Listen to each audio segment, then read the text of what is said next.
Doug, I don't like talking about those, so I don't have one. Okay, well, I answered it.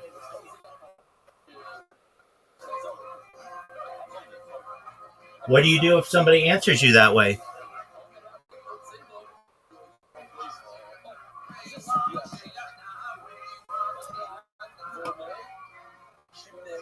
Big Doug, do you remember when I asked you? Yeah, what would you do if somebody answered you like that? Be like, that's a weird thing to have a conspiracy theory, like favorite conspiracy theory. It's What, that I don't like them?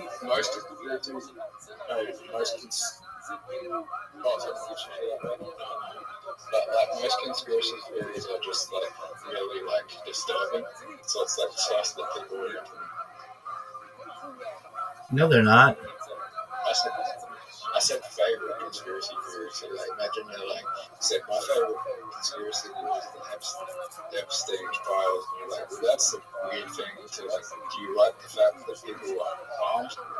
That's not a theory, dog. That's proven by the United States government.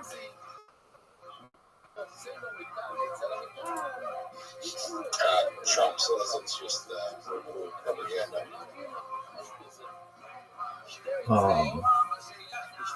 Not necessarily. He says that guy was a bad guy and he did bad stuff. And the United States government, at least the judicial branch, convicted the guy twice and had him in jail twice. So these aren't made up. Well, they only convicted him once. No, they convicted. He was in custody on trial. He wasn't convicted the second time. He was only convicted once. Okay, that may be valid. All right, but still, he's was convicted of his crime, so that's not a theory. Like you're confusing theory or whatever with like Bigfoot. Like those are two separate worlds. Okay, like one is something that there's 6 million pages of evidence online that you can read about right now if you want to. And the other one is a very difficult to prove cryptozoological being that may exist in rural areas of the world.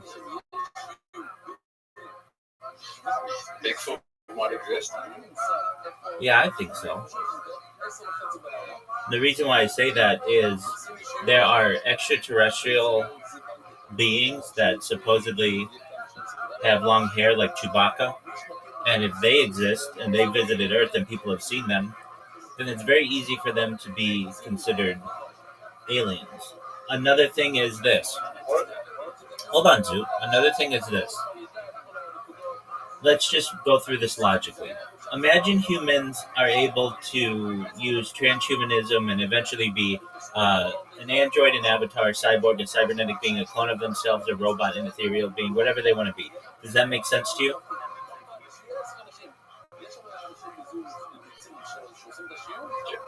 Okay. So if we're able to be whatever we want to be, do you think that it might be possible in the future to just have the ability to shapeshift, just to be whatever you want? Maybe. Okay, well, if that's possible, hold on, Zoo, no, not necessarily, no. If you've looked at the Gimlin-Patterson video, arguably the second most viewed video in global history, it is definitely not a bear, 100% not a bear. Patterson Gimlin. It's not a gorilla. Gorillas don't exist in Northern California. Could be someone dressed up as a gorilla. Okay, now that has potential. But if you did that, you would have had to drag a suit hundreds of miles into the forest and be there just in time, potentially, for somebody to get you on camera. I don't want to get into that right now. What I do want to say is that if people are able to shapeshift into anything that they want to be, whether it's a reptilian or alien gray or a Nordic or whatever, don't you think that they could shapeshift into a hairy beast? Yes or no?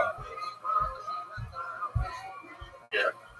All right, so if they could do that, then there's the potential that Bigfoot could exist here on Earth. Does that make sense to you? Yes or no? I'll wait. Yeah.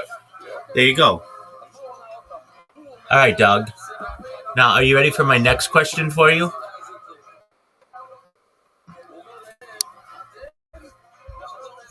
Yeah. My next question for you, Zoot, and some people consider this perhaps the greatest question anybody's ever asked them in the history of the world.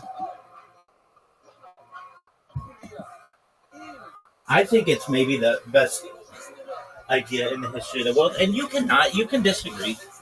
You're entitled to whatever opinion you want. But I'm just saying to you that this may be the best question that you've ever been asked. What did you think of the World Cup third place match? I'll wait.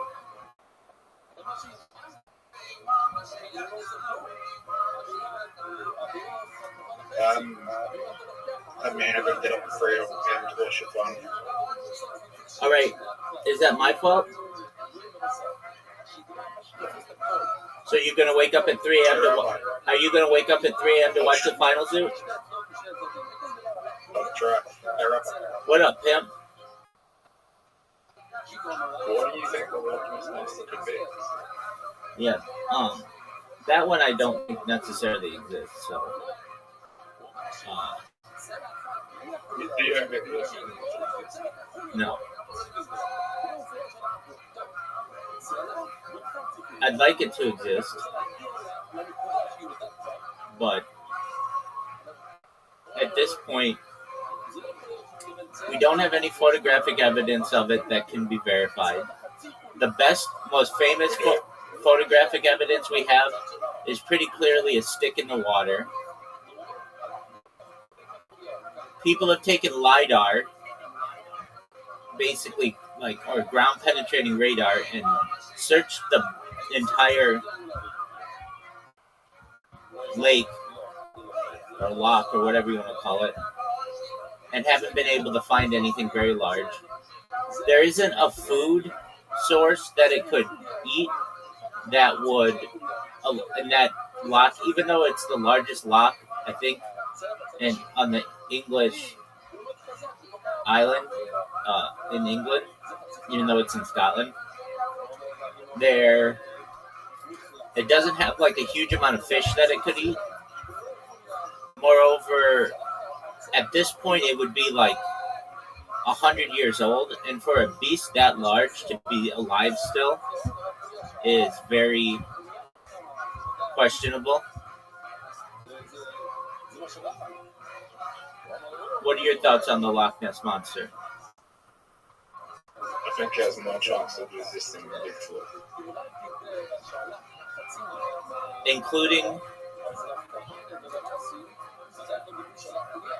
shape-shifting, yes or no? I'll wait. What do you say? Including shape-shifting, yes or no? I'll wait. Yeah. If you could shape-shift, would you rather shape-shift into Bigfoot or the Loch Ness Monster?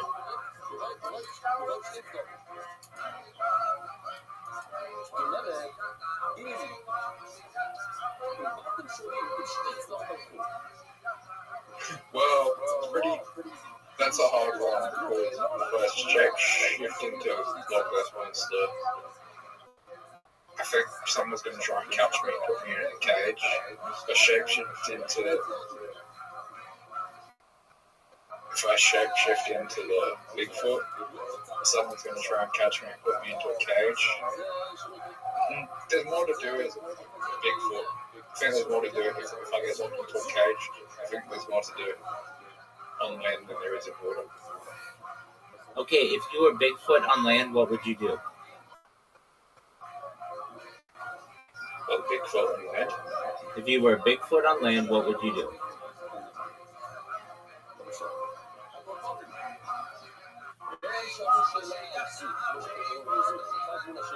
I'd hide in the forest. Okay, why wouldn't you go to like a roller coaster park? Because there's going to be people who are going to try and catch me. Okay, but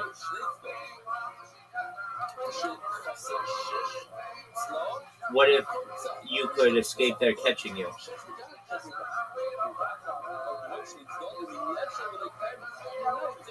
How do I escape? I don't know. Would you rather be King Kong or Godzilla? I'll wait.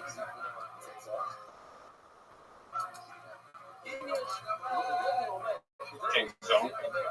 Why would you rather be King Kong than Godzilla? King Kong has his own island. All right. What's the name of the And island? it's got Skull Island. All right. How did he get so big?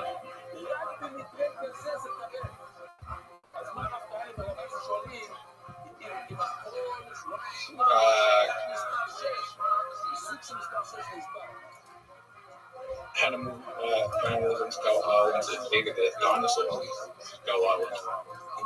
How are there dinosaurs on Skull Island? What?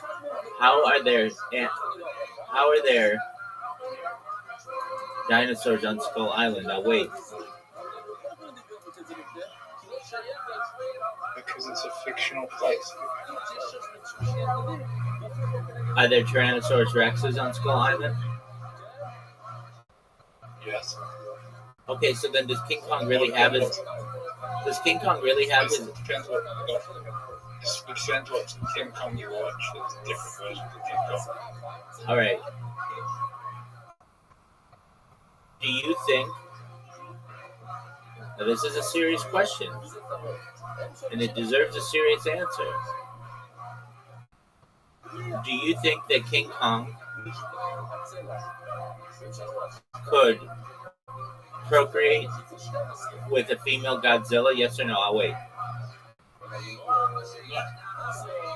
All right. Do you think they would even try to fool around? Like, if you had a male King Kong in the same arena as a female Godzilla, do you think they would try to like make out?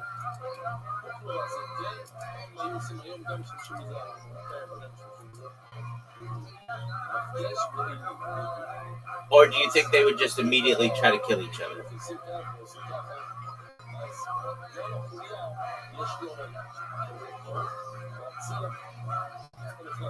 It's basically the same question. They try to kill each other. Okay, and who do you think would win?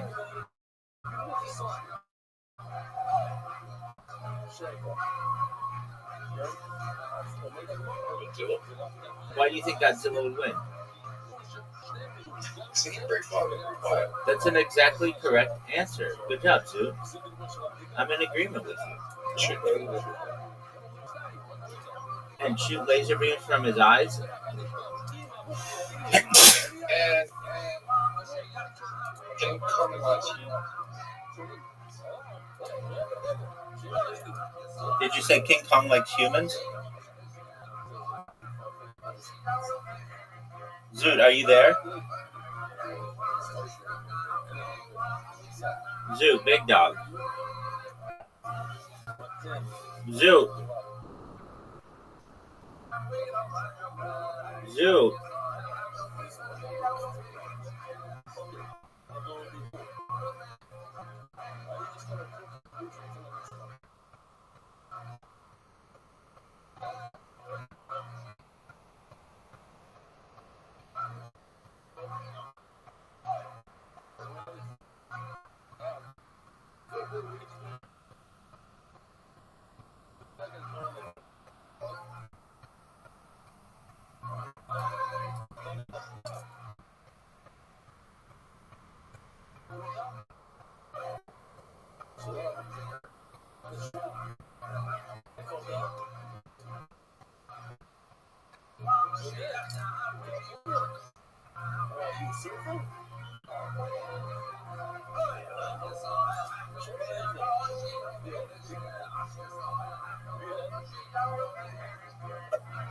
Dude, now I can hear you. What's up, Tim? All right, Zoo. So I asked you a question. Would you rather be King Kong or Godzilla? And you said King Kong because King Kong has their own island. But you recognize that if King Kong were ever to fight Godzilla, Godzilla wins, correct? Yeah. So wouldn't you want to be the biggest, baddest being in the world? No.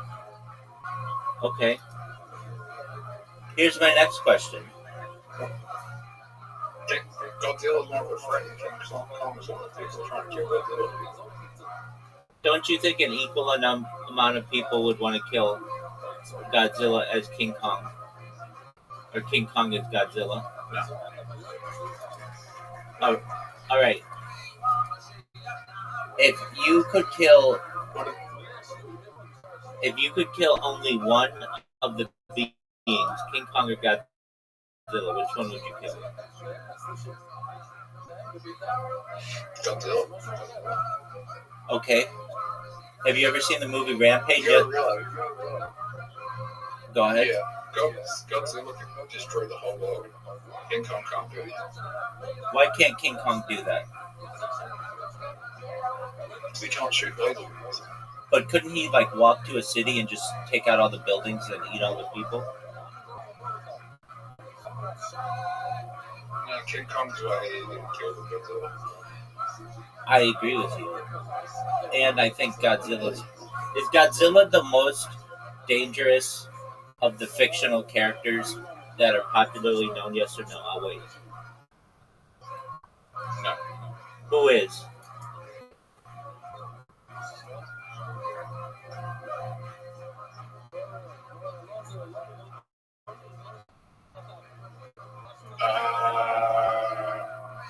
Probably someone. Okay, who do you think in the Marvel Universe, Big Dog?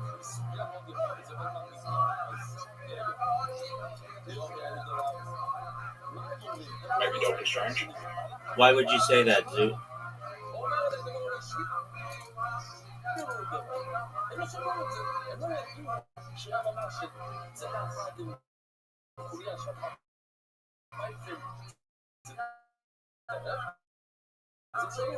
He can use magic and he can use magic to wipe you out.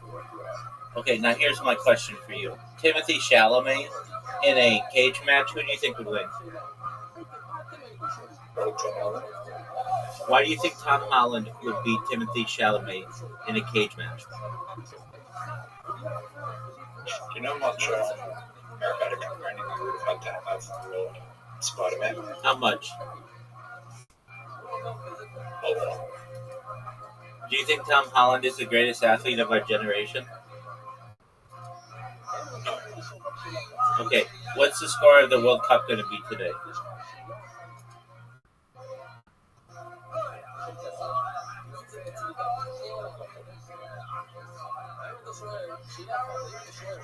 So, do you remember that time I asked you what the score of the World Cup final is going to be today? Do you want to know? Yeah, well, Do you want to know who won against England and France?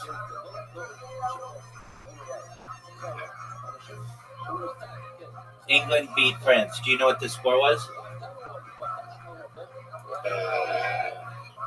2-1. Higher.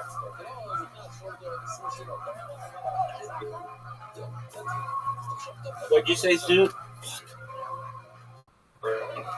Higher. Higher.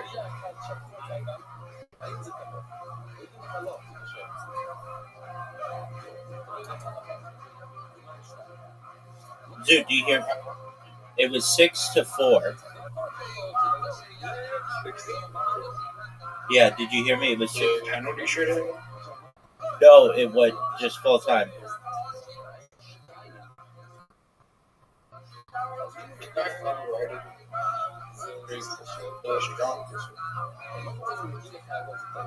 Zoo, you're cutting out, big dog. What'd you say?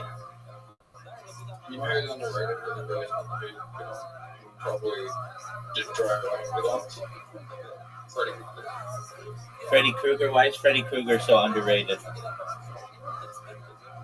Because he attacked you when you're sleeping. Okay, but what if you don't sleep?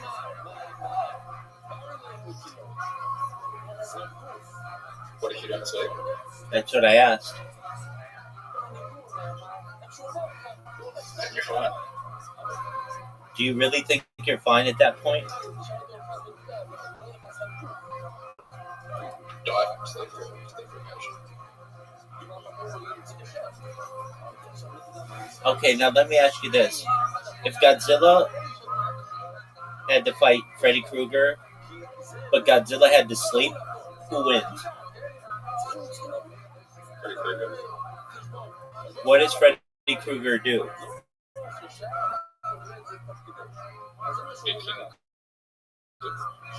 He can literally lose the dream and do anything from the dream. He can just he could turn Godzilla into a little lizard and then he could turn Godzilla into someone. Okay, now here's my question for you. Who would win in a fight? Freddy versus Jason.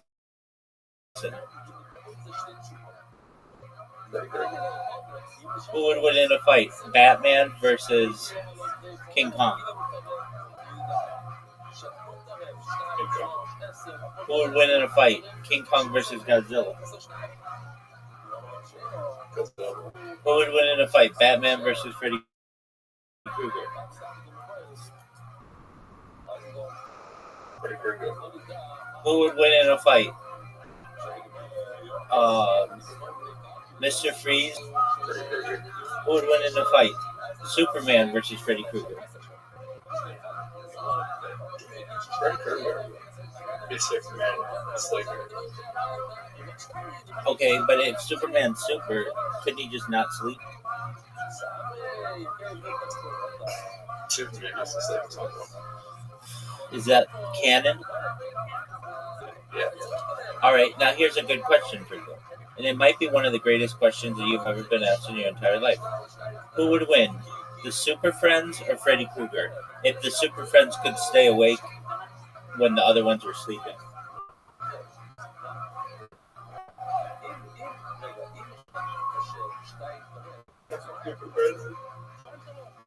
Okay, so is there anyone who could beat Freddy Krueger one-on-one?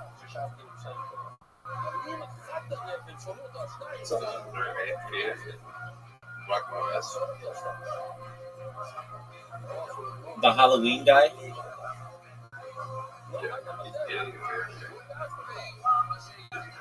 Okay, but doesn't he have to sleep at some point?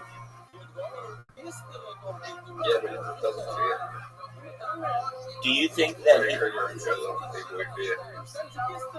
do you think that Freddy Krueger would be a good athlete?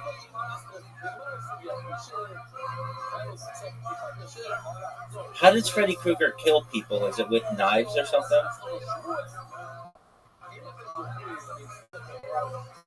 Those people from there to add to the dream. Okay, does he ever use a gun? And usually they just pulls him. He's like kind of like a good season hands. He's got like a claw on his fingers. That's what I thought. Okay, who would win in a fight? Freddy Krueger or Edward Scissorhands?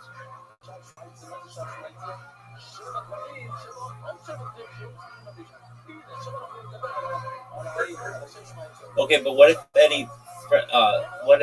Edward Scissorhands did not fall asleep? Like it's a 12-hour time limit.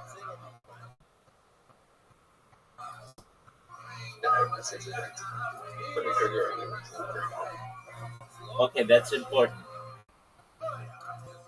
Does Godzilla sleep? You're sure that Godzilla sleeps? I've never known Godzilla to sleep.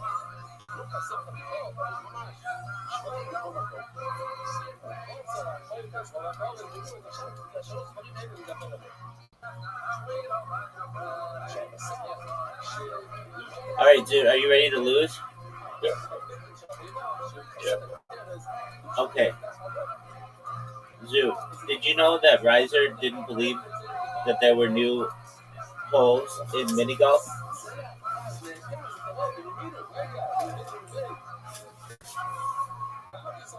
He asked for proof.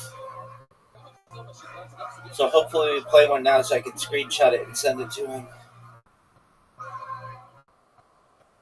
Dude, I'm about to send you an invitation. Are you ready? Does Rise sound good? Of course, it's like his motto. But in reality, he's pretty good.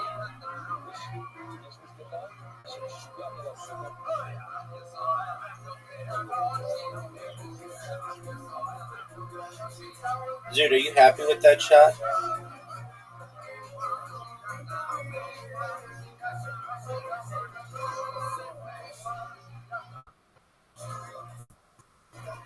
Dude, are you happy with that shot?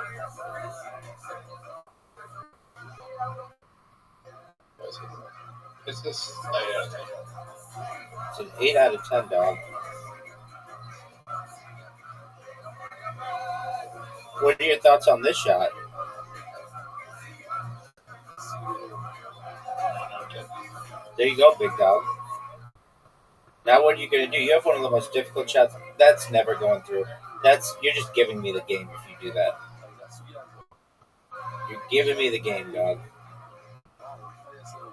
But your shot turned out to be okay. And you ended up blocking me. Kind of a dick move, son. You should get it. You should have tried to what I did. Nobody would try to do that.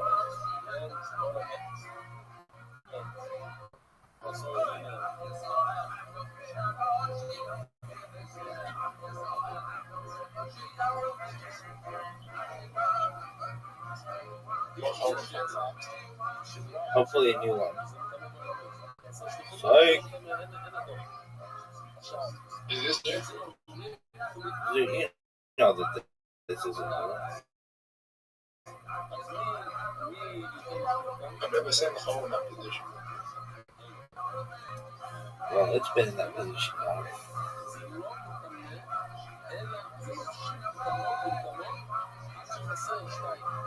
It wasn't bad.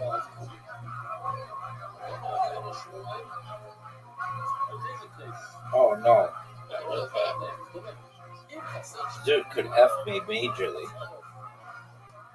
I don't. I have myself. You could make this shot too.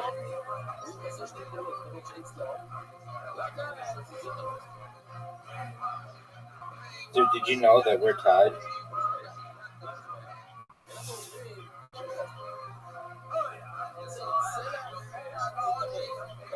Did you know Andrew Tate got arrested today? Yes, I did.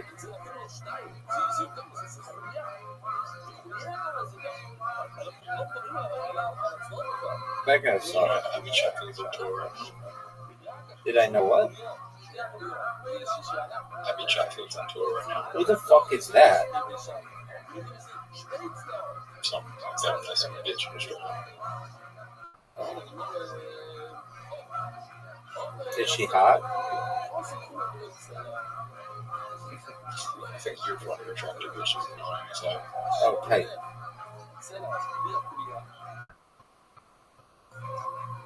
I don't think she'd like her.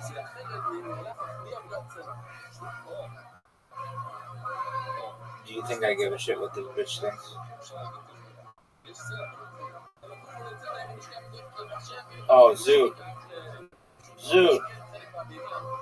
Zoot, did you know you just took the lead?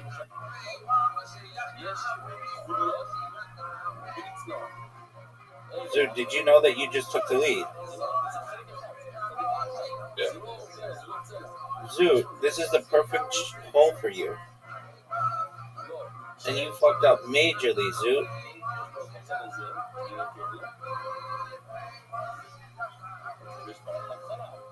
Zoot, did you know that you fucked up majorly?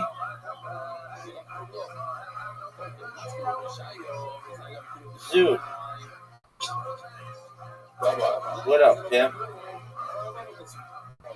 have you heard of like the theory that they're actually doing like on like like people that actually exist that you can communicate with actual different souls. No. Dude, what are you doing?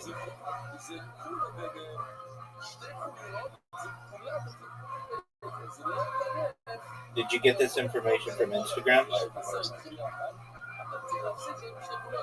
I heard about it. Like, I mean, like just illusions. Okay. That's tight. Zoo, are you seeing this shot? Think about how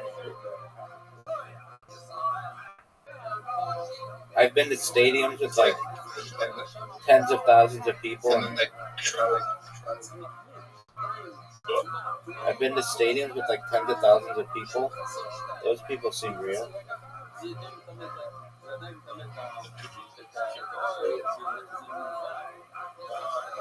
Yeah, I mean, I feel like I could just walk up to them and be like, "Hey, dog, what's going on?" And they'd be like, "Hey, Rabbi, we're just chilling, enjoying our soul." All 10,000. No, like 100,000 people.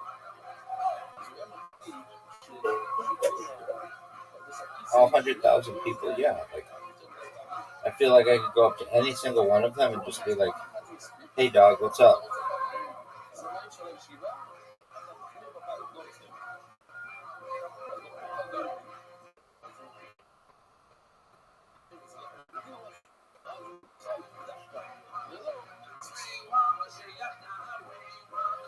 Dude, are you seeing this? What are you gonna do, big dog?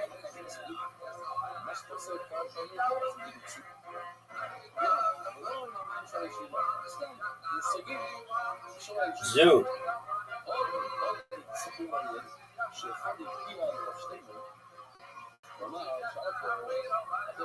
Dude, are you gonna go?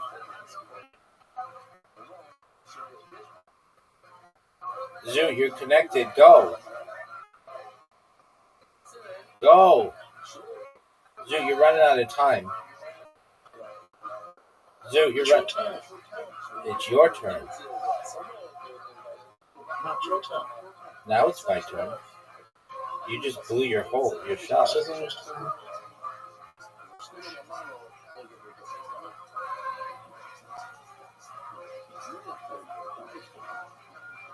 Zoo, you.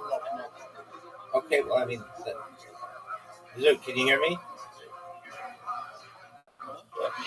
Okay, you're up.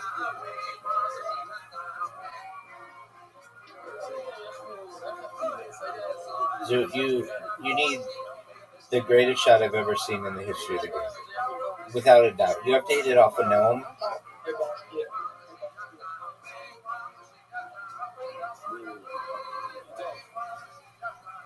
That was almost good.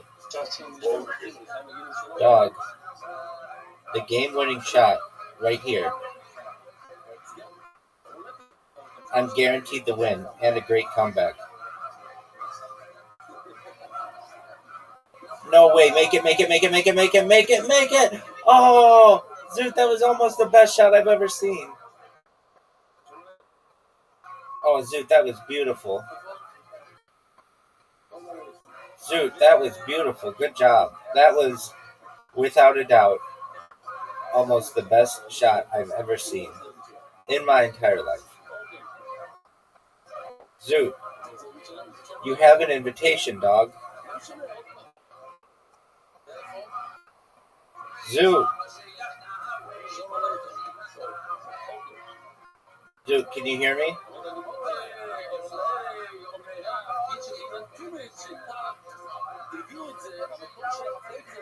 Zoot.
Rabbi, straight.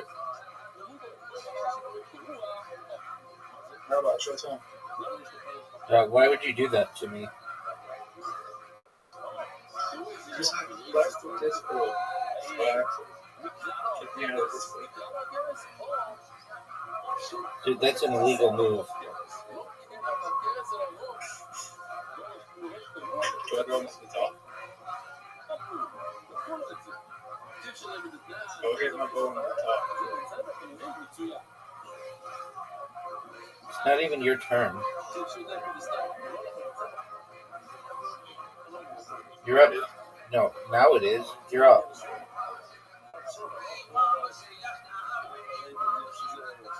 Zoo, hit the ball. No, you don't have to go on the car. What up? Are you ready to go to Grandma's? Yeah, I am confident, and yeah, Okay. How long till you leave? I am in God, so we are on the way. Okay. Okay, well, focus on that, and then when you're done, you let me know what happened, okay? Okay, Best wishes to you. thank you. You're welcome. I'm here to support you. Should I get post about 100 subscribers? But I don't have it anymore. You don't have to say, she doesn't know what a subscriber is. She doesn't care. Just show her your account. I am talking about Twitter. Oh, don't worry about that. It's fine. Okay. Like I have only 89. Again, what the fuck? Yeah, because remember what I told you? If you have one friend that just follows all your accounts, you can get in trouble. Yeah. So that's what happened. Yeah. You win. All right, let's hope you win with Grandma, okay? Yeah. Okay. Talk to you soon. Bye. Bye-bye, Big Dog. Best wishes.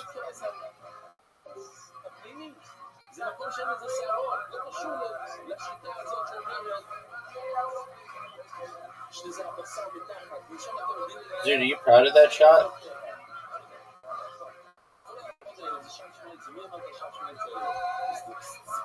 Dude, did you see my shot?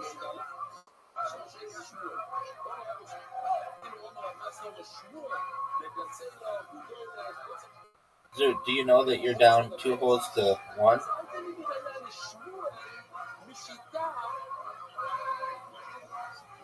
Dude, did you know I'm asking you questions and I'm not getting any answers?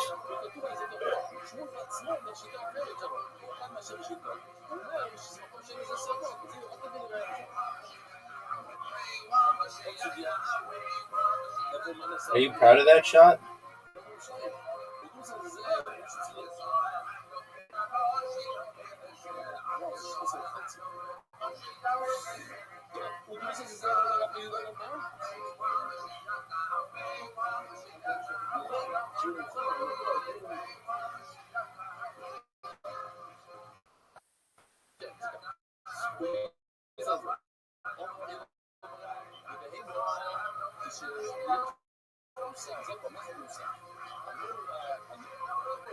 Devastating.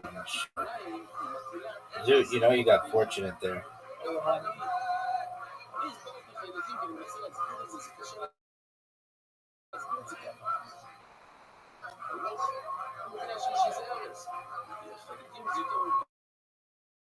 Rate that scale 0 to 10, dude. I'll wait.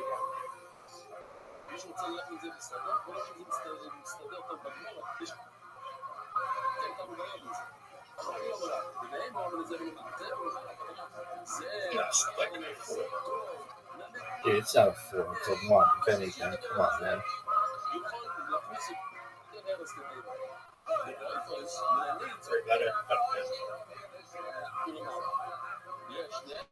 6. I'm just showing in front of you. I'm a hole in front of you.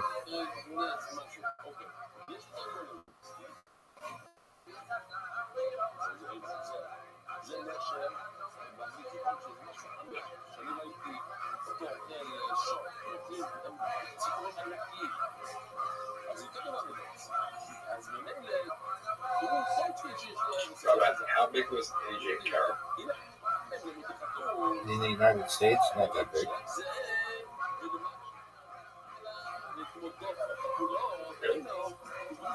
Really, they didn't talk about it that much on the news and stuff. They I just, don't know when she was a talk show host, how big was it? no one had ever heard of that woman.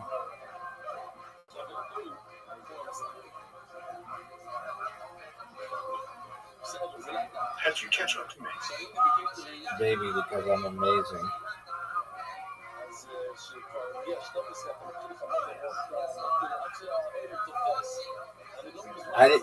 I've never even heard of Jean Carroll being a talk show host. She definitely wasn't like Oprah or anybody. What was the name of her talk show? I don't know. She wrote a lot of books though. Okay, but I mean, if she was a talk show host, it wasn't mainstream.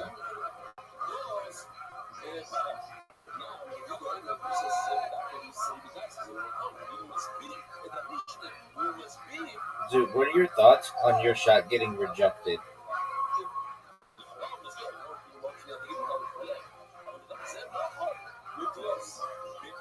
I'll wait.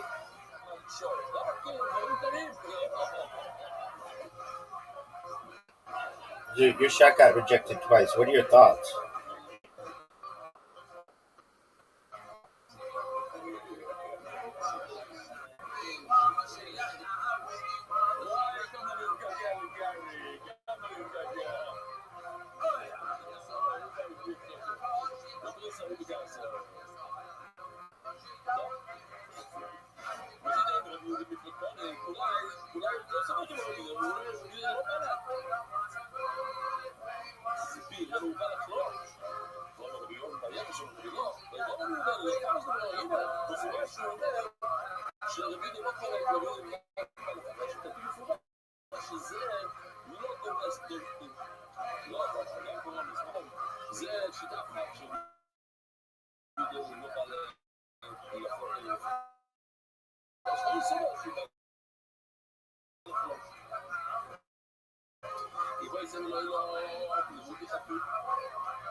Dude.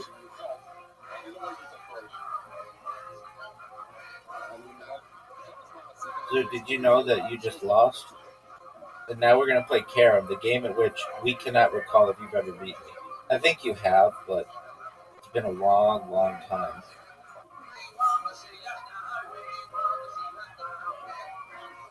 Two players, class at random.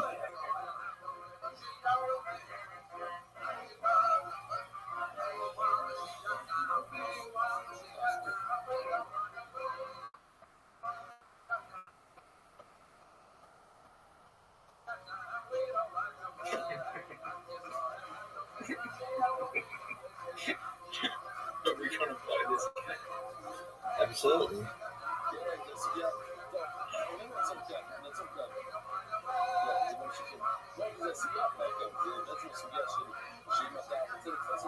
Oh no. How'd you like that, Zoot? Are you happy you broke him? Yeah, I am. That was great. And I learned a new strategy.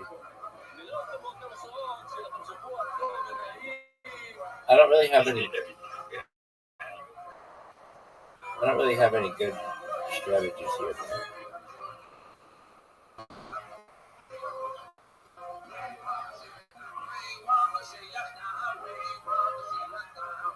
I don't know what time you guys. You got my name, didn't you? Yours. Oh, you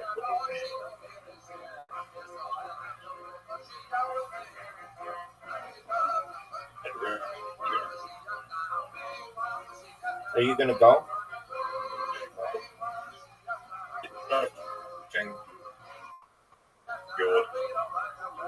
Dude, it's your turn. Go.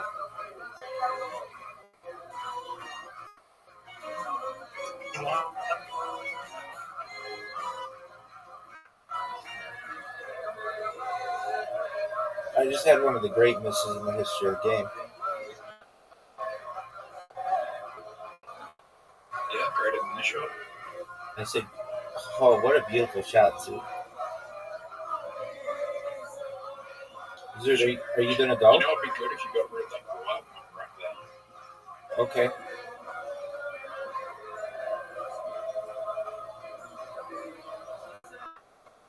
You know, that white one fucks me. Watch this shot, Zoot.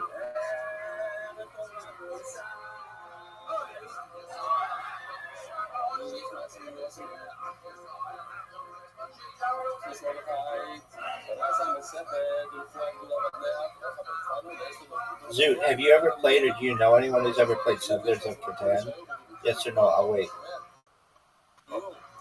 Have you ever played Settlers of Catan? No. How was it? Okay.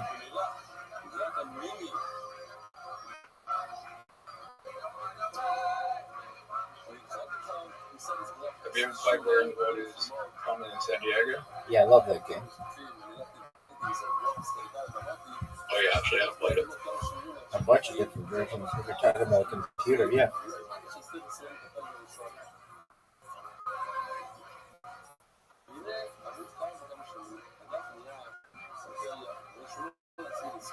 I think that's one of the greatest games of all time. I loved it. So I can't really disagree with you there.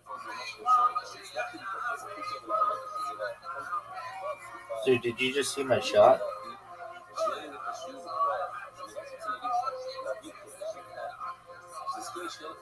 I don't really have a good shot here, Zoot.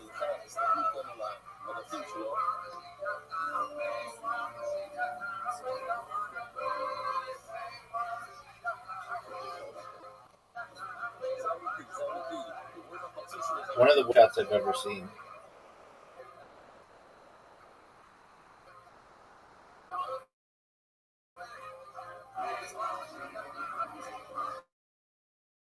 Look how sick that shot was, Zoot.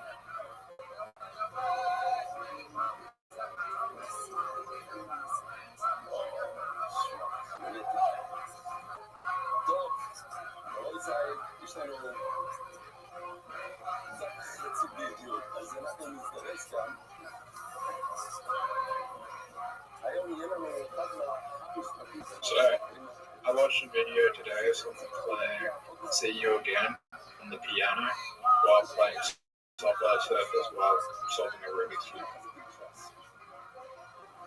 Did you love it? I mean, that is talent. Alright, are you ready for talent, Zoot? Zoot, are you seeing You this? think you could do that? Dude, I could do that easily. It's probably too easy for me to do. Are you ready for this shot, Zoot?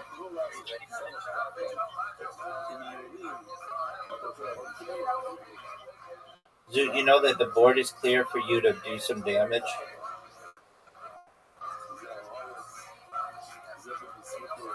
One of the worst shots I've ever seen. I know. One of the worst shots. One of the worst shots I've ever seen. One of the best shots you've ever seen. Zoot, you know I can put you away right here? Yeah, but never mind. Are you sure about that, son?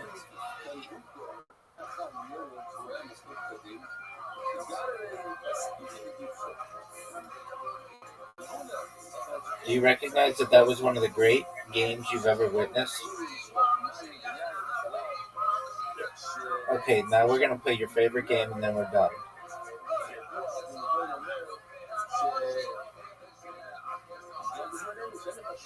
This game sucks. You suck at it. You wrote a smoke straight up. Word, dog. You're up and everybody's awaiting you to go. What are your thoughts? That's a tip. Why would you take the 2-2s? Oh, you're going. Oh, dude, you're going ballsy. What are you doing? No way. That was ballsy as fuck, dude, and that was beautiful. Absolutely beautiful play. Super risky, but beautiful.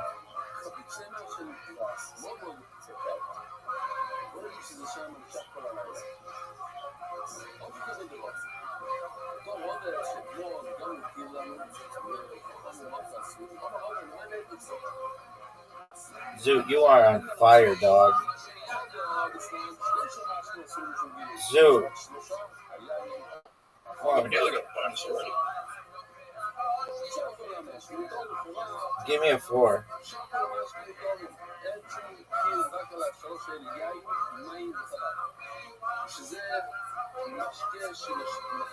Well, I'm 4 because I need 4s. I'm rough for one straight. No, 2, 3, 4, 5. Small straight, son.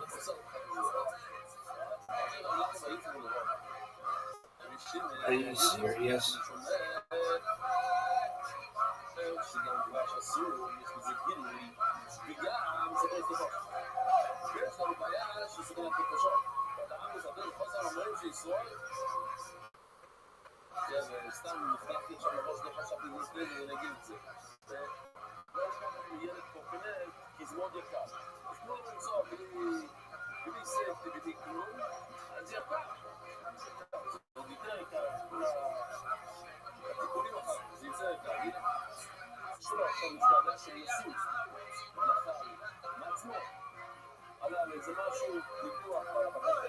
Did you get the bonus already? Are you proud of yourself? Yeah. I would be too, dog.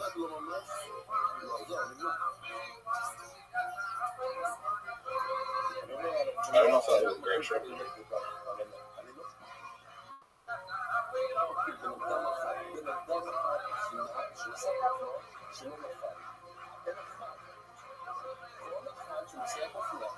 I think going from the left side far it shredded me.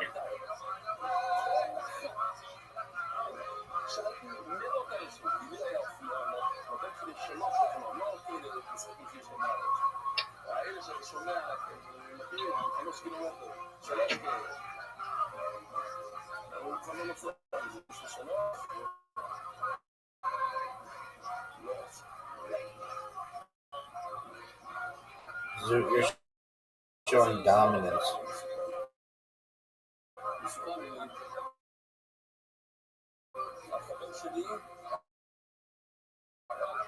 Toms. Small straight. I think I did a good strategy.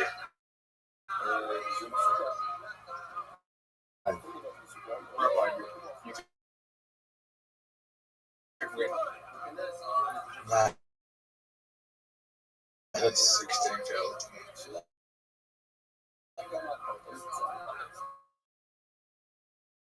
you have 16,000 what?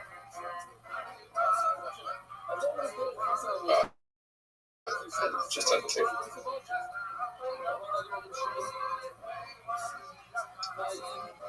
Zoot, full house.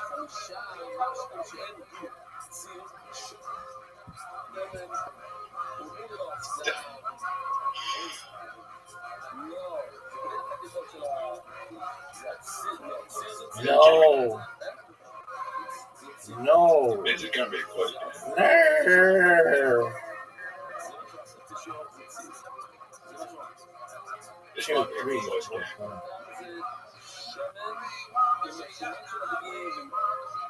No, you've got me on the left side. I need like a perfect roll.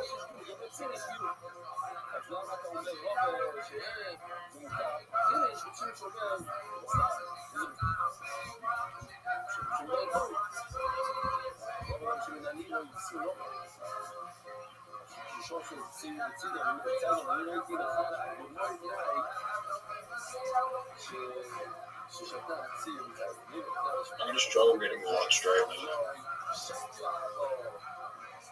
It doesn't matter.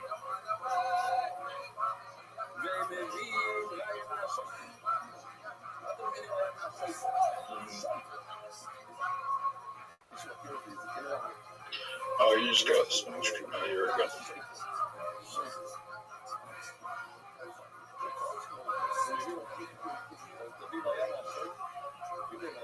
That was really bad, too. I have such a low score on the left side.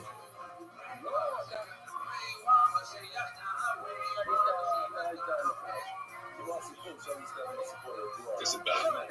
Chomps. You got it. Zoot, that was amazing. I think tricycle. No way. Are you kidding me?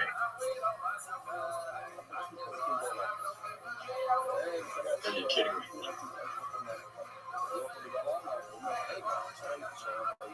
Zoot. What a comeback. Zoot, I'm about to get a dingo without getting the bonus on the left side, which is like absolutely unheard of. Give me a 5. I just need 1 5. I got a dingo, Zoot. Zoot, I got a dingo. Without the bonus. Without the bonus. That's unheard of. A dingo without the bonus. What a champion. Dude, what are your thoughts on that?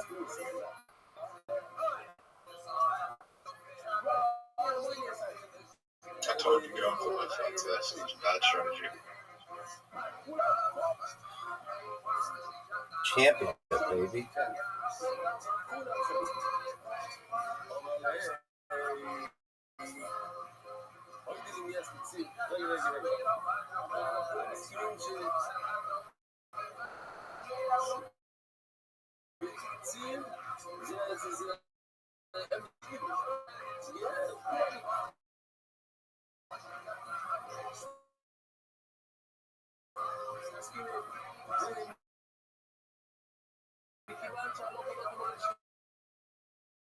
Ben's angry. Alright, is that what's going to happen? Yeah. Okay, we'll see. Yeah. Peace, Pep.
Houston, what do you do for work?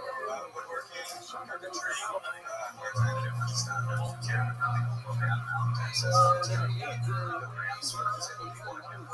Oh, wow. Well, we could really use you and Michael on that show. We have a high stage of Alright. I like this first one. This one, the best parts. When you get to it, like, you gotta laugh and think. Or you can try it all night. Never told any of those jokes, so I appreciate it. Oh, you can tell. Okay,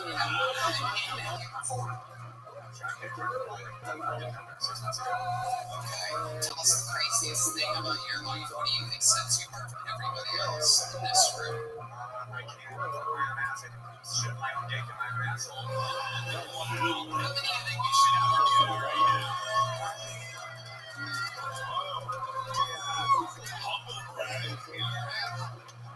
I don't think we can do that. I'll show you later. Thank you. Thank you for a DK. I'm going to get to reach Tony Hinchcliffe gauge over there. I feel like that's a straight trail from one street to another. It is interesting. So you take your own flaccid penis.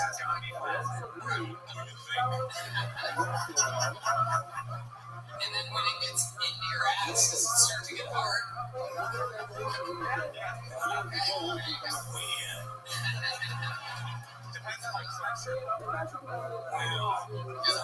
After he has diarrhea, he puts it back there. He's like, oh my god, you're so wet. Did you do it as like to cork it up? So the diarrhea went out. How did you figure this out? You kind of wanted to I made sure I took his balls in. So I tried that. I had really tiny balls. It didn't work. Oh, tiny balls. Look at you. So you're just holding it. Tiny balls. Right. Wet ass. Wet ass. Yes, he listens to the song about until the pussy burns. It's just one. They got a wet ass ass. Ladies and gentlemen, that is the Keltoni debut of Warren DK, everyone. It's in the bucket. You know, hey, Warren, turn around. Here's a little joke for you. Shut up your ass. Warren DK, everyone. Come on. Give him a hand. Let me go back to this one. You guys having fun yet? You understand how the show works? The guy's done stand-up 4 times in 15 years. That's very exciting. Okay, this looks like a new name for your hands. Gonna put Corey Nuga. Here on Keltoni. Come on, people, make some noise. It could be somebody's first time. Could be a real pro. Anything can happen. One more time for Corey, everybody. So takes.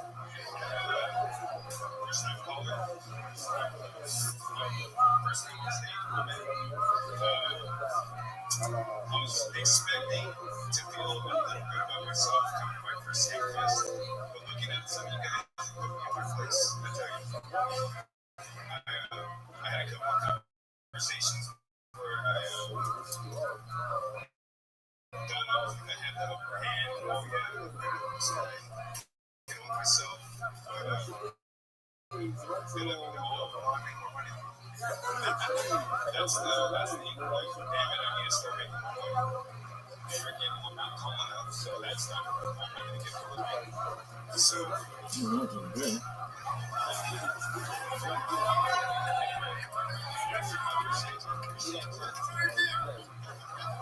wish I could have been. Guys, you don't heckle at this show, you fucking pussies. If you have the courage to sign up, then you wait your turn. If you didn't, you shut the fuck up. You don't bring attention in this show. Unfortunately for you, Corey, I'm going to add another 15 seconds to your set because you got rudely interrupted. For pretty sure you have nothing left to say anyway, but still, I want you to feel the silence that you deserve up there. It's 15 seconds extended me to Corey. Here we go. I don't think you understand all the fun I just said. Very fun. Okay, Corey, do something.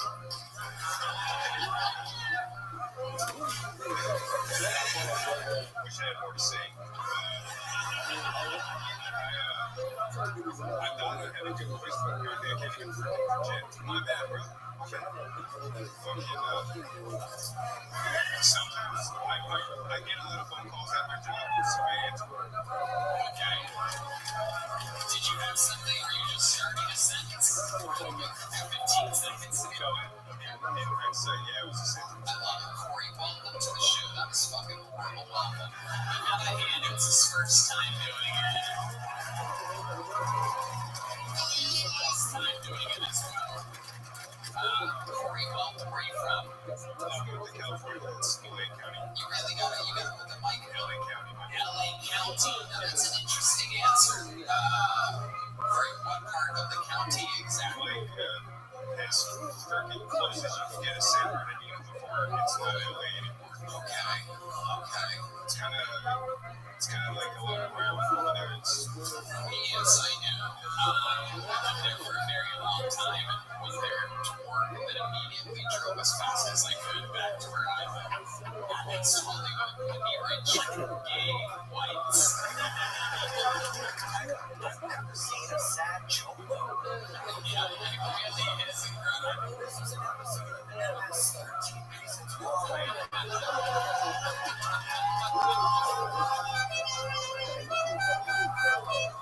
Sad cholo, he doesn't have a teardrop tattoo, he has the real thing.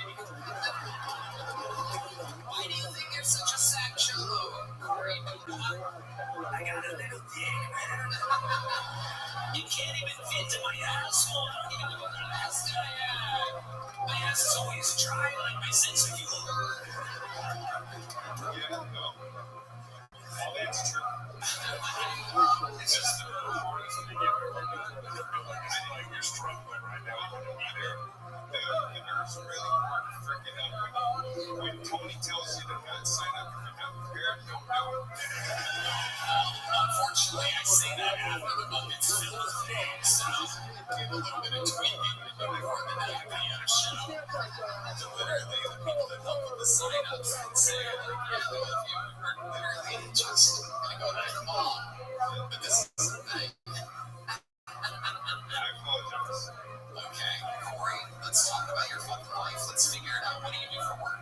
I am a security guard. You are a security guard. Where are you a security guard at? Places that only people the size of the last Canadian go. It's like, You can't even hear me. stop what you're doing. Get on the pad. And now you steal something when I kill myself. She's so joke.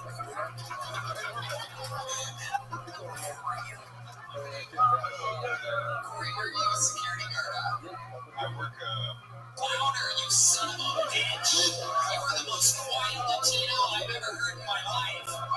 I've heard about Latinos I ever lived in an apartment building with are this quiet. Jesus Christ. where's my need of anger when I need to come to you? Because I have two modes. It's sad and angry. That's it. Okay, I'm not the Joker. I'm sleeping when I go home. You're just going your bad Latino shit.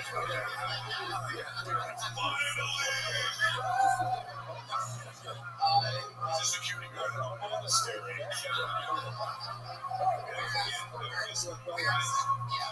I work for a Fortune 500 company. Like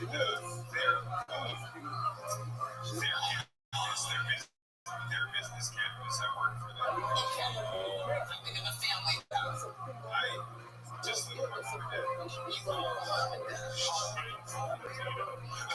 I'm recently 32. Recently 32. Saving money.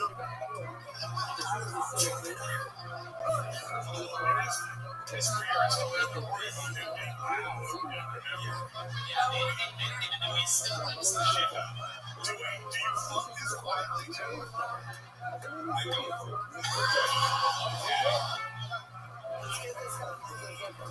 A lot of comedians kill themselves. This is the rare comedian that makes everyone else want to kill themselves. I mean, even the guy that spent 52 seconds talking about masturbating, we found out in the last 8 seconds, he's fucking. It's his own ass, but. Corey, what do you mean you don't fuck? Let's talk about it. Well, I mean, as you can tell by my quite somber nature, I don't really hit it off with girls. Are you on any dating apps? Do you ever go out? Do you ever try? No. What do you mean, no? No. When's the last time you kissed a girl? Did you like it? Thank you. Thank you so much, Jeff. Yes, but it was a pity kiss. So, no, I didn't. It was a what? It was a pity kiss. When was this? It was by like a girl I used to talk to like in high school. Like, 2 years ago. What is going on with you? Are you a virgin? It's been that fucking long, I might as well be a virgin now. How long has it been since you had sex with a girl? Tell the truth. High school, I'm 32, yeah. That's okay. Is there a woman out there that'll come up and give us a real pics? It's fucking high school. This is scandalous. I like to make dreams come true. He seems like a good guy. He seems clean. He seems well manicured. Anybody? There has to be one girl out there. Sorry, Ty, no boys. There has to be one girl out there that's willing to come up here. We need a hero. Will somebody shove their tongue down this guy's throat real quick? Come on. There has to be one badass chick out there that's willing to make this whole crowd go crazy right now. We literally have the world's saddest comedian here. Hold on a second. What is this? Hearing the crowd clap a little bit. What's happening?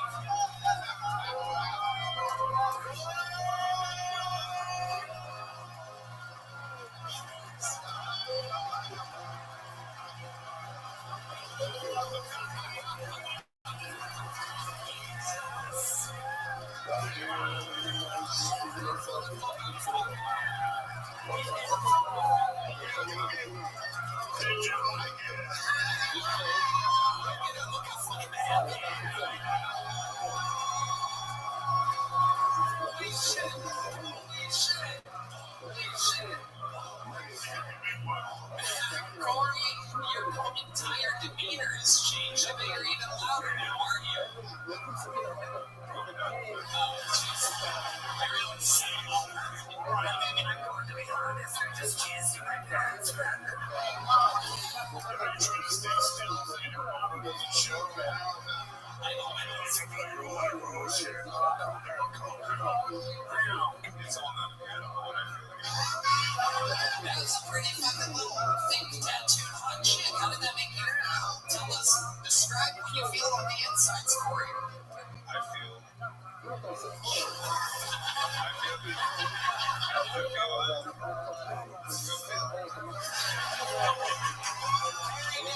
just made his Tony debut. It's his first time on stage. Eric says you get a big jump.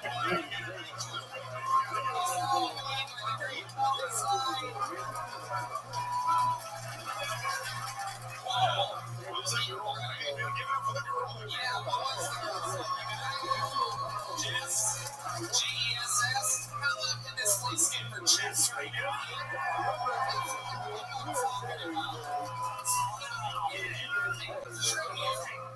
Jess, I haven't gotten a blowjob since high school.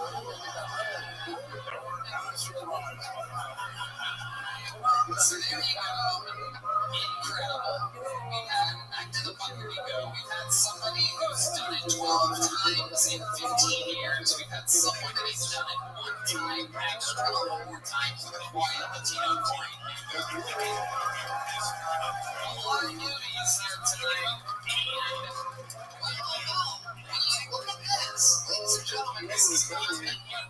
What's so this man?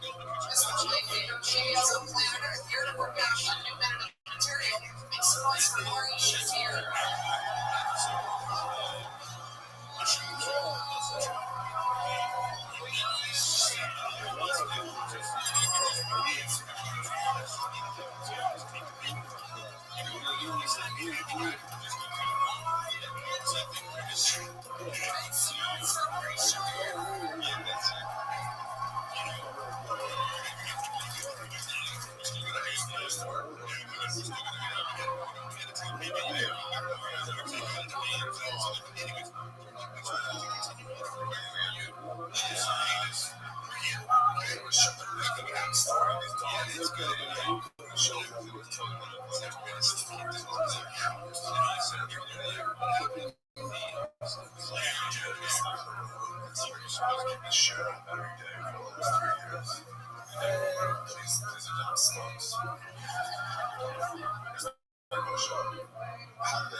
Anything else you want to talk about these people or any? I just got here today. You have any fucking insight on the festival? Those things. Well, it's lovely people on a pretty much train.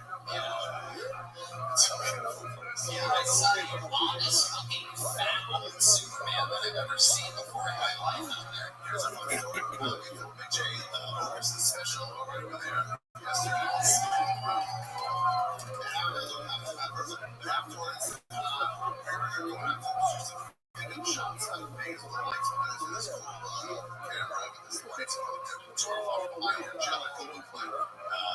Just in near that area, that's so fucking hit. Which was chili. And he goes, no, I'm not fucking. For sure, not Big J over to his jelly roll. Yeah, he's just hanging out with some really always before he goes out. Jelly rolls food like wasn't J. Ladies and gentlemen, joining the panel, what I believe is the greatest comedian.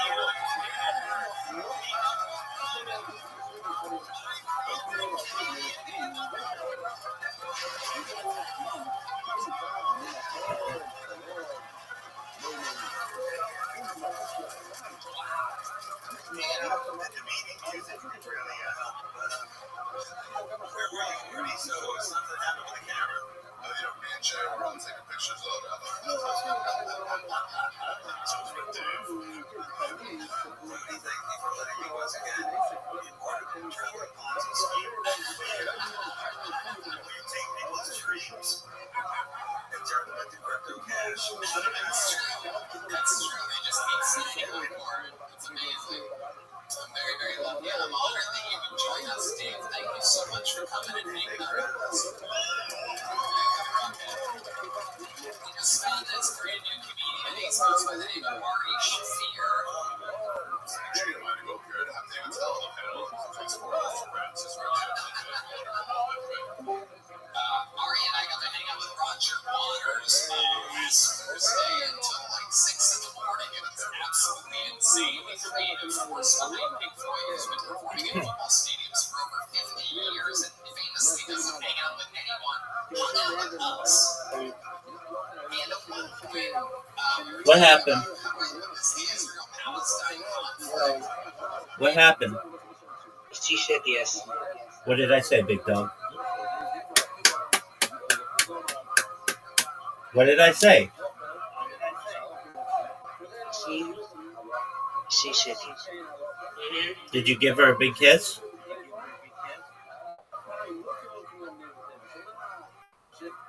We are not kiss. We are not Italian. Okay, did you give her a big hug? I will. What did I tell you? I even said you needed a thank you note. You didn't do anything. So I have an important question. What's your important question, big dog? If my father calls, should I pick up the phone? No.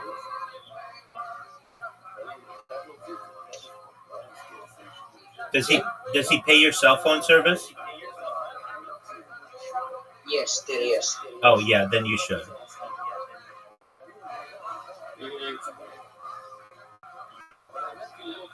Yeah, but once you get your own cell phone service and you're independent, then you just start doing what you want to do. But if you don't answer his call, then he'll cut off your cell phone service. Yeah.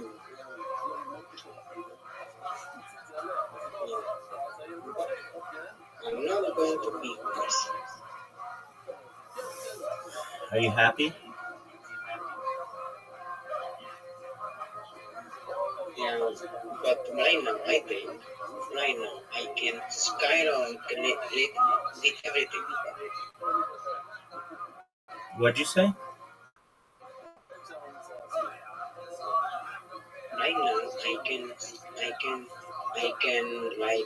be 10 times better to be in everything. I think so. But this is really great. Your grandma's amazing. You know that? Yeah, she is. And you remember what you said to me yesterday? You said it's not an option, you can't do it. And I was like, don't give up. Don't give up. You don't know. You worked on your mom, and then you worked on your grandma, and now you have somewhere to live. Yeah, So I want this to be a lesson for you that many times that you think you're right, and you just assume that you're right, I wouldn't lead you in a position where I don't think you would be successful. I understand.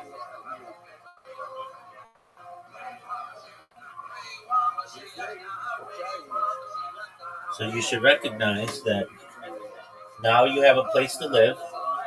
You should move your other stuff into your grandma's house, and you should be really nice to her.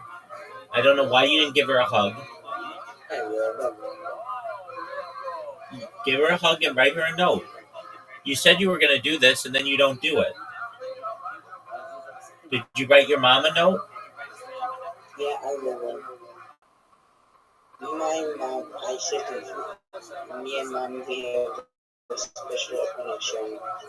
We are things for the cities, and we don't have to write.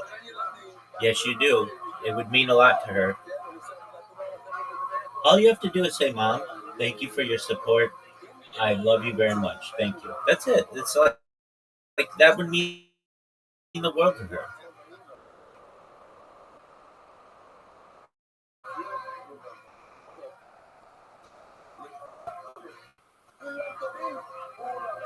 Why do you think you always know better when you get good advice? You always think you know better.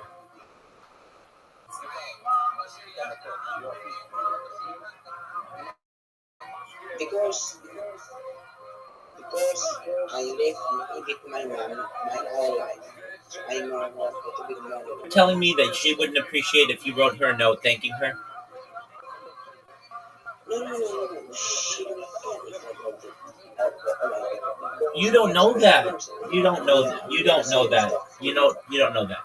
If she feels that you appreciate her 90%, if you wrote her a note, it would be 91%. It would just be a little more. It would be appreciative. Yeah. You're stubborn.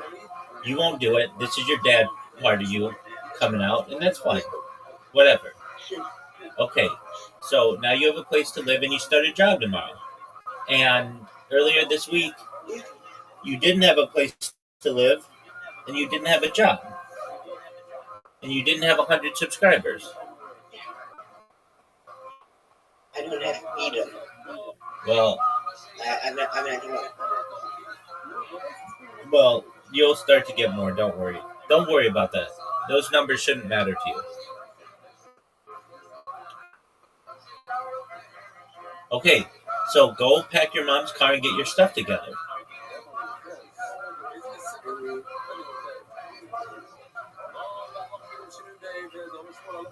Could you pay for your own cell phone service? not right now. Not right now. Okay, so then you have, Sadly, but like after you start working a little bit, you can. Okay, so um, until you have that independence, then you've got to be nice to your dad. But until then, after that, then you just go do your own thing, and you're giving him what he wanted.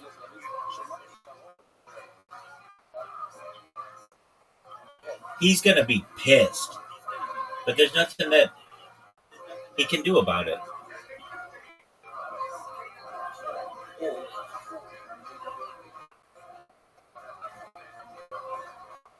How cool is your grandma? Yes. 50-50. Medium cool. Why just medium cool?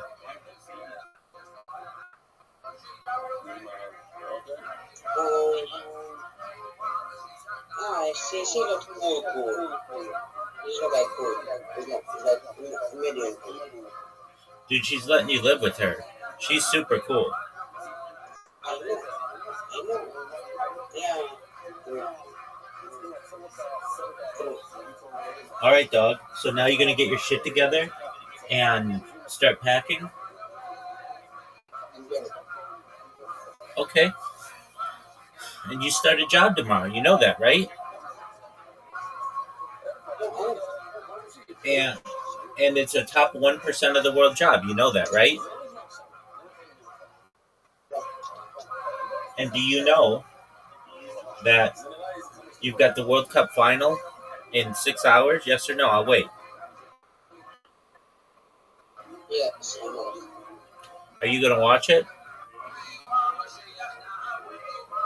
I don't know. I can't even catch football if I don't buy it. I know, but I don't know. it's the final, and it's the last time they'll play for 4 years like this. Mm, that's the All right. So, Big Dog, do you But rec? I will never say, I will never say to my dad that I am. I used to say I'm someone because he is hated. He Okay. is their mom. Okay. That he hates your grandma. Yeah, Okay. So yeah, you don't have to tell him. You have to say I'm safe and I appreciate everything you've done for me, and you can kill him with kindness. Every time he wants to be mean, just be nicer to him. he, So here's an example. If he says to you, "You're such a bad son. I don't think you're a good person," you can say, "I appreciate your opinion, Dad. Thank you so much for contributing that. Is there anything else that you'd like to say to me?"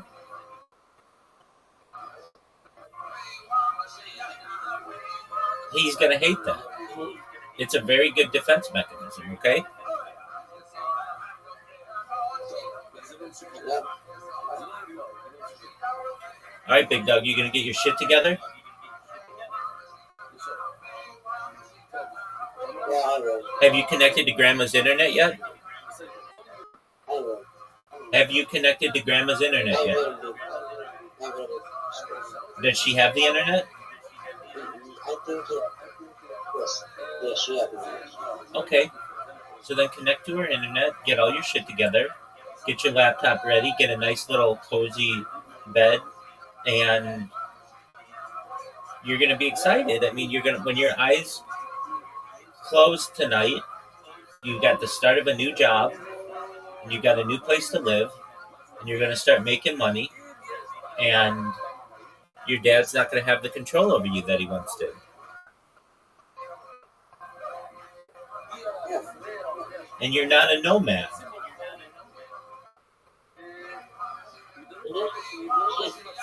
Yeah. You should be really happy.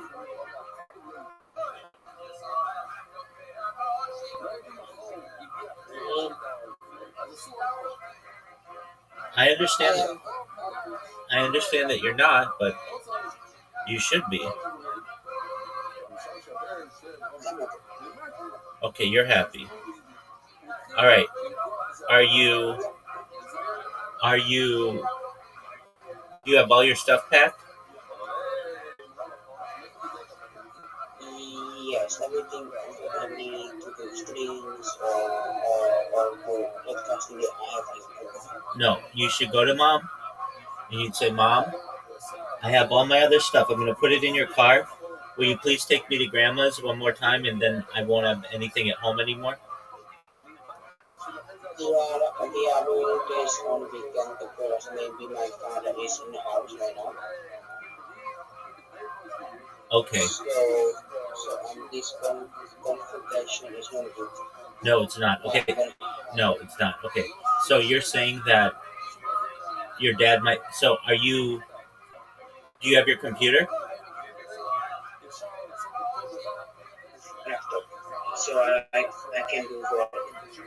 Okay, but what about your main computer? He could throw that out.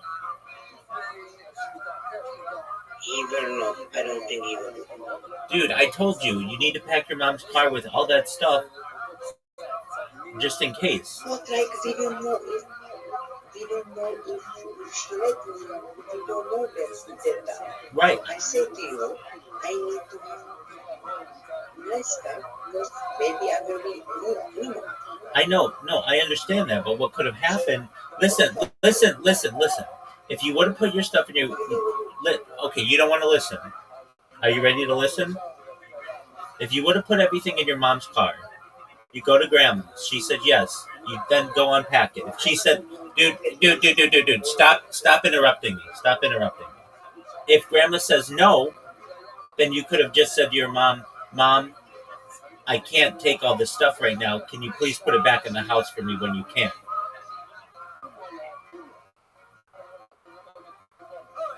Okay, that's true. Exactly.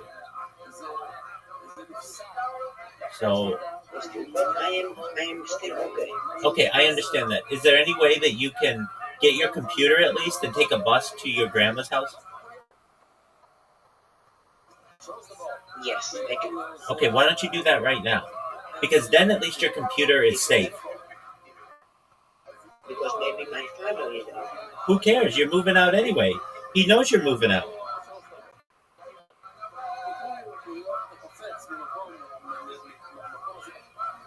You know what? I will going to think about that. And No, don't think about it. Listen.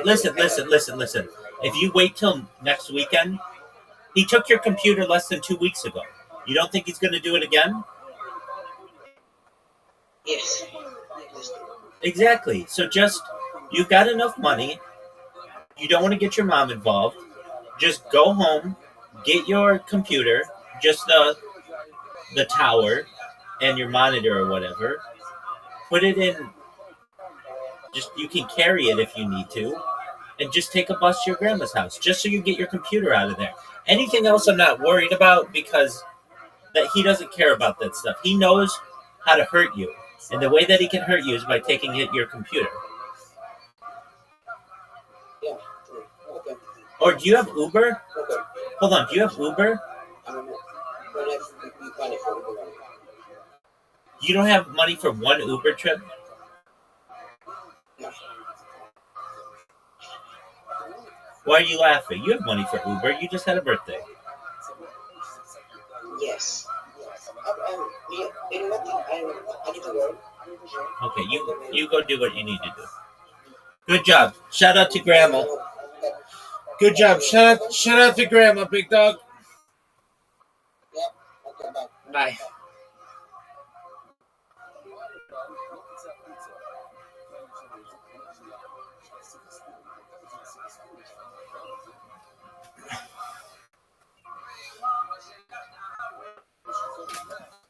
I said, yeah, really scary people are anybody that looks like this.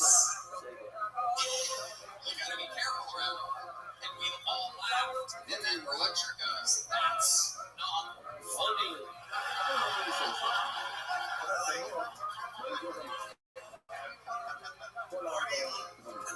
Ari looks like if they held the whole skateboard.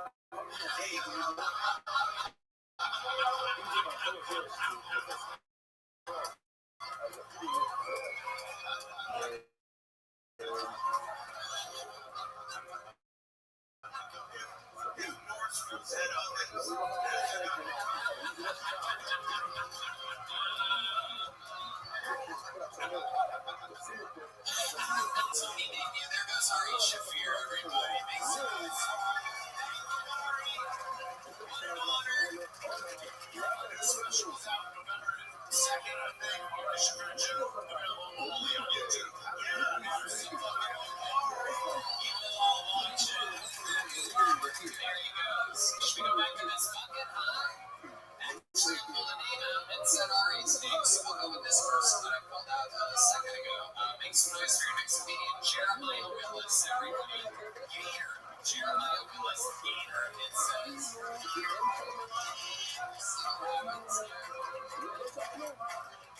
we go, Jeremiah Willis, Gator. Oh, hell yeah, here he is, everybody, make some noise. Jeremiah Willis, Gator.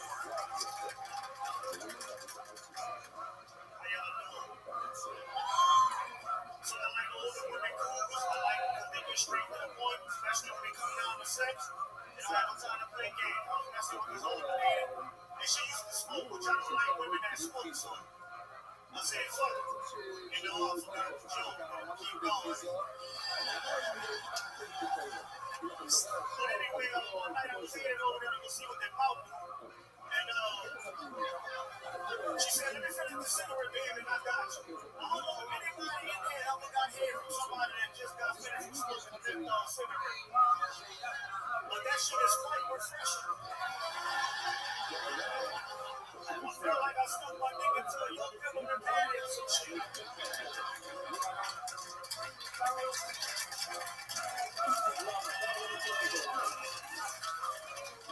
That shit happened over 20 years ago and I still get chill.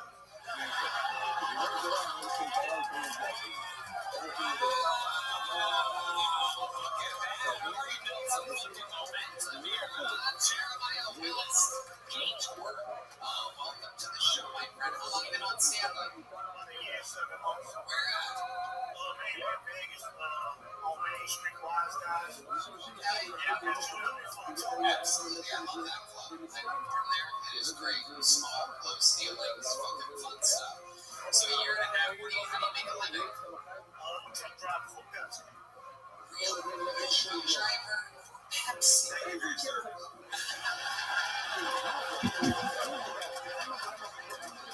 How long have you been driving trucks for Pepsi for? Why specifically Pepsi? Or just all Pepsi products? Little Sierra Mist in there? Yeah, all that shit. Okay. Put it in the stove. You have a personal favorite? Like what? Pepsi products? Nah, I don't drink Pepsi.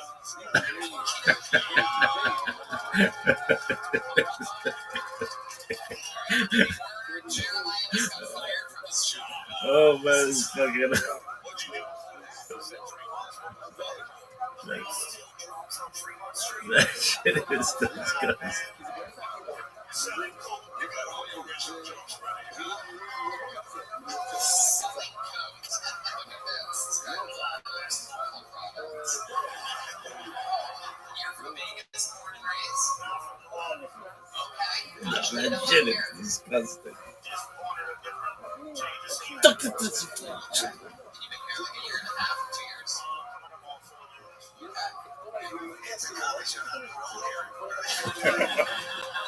Great. He lives here. He's got a job. He must be a college.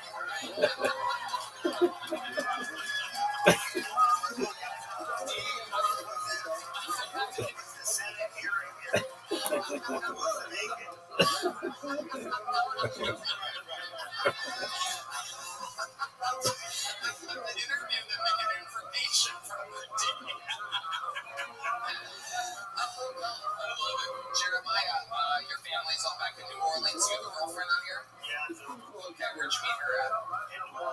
In New Orleans, and you brought her with you? Yeah, she was up with us. What makes you say that? Why should you have left her? Just shut it, man. You still have an active sex life with her? That's pretty often. That's when women get more stuff. Sounds like it used to be good. Sounds like you got that Hurricane Katrina pussy going on over there, right? It's once soaking wet, now it's all dried up and empty.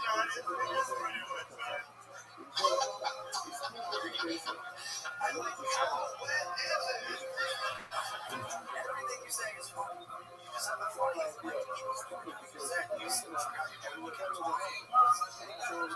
Thank you, man. I appreciate it.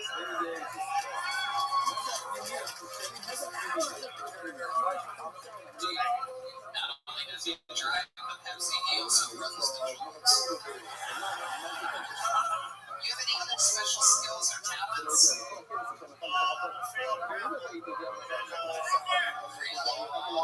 Can you give us a little freestyle? You've set the bar pretty low. Perhaps we can just get a couple highlights here. Aaron Griffin, pretending like he's not Griffin yet.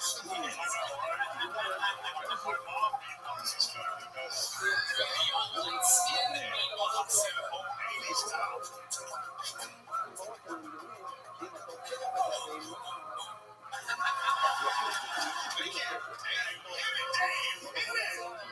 You want there for us? Dog, I got none that'll crack your back. First thing they know to sell fat free crack.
Oh, thanks, man. I like the one-liners. We don't like this one. No, I mean, like, the one-liner process of, like, if you don't like this one. Tell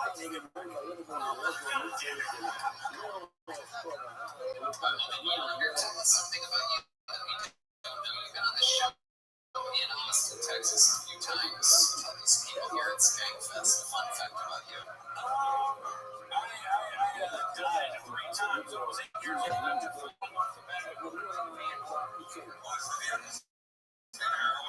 Yes.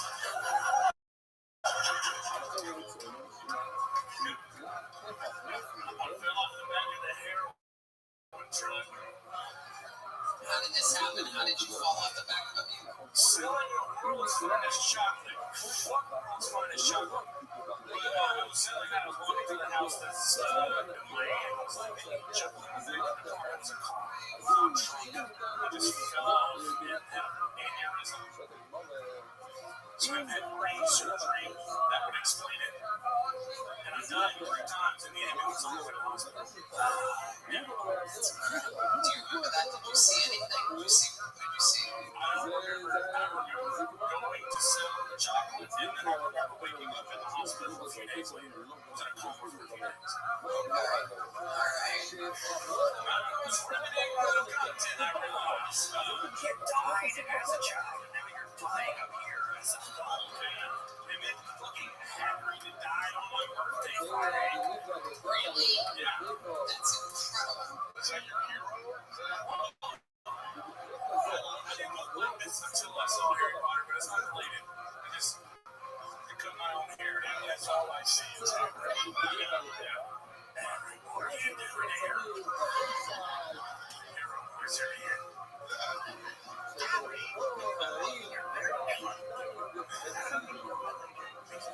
Yonder, what else about you? We've talked with you quite a bit. I'm trying to figure out other than dying. What's the weirdest thing in your refrigerator right now? I eat like strictly hot dogs. I microwave HEB hot dogs and eat them wiener only with ketchup. Wow, I am hard as a rock right now. I don't know about you guys, but Those quarter-pound HEB wieners. how many hot dogs do you eat a day? 4 at a time. Probably, I don't know, it depends. 8 to 12 if I'm hitting it hard. You know, if I don't do eat series. So how do you do that with your feet? Yes. I'm limber for my size. I like it. Can I say something? Yeah. Tony, your jokes were so strong, buddy. Thank you so much. I assume that you, before you tell them to the crowd, you tell them to a skeleton that was your mother. Yes. I do. Go ahead. What else is in your refrigerator? Was it the dating game in the 70s? Did they ask that back then? If you could be any style of shoe, what would you be? Oh, man. Yeah. Let me ask you something. You know the black guy, you drove a truck across country, right? We did. He drove, I drank the Pepsi. I love it. Now you're in town, what are you going to do?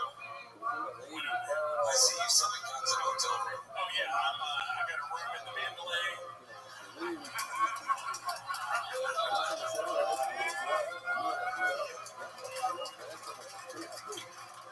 See, gently laying guns out on the bed.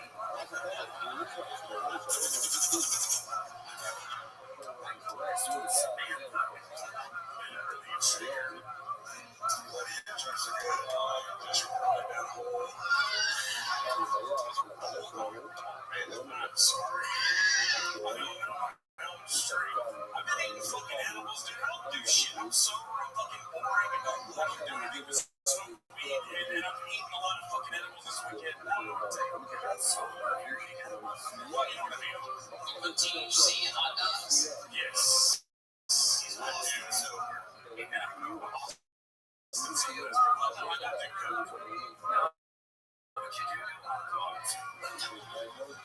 Yonder, I came up here and you had a great set. You did exactly what people hope to do when they sign up for the We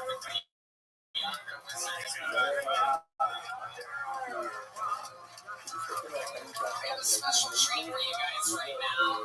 Here to perform a new minute. You guys know that we've had regulars on the show and so far back into the bank of episodes of the show to know that your next comedian is one of the first ever regulars in the history of the show. She was performing brand new minutes every single week 9.5 years ago now. She's a full-time comedian. Make some noise, a new minute from the great Sarah Weinstein.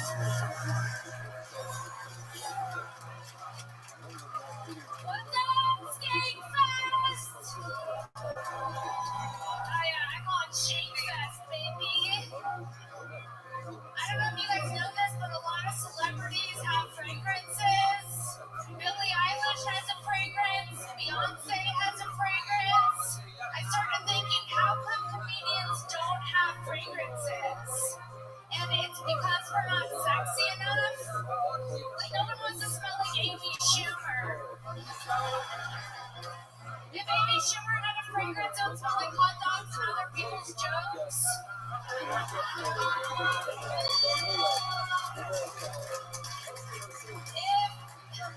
If Joe Rogan had a fragrance, it would smell like jalapenos. If Carlos Mencia had a fragrance, it would smell like jalapenos.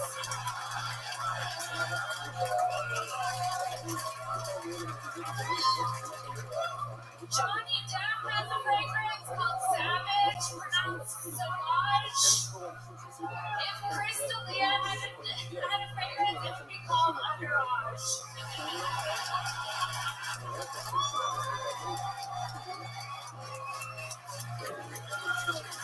If Louis C.K. had a fragrance, it wouldn't smell like anything, it just would squirt you in the eye.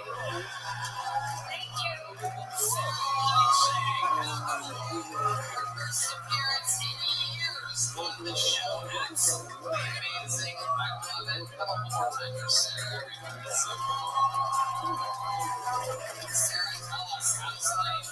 Life is so good. I'm having so much fun at Skate Fest. Kim and I were just in New York. We just looking for Joey Diaz. It was so much fun.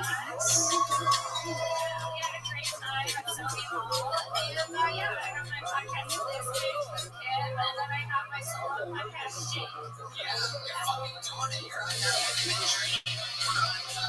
It's podcast, what, 7 years ago? 2014.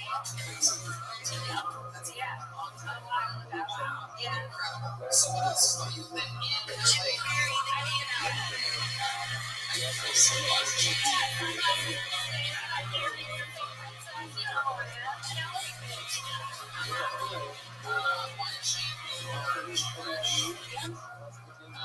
How's life going for you? As a Jew? I'm not even like sure. So you're a Jew? I know when he said this, the girl was going to turn around. Life as a Jew is great, baby. I got it last game because I got an 818 tattoo, but it was bad, so I covered it up because it looked like a Holocaust tattoo. And as a Jew, you can't be doing that. Right. Now, 100%. We were all very, very close with the great Rabbi Stevens. Multiple time guest on the show, super friend of us, Rabbi. Yeah. Legend, much like yourself. Hey, what are you there? There he is, right there. There he is, the right. Well, that's always a little bit sad. I wouldn't expect it to be.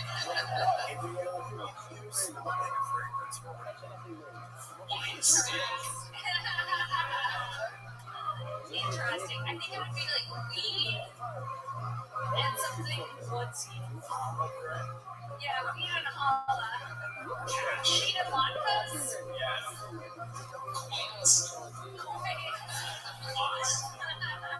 I love it. Wine Shang, you're absolutely doing it. I cannot explain to you how cool I think it is that you, Kim, Ali, everybody's just working all the time, doing their podcasts, making a living in the business. We watched you guys all grow up.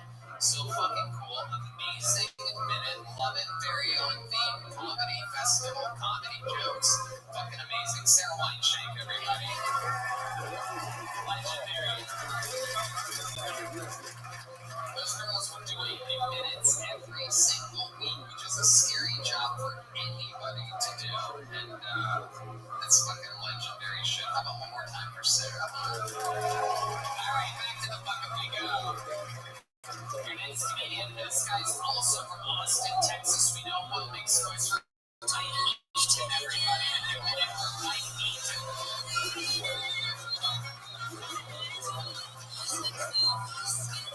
Here he comes, everyone. So you're going to get a 60 seconds uninterrupted from my I got to the Rothschild.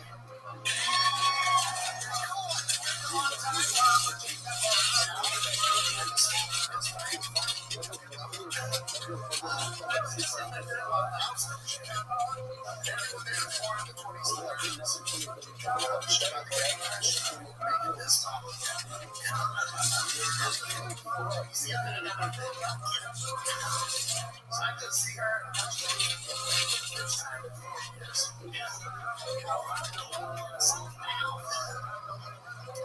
I'm not only there, but installed an access board with 50 years of cigarettes right here.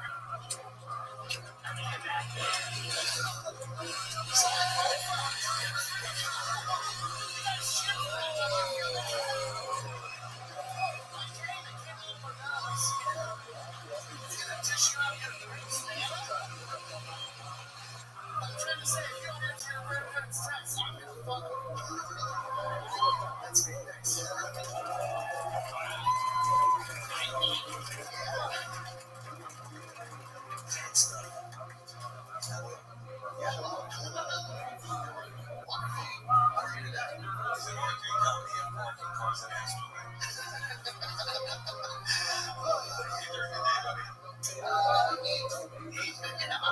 I see you as a children's clown in a hospice. You got a great energy.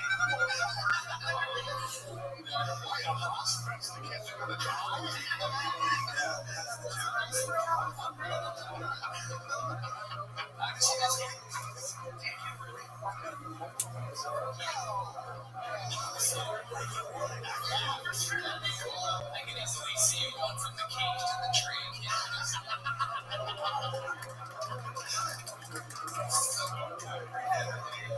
The crowd picked up on it right away. What keeps you going, buddy? Just it's the most exciting thing in the world. Skate Fest has been the coolest experience. Really? I got to try the white lot of the guys' prosthetic leg history. No way. Really? Really? Or is this like the time you told us that you fucked a tree? This is definitely real. It's real. I got a thumbs up from the maybe actually a tree like somebody's what? You said it right. It smell. It did. It's white claw smells like a white pie. The ultimate quantum comedy. Belly button of the way. Yeah. What did it smell like? What did it taste like?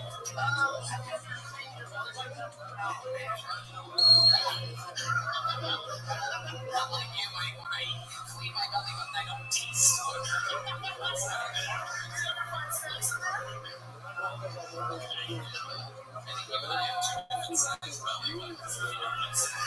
Sure, yeah, I can feel like I'm already in I guess taking up the dude.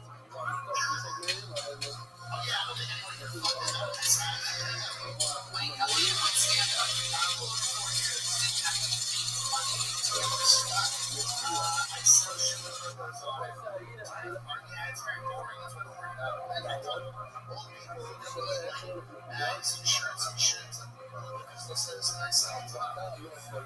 Yeah. Have you ever thought about yours? You seem like a guy that specializes in marketing now that you've drank out of someone's prosthetic leg. Have you thought about perhaps making that a beverage like brand new, state of the art? What do you call it? Like amputee or something like that?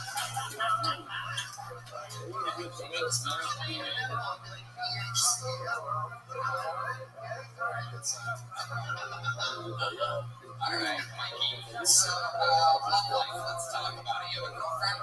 Of course. Okay. Yeah. Did you get divorced? Like 2 months ago. 2 months ago. So it's not fresh.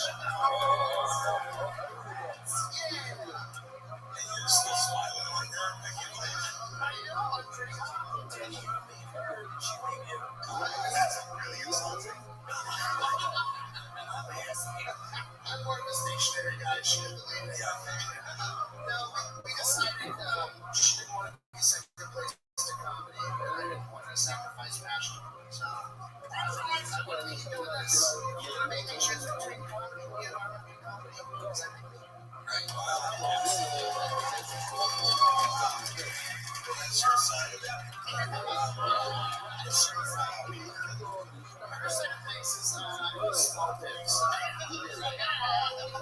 you should hurry. You're out here drinking White Claw. That guy's amputated there.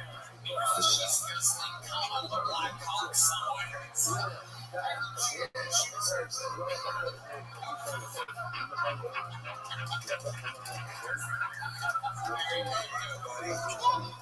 So how long were you married for? A year and a half. A year and We met during the pandemic. I did a bunch of drugs and got married 64 days after we met. This was like,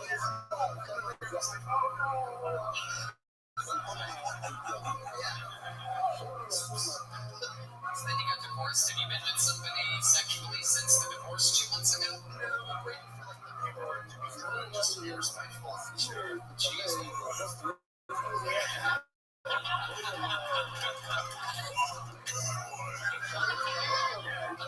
She's drinking now. I don't like it. I want to be respectful. Disrespectful, bitch. So when you do something, what are you in the market for? What type of what do you think you're looking for here? Anything that will fuck you, or like is there a specific shape or size that you're into? Is there like a weird quirk that you have with women? Anything specific? Dumb tattoos. I think dumb tattoos are hot ladies. Oh shit! Wow.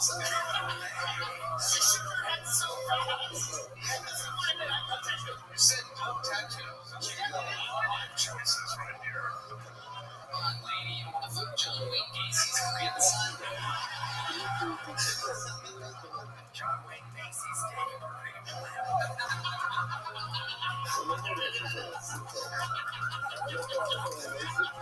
That's why he's the guest of the year, rookie of the year, 2022. Incredible. Mikey, a great set. I absolutely loved it. I love that Austin people are coming up here and really showing how it's done. Great stuff. You did it again. Welcome to Skankfest. We'll see you back home. Thanks, Mikey. We'll see you later at the Denny's. Yeah, I gotta go, Tony. Thanks for having me, buddy. Fans are the ultimate fans. Guys, I'll see you again. Please, for the love of God, this is the best media on planet Earth right now.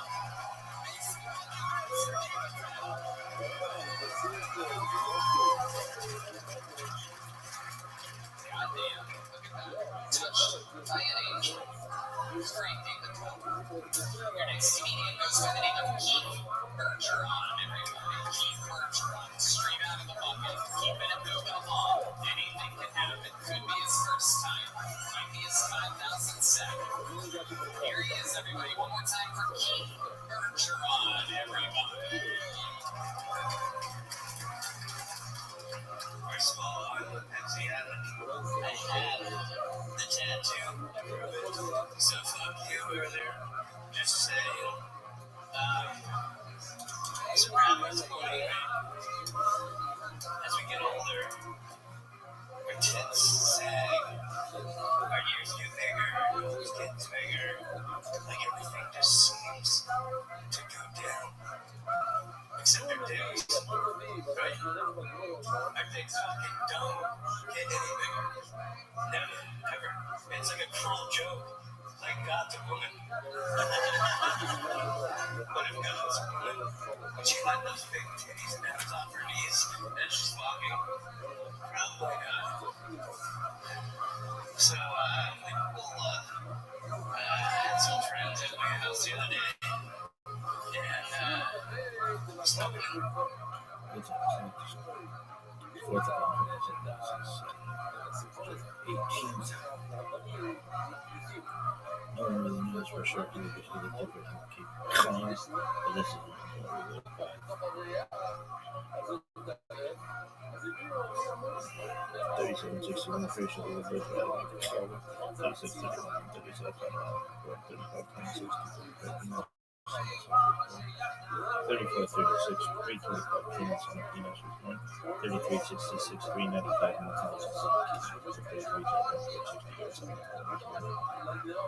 31, 39, 622, 37, 46, 87, 2 so Hannah was born 28, 87, 8, 2, 7, 28, 31, 9, 30, Hannah died 27, 05, 10, 56, Noah 7, 2 was born 22, 25, 15, 36, Noah began construction of the ark 22, 05, 15, 56, that's how soon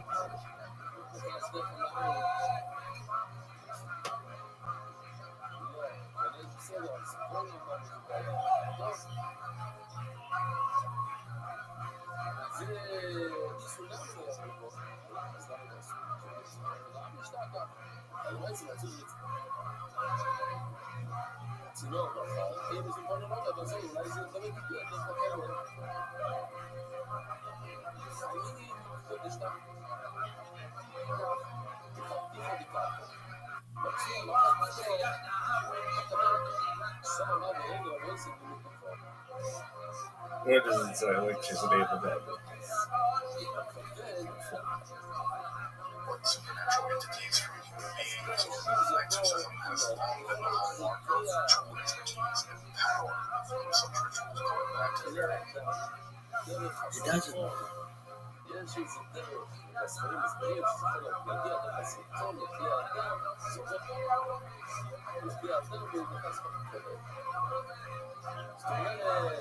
There's only a 1 in 7 chance that they should lie.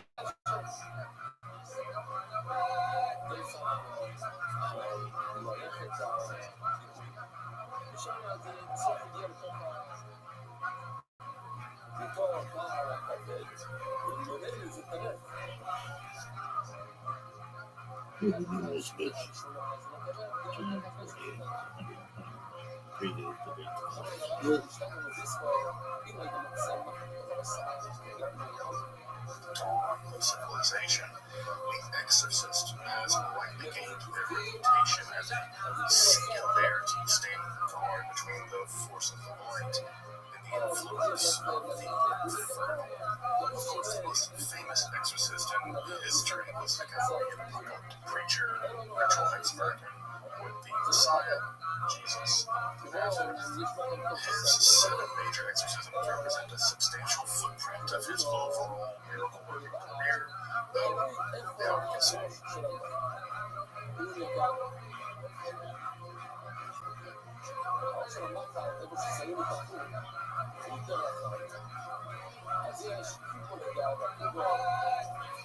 Isn't the The show? most infamous magical operations undertaken in modern times has to be the Yeah, I'm not operation sure. of the Apostolic ritual performed at Aleister Crowley and House Burlesque near Right. France in Scotland around the dawn of the 20th century. Yeah, Allegedly, no, Crowley never completed the Crowley ceremonial regime. You He someone said you can't use vanished electricity towards under the Bible. area. Word electricity is not in the Bible. Restoration after a series of disastrous fires, and the companion episode to this one, we chatted with some members of the foundation spearheading the effort. Make sure to check out that conversation as well. The operation Crowley undertook is detailed in the magical text known as the Book of Rabbi. The text seeks to summon one's holy guardian angel and control demonic forces through the use of magical squares. Indeed, this text is deeply influenced the religion Crowley founded, Thelema, and continues to inspire occultists to this very day. It's even been made the center of a wonderful occult film, A Dark Soul, and a review near the episode. Check out the link in the card above if you want to see the analysis. In this episode, we're going to explore the book of Rabbi, discuss its origins and magic, allegedly within its pages. I'm Dr. Justin Sledge, and welcome to Esoterica, where we explore the arcane of history, philosophy, and religion.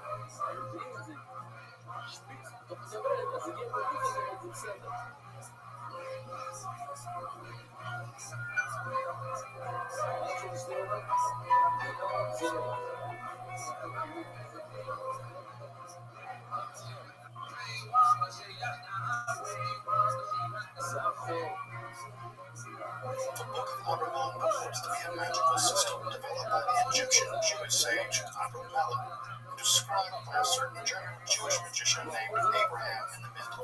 century. The text survives in about a dozen manuscripts in several languages spread throughout Europe. The oldest and most authoritative are in German and date to right around 1608, roughly the same time as the Lesser King of Saul was being prepared in England.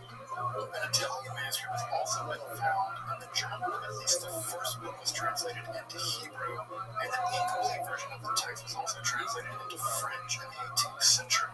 It was in fact this incomplete and somewhat defective French manuscript that Mather rendered into English, which has gone on to be legend in circles.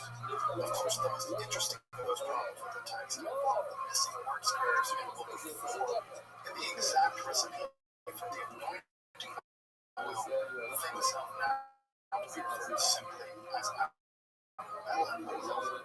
The German text itself was printed by Peter Hammer in 1725. The text itself is 4 separate books. The first one, the rather romantic wanderings of Abraham and Sarah Cain in true magical learning. After meeting with a host of charlatans and necromancers, as one does, Abraham makes his way to Egypt, where he meets the true Advent. During his stay, Abraham learns the true magic comprises the book 3 and 4 of the book of Abimelech as we have it. So how much of this tale is historical? Well, it's hard to say. The occult scholars who recently translated and published the text argue that Abraham was alive and died roughly in 1427. He was a Passaic or legal scholar living in mid-14th to mid-15th century Germany. To be honest, the text, and indeed, if the book were even written by a Jewish sage at all, really fine, the story needs to be much more like a medieval romance, and the logistics of travel for a medieval Jew all throughout the known world at that time, the historical personages that are also listed in the text, and the overall tenor of the articles and other halachas, all to me point away from this being a historically accurate account. Further, I tend to agree with Gershom Scholem that there's actually very little evidence this text was even written by a medieval Jewish person at all. Despite mentioning the Talmud and the Kabbalah, there is a single quotation or reference to those sources. Indeed, there's basically nothing Kabbalistic about this book at all. Further, the demonic hierarchies described in the text are clearly from Christian, non-Jewish demonologies. Also, the Kabbalistic ecumenical tone of the text, just take a sample case of Jewish or Christian, would be incomprehensible to a medieval Jewish legal scholar, and probably to many Christians as well. Also, Scholem points out that no Jewish person, much less a rabbi, would ever name their son Lamech, a direct descendant of Cain. However, I will name 2 exceptions to this line of thinking that do give me a bit of pause. One, the concept of the Holy Guardian Angel does in fact have some Kabbalistic echoes, despite being a largely Christian idea. More on that in a second. 2, magic squares and demonic hierarchies do contain some words, although they're sometimes weirdly scrambled, especially considering if this text were written by a learned medieval rabbi. For instance, in chapter 15 of book 4, we're given word squares for magically producing food and drink. The first square for bread begins with I-A-I-M, while the third for wine begins with L-E-C-H-E-M. Even basic knowledge of Hebrew, you can see that something has gotten switched up here. The first square reads the corrupt version of yain or wine, and clearly lesson is for bread, using the word for bread, but they're switched. However, the second square for meat, however, begins correctly with E-A-S-A-R, a song for meat Hebrew. The Hebrew words pepper the text, but often haphazardly, which makes more sense to me as the work of a Christian with some basic knowledge of Hebrew dating from the late 16th, early 17th centuries, rather than that of a learned rabbi of the early 15th century. The magic squares and myth as well. The second book deals with magical spells that Abraham discovered or developed outside of his learning with Abimelech. These spells cover a wide range of effects, and it should be noted that there's a curious absence of what I would call antisocial magic. That is, designed specifically to harm other people. Once the will does make you invisible to your enemies that are pursuing you by blinding them at least to your presence. And of course, there are the ubiquitous erotic binding spells, which are always worrisome in terms of the ethics of consent. Here we have spells for curing diseases, ending animosity, speeding infertility and childbirth, to combating ghosts and various types of natural disasters, which typically takes the form of a ritual performance along with an incantation called from the Hebrew Bible, most often the Psalms. Generally, this section is rather typical of the kind of magic that goes back as far as the Greek magic vocabulary that we see basically ubiquitously in medieval wars. It is without a doubt that the third and fourth sections of the text have gotten much of the attention, especially among modern occultists.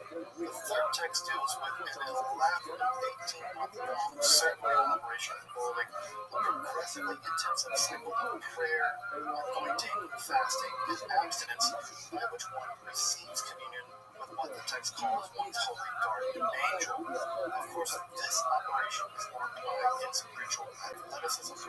It's something akin to a mystical marathon.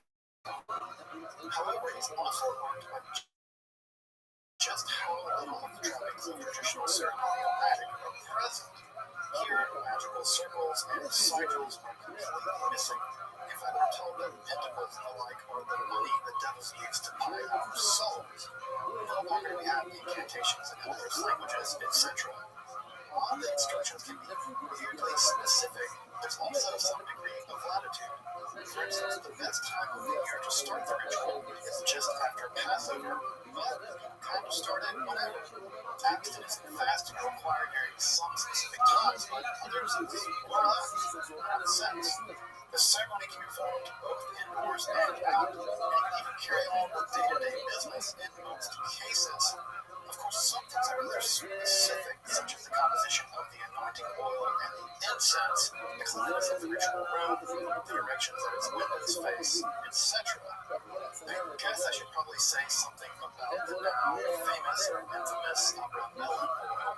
It's clearly based on the Shemen HaMishcha described in Exodus 3. The problem for both oils is exactly what these compounds are, especially the condensate, which isn't clear, and it's been linked with everything from cow's milk to cannabis. All these things are possible. I'm not going to wade into the waters of that discussion here. It's going to be a future episode. But what does matter here is that there is a persistent confusion in the editions about whether calamus, which clearly appears in the most reliable German manuscripts and the 1725 Hammer edition, or calamus, cousin of ginger, which appears in both the Mathers and the recent Den and Guth version for some reason. Further, Alice really also introduced a version using only essential oils, which further complicates this business. Well, what's the right answer? I have no idea. But you can apparently buy both versions on Amazon.com for $14.99, so support your local oil maker. The concept of a holy guardian angel has also gone on to great fame in modern occultism, especially in the polemic religion thus developed by Aleister Crowley. The concept of an individual guardian angel never became entirely popular idea in Kabbalah or Judaism generally, though it does appear in the Rashi, which means nothing. Indeed, as early as the Bible, angels and demons, lesser so, are typically assigned to people groups like national entities rather than individuals, like in the book of Daniel, for instance. Again, another concept that tells me this text is ultimately of Christian origins was something of an exception I'll discuss in a moment. Regardless, the apparent goal of the ritual is to converse with one's holy guardian angel, thereby learning further magical secrets, being corrected upon one's personal failures, and in modern occultism, learning one's true will. An incredibly complicated concept developed in the religion of distant similarity to a form of mysticism that exists in Torah mysticism. One summons an angel known as the Prince or Middle, or than having to study. And if you've ever study at Talmud in a yeshiva for 8 hours a day, you'll realize how welcome magical knowledge acquisition would be. Further, as a concept emerging from Kabbalah, in which a kind of angelic doppelganger can appear to a mystic and especially static without state. This idea appears in a host of Kabbalistic, mystical, and magical texts. For instance, the idea seems to go back to Proclus. It appears in the Zohar and also in the discussions of one's perfected nature and the Pika tricks for all basic forms of his lineage. And all of this is somewhat akin to the idea of the astral body, that was primarily known in Hebrew as one's Selah, perfect image. I'll be doing an episode on both of these concepts in the future, so if you're curious, stay tuned.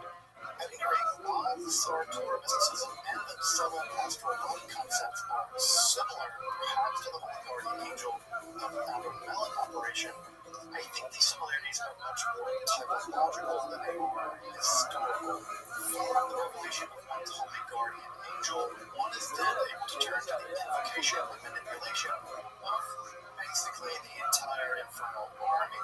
Like many texts of angelic and demonic magic, the Melon imagines the demonic legions as composed of a hierarchy, very much like that of medieval feudalism.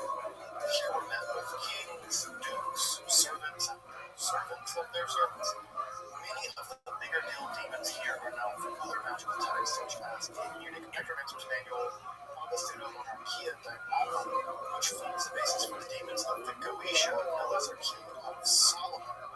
Though here we're not provided with all the fabulous demonic seals of other texts, and many of the names of the demons are they're kind of surprising. We have Cohen, or priest, Nagi, or leader, Nasi, or president, with odd names for servants. Another is called Neshama, or soul. There's a Greek one called Soterion, which means salvation. We have another Hebrew one named Agid, or preacher, for some reason. Again, these are all kind of weird names for demonic servants. Once a summon, which again, basically requires asking for like their magical circles with strange seals, etc.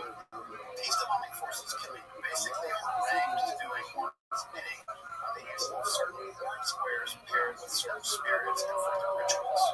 Of course, word squares date back millennia, with the Sator square being the most famous. In this example, we have a case where the spirit orients Paimon, recognize Eriton, and Abayon all work together to accomplish the magic of saving. The 17th chapter of the 4th book, which is specific has to do with traveling in the air. Specifically, if you want to travel on a cloud, use the word square beginning with the Hebrew word anon, not surprisingly the Hebrew word for cloud, but it also contains the word NASA, N-A-S-A. Yeah, NASA, flying on a cloud. Book 4 contains dozens of these word squares which accomplish a wide range of magic, from discovering the future to working to minds to success in alchemy, esotericism, transforming people into animals, recovering treasure, healing sickness, prevent magic, creating sickness and money, and even summoning spirits to appear as monkeys who play music and do acrobatics jungle for you. Spirit monkey entertainment. You get it all, man. One can also discover future word squares by inquiring with spirits, generally with Holy Guardian Angel. Of course, all of this comes with warning how to share it, to sell it, and to only perform the magic for good and evil ends, and of course, keep it a secret, because secret monkey magic juggling secrets. The book of Rabbi has gone on to become enormously influential, despite being known primarily through a basically incomplete and jumbled version produced by authors. Foundational alchemical concepts like the true will and the Holy Guardian Angel have all become central in this spirituality developed by Aleister Crowley, along with things like the Abramelin orb used in some interpretation remain a widely used ritual tool. Whatever the origins of the text, there can be no doubt that this book persists in its important role in Western occultism, even if it's more celebrated than actually known. If you're interested in the history magic, the occult, and Kabbalah, make sure to subscribe here to Esoterica. And also, if you want to support my work of making slowly accessible and free content on topics as esotericism, consider supporting my work on Patreon or one-time donation. Your support makes Esoterica possible, and I'm very humbled. Thank you. Of course, the Mather's edition of the Book of Abramelin is an absolute classic. But as I pointed out earlier, it was written from a complete and effective French translation. Despite this, the text is a classic, especially interested in the development of the occult in the 20th century. It's just worth reading for that alone.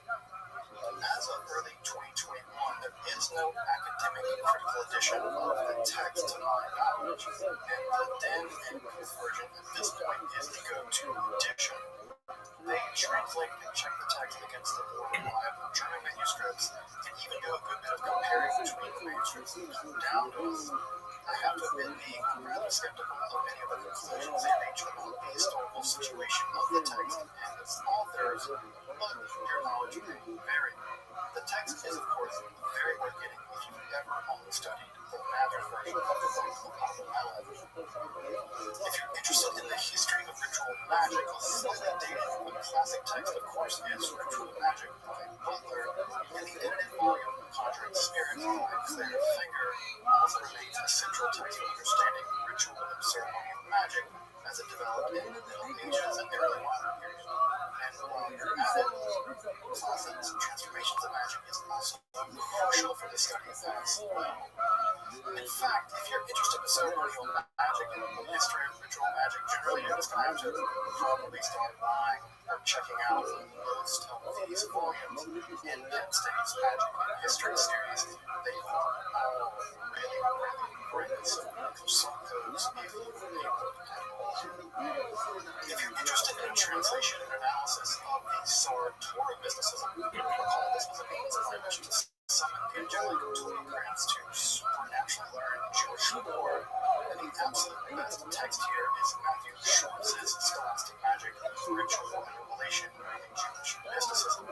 This really wonderful volume explores and analyzes the surviving texts of this form of magical mysticism and is well worth checking out. As I mentioned earlier, I'll be doing an episode on both Sword Torah mysticism, this sort of astral body mysticism that we see in the Kabbalah. I'll be doing a video on both of those at some point in the future. Until next time, I'm Dr. Justin Sledge, and you're watching Esoterica, where we explore the arcane in history, philosophy, and religion.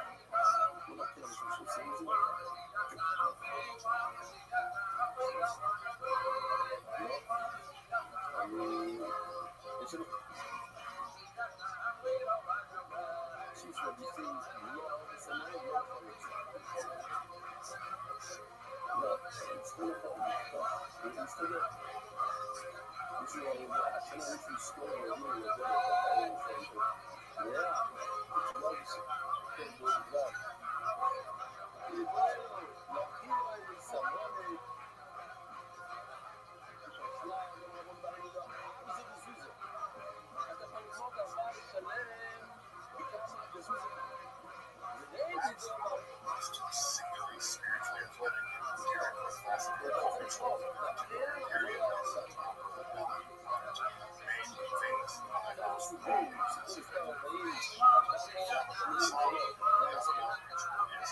famous frankly as it is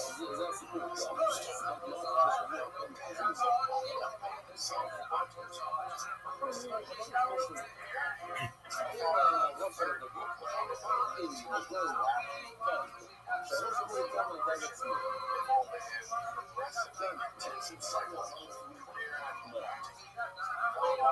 Fast and absence by which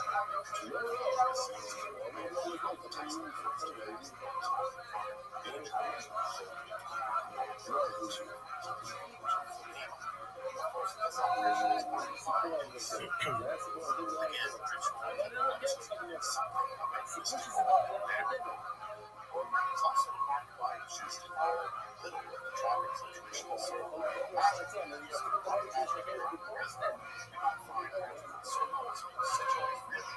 In fact, we're told that the rituals and the light bulbs of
impersonal download is an extraterritorial personal knowledge conversation.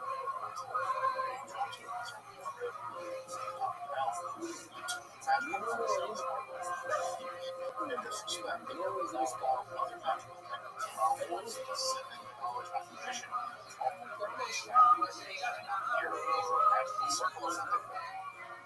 torture specific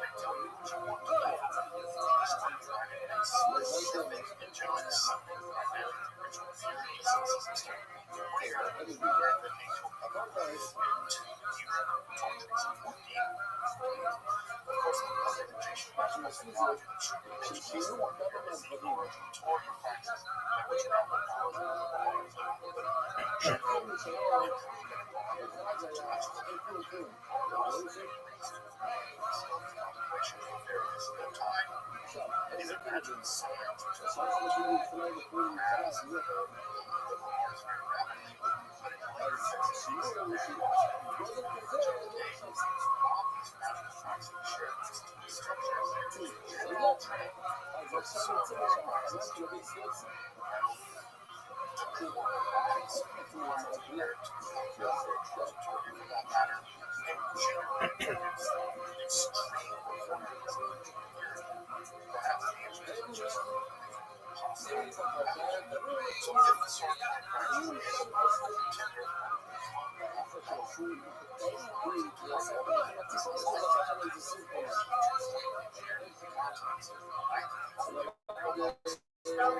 just such magical technology magic involved extreme fasting, meticulous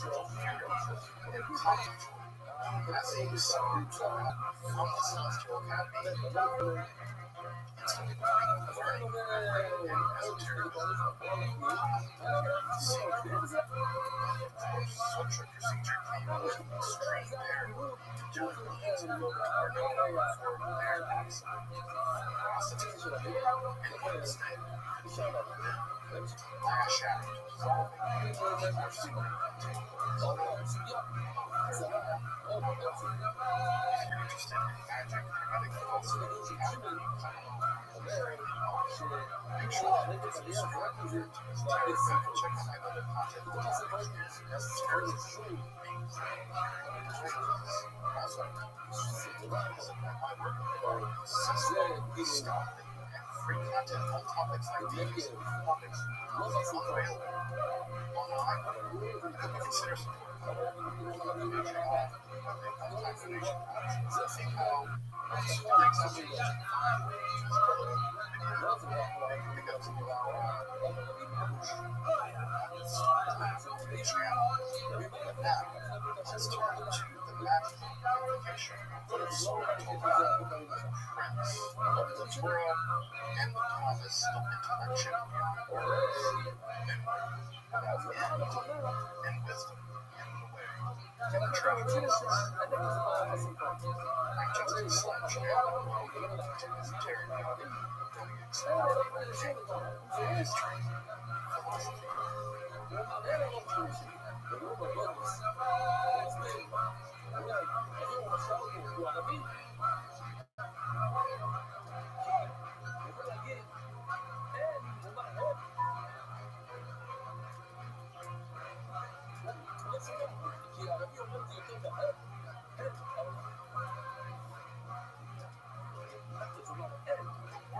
Jewish learning and traditional learning generally is just radically different from contemporary educational values, which you may know Jews and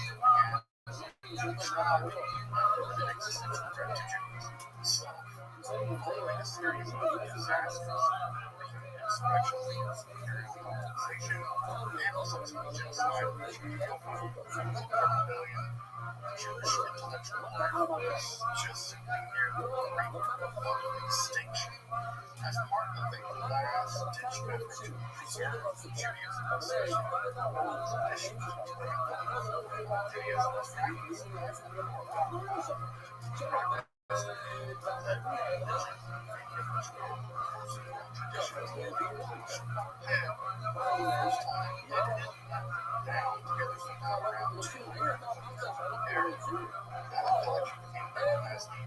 practice, subsequent generations, of course, frequently text and the resulting commentary conversation eventually became the two Talmuds, two Talmuds, a Jerusalem under the Common Era, and the Babylonian Talmud,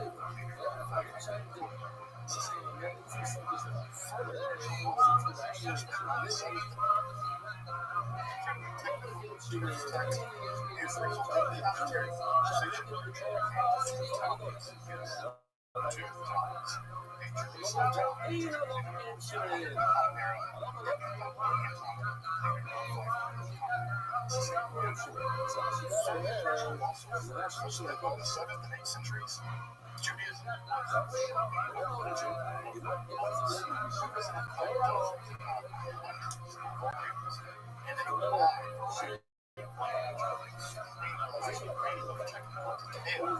after all, they're still not savage. These are under the threat of execution, which meant that they were incredibly poor. And to that end, precisely determining what constituted war. I think 707 began and ended. That wasn't just trivia.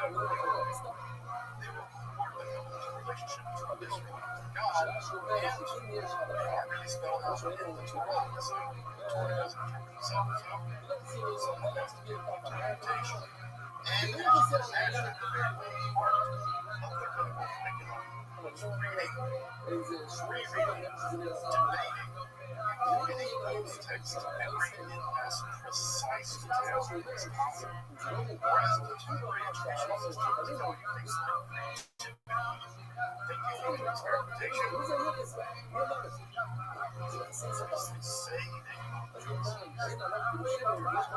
very classical education, at least in a foundation of appeal to each other. Here's to the social system, including as much to memory as possible. Such traditions of education still exist in the world, which are remarkably similar from Buddhists to Muslims to Jews and Yeshiva, and these shared values, especially the value placed on memorization. Of course, in an era where books were extremely expensive and language was thought to be divine, it should be of no surprise that memory becomes an essential store of the community wisdom. It was in the line of scholars and resources. However, narrative literature is a original wisdom tradition. The immediate problem confronts us. How does one memorize such vast libraries? How do you hold that wisdom and express it to a new adults and generations? Most people these days, they hardly have their loved ones full of memories. How many parents ever have time, much less niece, or a collection of vast literature. Of course, centuries of age, civilization, and of every community from around the world, memory to flourish. Lands up and down to its near and dear to us with things like divine devices, the memory elements of the ages, song, poetry, chant, rhyme, and just countless hours of practice, treasures of memory positively. In centuries past, and they still have a tradition. Just John.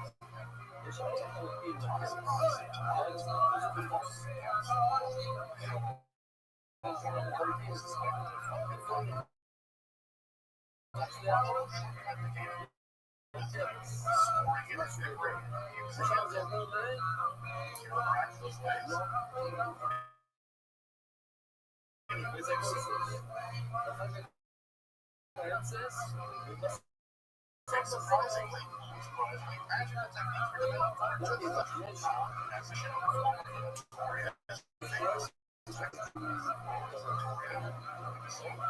check that out. There we go. This episode has a Jewish collaboration in which the vast tour was instantly accessible, memory was expanded, and the recipient was given more natural power. Imagine this natural system is such as it is advanced as the scholars as the process of the stars fly.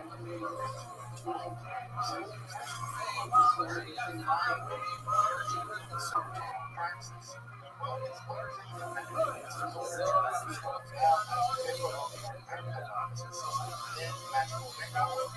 of sacred literature found in Islamic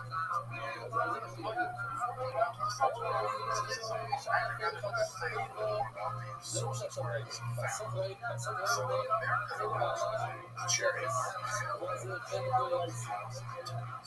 school of mystical praxis that learned sometime in the late classical era focused on Jewish patterns and the shamanic journey to this journey from the descent of literature and ascent in our day. Descent to the chariot perilous adventure several motion tests and fierce guardians. All of the bypass use of magical past and carry.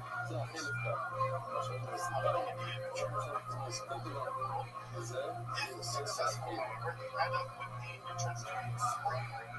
Final chariot. Vision. Supernatural wisdom transform that into a fiery angelic being. Now, I've been trying using techniques like this. Already when I feel all the adults worship divine powers. fire is also somehow transformed. This literature survives is incredibly complex, and scholars are still struggling to fully understand how it is, cultures alongside each other, and maybe even its relationship to Christianity. Now, that's a genre that really also features almost every kind of literature as well. Some kind of horrific activities like rape, but it's started However, the Sarn Torah magical practices have until today actually largely embedded into this American high literature, sometimes haphazard and frankly puzzling manuscripts. And while the two did develop perhaps similar views, even sometimes pollinate, they're kind of these ideas are respected. Catholicism was a journey to the divine realm by the practitioner, whereas the Sarn Torah practice was an internal soul down to convert angels present down to the advent out of the realm. So, at least in this way, they make for a bit of a combination of very mystical literature and swing. The second location we find Sarn Torah texts are in the storehouses of sacred literature known as antiquaries. I know that any text of sacred names can't simply be thrown away. They have to be collected and ritual prepared.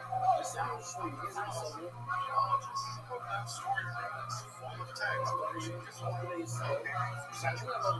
Sometimes they will not buried for 1,000+ years. Valuable treasures of historical Jewish literature, random fragments of some mystical side of things. One of these treasures, however, to be received has been Jewish manuals, actually, they would go basically all except for one of these videos. It actually scientific reconstructed fragments found in the Cairo, which, by the way, does not really this means that text is no mystery from the secrets that you can learn more about cultural life. Some of those fragments also contain especially interesting ritual texts from the Sarn Torah preserved originally.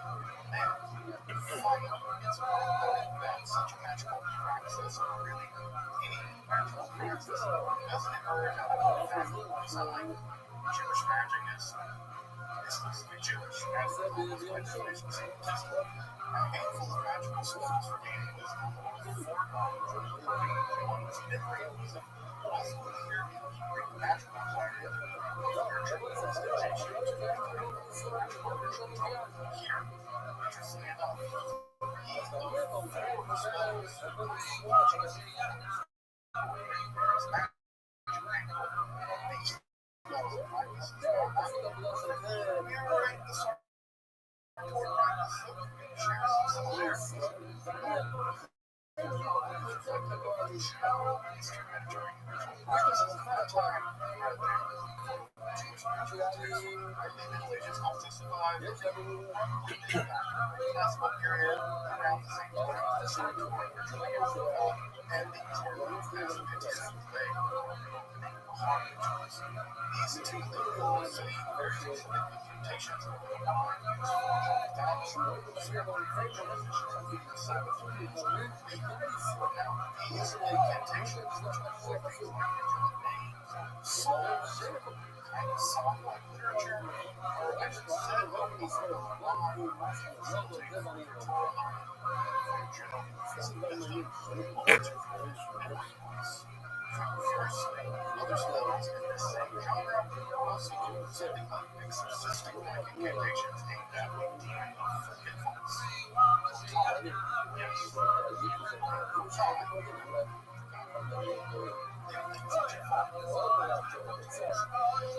As we'll see, both these exorcistic incantations are mutually inherent. Still, in the Sarn Torah magical tradition, they both represent another, lighter, distinct tradition for launching summer end. Finally, venom is sort of Korean things which are also mentioned in Angel Office presence. This is a very important angel for us as disciples of the truth. As this episode is written forwardly, I'm going to hold back my discussion because some of the evil seems to function a bit like the source of this literature may have been the same in the minds of future writers for whatever reason. But it's worth pointing out that some of them is so interesting and distinct that it can be a topic for another day.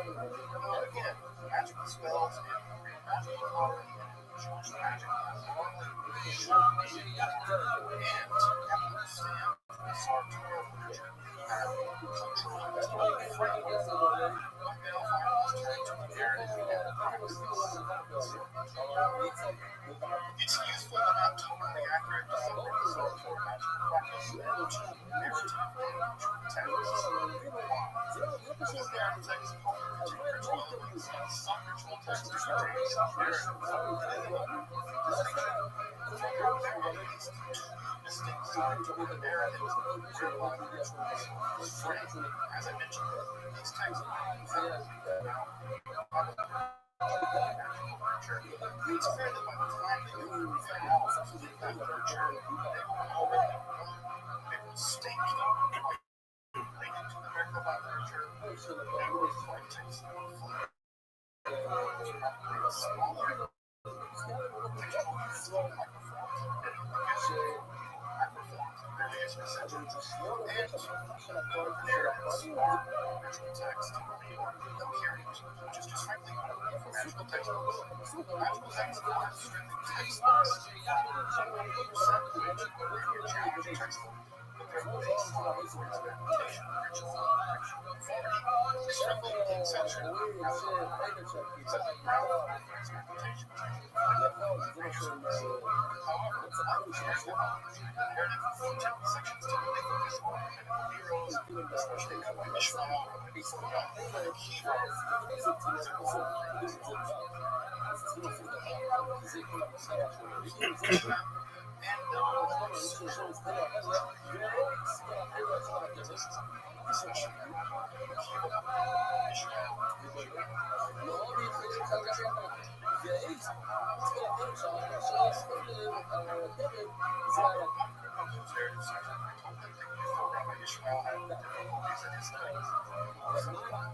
especially in his realization of scripture and Mishnah.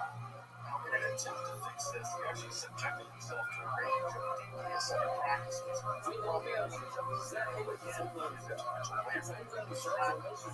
Seeing my kind of dedication, still, this is within the precincts of location. The second Rabbi Ishmael swears invocation using their name, such that instantaneously control makes him as very knowledge go to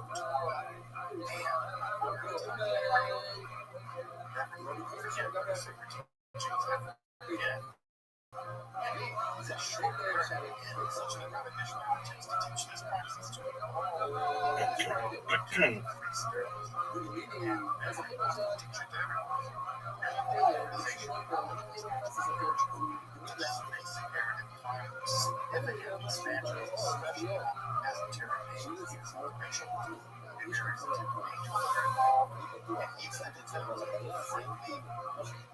terrifying encounter with the sartorial lies and what it means is this happening.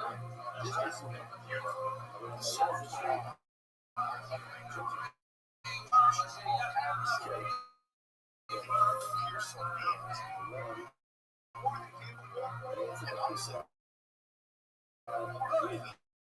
and also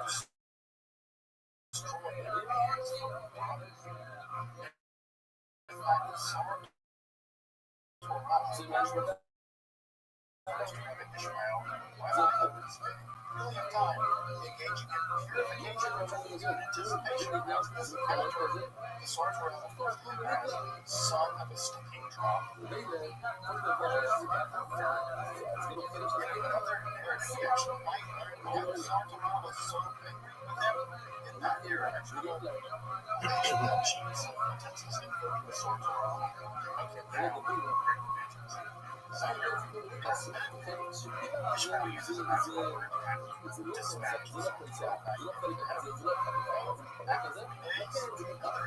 or being or fierce angels, functional with the sword of soldiers again. Sword episode, he appears in mysterious seal of the crown, appears to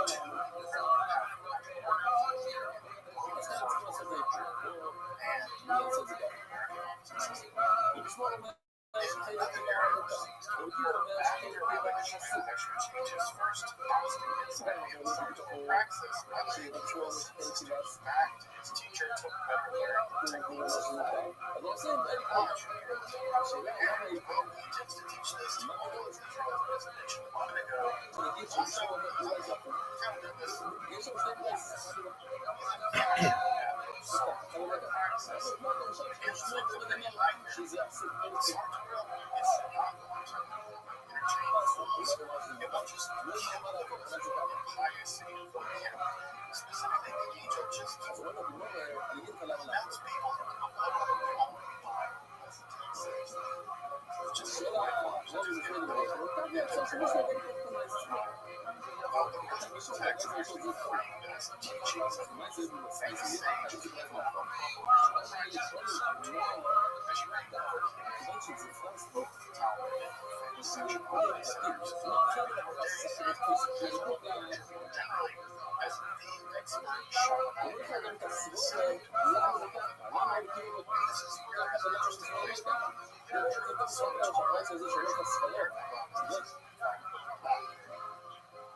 Interestingly enough, some of those very songs from biblical literature are still sung in church dialogue. Now, the effect is well, it appears one of this praxis in some texts you can line up, the celebratory praxis,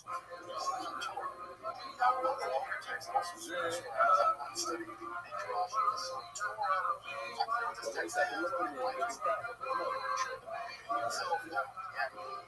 You can't further follow this logic of each of God's guide to rapid progress. The length of these fasts range from 3 days to 40 days. Sometimes very strict holy fasts are to dawn to night fast. Fasts of Judaism, these are highly restricted from that generally short duration of fast. Intensity 70 times. So God actions vegetables specifically when given fried vegetables. Well, there's bad breath and flatulence during this time period. So the flick still always like that. And again, it smells terrible. Only matter of I think it's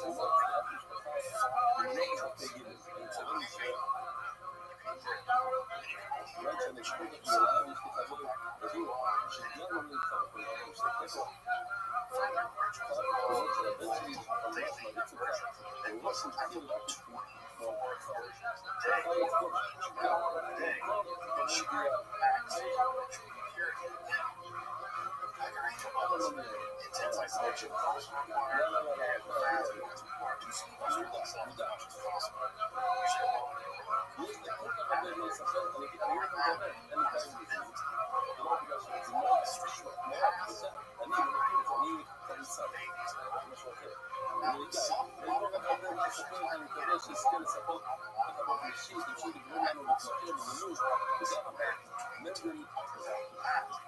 It's possible that watermelon is a distant source of practice. The link is admitted pretty tenuous though. I'm going to come back.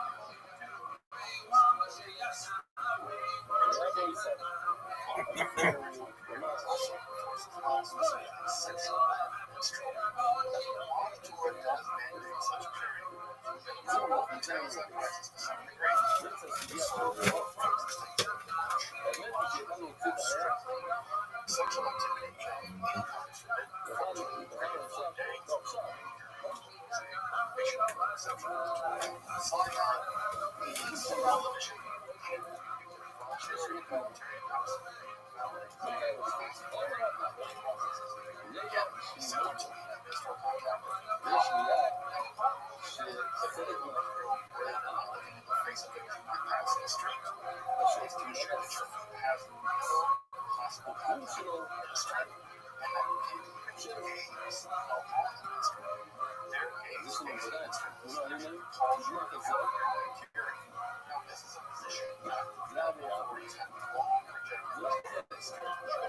superstitious and silly and over the pot.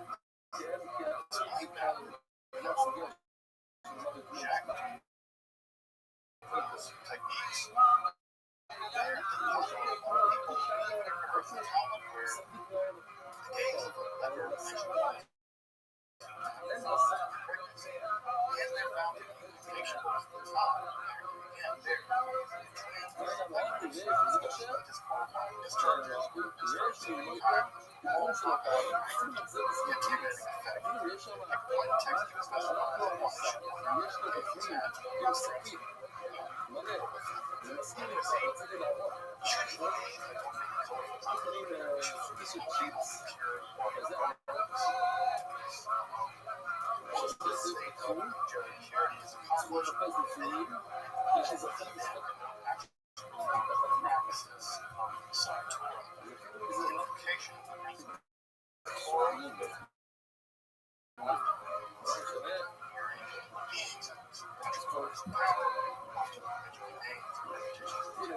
Sometime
in the century, just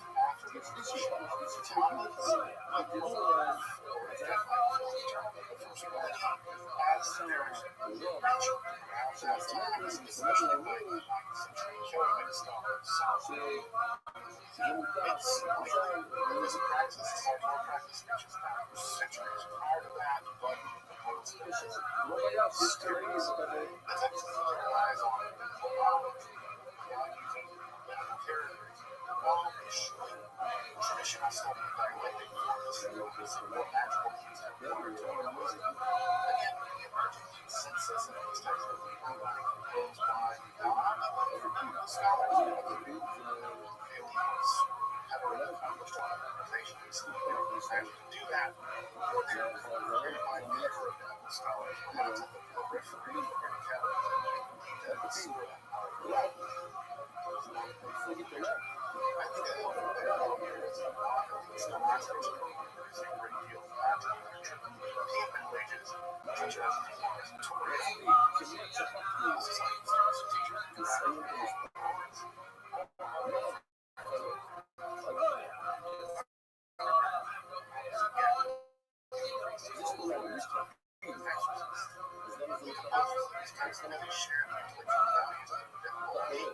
but they're just equivalent to wages.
Dude, how you living, pimp? You ready to get that ass whooped again? Because I'm ready to deliver the ass whooping. How is life, son? Rabbi, do you know what's on tonight? The World Cup, baby. Do you know what else is on? The World Cup after show? No. Yeah. Your comedy is on. Raw comedy is on tonight. I thought it didn't air until August. It's tonight. All right. Who won? Some guy from yourself, by the way. Well, he sucks dick. Dude, are you ready to? James McCann didn't work out. Yeah, James McCann didn't work out. exactly. And you didn't win Rock Comedy, so I know this bitch is rigged. You should have won Rock Comedy just because of your association with me and our mutual hatred of Chelsea. But I know you don't really hate Chelsea, and neither do I. Chelsea didn't win either. Yeah, because she sucks. But she's still got 2 more years to try, and she'll probably win. I would say that she has the best chance of any person in Adelaide.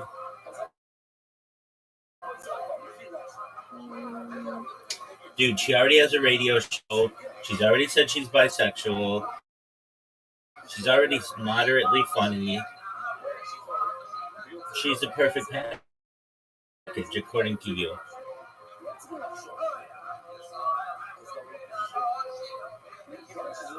If she has James McCann on as her first interview, ready to lose. Folks, Zoot says that he's ready to lose, and everyone out there in the world recognizes that this may be the truth. Zoot, do you want an update on William Montgomery? Yes or no? I'll wait. Or you're going to get one. Do you know who William Montgomery is?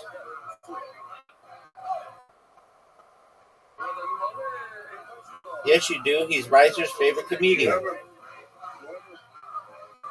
Chelsea were out of the Dave Akers and Tony, but I just can't see how good like some shows. Zoot, did you know that William Montgomery is Riser's favorite comedian?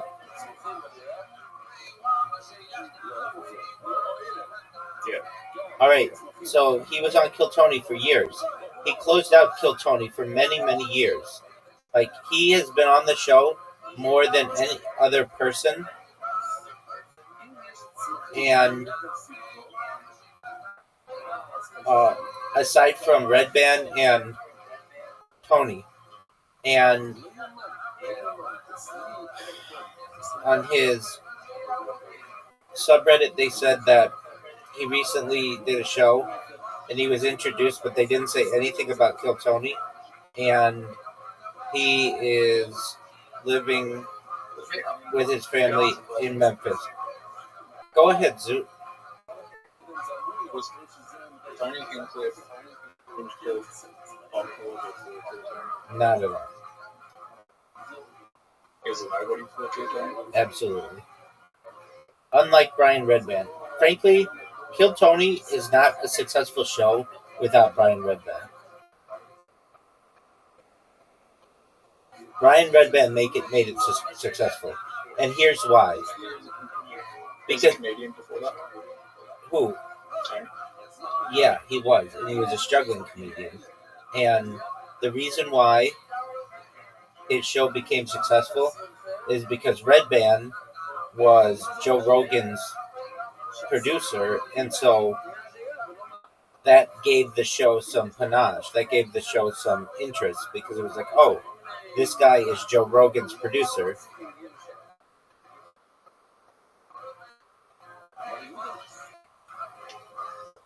So do you recognize that you're already losing by 1?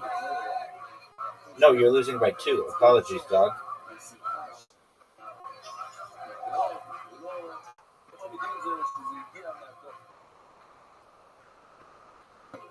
Zoot, look at this shot. It's maybe one of the best shots you've ever seen. Zoot. Stop. Zoot, do you see my ball? Zoot, do you see that your ball is in a really difficult position? Zoot, do you see that my ball made it in 2? And your ball is done. You've lost. It's already over for you. That's how dominant I am. I hate this whole though. You should watch the Aaron Tran special. Honey Garden? Yeah. Aaron Tran Funny Garden. Honey Garden or Funny Garden? Funny Garden. Is it the greatest special you've ever seen in your entire life? All right, Zoo. But it's like the start of his career. On what show was he on recently? On what show was he recently where he uh, made news? What was it? Saturday Night Live or something? What? What was he on recently? In Australia or America? In America. The Late Show. That's right.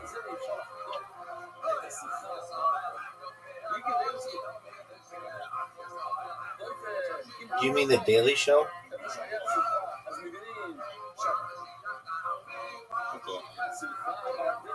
Because the Late Show's not on anymore. Oh, Zoo, did you see my shot? Okay, but did you see my shot? What kind of garbage ass shit was that?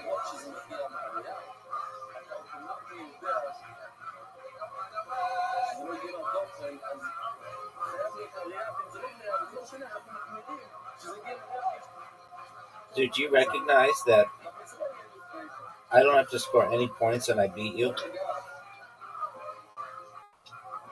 That I'm a champion?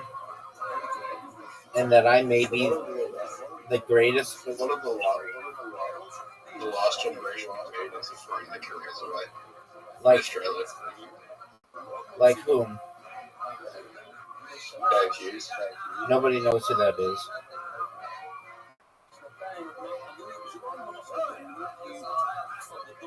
Do you think Dave Hughes is one of the greatest comedians of all time?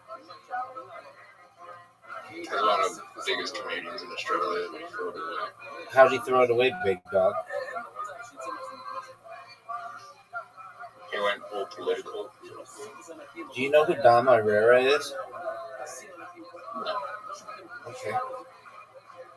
He went all political when he started criticizing the housing market in Australia when he's like rich.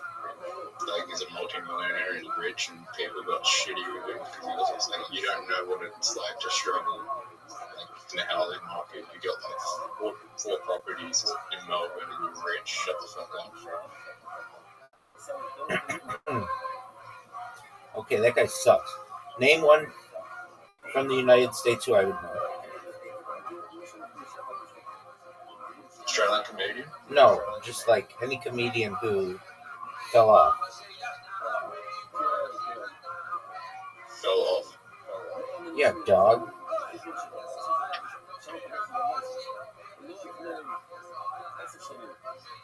Zoo, you have no idea how much I love playing this game with you. And I especially love when you win.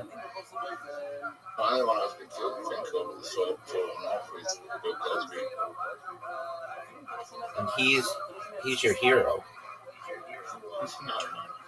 You bought his book, and it's the last book that you've read. So I gave it to James McCann. And what did James McCann do with it? He said, I've got this book at home. It's a good book. And gave it back to me. Oh, so you didn't give it to him. I tried to. I wanted to get rid of it. And he didn't want it. Yeah. Is it a good book? It clearly is not really like novel, and it is just bitching about rap music.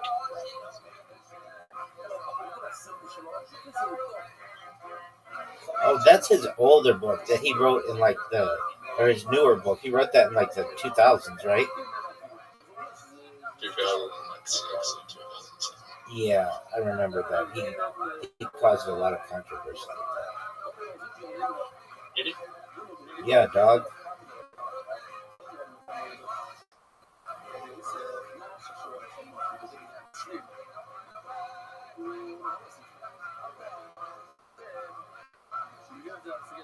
Dude, Why did he call his country? Why did he call his country racist? because there's a lot of money in the hip hop industry, and Bill Cosby was basically saying like people should respect their parents and comb their hair and not use cuss words and treat women with respect, and the rap industry isn't doing that. And Well, that's good advice. so that's what he writes in the book, isn't it? Yeah. There you go. And people were I like, don't know why he was following that advice. and people were like, "Shut up, old man. Nobody needs your advice." It sucks.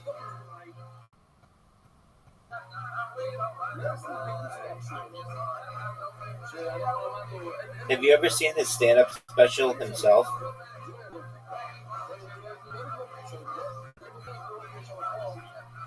It's very good. Maybe possibly. It's very good.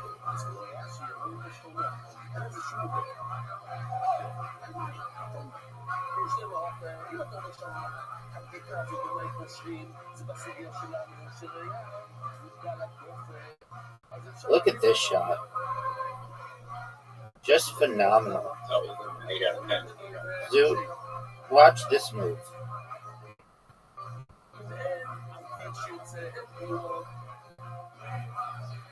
Watch this, man. Dude, that was the worst shot I've ever seen. As the kids would say, no cap. No cap. Dude, are you watching this? I mean, but do you recognize how good I am?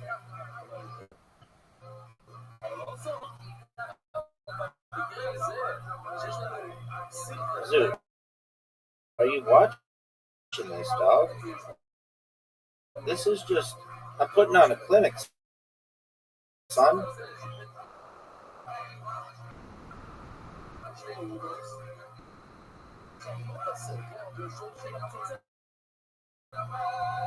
Zoo.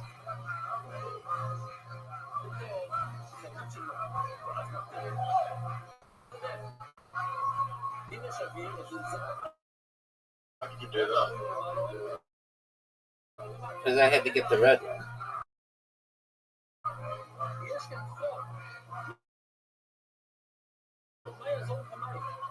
They fucked up all your shots, though.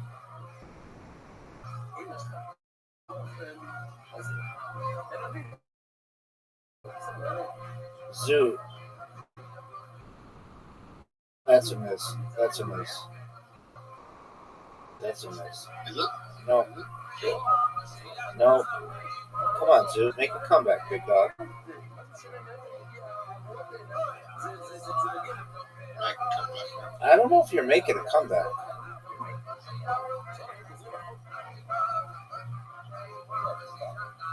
I might have just helped you. Maybe.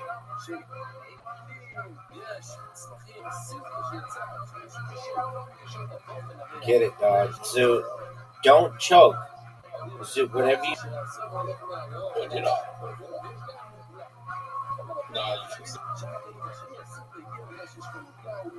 Now that's a different shot. Okay, we're gonna one for you. B. It's one. Go, go, go, go, go, go, go, go.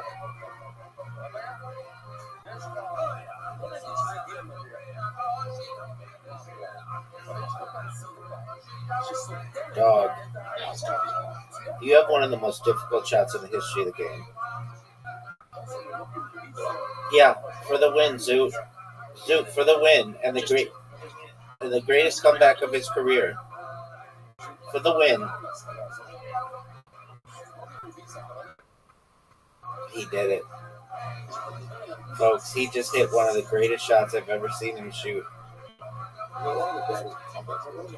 It's very good, big dog. It's very good. Do you like that game? That's stressful. Dude, I like both. no. Dude, everybody's awaiting you.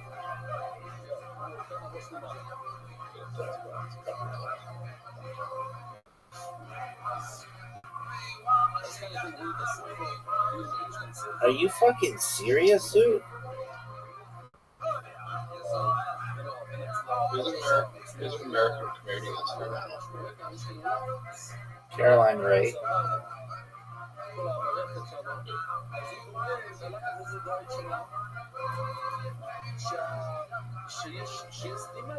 Rosie O'Donnell.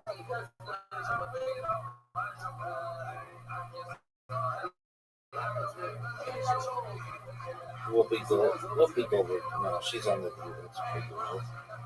But she doesn't do stand-up. Zoot.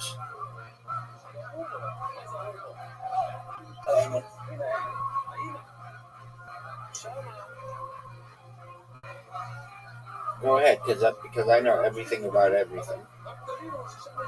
Is Seth Rogen a comedian? He's a comedic actor. He doesn't do stand-up. Dude, what the fuck, man?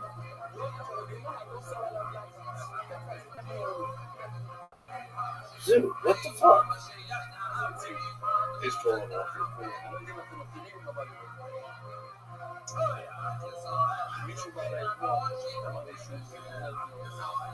Dude, you just got the same thing that I got. No, you did get.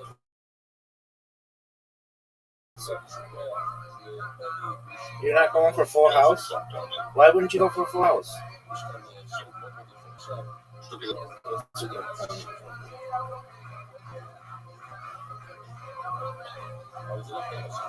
Give me a 2, baby.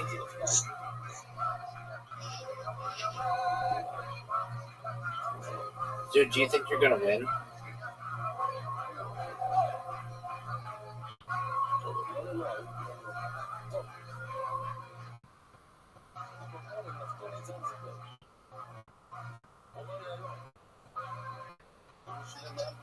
Two, three, four. I'm gonna take a risk here. 1, 2, 3, 4. Zoot. Took the risk and it paid off like a pimp. Zoot. No way, dude. You are playing so well. Oh, this game sucks. This game sucks. 1, 2, 3, 4, 5. Dude, this game sucks. You came back last game. I'm still winning, baby.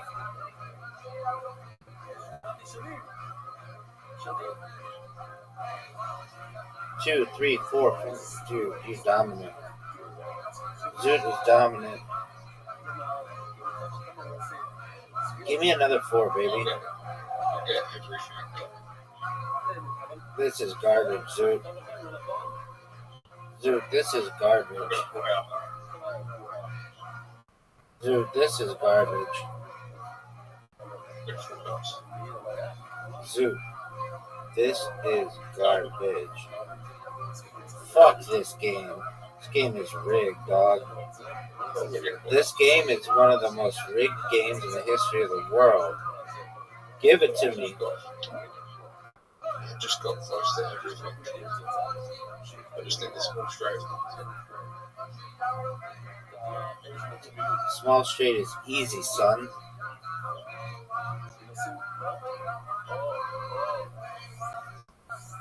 Dude, you get another Full House. This is just garbage. Give me. Yeah, I already got it. I need 6s. Oh, this game is redonkulous. Keep on getting straight. You keep getting. This is like your 5th Full House.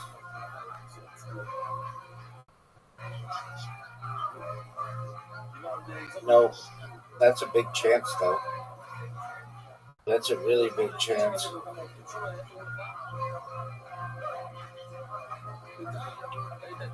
I fucked that up. Yes, you did.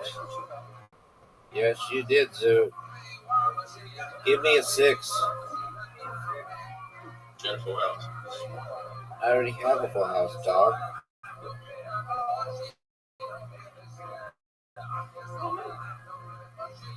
That's a good one. I need 4 5s. I need 4 5s, dog. Oh man, maybe I'll try to get 4 4s. Crazy. Give me a 4. That was garbage, dude. 5 phrase would make mine too.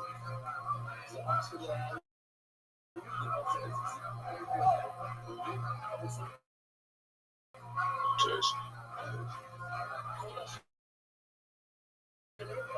That's garbage. That's not good. I know it's not good, and you know it's not good. Next. Yeah. Give me a 1. This game, Yeah, everything. Yeah. you don't have any 3s, son. You don't have any 3s, son. Garbage. Garbage roll. Garbage roll. Oh, why would we not? Garbage roll. But you got 2. You got 6s. You got 3s. I just prepared. I mean, that's a cool story and everything, but the thing is, nobody cares. You're done.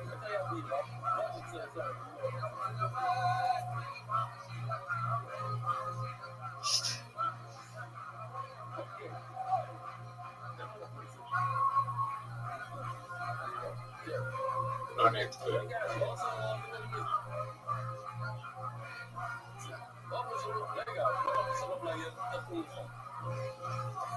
Dude, 4 or 6. you're done. It's over. No small straight for Zoot. No small straight for Zoot. But Zoot won. Still won. Yeah, dog. But you won't touch me in mini golf. You know I'm the best mini golf player you've ever played. Zoot. Zoot. You have an invitation, dog.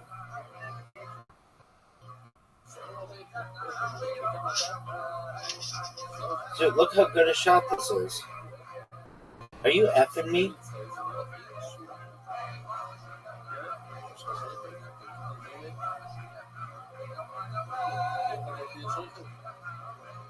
Water.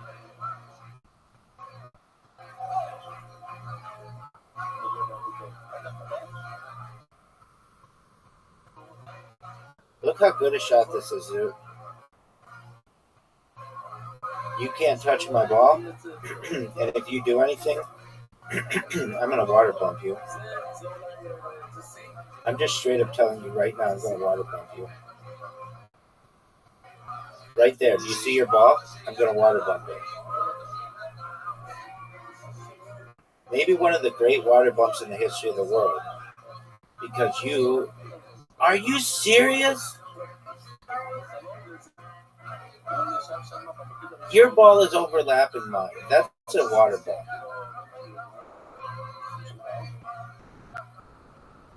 Zoot, what are you going to do? Zoot, why is there a pin? Why is there a flag in one of the holes and not the other?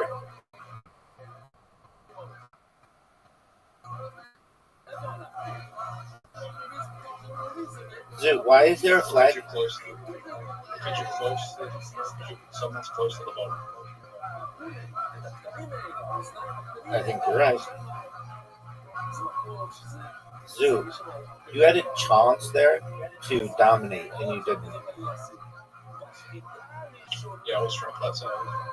Well, it wasn't a smart move.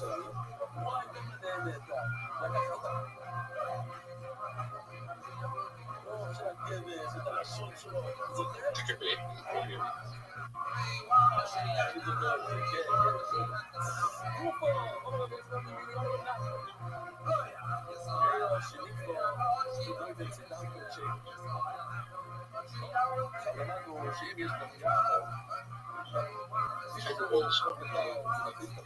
Do you think it was one of the smartest moves in the history of the world? Do you think you're going to make this shot? Say as we get closer to the hole, I black see. goes away. I see. I see. Dude, I'm going to turn up the jets on you.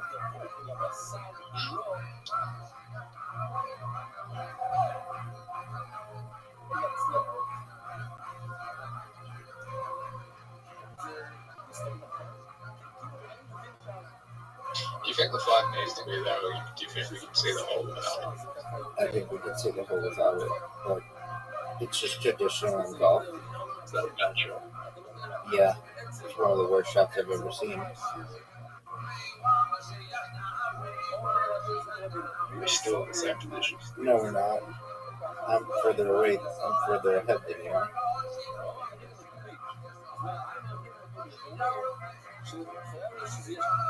That's short. Sure. Dude, we're coming down to it. Free. Zoot's still in the game, folks. Zoot's a, Zoot, no new holes. I don't know why they aren't putting those new holes out there. Zoot, do you think that's one of the greatest shots you've ever seen? Maybe they're seeing it. They're not seasonal. How do you know that? Because the president of Plato called me and said, Rabbi, they're not seasonal. I was like, okay, cool, dog.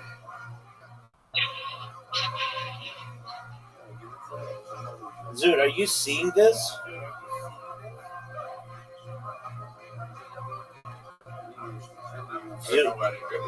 Zoot needs the best shot in the history of the game.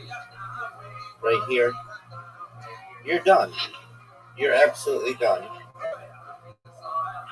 I know you're done. You know you're done. Everybody knows you're done. It's over for you. It's over for you, Zoot. Hey, Rabbi, What up, pimp? does Odyssey win best film next year? Probably.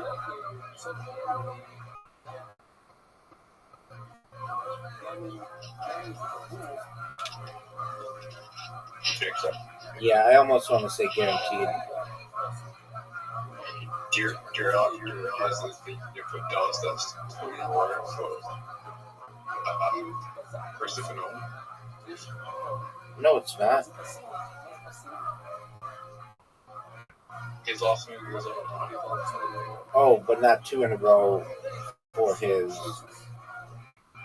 Like, not 2 years in a row. Alright, I mean, that happens. I think it probably would happen with a good director who didn't do a bunch of crappy movies. Zoot. Everyone says Tenet is his worst. A lot of people say Tenet is one of his worst movies. I think it's one of his best movies.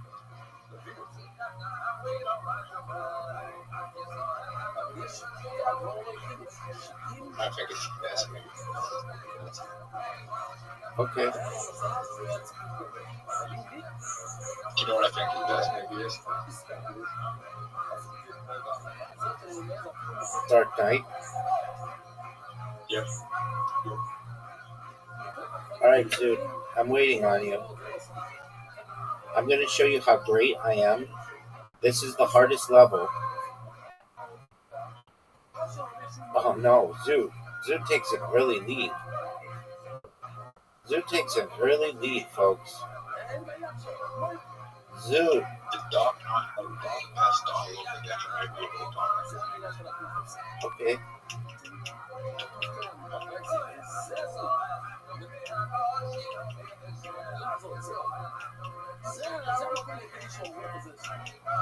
Zoot, what are your thoughts on having a big ass lead?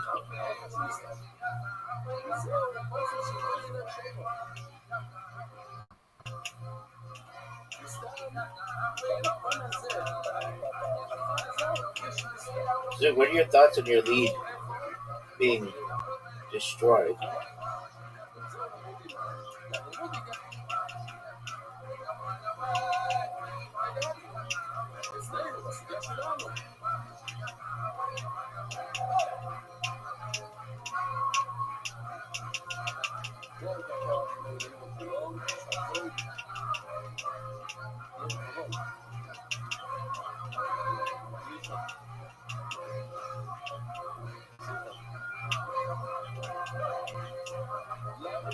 Dude, are you gonna win?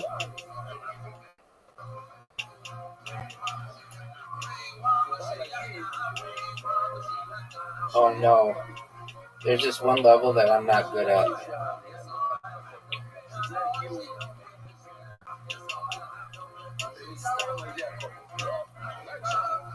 Dude, you're way behind now.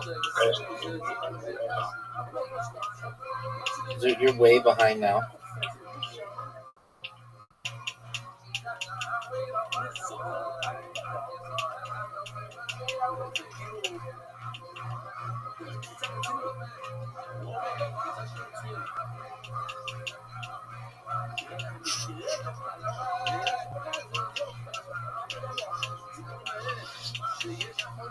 Dude, did you know that you're way behind?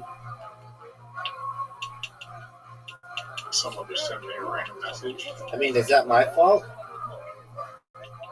It's my fault for not turning on notifications. Dude, do you think you're gonna finish?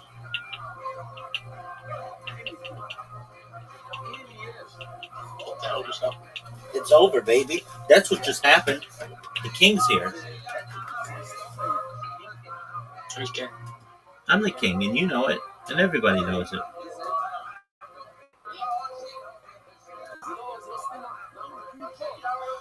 Okay. Zoot, do you think I'm the best Play-Doh player in the world? You know I am. You absolutely know I am. Zoot, what's your favorite podcast? I'll wait.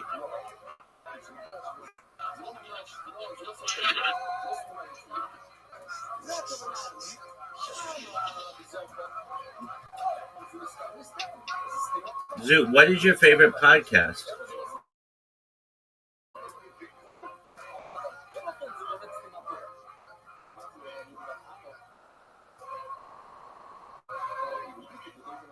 Zoot.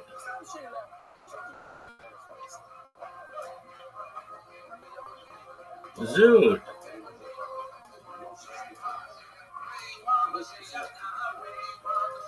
Zoot, are you gonna talk?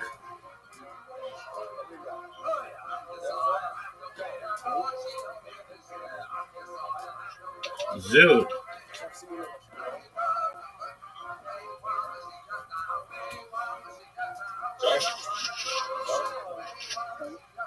What's your favorite podcast? Favorite podcast? That's my question.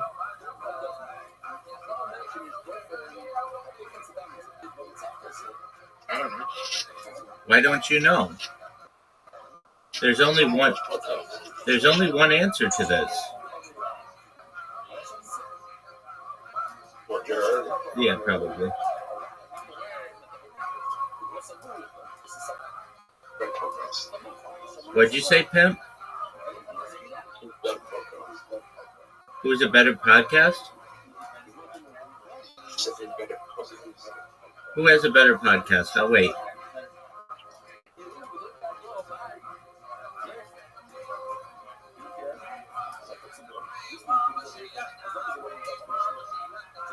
Zoot, who has a better podcast?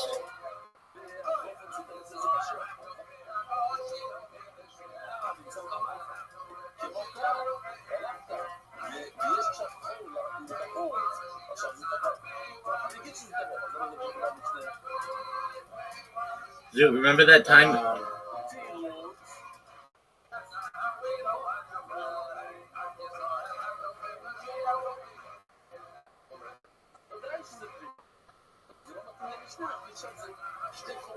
Who is this?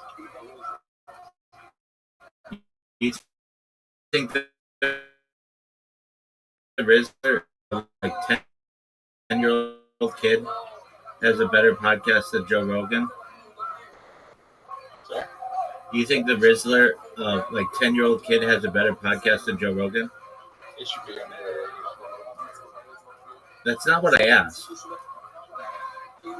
I asked who has the best No, I podcast. thought you had a better podcast. Who?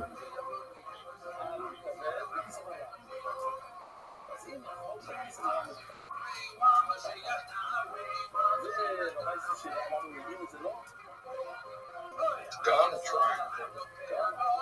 Strangers on a train. Nobody's ever heard of that podcast, dog. Lexi South. Who is that? He interviews comedians on a train. All right. Has he ever interviewed William Montgomery? Yes or no? I'll wait.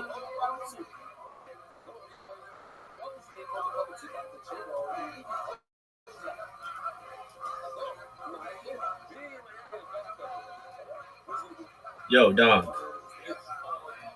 He has? Okay.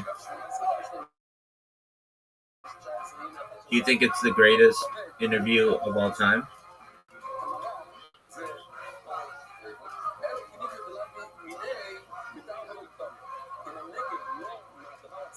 It's called Subway Tags. Oh, okay. Well, that's not what you said. You said it was called Guy on a Train. It's called Subway Tags. And you think it's better than the Joe Rogan Experience? Yeah. Okay. I like how you have so much confidence about being incorrect.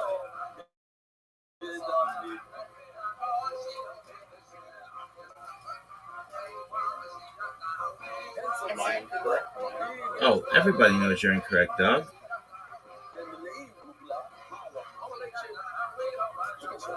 Zoo, what is your favorite social media platform?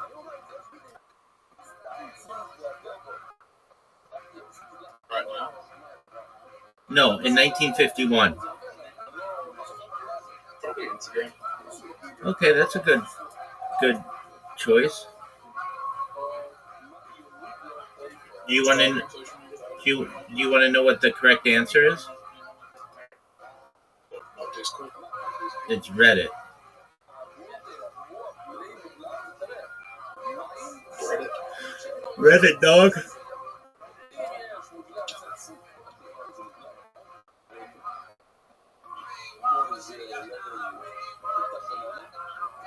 Do you agree? Yes or no? Every time Reddit just goes down the loophole into fucking corner. Well, you just gotta turn the settings on so that it's not, so you don't see adult stuff. And I'm not missing. Yeah, I know. So what I do is I have the best fucking curated shit. I think I am in. I must be in 1,000 different subreddits, but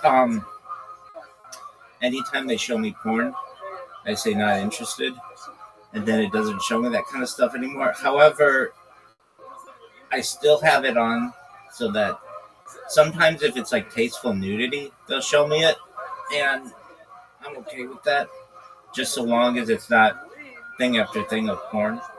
And it's amazing, dude. I could go. I'm on Reddit like 12 hours a day. I'm not even kidding. Like whenever I'm bored, I hate to say this. The first thing that I do after saying prayers and going to the bathroom is I'm in that fucking Fire the Kids subreddit seeing what the people have made overnight to make fun of this motherfucker. It's hilarious. Do you want an update on the Fighter and the Kid? Do you want an update on William Montgomery?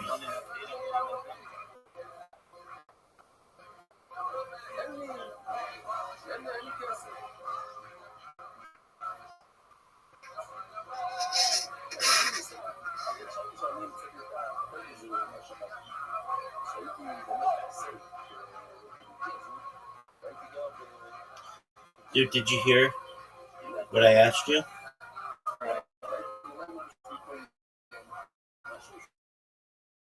Do you want me to give you an update on William Montgomery?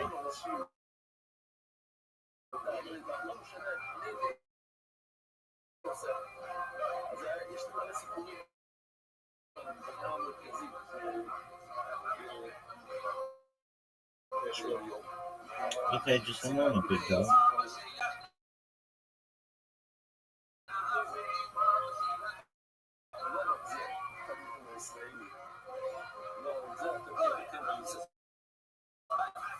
Here's your update, son.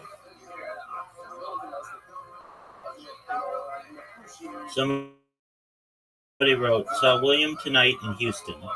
Notably, he was introduced by the host as seen at Showtime at the Apollo. There was zero reference to anything in the Kill Tony universe at any point in the show. He mentioned a few times that he's an Alex. His energy level was high. He was very animated and engaged the crowd. I've never seen him before, but I did notice he was sweating quite profusely the entire time. Perhaps it's normal for him. Overall, it was a fantastic show, but I find myself fighting back a few tears, knowing he is holding it together as he works through. Thoughts on that, Zoot? What are your thoughts on that? I'm not sure, but I'm gonna go see it. Take care, Zoot. Shout out to Zoot, everybody. Zoot's a pimp.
The longevity of the mythological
Yeah, he thought us as far as like the dates. We had the first 80 shows.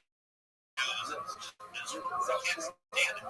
Mark snaps. Tells about Kramer on the brakes. Turn the damn bus around right now.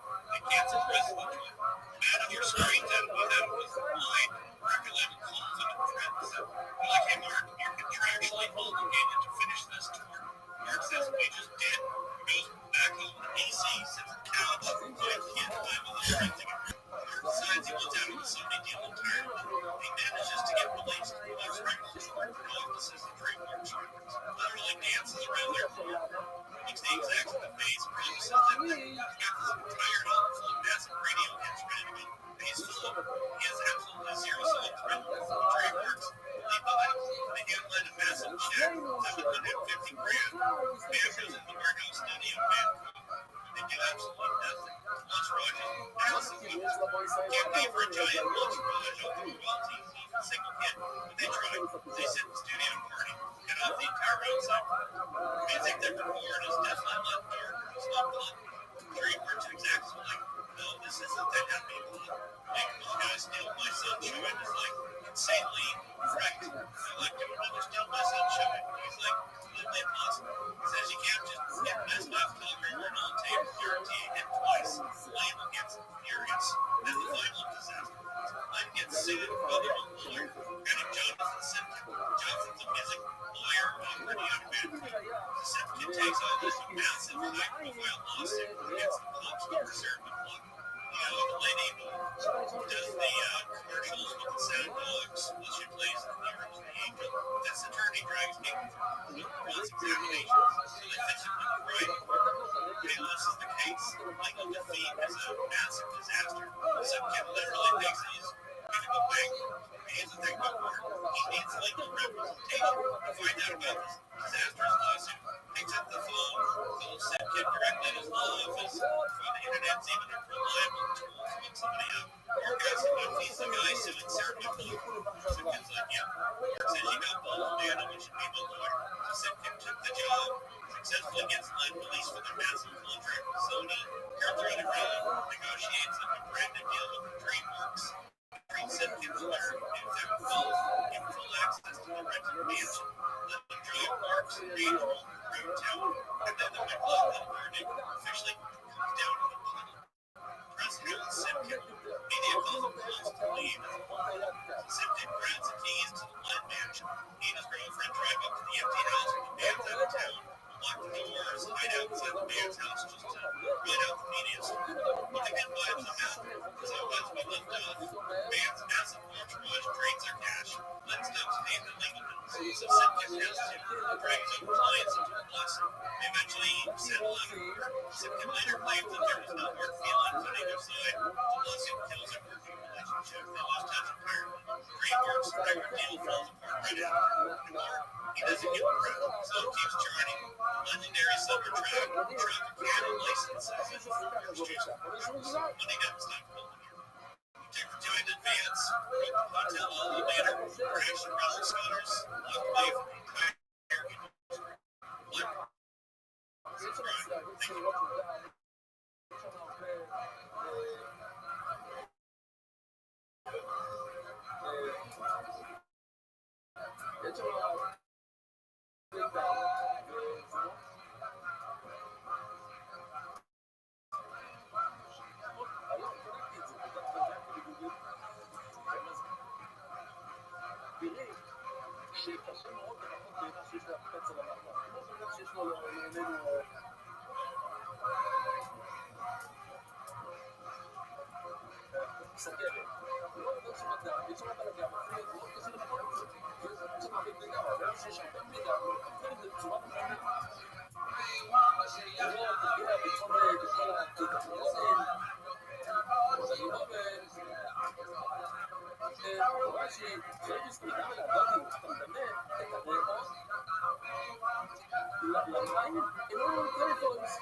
Thank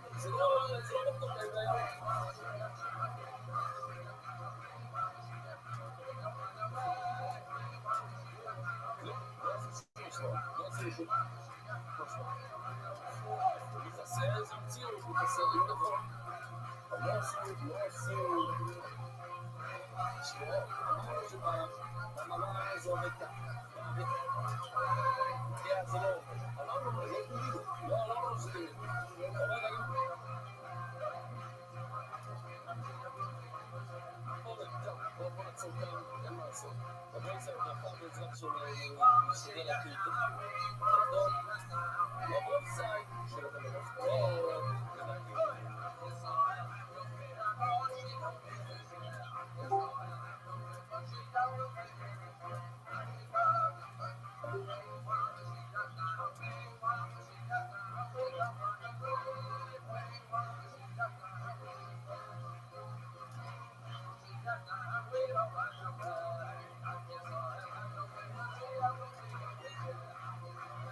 are so fun, man. Those are my best memories. Just told me 66% say yes. Yeah, I agree with this. Cruise, maybe I will be like. Just told me 66% say yes. Yeah, I agree with this. Cruise, maybe I will try cars, cars, but yeah, my qualifying was bad. My suppose was going to just smoke it backwards like a real man. Cars, yeah, it was sparks. I gotta find my house up here, man. I got them, performance, man. That's what's nice for Charles. It's just like the 155 division is a bit of a clusterfuck right now. They just get a big matchup, and no one knows it's nice for everybody. So we're just kind of waiting. It's gonna come soon. What's the biggest fight that way other than Tom Gunn? Okay, Cowboys Cowboys winning. As Mitchell, Mikey Mushimashi, Mikey. Johnny says you and Rogan have doing a campaign just to review. He's talked about it. I would be down. We've done it before. I think I'm the only guy ever to host a JR. He was out of town. And he came out to JR. I was like, what?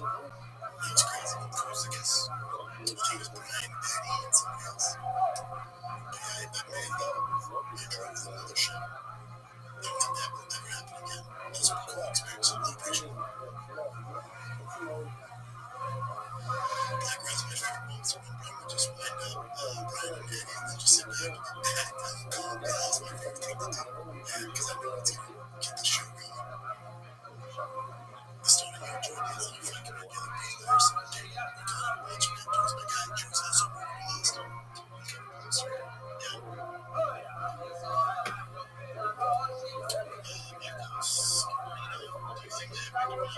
He's got some life and stuff that okay, yeah, 100%. And then we'll put it in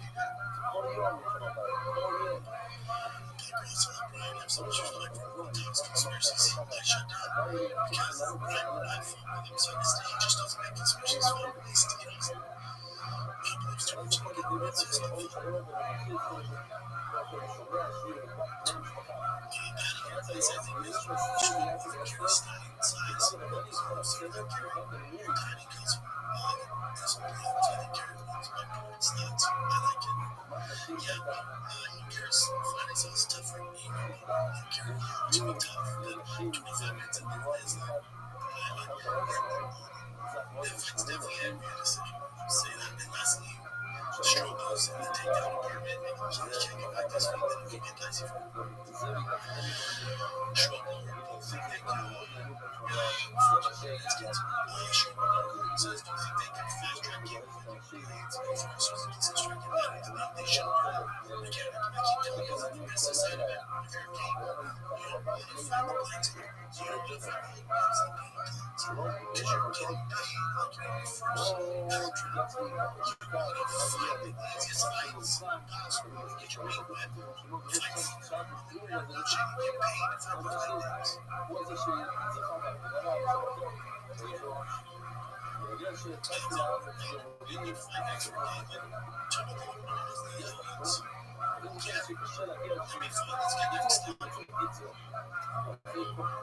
Folks, look at this athleticism.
Shigurto, motherfuckers.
July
18th, the 18th portion of Parshat It is the first Parshat of the Deuteronomy, Deuteronomy 1, Isaiah 1, 27, Yeshayahu, making the Shabbat Chazon, the Shabbat before Tishba. Main themes of Parshat Devarim. Moses begins his main speeches to the Israelites before the end of the Promised Land. He reviews the journey through the wilderness. He recalls the appointment of judges. He recounts the episode of Sabbath's consequences. He reviews the victories over King Sihon and Og and allocation of land east of the Jordan.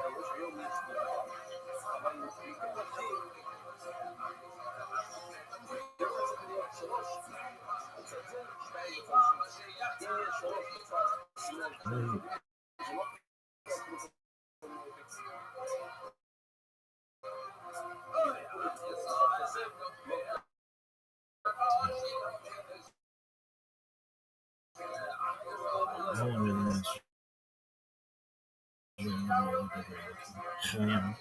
But this is never lived by differently. 176 July 19th. This is Rabbi. It is we're going to do this watch for 205 days. 122 days to go. So think about the wealthy. History emerging in ancient Mesopotamia, flourishing Middle Ages, enduring and positively Video games, magic, feminism, in one form or another, predated the Abrahamic mythology itself, and yet only really survived to turn to the most dramatic flower of the narratives, legends, and speculations on their origins, their nature, and demonic ecology of the Kabbalah, mystical school of Judaism, most responsible for mythological endurance in the past thousands or so years. Indeed, we'll see Lilith, originally a relatively lowly demoness made responsible for crude death for refusing the sexual dominance of Adam, explode in mythological stature beyond normal expectation. Indeed, should become nothing less than the demonic consort to God, his own wife plunged into mystical exile, truly one of the most shocking elements in the whole of Kabbalah, which is saying something. If you're interested in magic, hermetic philosophy, alchemy, Kabbalah, history, please subscribe here to Esoterica and check out some of my other content, including curated playlists on a vast range of topics. And also, if you want to support my work, providing accessible, scholarly, and free content on topics of esotericism here on YouTube for you, consider supporting my work over at my Patreon with a one-time donation. Pick up some of the like metal merch we have from the store tab over there, or with the super thanks option that you can find just below the video. But now, let's continue our exploration of Lilith, the Queen of the Night, one of the most enduring demons in history. I'm Dr. Justice Sledge, and welcome to Esoterica, Rabbi's authority arcane, history, philosophy, theology.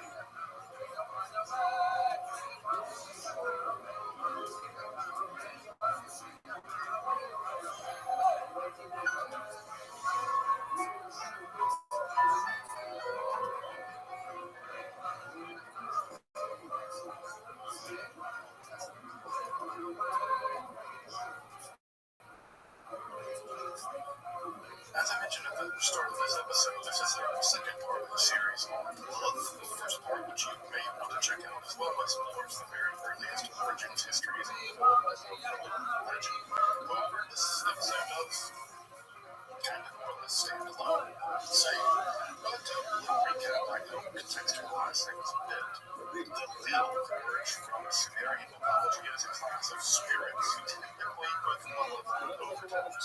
And rather than being a singular being, they were a class of beings. It wasn't a Lilith as such yet. As the being, especially associated with succubus-like behavior,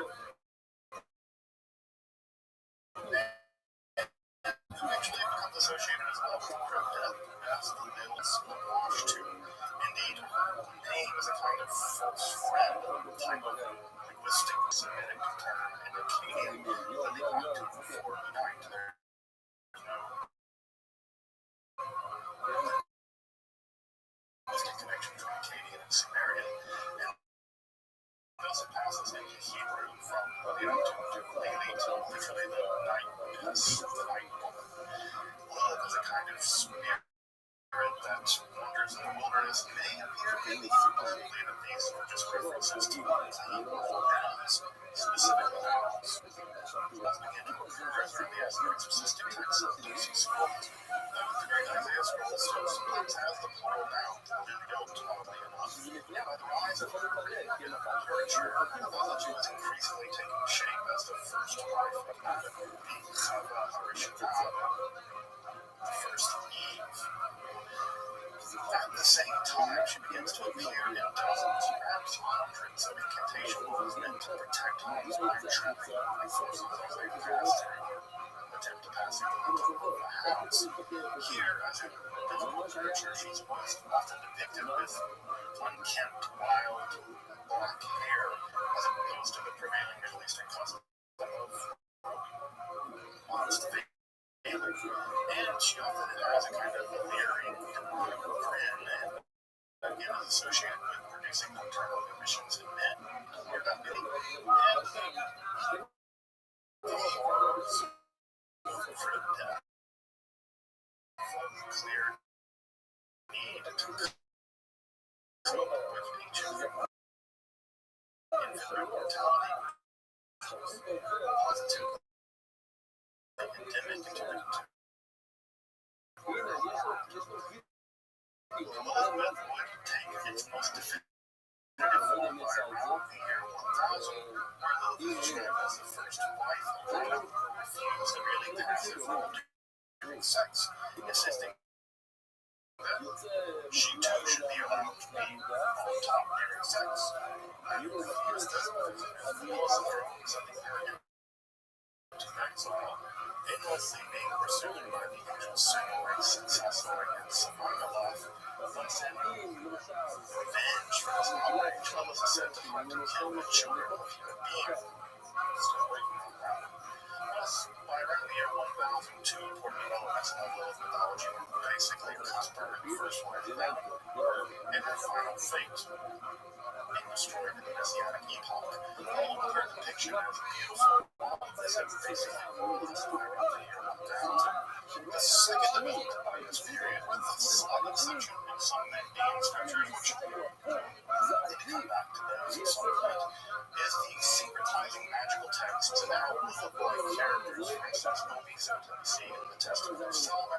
That's more of an element of Lilith synchronization more than anything else. But it's in that path that the Lilith myth has basically passed exclusively into Jewish mythology at this point. Thus, whatever her origins, Lilith from roughly the year 1000 in the Common Era, likely earlier, is primarily, even exclusively, the subject of Jewish mythological, mystical, magical speculation, information, and of course, dread.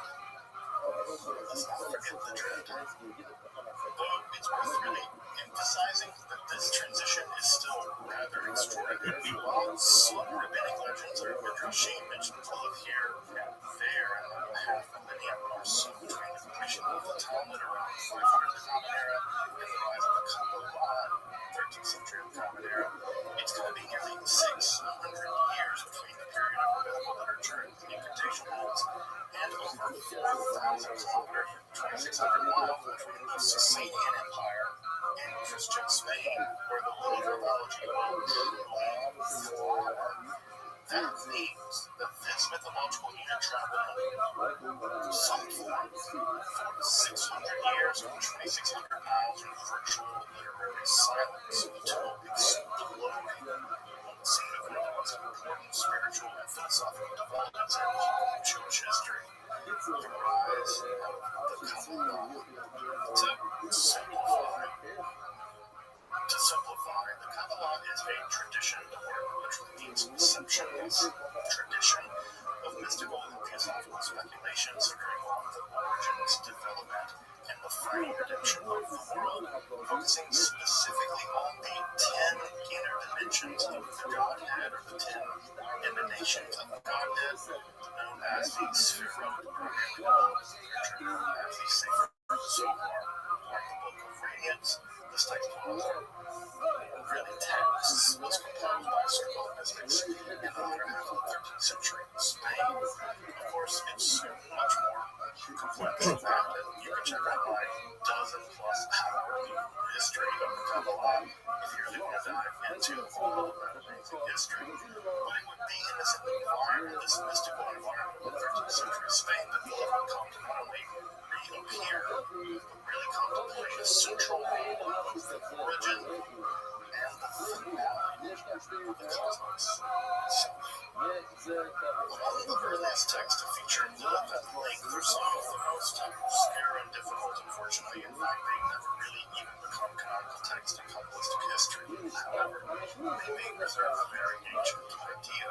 Recall that back in the previous period, back when Lilith, before Lilith was fused into a singular being with various Lilith spirits abounding, including even male being at that time. Well, here, that tradition seems to persist, at least in some form, at least in this early period.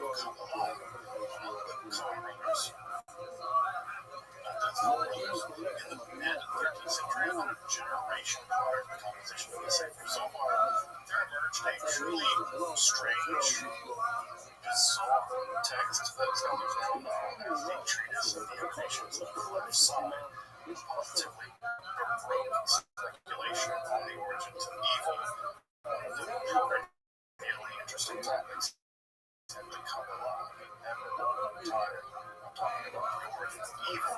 And if you're curious about all the treatise on the Emanations of the Left Side, this is confused as I am with the text, but check it out if you're interested. So, here in this text, look at our demonic partner, Samael, talking about the images of men, said to have emanated from the divine throne itself as a kind of androgyne being stuck back to back, just as Adam and Eve were in the Garden of Eden, at least according to Jewish lore. This notion of evil as emanating from the divine, while perhaps shocking to some ears, becomes the canonical Kabbalistic position with medieval variations. However, this primordial Lilith becomes known as Lilith the Elder, and shockingly enough, is actually described as the ladder upon which one can ascend to the realms of prophecy. Thus, in this early text, there's a notion that this Lilith the Elder, because of her origins in the divine throne itself, still bears some connection to divine knowledge, which can be accessed perhaps through magical means. This is never spelled out in the text to esoteric philosophies out there. However, with Lilith the Elder, we should expect a Lilith the Younger, and sure enough, we get one. The maiden Lilith emerges from another completely mysterious couple of beings, Katsafoni and Hatzafel, perhaps. Two angelic beings. Katsafoni seems to come from the Hebrew king of heaven. Maybe he's akin to the Sar Torah, the Prince of the Torah, or maybe even Metatron. No one really knows. And their daughter, the maiden Lilith, is sometimes herself called as Fonit, the Northern-S. Lilith the Younger is said to eventually make Ashmedai, king of the demons, giving birth to his son, Harmadashmedai, who rules over some 80,000 demons himself. However, Lilith the Younger, beautiful from the navel up, flaming fire from the navel down. By the way, that whole idea of the rate of fire is going to be important in just a few moments, so hold on to that. Is said to actually arouse the jealousy of Samael, causing the Lilith the Elder, and this leads to a constant state of feuding between the Elder and the Younger Lilith. So it's like a soap opera there with the Lilith. Indeed, this feuding is said to take its apex each year on Yom Kippur, the Day of Atonement, when they meet in the desert and they really combat combat. But this is one way for Israel is the weakest from fasting on Yom Kippur and is subject to sustained demonic attack because of their purity. But with the powerful demons, Lilith's out there feuding in the desert, Israel is said to be able to achieve repentance without too much demonic interference. While the treatise on the emanation of the left-hand side itself would not strictly become Kabbalistic canon, elements of it in variations on this theme of double feuding Liliths, feuding demonic women generally, would continue well into the development of Kabbalah, relating to the classic Sephardic Kabbalah as well. Their feud is between Lilith and another demoness queen, the demoness queen Ahura, where the feud involves them compulsively war dancing. There's even gematria being used to inform us about how many demons are involved in the feud. There's 480 for Lilith and 478 for Ahura. Hence, Lilith's mother, Hatzafel, has to intervene to help her daughter. One of the demonic beings who lives in one party is another being called Habizo, which is a clear callback to the ancient magical text, the Testament of Solomon, the Dominance of the Lord. Remember mentioned Poppy's Oak earlier, and she is one of the like demonesses that feature in that text as Poppy's Oak, which again is the secret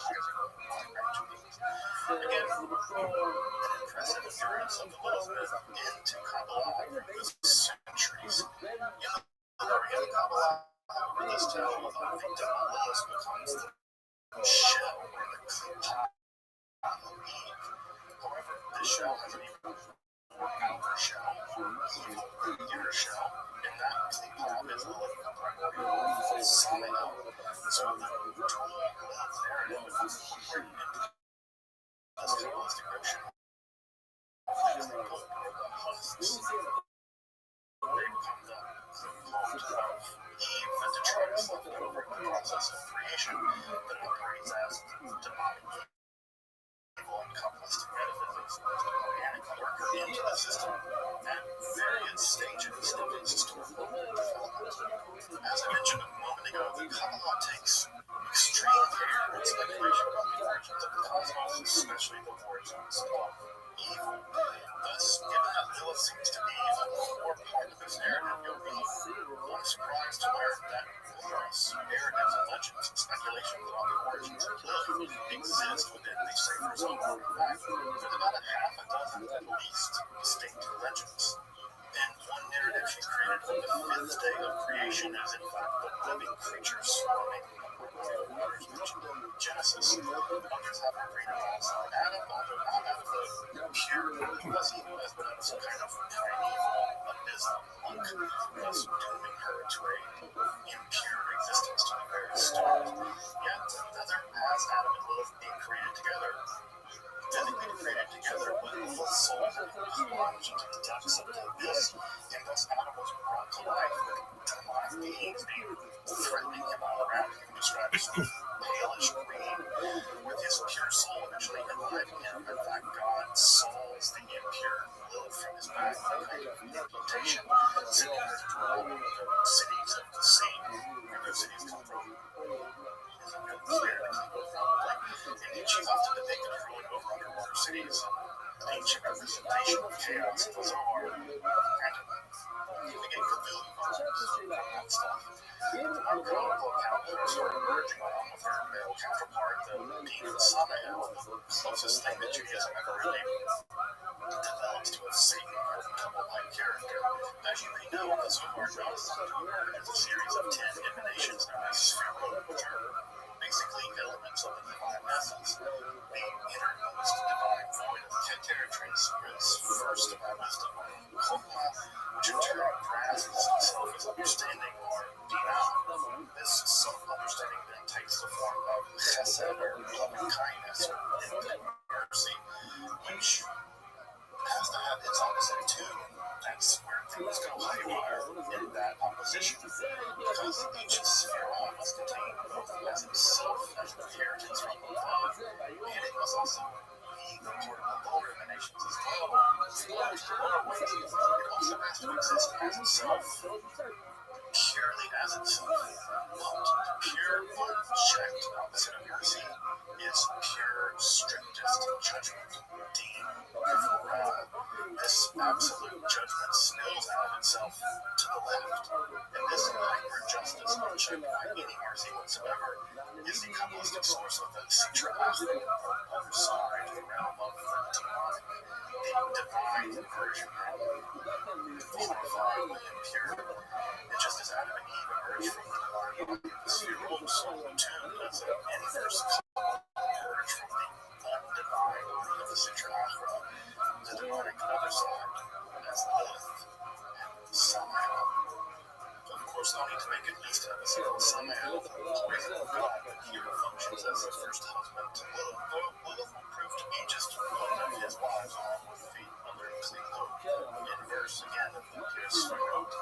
Here we have Agradu, or Met, and her daughter Achalat, though sometimes also with Mashit, or the destroying angel of death, Haman. Each demoness here also represents a video in itself as point because episodes really just give birth to other episodes, as you will tell. But each are said to control the towers of destruction and evil for the various seasonal shifts in the year. The mythology of these four demonesses is incredibly rich, and I'll get all back to it at some point, especially when I wrote the mythology didn't any attention to the fact that it's going to the demons. But focusing back on Lilith and Samael, this primordial pair who are said to have been married, by the way, by another primordial evil being called Tenevir. The dragon was already kind of in the center of the problem.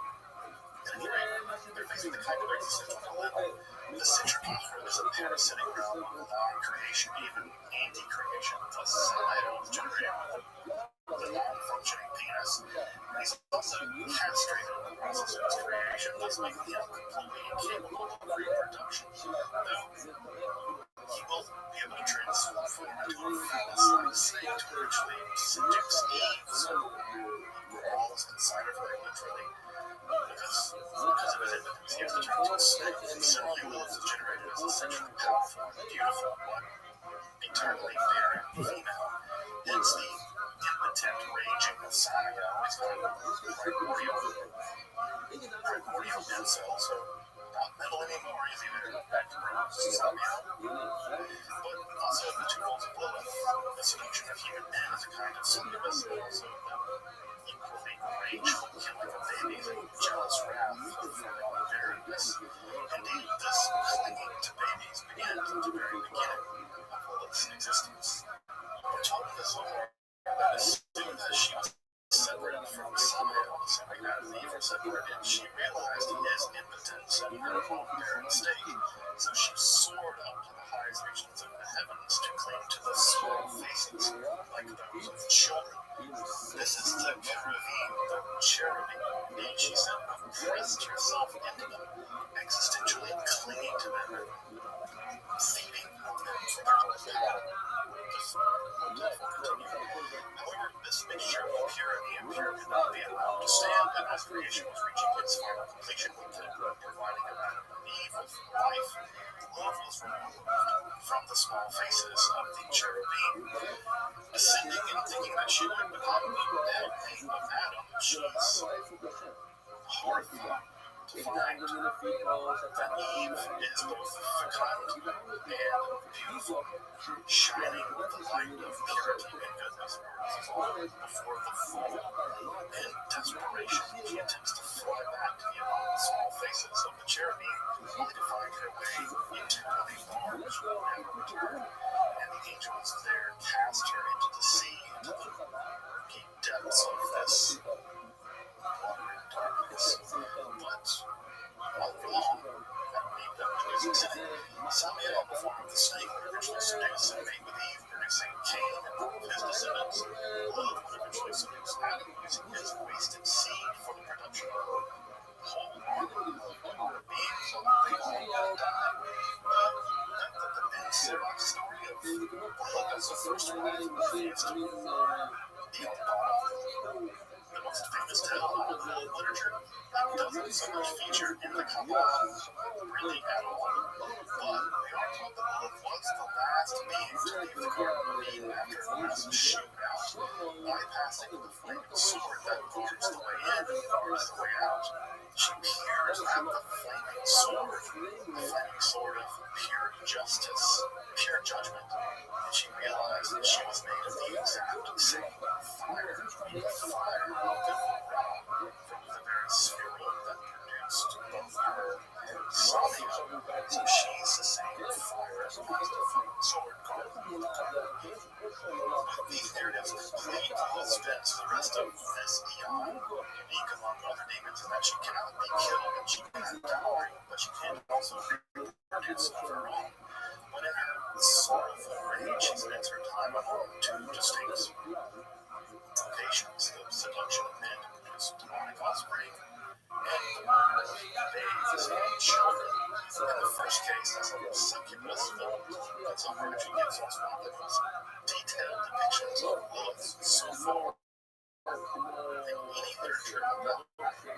We learn that she dresses in finery like a lawn harlot and stands at the corners of streets and highways in order to attract men. When an idiot approaches her, she embraces kisses him, mixes her orange leaves with snake poison for him. He's drunk as he turns aside after her. When she sees that he's turned aside after the way of truth, she takes off all the fire that she's put on for the sake of this idiot. And this is the finery that she uses to seduce and calm. Her hair is blonde, red like a lily, her face is white and pink. 6 pendants hang at her ears. Her bed is made of Egyptian linen. Hollow arms of the east encircle her neck. Her mouth is shaped like a tiny door, beautified with cosmetics. Her tongue is like a sharp sword. Her words smooth as oil. Her lips beautiful, red as a lily, sweet with all the sweetness. She is dressed in purple and attired in 39 items of finery. Of course, she's this simple. She flies to heaven. She ascends to the heavenly court and accuses him of fornication because he just fornicated with her. Then she returns and all of her glory to carry out the punishment. She takes off the finery, turns into a fierce warrior, facing him in a garden of flaming fire, lighted from her bow. A vision of dread terrified both body and soul, full of horrific eyes, a sharpened sword in her hand, with drops of poison suspended from it and dripping down. She kills the fool that she seduced, fornicated with her, and throws him into Gehenna. Indeed, any sexual union is said to attract both ways to obtain wasted seminal fluid or sparks as the Zohar has it, even in non-fornication compounds, such that entire incantations are uttered after sexual ejaculation to bar the way to getting access to the same thing. Demons, even especially less legitimate sexual acts and powerful epilepsy, a naked wife by candlelight or engaging in creative sex. In fact, it's precisely children from overly lustful settings that are said to be especially vulnerable to love. Though there are many narratives and magical techniques for protecting men from Lilith, including divorcing her, at least one deranged Kabbalist actually sought out her. Around 1470, this Spanish Kabbalist, Joseph de la Reina, attempted to transform himself into the Messiah by using magical incantations, employing the divine name of God, and he tried to slay Samael underneath all of reality. Yeah, that didn't work out. And so he did the next best thing using his magical Kabbalistic powers. He used them for evil. Specifically, he used his Kabbalistic magic to secure the first BTGG in the history of world record. Lilith. He used his powers to forget Lilith. He had a run for a while with some demons for various things before eventually falling in love with the beautiful queen of Greece. He tried to Lilith like that. When he used his magical powers, he would actually have sex with the queen of Greece while she was sleeping because it's just gross. The king would use his own counter magic and realized that this was demons helping Joseph, and then Joseph's demons actually ratted him out. So don't trust demons. The king of Greece and the local king of Sidon actually issued an arrest warrant for Joseph using demons to assault his wife. And Joseph did all the rational thing and so died. So don't even like Joseph de la Reina did. Don't do that. But someone could make a movie about him because that would be amazing.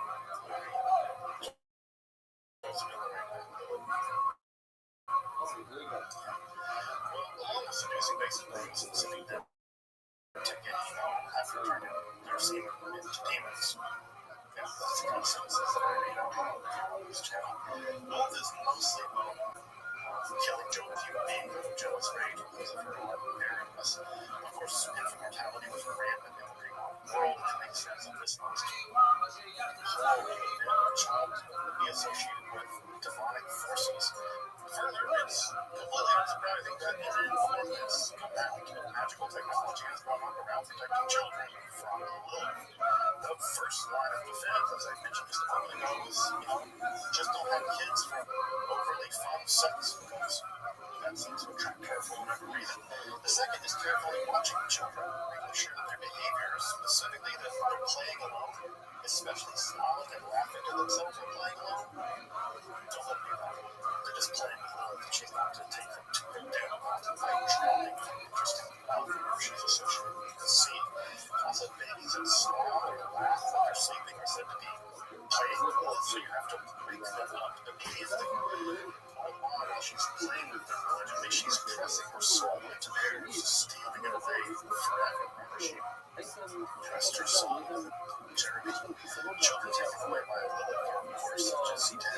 Rick might not even be able to ascend into the heavenly Cheder, the heavenly academy for children, given that Lilith has impressed her impurity in their very soul. She thus nourishes herself on the purity of the souls of children until nothing's left of the husk. Truly horrid fate for children and parents alike. Predictably, an entire annual incantation literature against Lilith has developed over the centuries, mostly focusing in on the very short incantation, Modern Savannah, Salute, Adam and Eve, go away, Lilith, along with the talisman and angel names of the angels that originally pursued her, Sinai, Sansanoi, and Samandalaf, who you may recall in the form of the first episode, was the intelligent to have called her after the whole being on the bottom of the creation. Among the most famous and ubiquitous of those amulets found in the famed book of magic, Sefer Razio Hamala, the angel Razio was named Main Secrets of God, as such philosophy. These amulets and others have been used by the Jewish community for centuries and continue to be used down to this very day, testifying to her endearing power to terrify. The ultimate fate of Lilith is also tied up with her greatest act of seduction, the seduction of God. According to the Zohar, with the destruction of the temple and by the Romans and the exile of the Jewish people, the imminent divine feminine consort of the God, that Shekhinah, was exiled from her intimacy with God to go into exile with the people of Israel to comfort them. With the queen, after being in exile, the king is said to have become attached to the Sutra Afra, to the power on the other side, and is thus coupled with that universe queen, the queen of purity. God is thus bound and seduced by Lilith herself. This absolutely shocking idea was accepted and developed by famed Kabbalists like Shlomo Malkovich, composer of the wonderful, beautiful song for Shabbat B'Chanudim. The song precisely extolled the joy of Israel's being united with the Shekhinah as the Sabbath God. Love will endure as the divine consort until the coming of the Messiah. Israel will then come out of exile, the true divine queen will be restored, and somehow the Iron Dragon and all the forces of the Sister Afra and the component of the other side will be either eradicated completely or somehow mystically redeemed. In some narratives, they're mercilessly slaughtered, though in more subtle narratives, more true, I think, to the logical Kabbalah, at least to my mind, even the forces of Sister Afra will find their own form of restoration and redemption. And perhaps Lilith and somehow will achieve a final salvation. I really long and unfairly denied them. They'll choose to be what they are, and hopefully one can imagine that in their life of chosen origins and primordial fires of the Ra, they too will find some peace and hope. By the rise of the Kabbalah in medieval Europe, Lilith was already ancient, stretching back in some sense to the world of ancient Mesopotamia. There will be in this outlandish and profound crucible of the Kabbalah in a mythology of Lilith was truly fallen into a being as captivating as she is fearsome, as dread-inducing and alluring as she is rhetorically beautiful, and as enduring as the mythology around her is utterly rich and complex. The best collection of narratives around Lilith in the Zohar can actually be found in the second volume of Isaiah Tishbe's Wisdom of the Zohar. If you want to go check them out there, although not all of them are glued up there. Of course, this series probably needs at least one more episode about the modern and contemporary inheritance of Lilith and her mythology, her proliferation well beyond Jewish literature in the Romantic period, and her valorization in the contemporary period, from both religious devotees of her as a symbol of divine feminine power to resistance on the part of women to patriarchy. So I hope you'll join me for that once in a future episode. But until then, I'm Dr. Justin Sledge, and thank you for watching Esoterica, the biggest key in history, philosophy,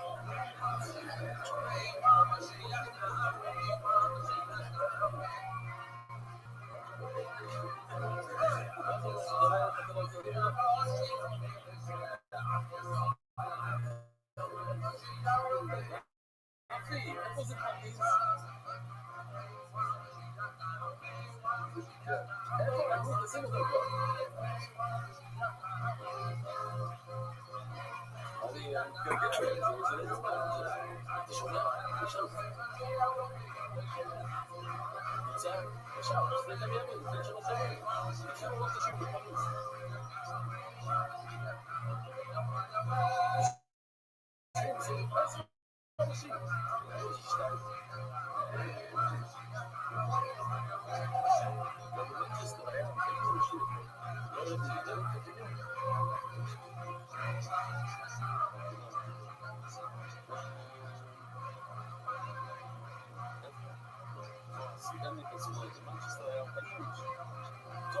While Judaism has many monsters in its folklore, there's perhaps one more famous and artificial humanoid, the golem. Often modeled as a product of fear, rage, and arcane sorcery. The legend of the golem is tied to the most obscure and brief text of all Jewish mysticism, the Sefer Yetzirah, or the Book of Formation. This book has had a massive impact on all forms of the Kabbalah. Almost every detail about the origins, nature, and even the content of this book remain highly debated by Kabbalists, academics, and ritual practitioners. Both as a spiritual practice and as an area of academic research, the basic facts about its origins remain very mysterious. It isn't clear, aside from vaguely Southern Europe, exactly where it developed or the people responsible for its early development. It isn't clear where the early texts of the Kabbalah were composed or by whom. It's not clear how they fit together, both internally, but also how they fit together as a genre. The symbols used in literature are polysemic, inconsistent, and sometimes downright contradictory. Seemingly technical terms shift meaning abruptly and very significantly from text to text, and sometimes from paragraph to paragraph.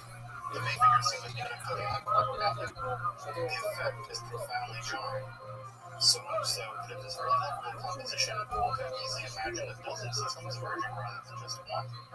Though, to be honest, the Kabbalah has never been one unified system. It seems to have always He's followed a time signature that no human being can quite keep up with. So what are we to do? I think the best thing to do is to take a look at the text of the early Kabbalah on their own terms, rather than reading the Kabbalah back onto them.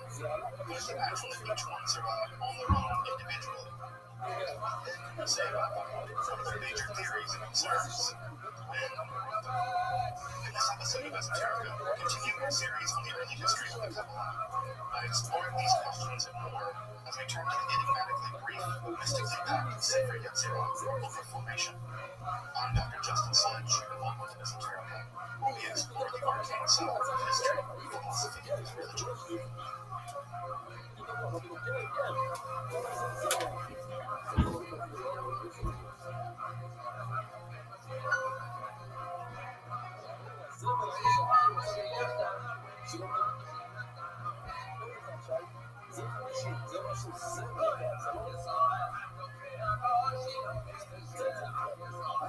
So let's start with a bit of a disclaimer.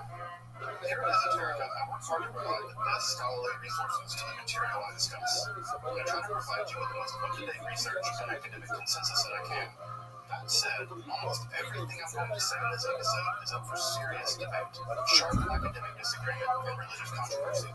The Sefer Yetzirah is just so enigmatic and difficult that no scholarly consensus has emerged in the past 150 years of it being studied. And I suspect that no consensus is going to appear anytime soon. I just want you to know that I'm working on the information that I can, given that the Sefer Yetzirah is just one of the most controversial texts in the history of Kabbalah. So think of the position that I come to in this episode more as the beginning of a conversation and the result of settled academic scholarly consensus, and I welcome any contrary viewpoints and comments. That said, Rabbinic Judaism has always had a kind of allergy when it comes to speculation about the beginning of the world or the hereafter. When prompted with the question of what happens to us when we die, it is uncommon to see learned rabbis simply shrug their shoulders and say, I don't know, I'm not dead yet. This allergy appears as early as the Talmudic literature, where speculation about the origin of the cosmos, or what I said there sheet, is basically discouraged. It is surprising, therefore, to see that one of the central texts of the Kabbalah will become the Sefer Yetzirah, or the Book of Formation, a book not just exploring, but expounding upon that very issue. The Sefer Yetzirah is a book of Jewish cosmogony formed by its incredible brevity. It's only about 2,000 words in an average recension.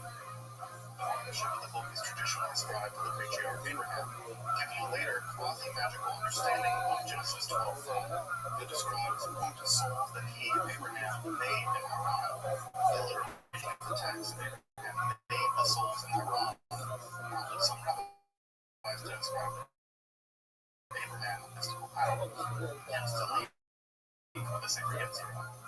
The text is extant in several recensions, making it difficult, probably impossible, to ever recreate a fuller text, if one ever existed.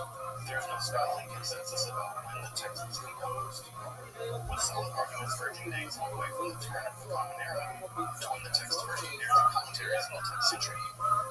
So it was written sometime in the first 1,000 years of the Common Era. I know, it was really old. Find out why the date that I go with and why, if you're curious. What may be the earliest mention of the text can be found in the Talmudic literature, specifically two rather strange stories found in tractate Sanhedrin at 65 and 67 B. The story at 67 B might be slightly earlier, so let's start there.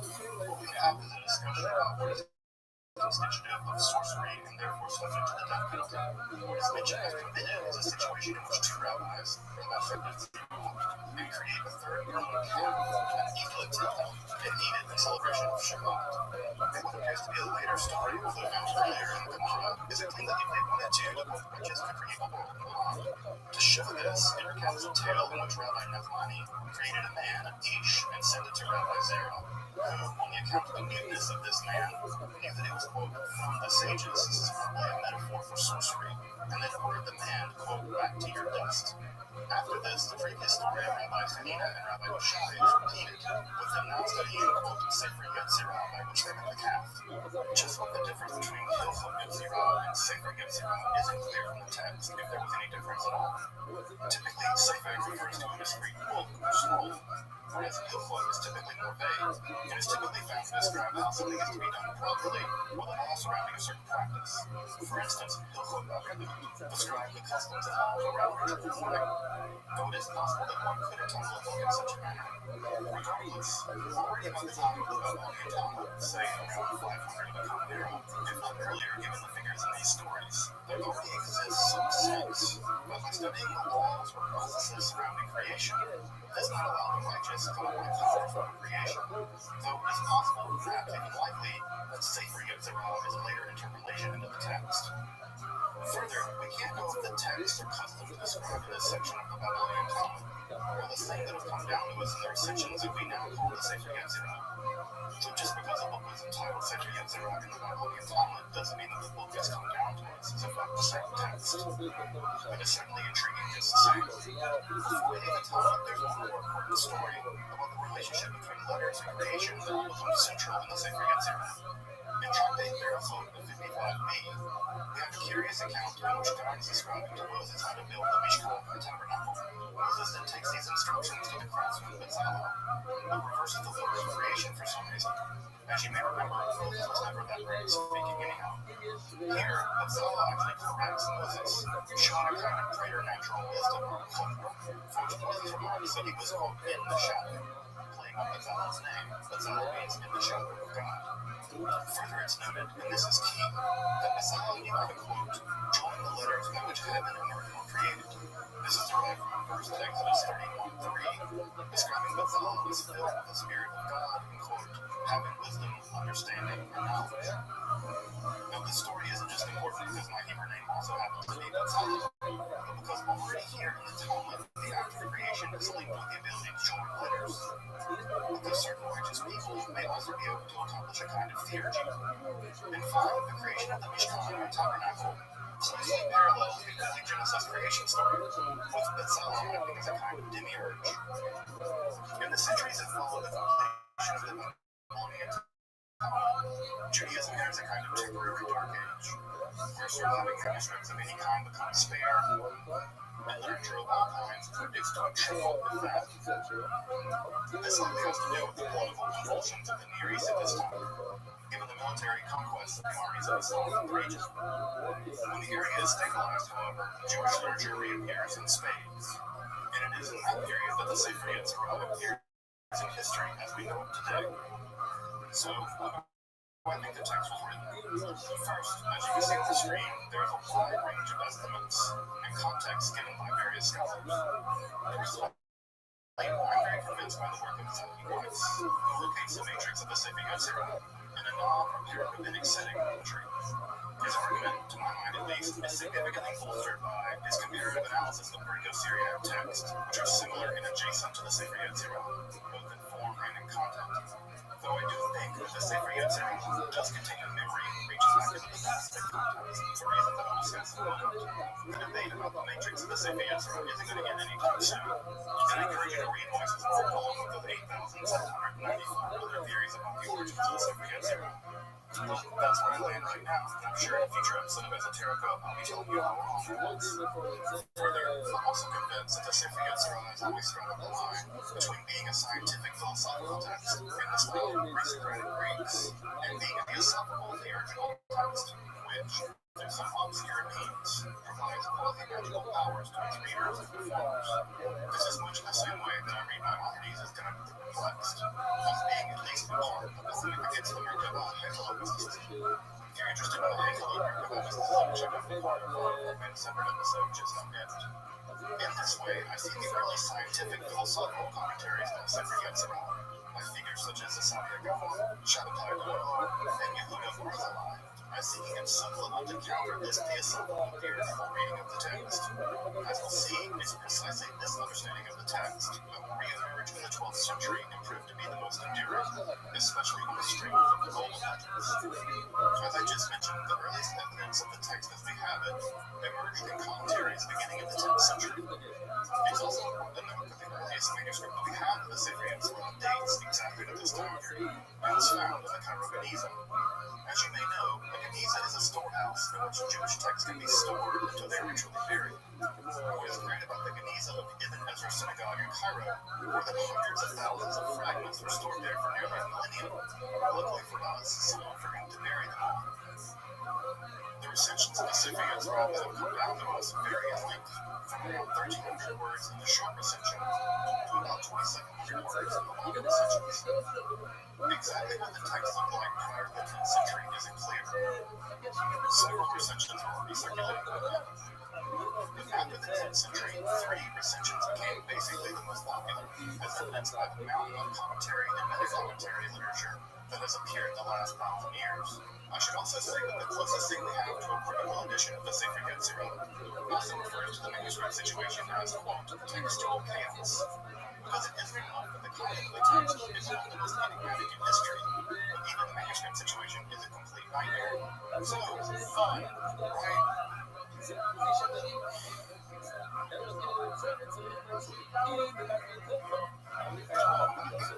best argument for the text in the Sefer Yetzirah has been made by Bashir Hayman, the seasoned recension used by the Sadi Gaon in his commentary of 31, as it's closest to the original text. That edition is also very close to the one found in the Cairo Geniza mentioned earlier. The longer recensions, such as found in manuscript 299, includes a bit more material that seems to have been appended to the text early on in its creation. I'm electing to base this episode on using a author recension specifically found in manuscript 299, but checking any interpretive work I do against Hayman's conjectural earliest recoverable text. This allows for a bit more flexibility in unpacking. For already difficult texts, it allows the Hayman reconstruction to pump the brakes, so to speak. I'm getting too far away from the core logic, structure, and content of the original text. The text itself is a brief but densely packed cosmology, which details the process of creation from the 10 Sefirot Belimah, alongside the Hebrew language, along with the correspondences to these sounds or letters, what the text takes to be the 3 registers of reality, the cosmic, the temporal, and the physical human body. Given that this is all crammed in about 2,000 words, you can imagine that the text is taciturn in the extreme, and it does not give away its secrets easily. The initial discussion is perhaps the most famous. Here we encounter the term Sefirot for the first time in Jewish literature. Though this neologism isn't clear from the context, it's clearly the plural of Sefirot, another neologism from the root meaning something like to count or not. We would expect the noun form to be mispar or misparim, just a couple words for one another, but the writer here is clearly up to something novel, and therefore creates a new word. Further, the text typically uses Sefirot Belimah as one phrase. The problem being that the word Belimah doesn't make anything any clearer. This word is also mysterious. It occurs only once in the entire Hebrew Bible, therefore making it unsuggestible. And it only appears in the book of Job, a book already filled with enigmatic words. So just to get started, the situation here isn't great. We have a completely made-up word attached to a word that's only used once and has enigmatic once in the Bible. Fantastic. I should also point out that whenever the Sefirot Belimah are, we should be careful to note that we're not yet talking about the Sefirot, the later system of the Kabbalah as it's developed in the Sefer Bahir and later in the Zohar. And I think it would be a bit of a mistake to read those later systems back into the earlier Sefer Yetzirah. Further, even in a later period of the development of the Proto-Kabbalah, those Kabbalists haven't even completely made up their mind about exactly how many Sefirot they're going to be. The Avian Circle, for instance, insists that there are in fact 13 Sefirot, which makes a bit more sense, given that God is typically thought to have 13 rather than 10 attributes in classical Judaism. So whatever the Sefirot Belimah are in the Sefer Yetzirah, they do not yet appear to be the hypostatic emanations of the later Kabbalah. So what are these Sefirot Belimah? It appears from the text that they are numerical ontological principles, very similar to those found in the Hyperion and Neoplatonic forms of speculation. Recall that the Tetragrammaton is a sacred symbol for the Hyperions, and 10 is a subject nothingness and involves something like purpose. Further, from these Sefirot Belimah seem to emerge 2 different sets of entities or correspondences. In the first place, there are dimension, or the kids of vote, extremities as the text calls them. These are 2 dimensions of time, beginning and ending, 2 world dimensions of good and evil, 2 absolute spatial dimensions of above and below, all of the 4 cardinal directions, north, south, east, and west. This is followed by a second set, for lack of a better word, of what the 10 Sefirot Belimah are. In this second enumeration, what first emerges is speech in the form of the Holy Spirit. From Beyond that speech emerges the element of air, in which the 22 letters of the Hebrew alphabet are engraved, followed by the element of water in the form of the primordial chaos.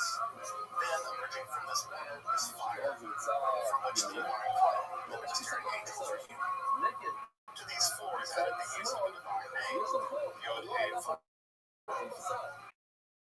which is permutated in various ways and then used to seal the extremities or the the various aspects of the universe, using the cardinal and flow directions from the first enumeration. This appears to logically synthesize the two enumeration schedules. Before moving on, you may be wondering why the text employs a three-letter name for God rather than one typical four-letter Yod He Vav He name for the Israelite God. This may be a good question that scholars are still arguing about, which is why the text uses a three-letter rather than four-letter name for God. What we do know is that the long textual tradition linking the creation of the cosmos began with the letters of the Hebrew alphabet, but with the specific four letters of the divine name in Hebrew, Yod He Vav He. At some point in antiquity, for reasons that aren't terribly clear, though by at least the period of the Merkabah or chariot mysticism, it appears that a kind of aquaphraser has been applied to the divine name, whereby the final He has been removed for reasons again that aren't terribly clear, thus leaving a more primeval divine name, Yod He Vav. This more esoteric divine name is widely attested, however. We see this name appearing in the Greek magical pottery, but also in many Gnostic texts as Iota, Alpha, Omega. This seems to link the Sefer Yetzirah with the Merkabah Hazelwood mysticism, and I think further to the magical/Gnostic literature of the late classical world. This should be unsurprising, given how interested Gnostic literature is in the origin of the cosmos. Though it should be pointed out in Sefer Yetzirah that there's very evidence of dualism appearing in the text. The cosmos of the Sefer Yetzirah, much like the Hebrew Bible, is fundamentally a reflection of the will of the Creator, and thereby basically good. From this synthetic statement capping the two enumerative schemes, the Sefer Rabbi are never mentioned again in the Sefer Yetzirah. At this point, the text shifts its attention to a systematic though idiosyncratic analysis of Hebrew phonetics as a metaphysical, specifically ontological principle. The letters are divided into the points of articulation within the mouth of the divine speaker, and then commuted with one another, likely to explain the principle of difference and individuation in the cosmos. Different types of entities, through the permutational differences in the divine prosopon, the letters are then further subdivided into primary letters or emot other letters, aleph, mem, and shin, perhaps representing gutturals, alveoles, and fricatives, but also the beginning, middle, and end-ish of the Hebrew alphabet. The second group are the doubles. These are letters capable of taking a dagesh, which can lengthen the sound of a consonant or to switch a consonant between being voiced or unvoiced. The remaining 12 are referred to simply as the simple letters. All of this is synthesized into a kind of ontological linguistic theory, whereby consonantal groups are said to represent all of the entities in creation. They are represented by 221 gates, at least in the early manuscripts. The later manuscripts last multiplied by 231 gates. These gates seem to be the mechanism or logical operator by which all of creation is enumerated. Note that this theory disagrees with the now established triconsonantal theory of the Semitic languages. Though some biconsonantal words are found in Hebrew, and they are thought to be perhaps the most primitive stratum of the language, so the Sefer Yetzirah may laugh last. From here in the text, the Hebrew letters are then set to a very complex system of correspondences. For each of the three levels of reality as the text takes it, the cosmos, or olam, time, or shana, year, and the human being, or nefesh, soul. This section represents the bulk of the Sefer Yetzirah as a text, comprising nearly 4/5 of all the section. The range here is enormous, with letters linked to various body parts, emotions, and ethical dispositions. The precession of the zodiac, the climate of the year, the physical elements, and so on. The Sefer Yetzirah begins in a kind of geometric fashion with the most simple element, and through a process of unfolding, progression, and linguistic divine simplicity comes the fruit of law. It is not surprising, therefore, that a text which describes a process by which creation was unfolded would transform into being a description of that process, to becoming a prescriptive text describing how one might oneself create a world, or at least another human being, nation. The earliest Buddhistic creation of the text itself remains the least clear. I suspect that the text itself emerged out of a theurgical, Gnostic adjacent, and hexalog Merkabah milieu, and was thereby associated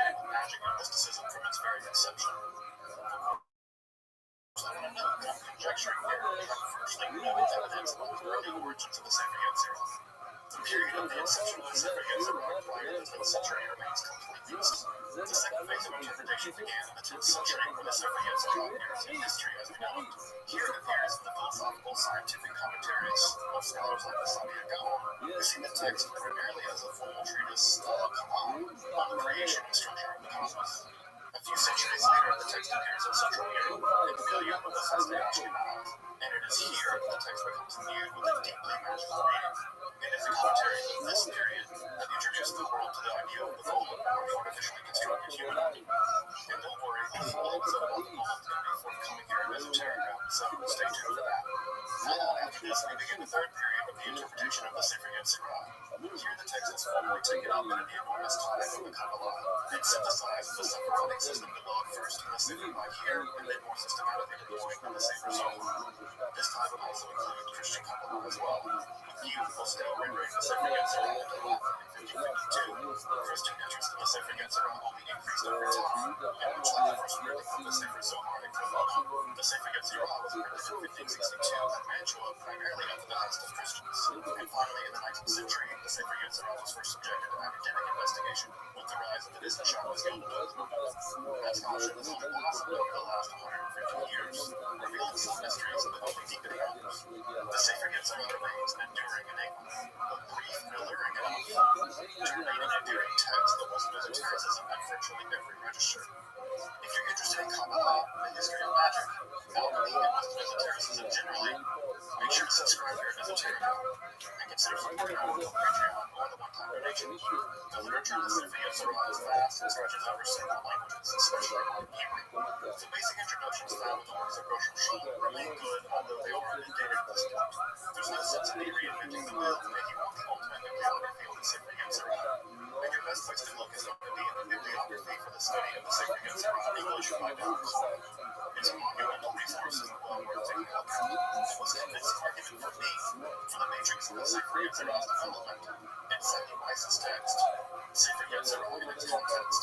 This clear, approachable, yet meticulous covers a great deal of the previous scholarship on the topic, and in only 115 pages, makes a compelling analysis of the origins of the text. It also includes a transcription and translation of Vatican Manuscript 299, which is my preferred text of the Sefer Yetzirah for what it's worth. The closest thing we have to a critical edition of the Sefer Yetzirah is a text by Peter Heyman, which, if you can find used, is only $615.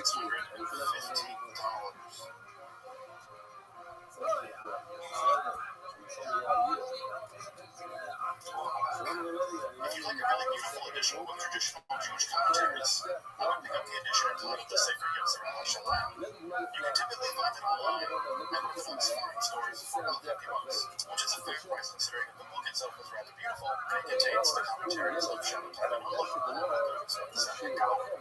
It's also nice because the entire book is printed in the square script rather than the traditional Rashi script of commentary literature, making it a bit easier on the eyes.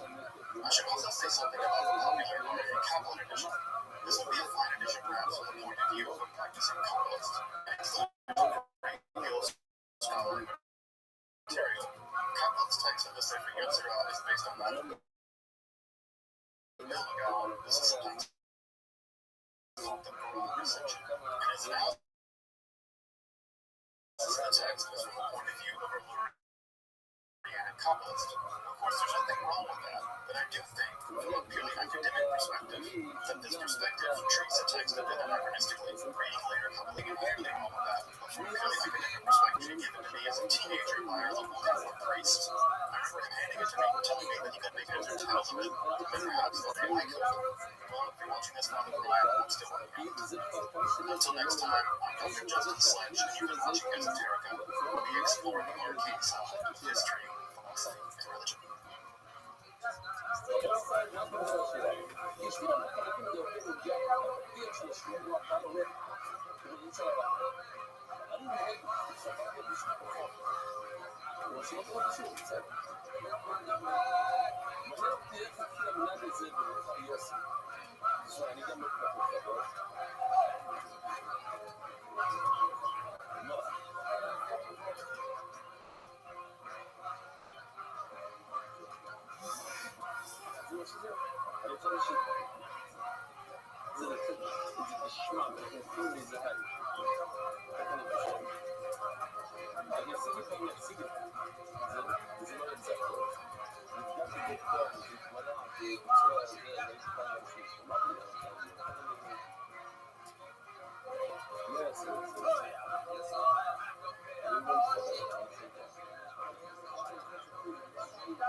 כשהייתם 400 גבוהות, דיברתם מצל הזמן, שירת אגב, זה יוני, אז גם שמרביעו הכל הגדול מהחיים כתב שאלו, שאנחנו זה יוני, אלו כבר זהו, היה לי בטוח שיהיה זהו שמע, שעושים איתך שני נושאים שהזכחתי, אז הוא אמר לי, אלו, הגבוה, זה יהיה נקרא לי שלמד ואני לא רוצה להגיד אני יודע, עכשיו עשינו שלנו, את מראה, כאילו, ואז אני יודע בגלל שלמדתי, בגלל שיש לי אחרי עבר לכל הייתי שמעתי בשביל שלך, ולכן לקחתי את זה ליום שלמדנו מזמן וזה למדתי גם בדרכים על מה מאז קצת אתם שנתיים ושנתיים בשבת פרשסטות סיימנו את זה ויום בדרכים עכשיו בזמן זה היה אולי 25 דקות היו גם דקה בשבוע שהוא שחקן כמה סרסר, הוא כאן דקה, כאן 3 דקות, כאן 25 דקות ואז אני לא יכול לעצמי הוא חלציון, הוא רוצה איתך על ידי חובה את נצרות כל מיוחד את תלמידים השקעה נקראת בכל התחומים וחלק אותו אני חושב להרדים, צעירים ממנו כאן לצח להרדים הנה אשתי וילדיי, יש ממני שהיה תורה בראשה לי רב זיכרון, רב נקיות, זכריות, הנקיות אני מספר הולך לתוך המשחק כדי כזה מילה שיש לצרכן עם מריבות מי שעבר פעם בכל מצרים בשביל היושב-ראש כל ימים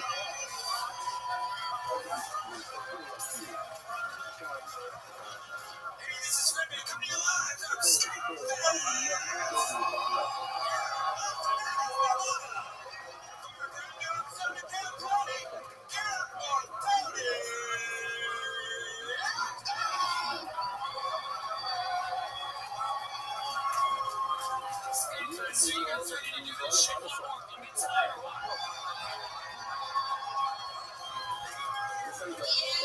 Thanks so much for joining Rabbi and everybody. This is Tony, the #1 live podcast in the world. 9.5 fucking years old, man. This whole bunch of pricks have been doing this. How we doing tonight? You guys here for this shit? Earphones, right? It's a podcast, you idiots. Just enjoy it. Hey, dang ass motherfuckers.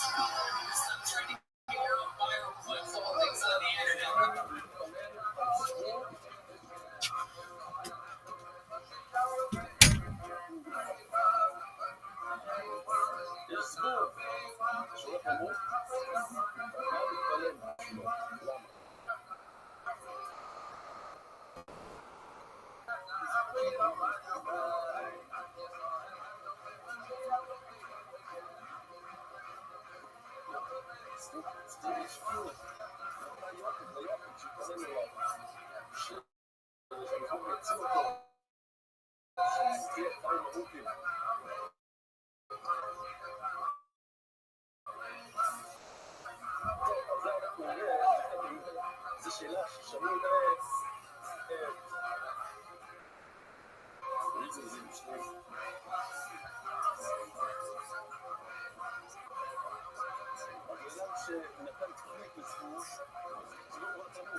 יש איזה אחד שהוא הבן של אשתי, שגר בפלורידה, הולך לכל טוב.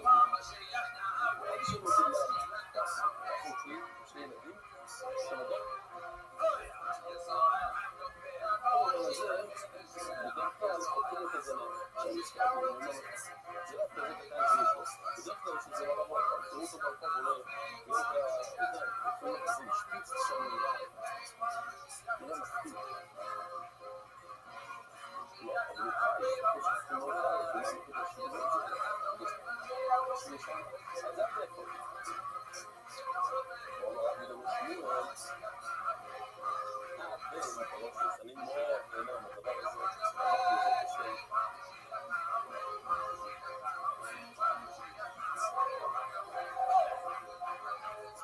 תסתכלו בחלק 2 יש שם משהו אחר. זה הגנה.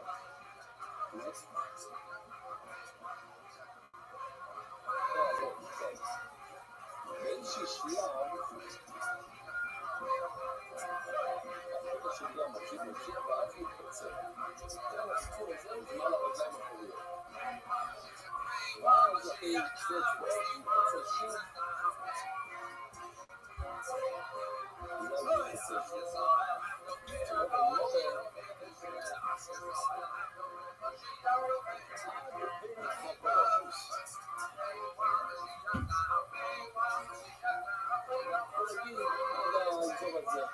בין 1 ל-2, בין הכחול לסגות, כל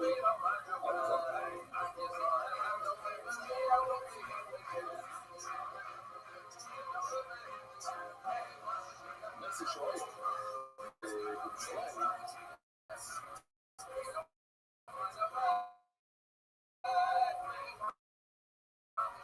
שהגיעה שאלה באמת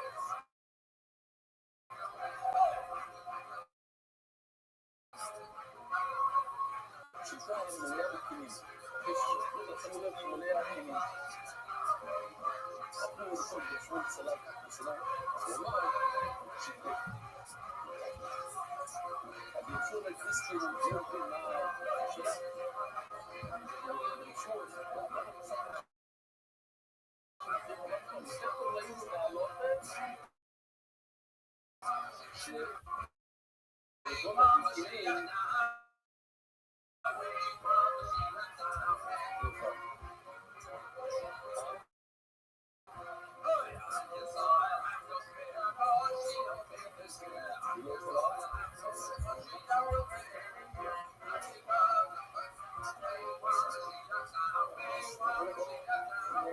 התפקידים שניכם, שהגענו גם בכיוון, לא רק הכיוונתי יפה מאוד. לסמד את ההצעה שלה. איזושהי רעיון. זה... הולכתי בדיוק הוא נתן משפט מאוד גדול, זה... ספנות רציני בעיקר, ששמעת הדבר בעיקר, כאילו, ספות,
שרבי יהודה היה מאוד ממהר באותו זמן, לא היה לו זמן. אנחנו עושה למות, לא להגיע לאיזשהו מקום. לא יודע, בסדר, אנחנו כבר עברו פעמיים, נגח איתנו כסף, אבל אני אגיד לך מה שאני יודע, אני חייב לזוז. לא, אני אגיד לך, תמיד כמו שאני אומר, לא יכול לשמוע. נכנס איפה. השוק. זה הזנה, זה הראש. זה הכיוון הזה. הם לא יכולים לסיים את הביצים האלה, אני אגיד לכם השנייה. כאילו זה הקל בין הסיגול, זה שתיים, בין הסיגול אולי. טוב, וזה שלו, ונעבור לזנה. באזור הזה, אתם רואים גם, ממש הזה. קצת לשמוע.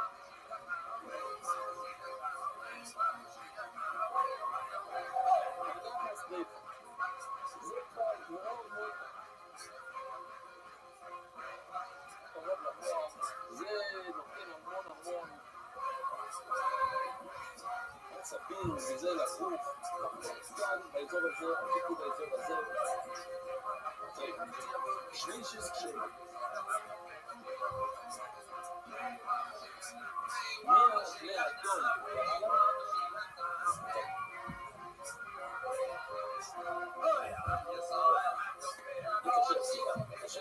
כבר זה לא עושה אותו דבר, זה כבר חלק שהוא לא כל שני הדברים שאנחנו נפילים שנייה האזור הזה, אין הסיגול האדום, אין יודע מה יגיד ידע לנסות ועד בכלל היינו דברים שזה עד הקו הזה זה גם כולל הראשון כולל כל האזור הזה האם זה עד הפיצול הראשון או זה גם כולל את מה שאחרי הפיצול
2023, I'm in Dallas, Texas. And February 9th and 10th of 2023, I'm in Houston, Texas. Tickets available at TonyHinchcliffe.com. All these shows sell out, so don't be a doofus.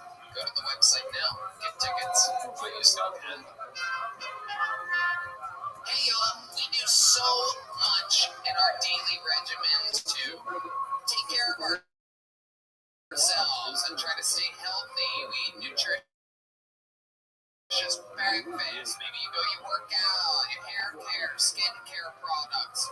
But what's really important is taking care of the insides, like daily overheating or perspiration, which means it's even more important to keep your body hydrated. On the planet Earth, we use it every single day, and it fuels your well-being with easy ways to stay hydrated. In just one stick, you're getting 5 essential vitamins and hydrating 2 times faster than with water alone. And I can tell you, people, it works. Whether you're prepping for the day or taking a long-haul flight on vacation, Liquid IV is an essential addition to your routine. I know it's an essential addition to my routine, and I know that it is an essential addition to the routine of Red Bag.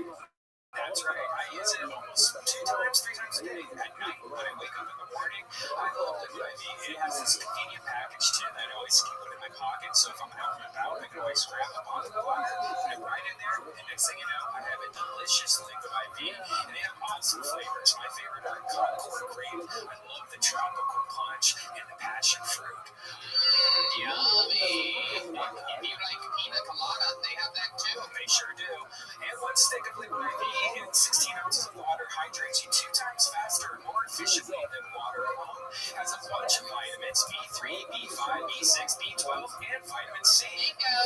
With 3 times the electrolytes of traditional sports drinks, and it's made with premium ingredients. It's not GMO and free from gluten, dairy, and soy. Yum! Grab your Liquid IV in bulk nationwide at Costco. We're getting 15% off when you go to liquidiv.com and use the code TONY at checkout. That's 15% off anything you order when you shop Better Hydration today using promo code TONY at liquidiv.com. You guys ready to start tonight's episode?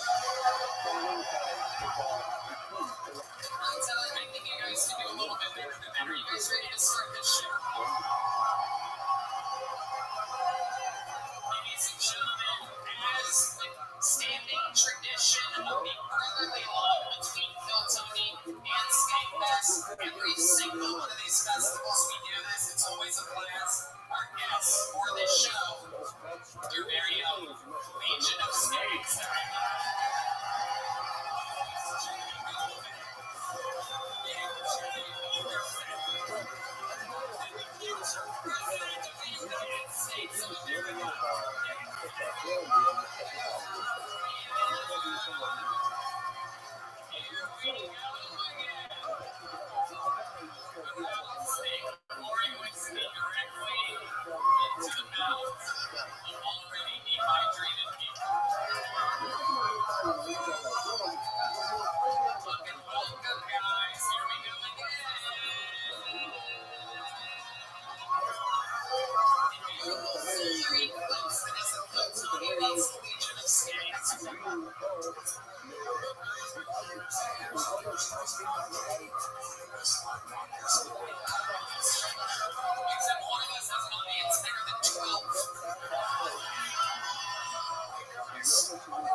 60 seconds uninterrupted. You know their time is up when you have the sound of a kid. That means they grab the matters, they bring out the angry 3-month straight bear.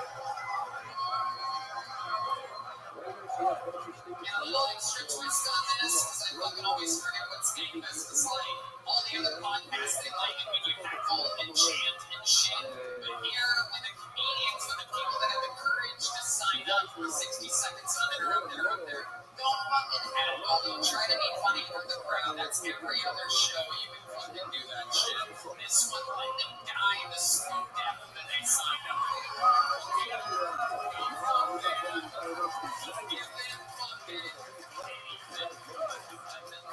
Just fade away to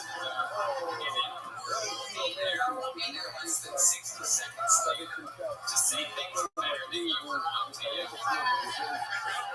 guys ready to start this fucking thing off? Well, I can very easily reach into the bucket right now and pull out one of the names of the many, many people that signed up for a chance to do this for me. Guarantee we can start with a guy who kicks off every single episode of the show. Every single fucking week. I just did 10 fucking sold out shows in this time. We got on a plane together in Boston, Massachusetts today to be here with you. This is a brand new minute. Say it if you know the words. This is Hans Camp.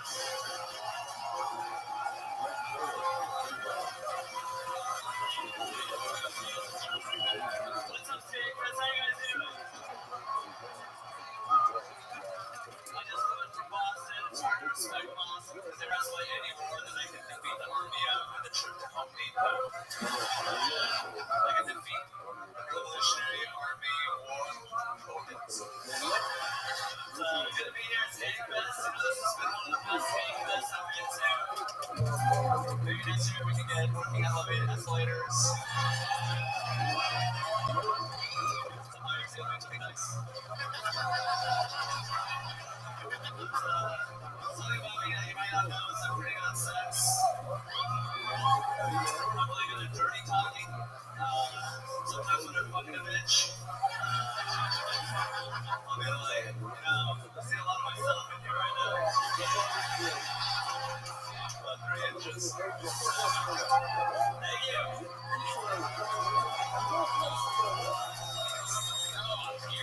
Exactly what a minute is. Hans Camp. This is the first time you guys have seen Hans in a little while, right? It was one of those like great job choice. Thank you. They do write excellent jokes. You guys know the great Hans Camp Day. We just saw it live in the flesh. There he is. Yeah, I mean, I saw him like 3 weeks ago. That was great. And working on the escalators asshole.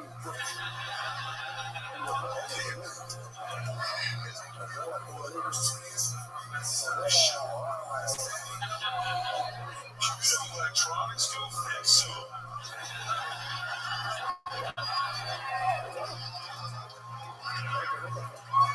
On the cheap from your country. Get your total balls, fucking geek squad. It's true. You never insult the big office.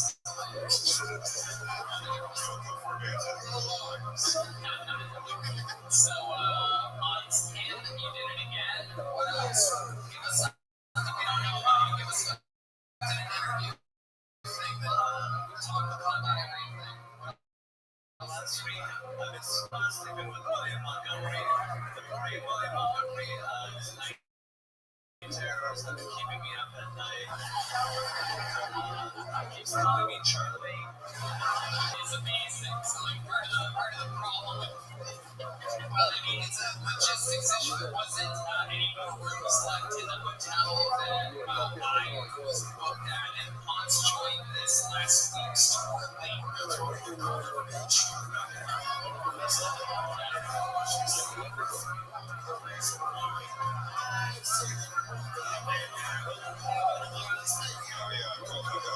now you see what the way the reservation system works. Typically, my owners get a band check, but in this case, now when you have the Vegas, it's a different story. It is true. But it is incredible that I have watched these two argue all week about their own little pet peeves with one another. It's amazing. Williams, the gatekeepers, the shower slides all the time. Hans, about 9 years. Did you scream anything in particular?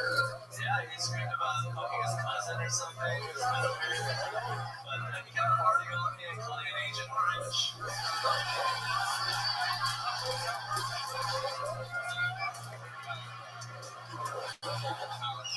Hans, what do you think your parents would say if they saw what you're doing in here tonight? They're like, wow, you really know how to talk to white people.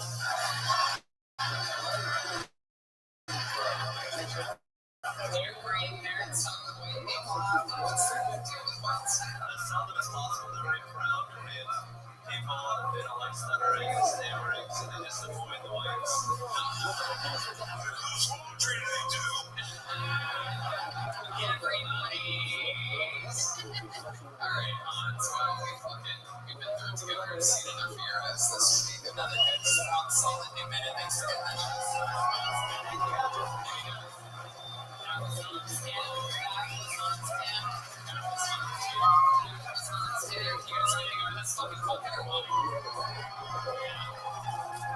Yeah, no more funny business. Make some noise for your first comedian. Could be a fucking handicap guy. Could be a first-time comic. Could be a local legend. Here to fight. Anything can happen. No interrupting. This is 60 seconds for Josh Shapiro. Getting the show started from the bucket. Not an easy position to be in at all. Hans makes it look very easy. Josh Shapiro, here he comes. Everybody make some noise for Josh.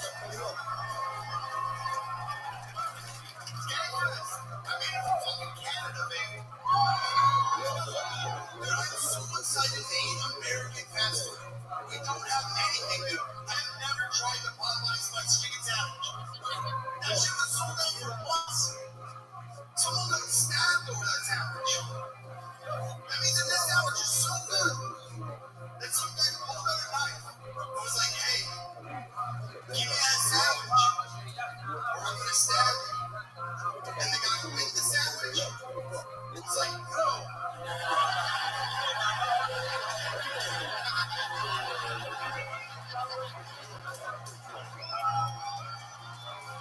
There's no other way that guy gets stopped. I'm 25 years old. I feel like I look like I'm 35. But like I should have known that this was my life because I had a full beard at 15. I went bald at 16. I had a full bush at 8 years old. You would have liked me, the 8-year-old boy take off your pants and I'm a pedophile. Like, yeah, what the fuck?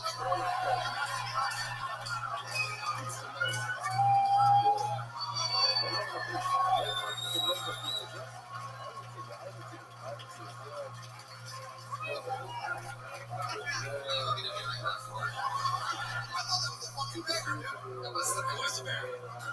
It's normally an order from a red man sits in his job. He's been doing it for 9.5 years.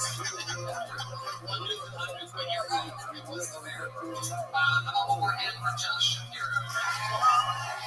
Very, very interesting.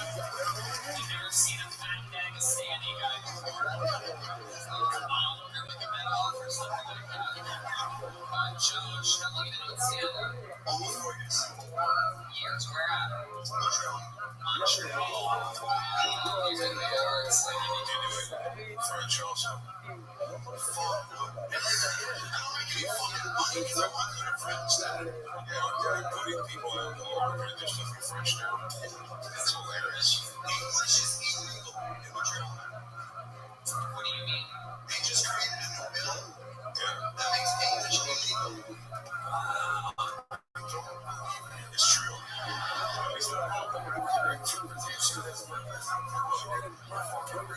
He's definitely boiling it down to brass tacks, but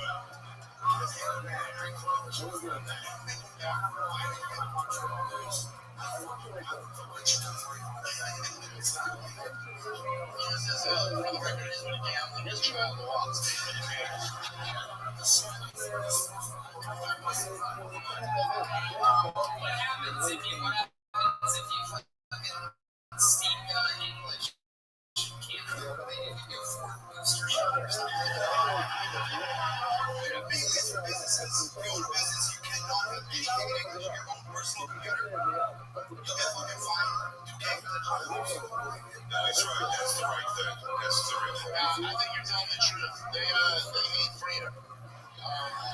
No, that's what they hate America so much. They want to be French so bad. That's so stupid.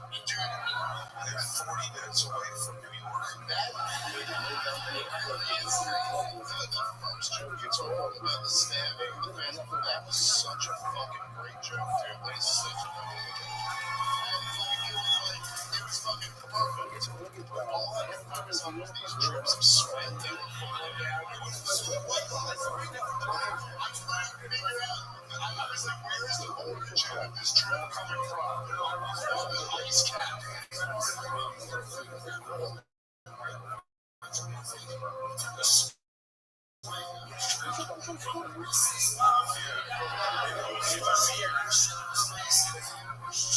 It was just dripping. I mean, while I was watching it dripping of that small ring, where is it coming from?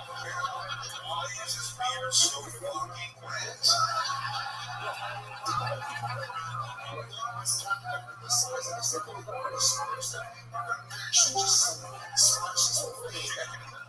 Right now, show me the law. This is real. Your kid would be killed or whatever you got it. Father of the year. It's not the first kid who's lost their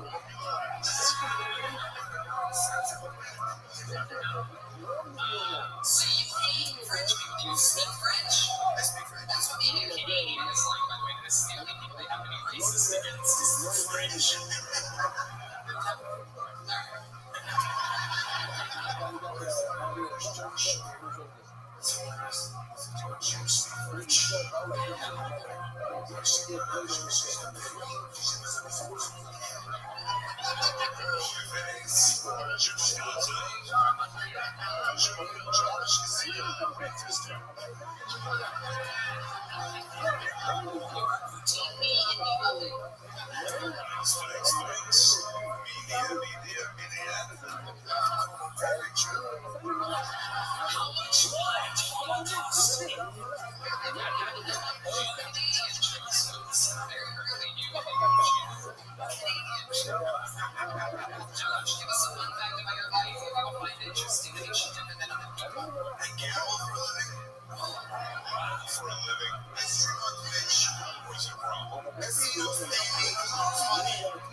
That's a pretty cool living.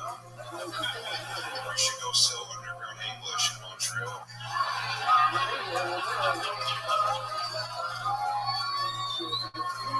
Market's been created.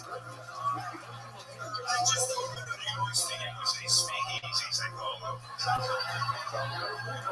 Mojo. Oh, they got it here. These fucking facts. All day long. Gentlemen,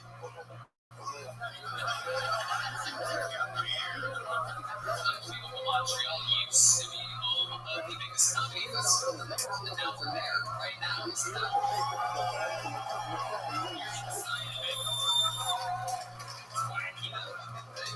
It's like big puppets with like giant heads walking in the streets, and like all the fucking French Canadians are like,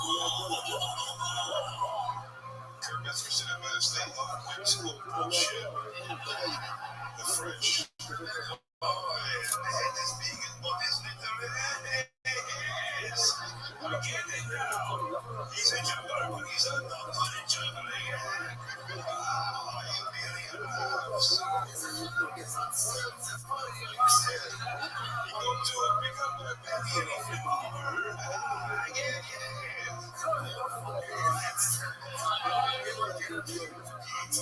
Insane. Why would you always take that? Josh, here you just made a little tiny debut. Thank you so much for signing up. Here we go. Keep moving. Back to the book we go. Anything can happen, you guys get it. You know what show you're on? You having fun out there? Sweet, thank you. Make some noise for your next comedian, Frankie Gonzalez. Everybody, Frankie Gonzalez. He's right here. Look at that. Make some noise for Frankie, everybody. Oh my gosh, I've been smoking so much weed this weekend. It's fucking. I don't really smoke weed. I'm an animals guy. I love them. I think they're great. I like animals because animals are like an alcohol. You never know when it's just gonna hit you, you know what I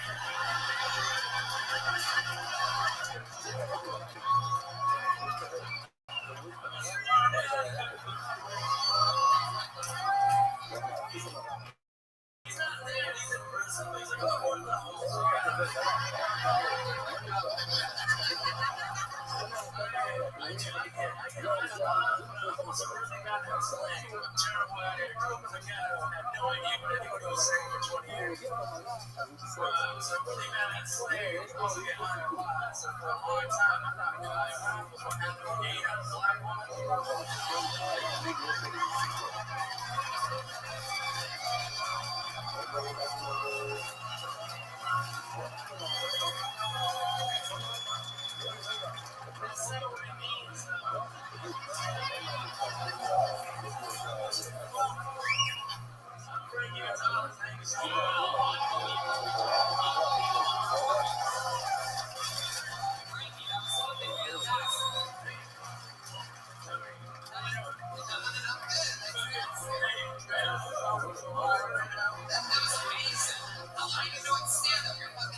On his New Year's Eve show, I'll just tell you, in a few minutes, if you can make it over to the Comedy Store, me and Louis will give you an hour and a half. An hour and a half of extra. So,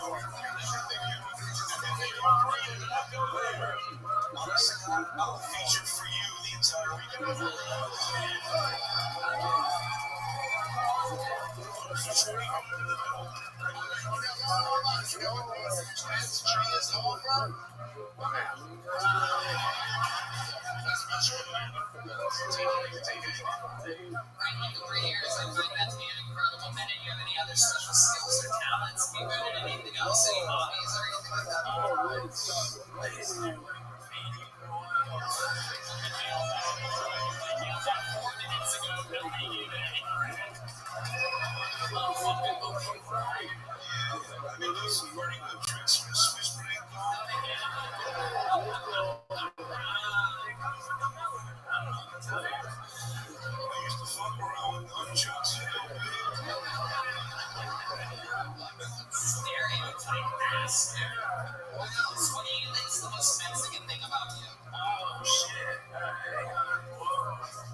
that fucking makes us laugh. We like to push them.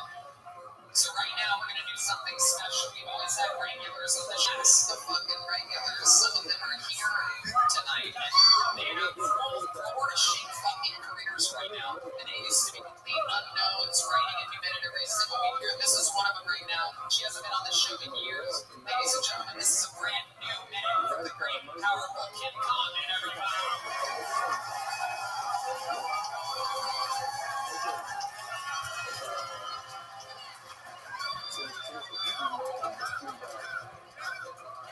So I'm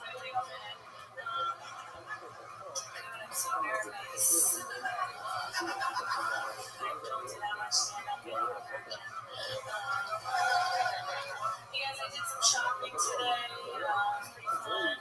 I bought some clothes at Forever 21, which is sad at 32.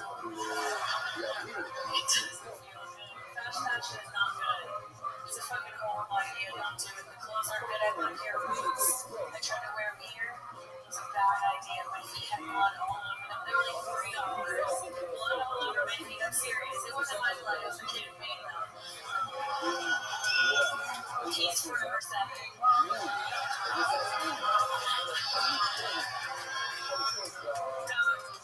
I swear, I love those sweatshop kids. I keep getting older and they stay the same age.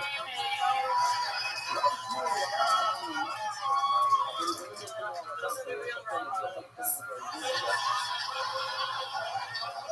I can't stand a bitch that's scared of birds. If you're in here and you're like, oh, that's me, I'm scared of birds, no one likes you. But then at night when your friends are done hanging out, you just keep hanging out with them. Even worse than a bitch that's scared of birds is a bitch that's scared of clowns. So annoying, right? If you're scared of clowns and I mean this, get raped. Have a real problem. Unless you got raped by them, and I'm so sorry. If you got raped by a bird, bitch, in the gym. That's one rape we can all laugh at. Thank you guys so much.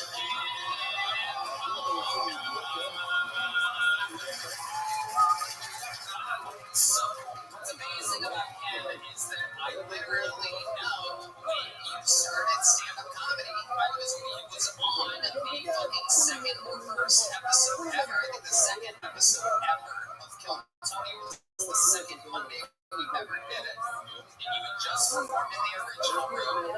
Your cousin was working around the comedy scene at the time. We all kind of knew you. And it's fucking amazing.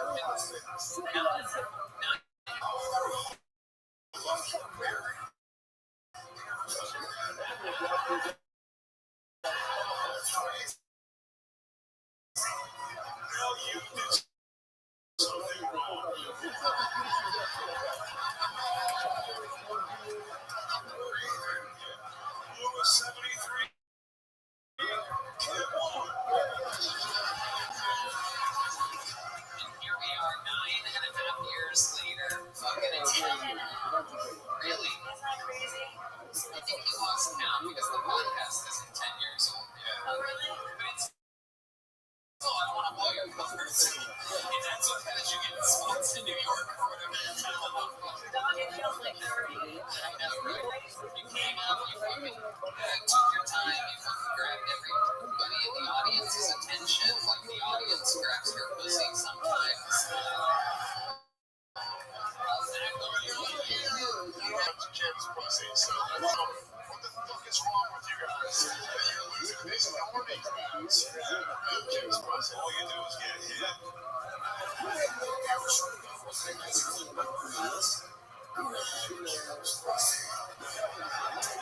Yeah, it sucks because I feel like if I do jujitsu and these guys catch my girlfriends actually me, they're just gonna come.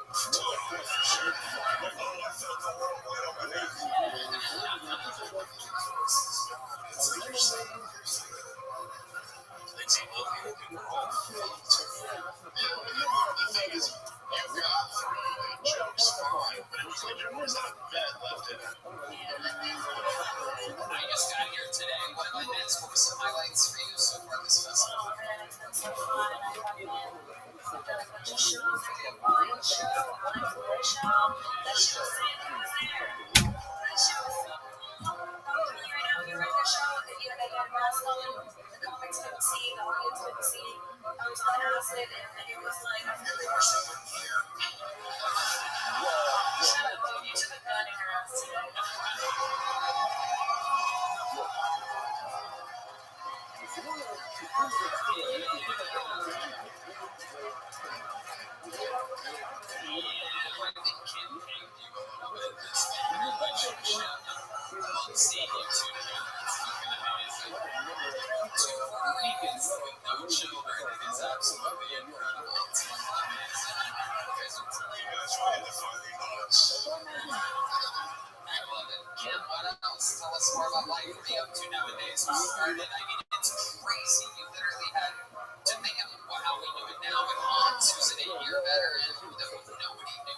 Suicide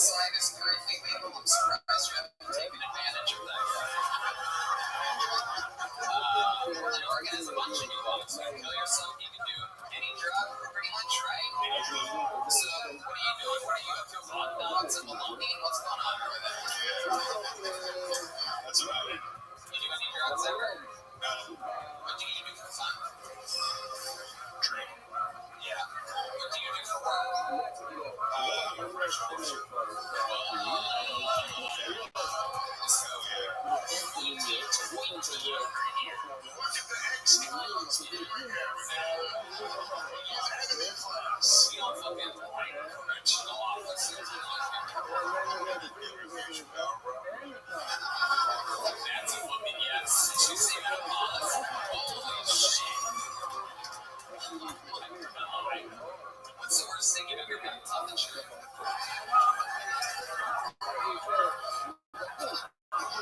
Jesus Christ, bro.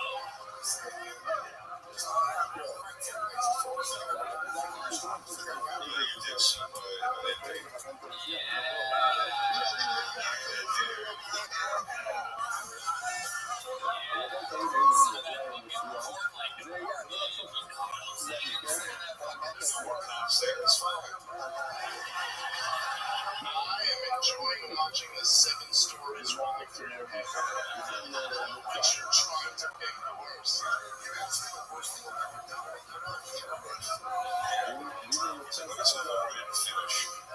I don't think we're gonna get a straight answer out of him, so I'm gonna change the question. What's the worst thing you've ever seen prisoners do? What have you ever caught them doing where you're like, Jesus fucking Christ, guys? Well, we had about 6'5" trans woman Oh, yeah. beat the shit out of like a 5-foot regular woman.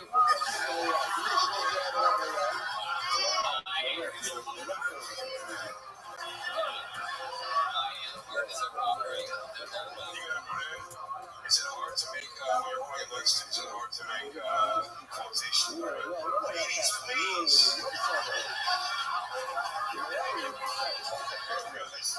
Ladies, stop.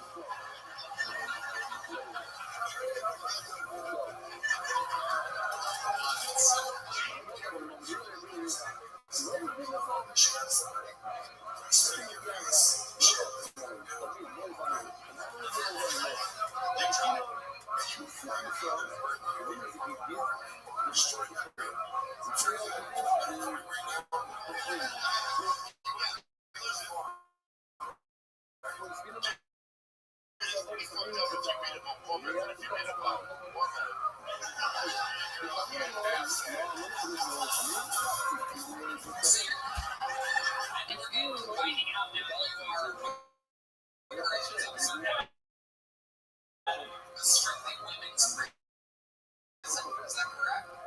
No, co-ed? Mixed together? What do you mean?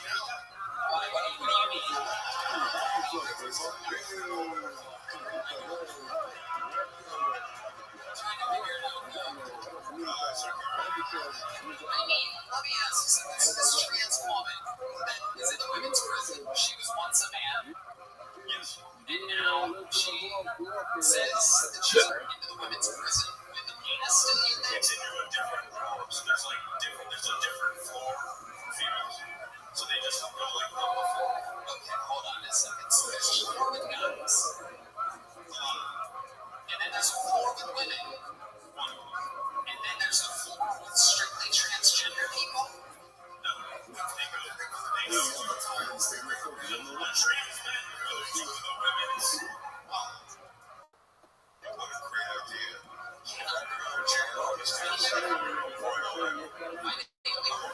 So much.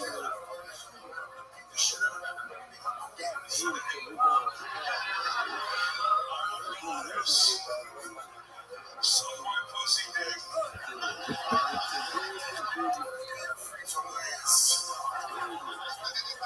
I'm still trying to understand this. I'm still a minute in. I got you, but try to describe it a little bit better for us. Floors of guys, one floor of women. Where are the transgender people exactly? Wherever they say that the gender that they identify as? Yes.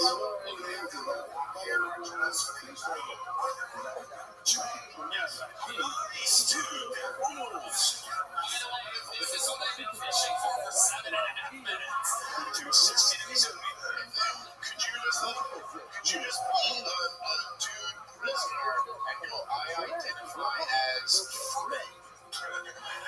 I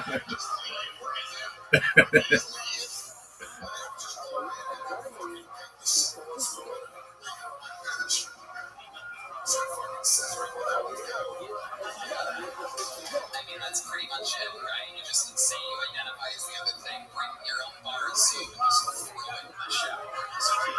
Everybody goes and gets it. Just taking down the actual checks. Not that you can see, but yeah. Yeah, that's what they're doing when you're not around.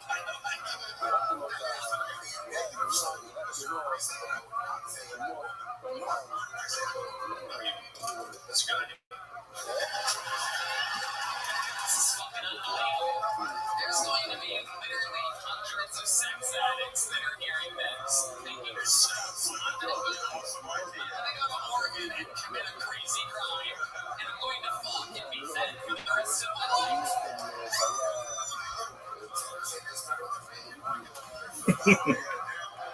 Still pussy and protein loaf.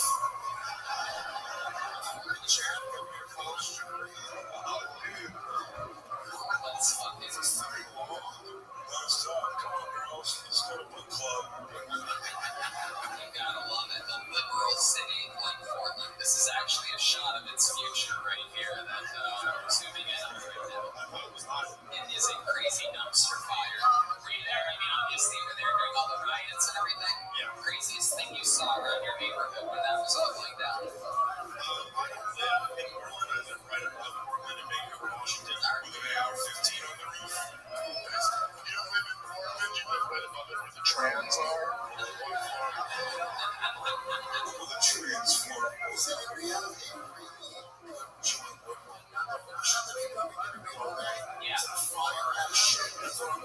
Yeah, we got it. My guy's got it right here with the fucking. Have a hand for the great Yummy, everybody. That's garbage. Can I get another one of these from the staff people? That's a real problem. This is a great school, man.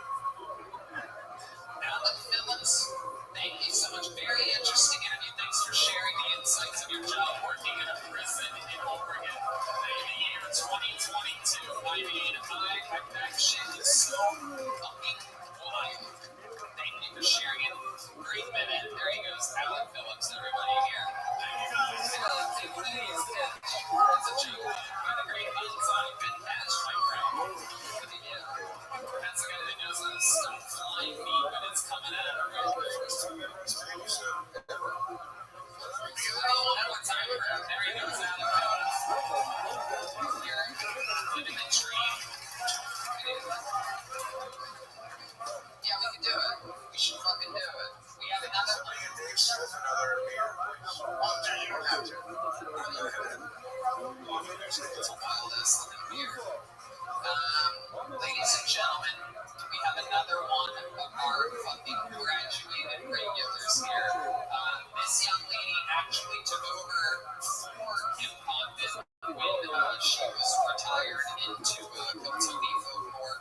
She is a fully court-booking, absolutely touring, working, continuously fucking comedian. She used to write and perform a brand new minute every single week on the show. She started, she's the only person to ever get a regular before she was even 21. We made her a regular, and then they stopped letting people perform under 21 at the Comedy Store. She would wait outside. She would grab a stool from the Comedy Store patio, put it on the other side of the fucking standing bar, and she would sit there all night, talk with comedians, learn about the art form. Ladies and gentlemen, make some noise for one of the greats. This is a new minute. It's been years since we've seen her perform. Make some noise for the great Allie McCoskey.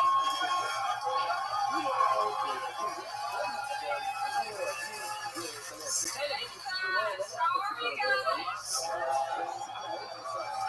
It's good to be here. I'm having a lot of fun.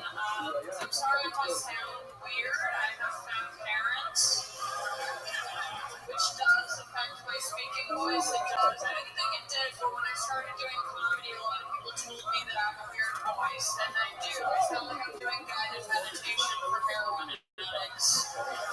It's like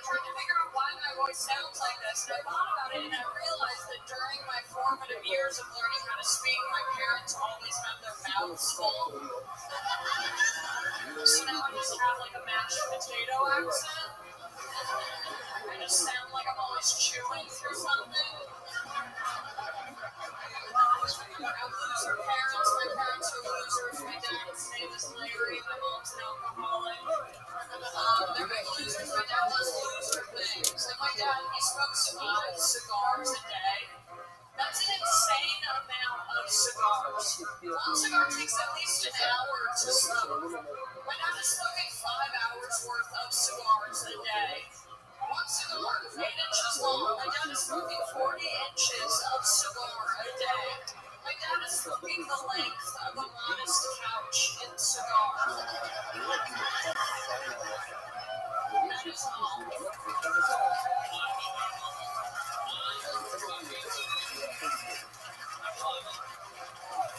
All the kids are all grown up, Red Man. You believe it? We knew her when she was just a little baby. Yeah. How's it going? Things are good. Skatecoast has been a blast. I've been having so much fun. Literally the best. Yeah, it's been seeing everybody. These guys make the best fucking lineups. It's so cool. It's all one big crazy ass family. It's like a big family reunion every fucking time. Incredible. Allie, what the fuck's up? I'm about to do a bunch of shows, go on the road. Where can people get tickets? AllieMcCoskey.com/shows. Okay, perfect, absolutely. www. By the way, that's HTTP. AllieMcCoskey.com/shows. Absolutely.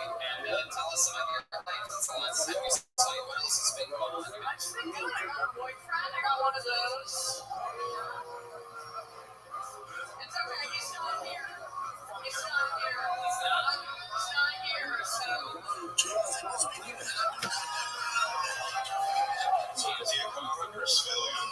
He's regular lives. That is all you have a chance. If things don't work out, hit up my DMs at @AllieMac.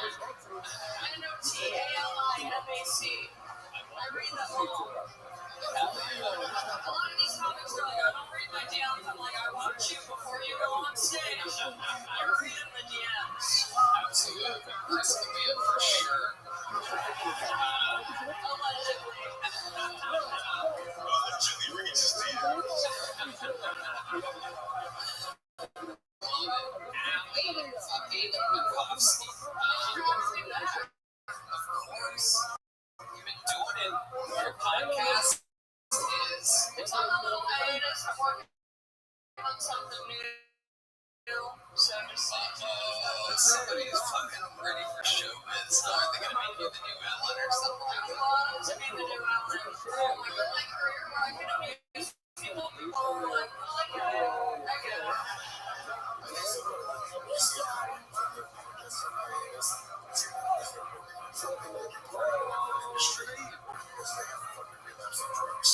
Yeah, exactly. There is no in between. We really can't talk about it, right? It's some major development deal or something. Yeah, I can't talk about it, but it's not that exciting. I love it.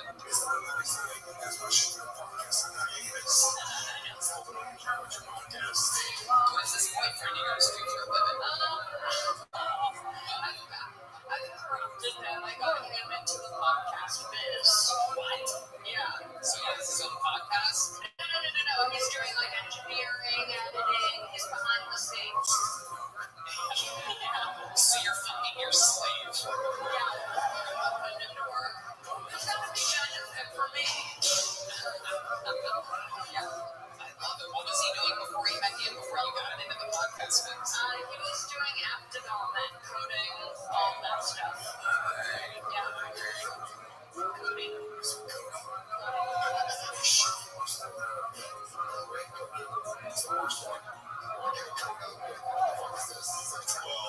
It's not bad, but whenever you get it, it's why you don't like it is because you thought you were getting Viking or Percocet. Like I'm gonna give you Tylenol and coding, and you go, "We mad at me."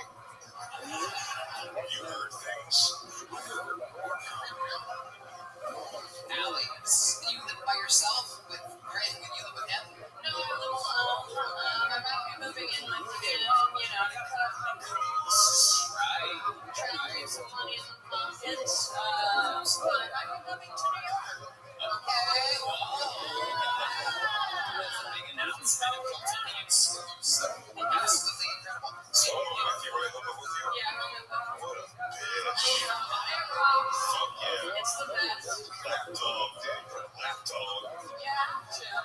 Right now, you've been living by yourself. A question I've been asking people lately is what's the weirdest thing? What would stand out to us if you opened your refrigerator right now? What's the weirdest thing in your I have babies too. Oh. Yeah, sometimes I like a fucked up snack every once in a while. I like to feel like it's not good and all. I don't enjoy eating them, but sometimes I just like to punish myself. It's like it's a little pouches, fucking some fucked up flavors like banana and peach. Yeah, I like to follow that on the street.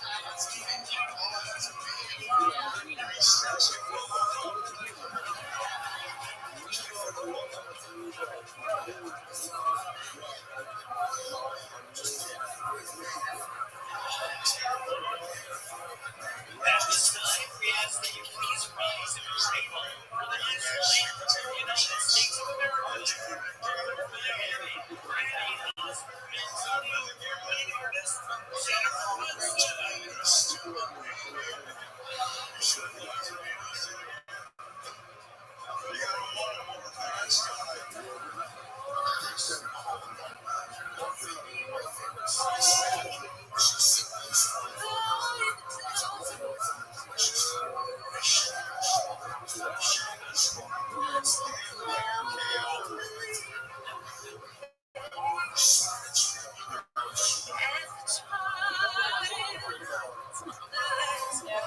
They go by so fast too, like you don't even get to enjoy it because it's good, it's just in and out. Sometimes I'm confident, like it's a sin.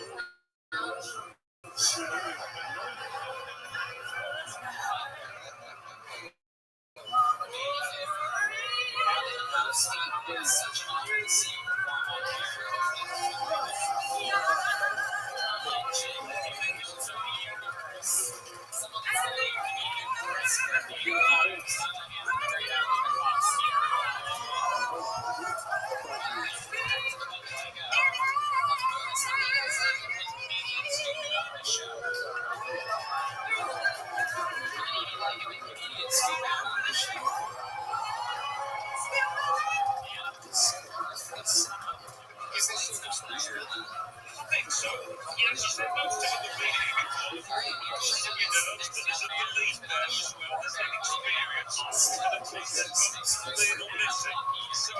The ingredients are there for the cooking for it. Come from behind. Use that potion. And here, yet again, somebody will be believing. We're going to reach you with the last right now. In the meantime, we're going to leave you. Bring a 3-man show. Like Robbie Williams, Nicholas Schultz, and Tom Cruise, and the American national like Jennifer Hudson. You see anything?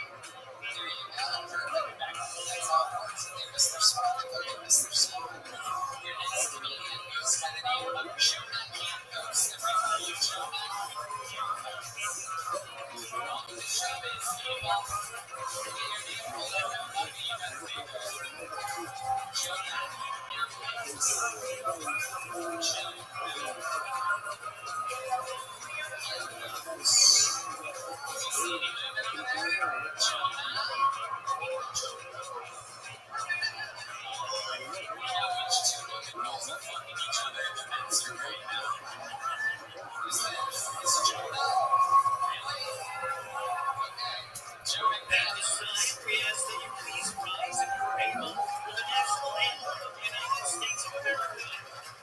Miami, Randy Osborne, Antonio, winning artist, Jennifer Hudson.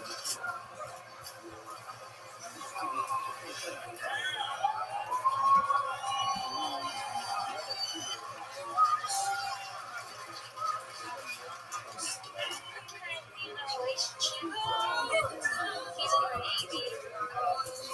He just got back from so I'm so pretty sure that I have a video right now.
Yeah,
I get asked if I'm a training instructor.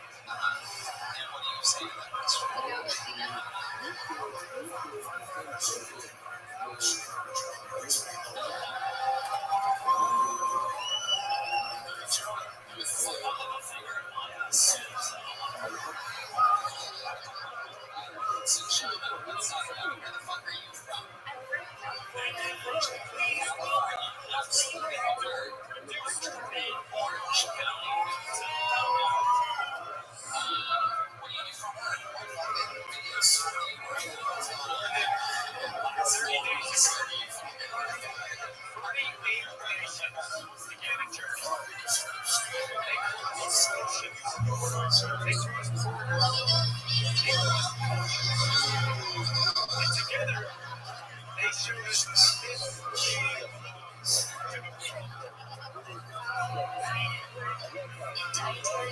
Countries across that, and from every corner of the globe, we have witnessed greatness.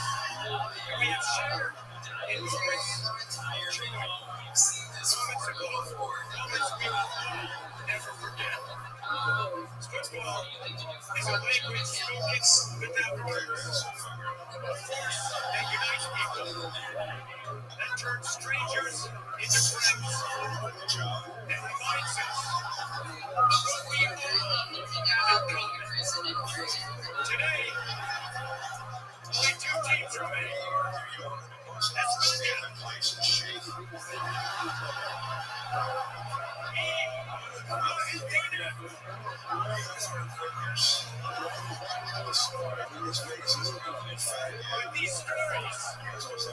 But these stories belong to each and every one of us, to every nation, to every player, to every supporter, to every volunteer, to every dream carried on the pitch. So as we gather in the final chapter of that tournament, the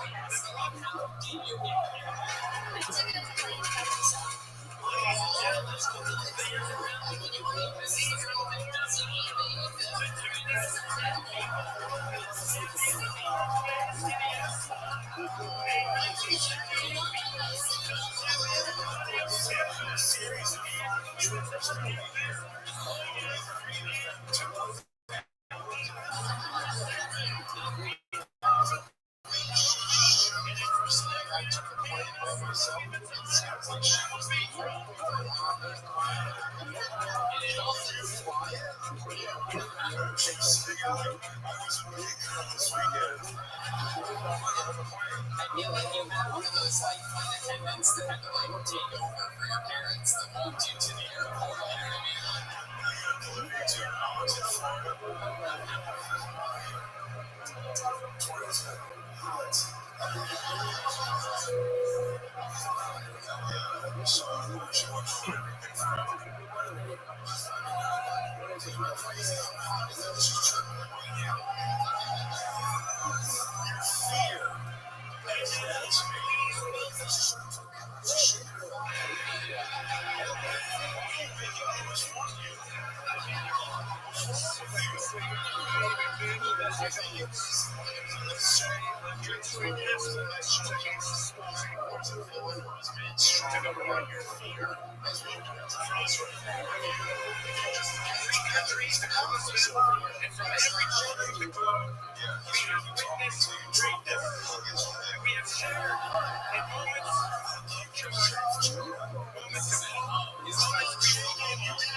what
this cute thing for my girlfriend. Get on my back, on the cat.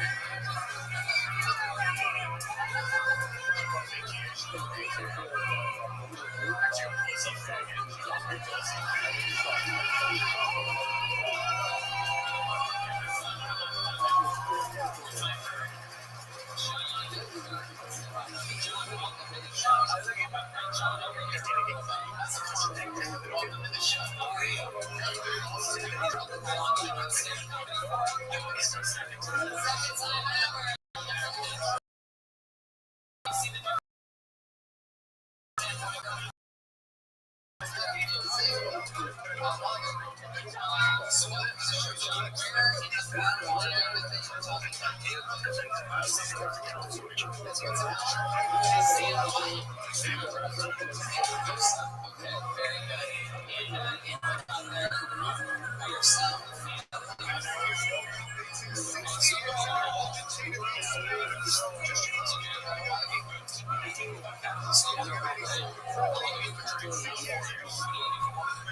Energy of a woman that was prisoner in Oregon.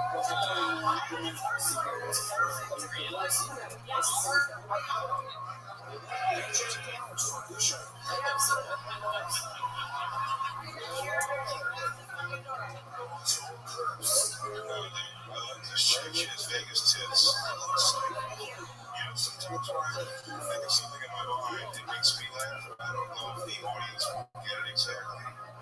But the only way they describe it, make it looks like if she got a new tattoo on her titty, it would be faded already.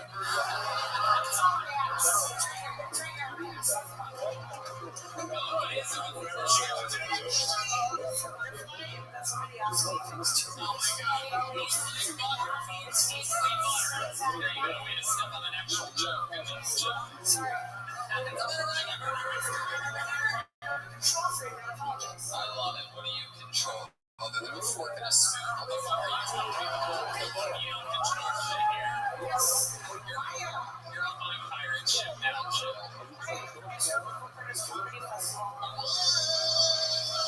Danger! I can't believe it has four corners. Your festival seems like it would be around. Shall we go further?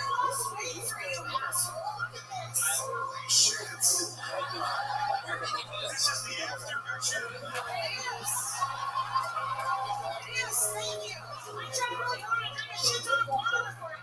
That's what you think losing weight is?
There's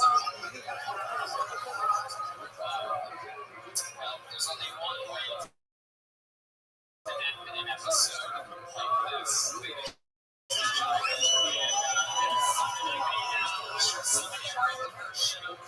Somebody to a smoke break at some point in your place of your next comedian who is an absolute legend. I'm sure you've seen a few of the regulars here tonight.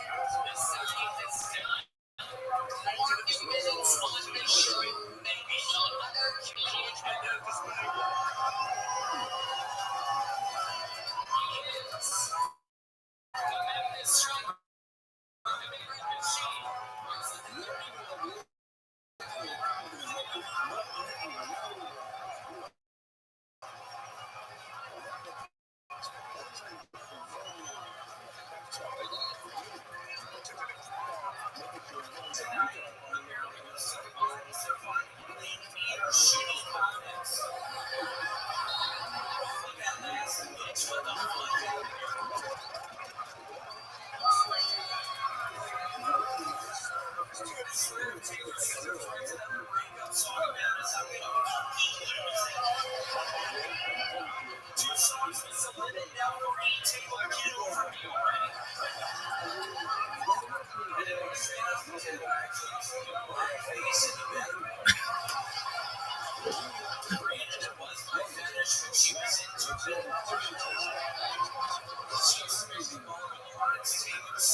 Strikes again. William, how do you feel?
Ladies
and gentlemen, we did it again.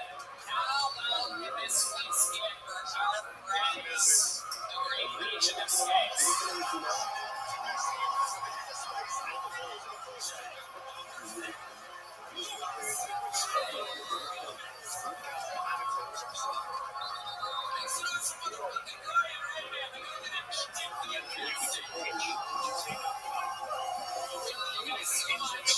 you so much, everybody. We'll see you in the next one. We love you. Okay,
Amongst the candidates to beat him.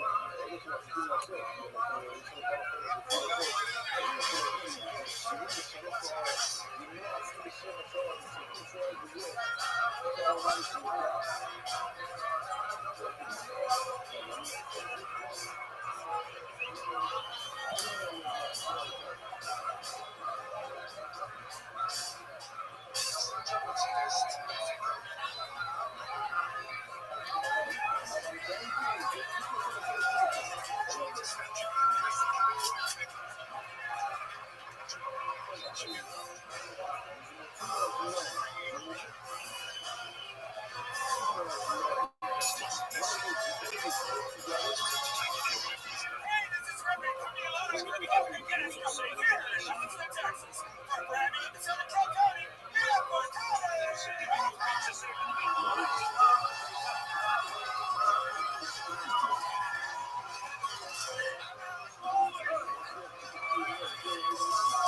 You guys ready to have some fucking fun tonight or what?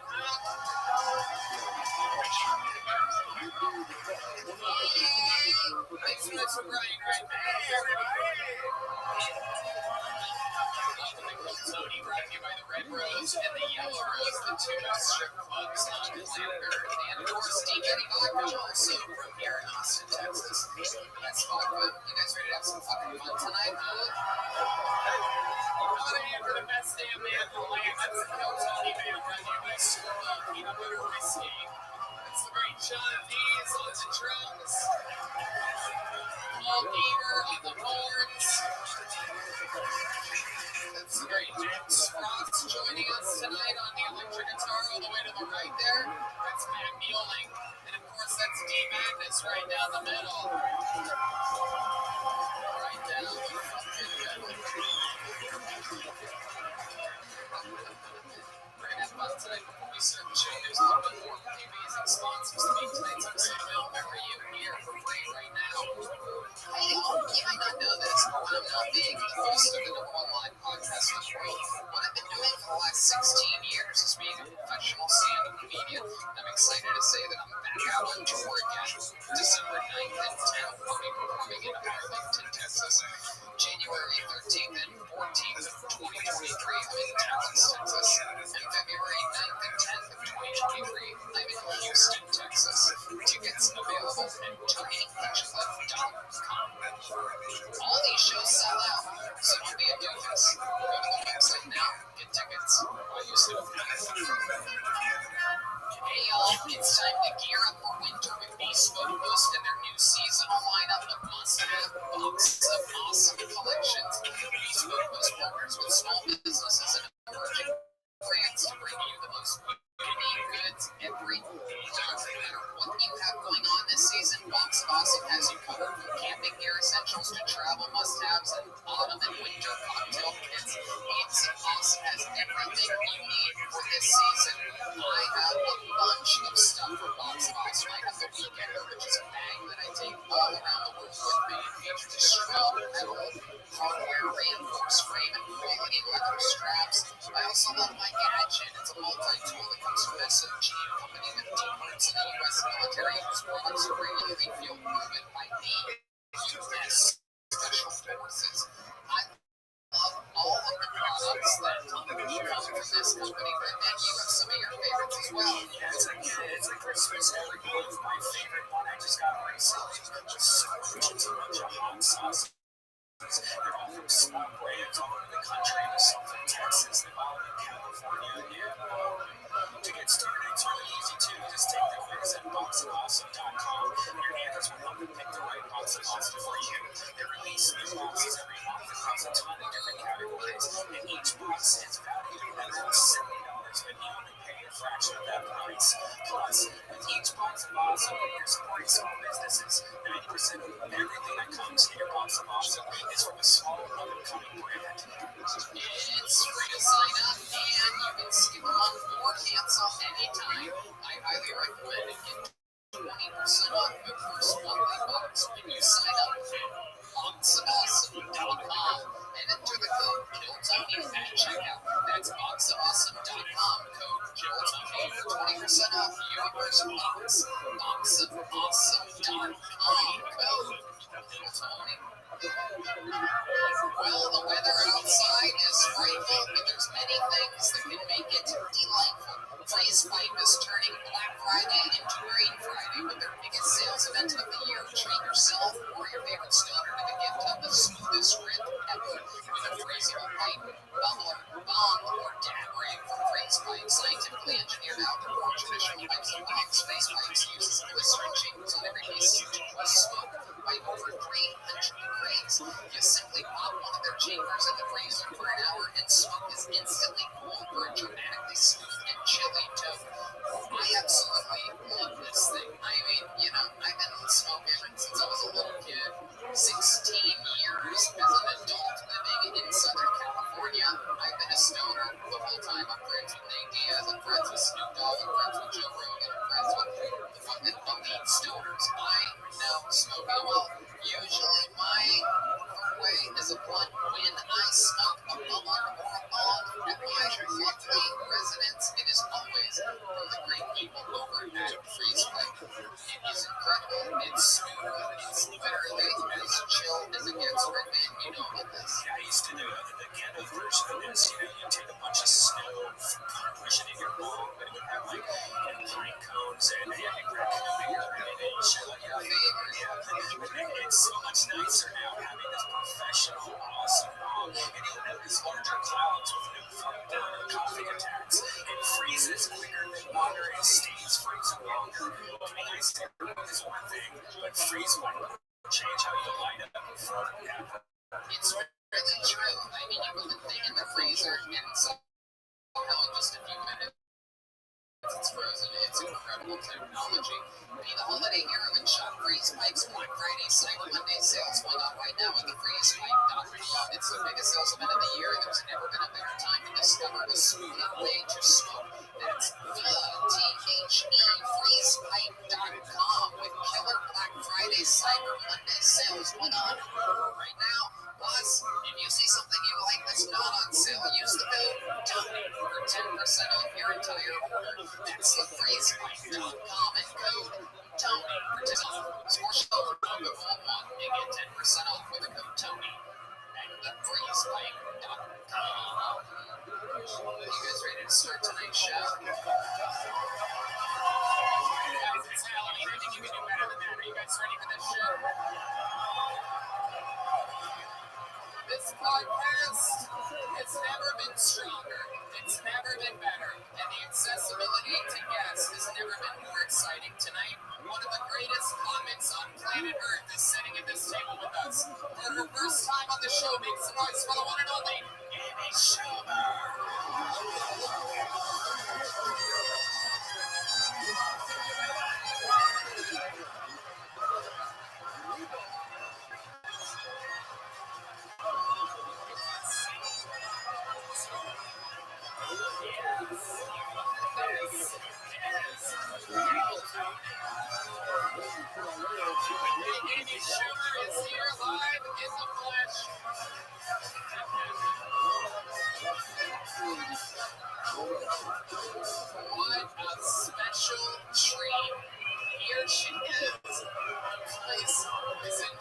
Thank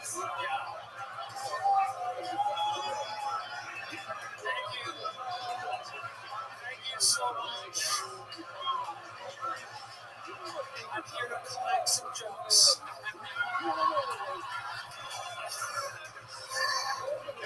Yes, indeed. You're going to be in for some tricks and some treats tonight. Thank you so much.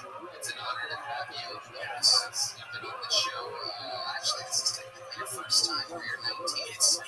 It's my first time. My agent was very upset. I said I could do this because Tony's a fan. That's true. As soon as I found that out, I came running here with my huge pussy. It really is. Big, rich pussy. It really is incredible. Let's see if we can hear something immediately. Well, you might not know how it works, but you only get to collect like 60 seconds of material from the people that come up here tonight.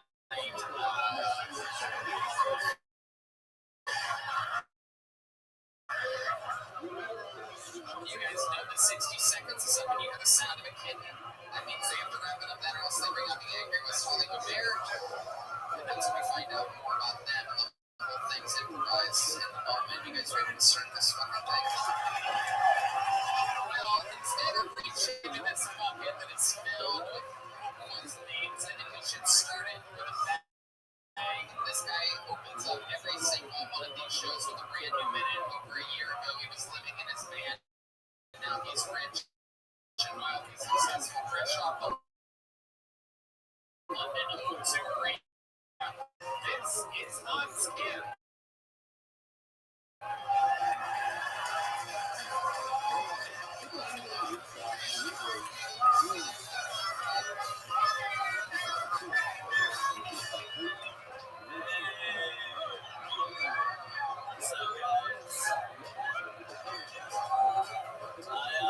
Chicks that are shaped like little boys. I'm into dick chicks. Because I'm into chicks that are shaped like blood. When they get mad at me, because I'm always trying to fuck them. You don't even like me for who I am. You just like my pussy. Well, you just like me for who I am.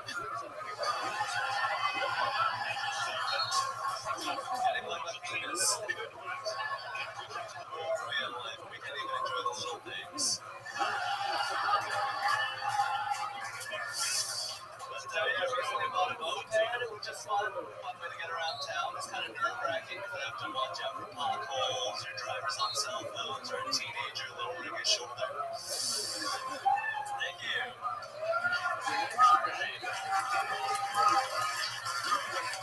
Constantine again, another full new minute of material. Very, very covered a lot of topics there. Skinny chicks, you compared to boys, like big chicks, you said are like big men. Are you gay? I think I'm just into dudes. Skinnier, Okay. You admitted to having a little penis, and you told us that you got a moped. Is this true? Yes, I got a moped like a true Asian. That is incredible. I always wondered how you were going to die. Now I know. That's very exciting. Have you had any trouble with it yet? I've had trouble picking up chicks. It's hard to fit them on there. I had an e-bike before, and now I have a moped, so I think it's an upgrade. Technically. Okay. Under two. When you say you're into bigger chicks, are we talking about like our guest here tonight? First of all, thank you for coming. It's looking like he's coming fresh out of the Stampede this weekend. And, how did that happen? Is that a South Korean thing? Yeah, I mean, we don't value ourselves very highly, so we just stack ourselves into little alleyways. Love it, Munson. What are you dressed as exactly here? I'm back for one of the wild things ever. It's a tour. Thank you. I think I know what that is. It's a children's book. They should not sell that costume to adults. The FBI should have taken your phone number when you walk by. Where'd you get it from? Where do you get a costume like that? I got it from Lucy in Disguise. Okay, legends. What else is going on? There you go. Thank you. I've been spending some of my money. I recently took my girlfriend to Eddie V's restaurant. That's a good steakhouse here in town. I spent $150 on her. What were some of the things when you were going over the menu that you tried to like budget? So you're very thrifty spender. We know this about you. I try to budget her first appetite.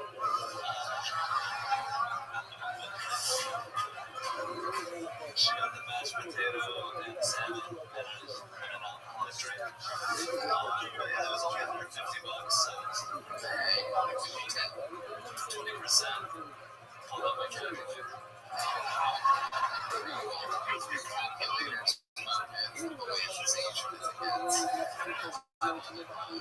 What else? Am I missing anything else? I went to a G-Eazy concert yesterday. Okay. A little jig. What's his biggest hit? Me, myself, and I.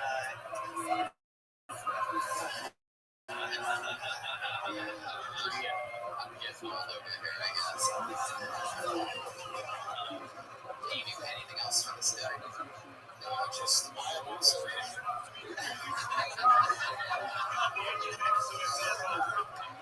So everything you said makes sense to me. I make my husband dress like that. So Hans, you got the show started tonight. We're going to get to this back. Thank you so much, Hans. thank you, everybody. Here we go. So you do it. They come out, they do a minute. I interview them, but this is where shit gets crazy because literally anybody can sign up for this show. I know Hans.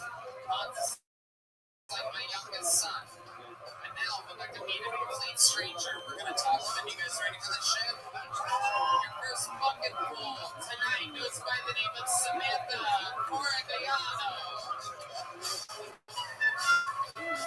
Samantha Corigliano. Got eyes on Samantha?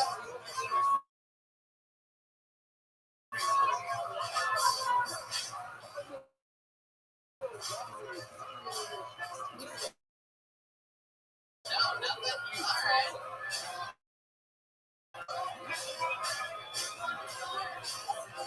She's coming? Oh, okay. Samantha coming from the deepest parts of the building. Here she is, everybody. Samantha Corigliano. Alright, happy Halloween! So, my boyfriend and I have been dating for about 2.5 years now, and we got to the point cheating.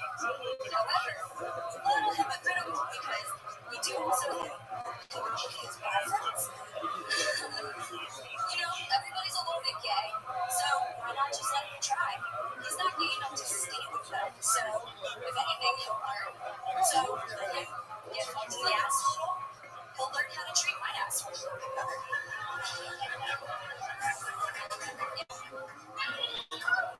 Another thing, straight women and all women watch a lot of lesbian porn. Why? Women are much better at giving other women head. So, are men better at giving other men head?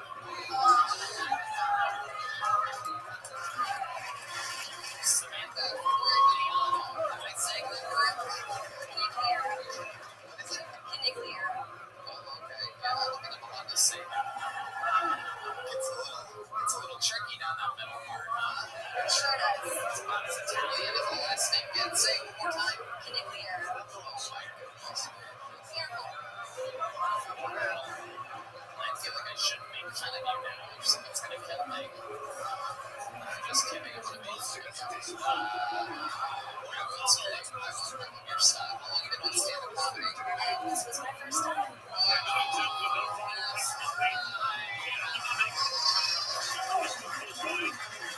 As a female comic, just want to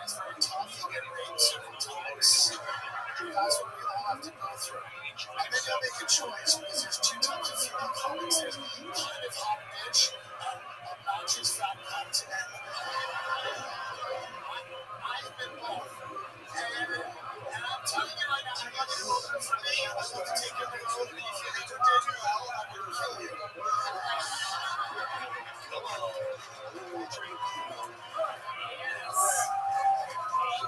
Fucking shooters in the house. Samantha, what have you been doing up until this point? So I came with my boyfriend from Richmond, Virginia, and Lots of Richmond, Virginia fans. I didn't realize we're having a fucking Confederate reenactment. I love this. Very excited. So you and your boyfriend came from Richmond, Virginia. What do you guys do there? we like to take walks by the river. Seriously, those men. We do a lot. We like to do spa. We actually just stayed up there, so we're already on our What do you do for a living? I do soccer skills. I believe that's a thing. Interesting. Samantha, what made you sign up to I have been watching this for a long time and didn't want to just like for a chance to just come up and try. You said that your boyfriend did stand-up comedy. Yeah. Has he been doing stand-up comedy? Just under a year now. Just so you realize that you're the toughest opportunity in your time. I pulled the name out of the butt realizations. We need a year for this, and you're like, I'm just gonna go out there and fucking steal the show. What's your boyfriend's name? Steve Jones. Steve Jones. You guys think we should see a minute from Steve Jones? Ladies and gentlemen, let's see who the funnier is in this couple. This guy just got really fucked in the ass with his own girlfriend. Ladies and gentlemen, this is the Kill Tony debut of Steve Jones, everybody. Here we go. Steve, here he comes.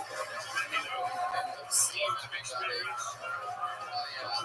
There he is. Here he is. There's Steve Jones.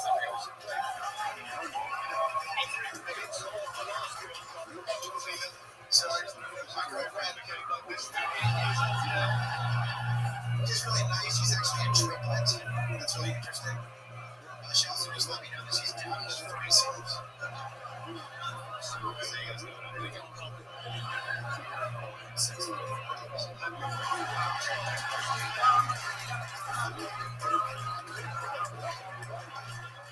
Did she get upset? So you cheated on me with both my brothers?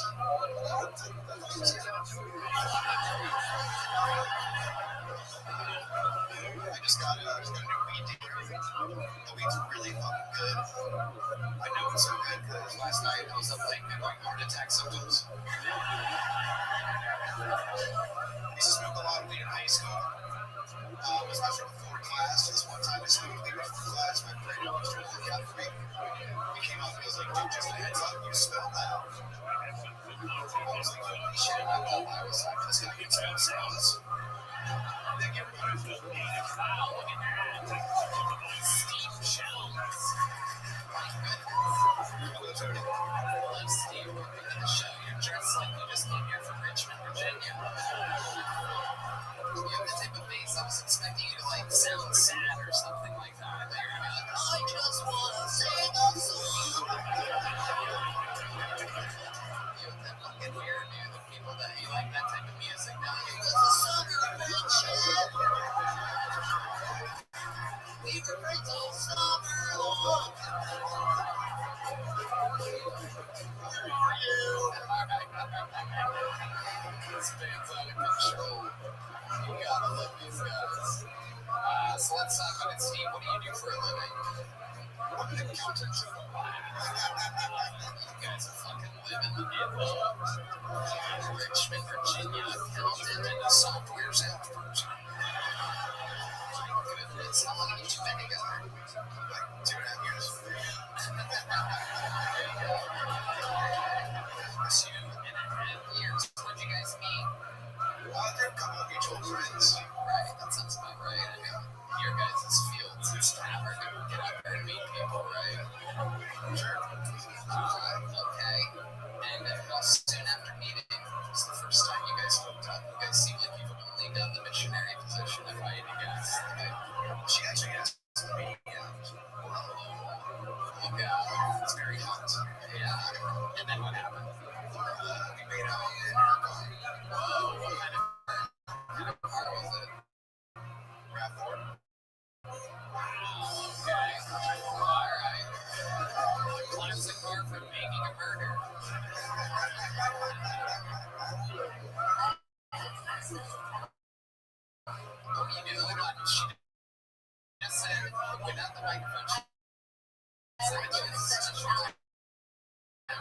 Yes.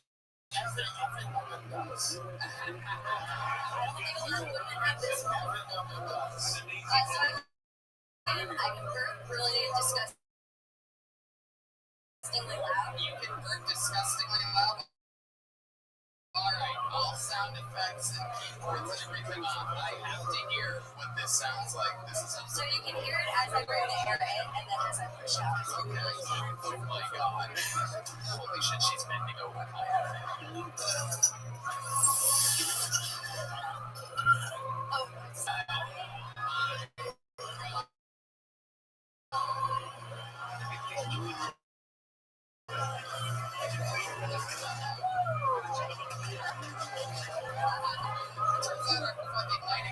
Burps. That's the first time a comic stole my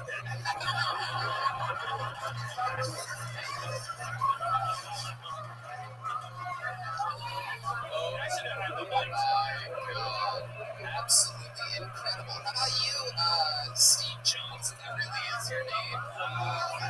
Do you have any special skills or talents? How are you going to match that burp? Even though my fucking sense impossible. Really? Can you do that with your asshole?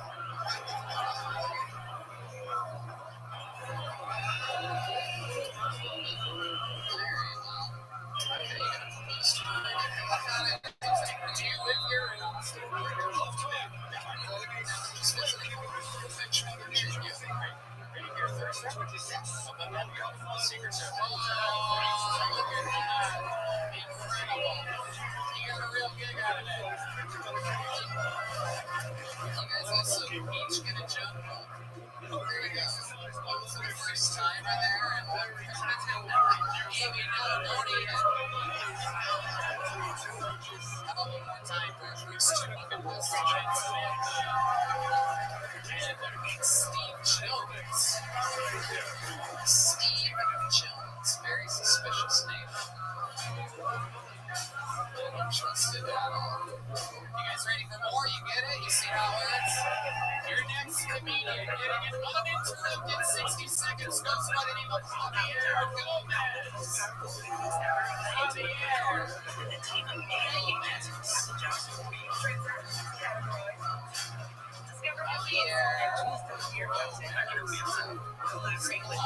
tracks to the stage so figured tonight. Very interesting. Is there a Javier coming? That's so interesting. Alright. How about Matt Alvarez? Matt Alvarez. Okay, here he comes right from the front of the gates. I see him already. This guy's ready to go. Make some noise one more time. Matt Alvarez getting a standing ovation.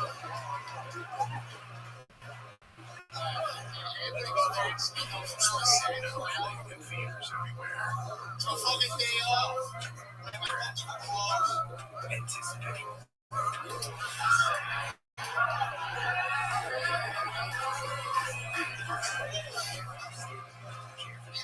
I've been doing this job goddamn 30 years.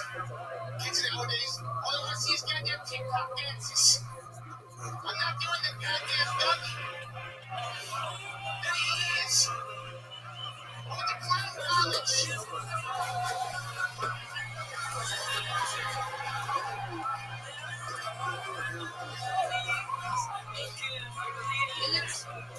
I'm watching the kids all day long, and a clown kids right around the house. And one of them's not even half clown. They're staring at their woman.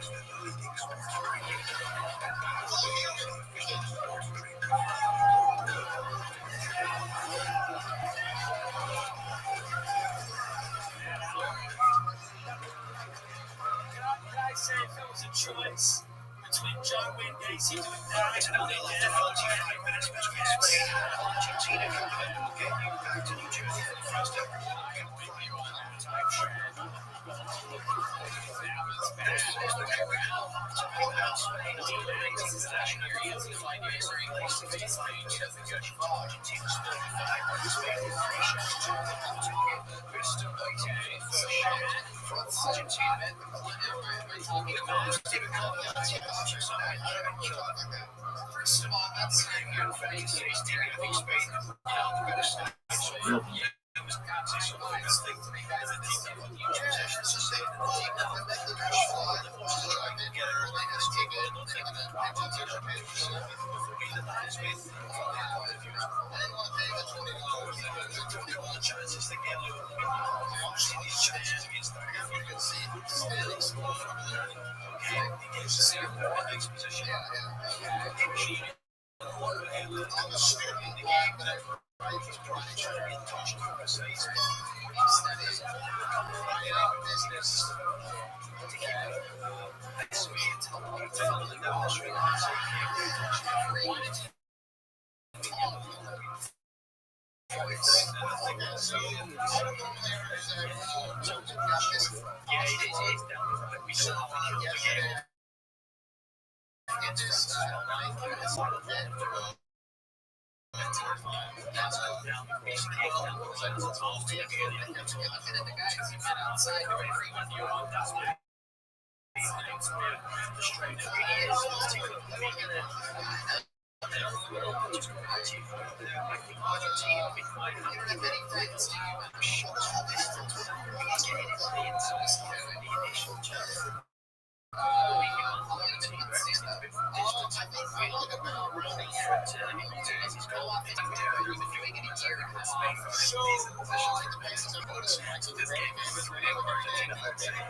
Is that the same division that you're in? I'm sure it's Division 1. It's like the FBS, so it's a small. This is the most concussed Division 4 college football player I've ever talked to. D1, we killed it. Clemson, Ohio State, we crushed them. Represent, reincarnated art.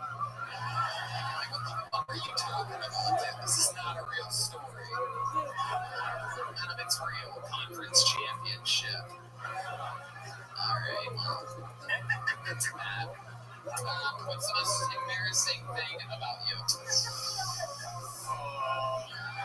Tell the truth here, man. This is a real chance for you to confess something. Shut the fuck up, you stupid pussy.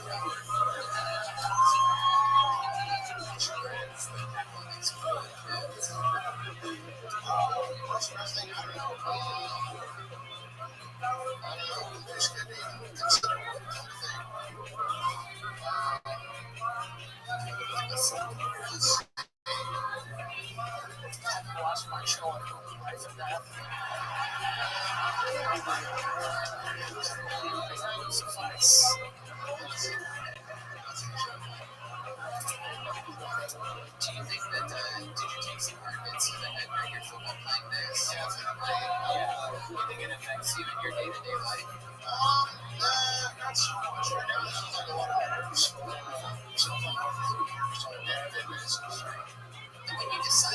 Italian? Like, how does that happen? Okay, so get a little bit of face paint in that outfit. Well, I was gonna get like a regular clown outfit, but with the Halloween store, I was gonna get clown costume and then we had the clothes. So that's not What the fuck is this? Jesus Christ. You need to see a brain doctor. You're answering questions and you're trying to there you go. Matt Alvarez, everybody. Matt, take one of these. Matt. Take that. There you go. Alright, we're gonna keep it moving. It's a lot better with the people hear and react to questions. Make some Daniel Chent, everybody. Daniel Chent. We got animals? What is this fight? Itchy as fucking quick. I feel like I have brain damage now. Just Daniel Chent, here he comes. How are they doing that? Thanks so much for Daniel, everybody. Here he is.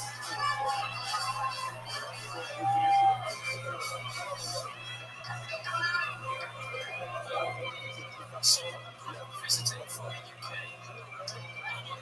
just on my first night here, I managed to hook up with a girl who's one of the Miss Texas finalists. And he said, what I think she's into.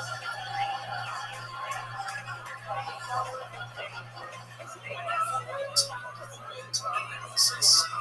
Type it first, just in case I suddenly die halfway through.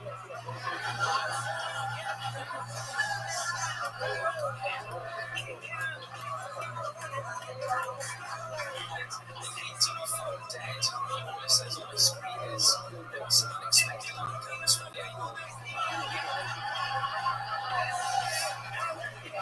Also, King Charles is not going to Princess Charlotte. Do you think she watches Disney movies like us? Well, this is realistic. Yeah, absolutely. Daniel Chent. Undoubtedly making his Hilltonian debut here. What a classy little fucking 007 agent you are. Just in here, figured I'd work out my 60 cents. It's adorable. I love it. How long did one stand up? A couple of years before the pandemic. Then obviously we had to wait for the big lockdown. Got back 2 years ago. I think it was very funny. Now, obviously, when a white man speaks, my pussy makes bread. And then I get that bread. Now, you're a colonizing piece of shit. And you should not be allowed to talk. You should be wrong fucking talk. On 321 being in the street. But, that being said, it was fucking pretty good. Yeah.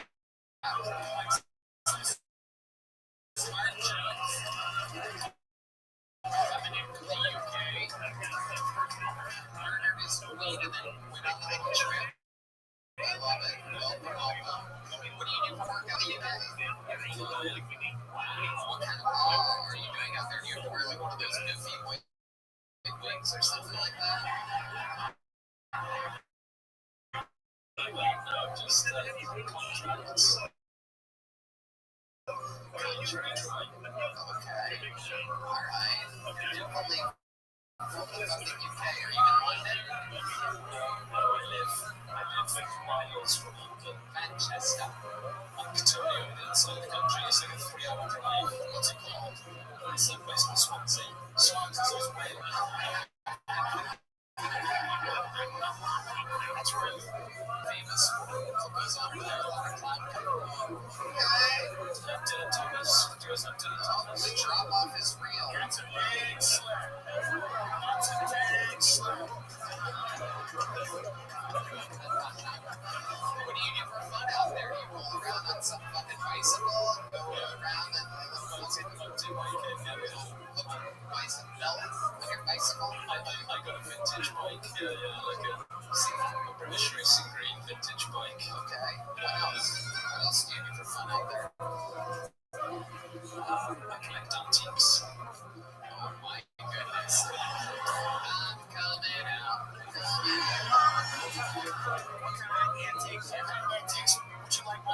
Amy,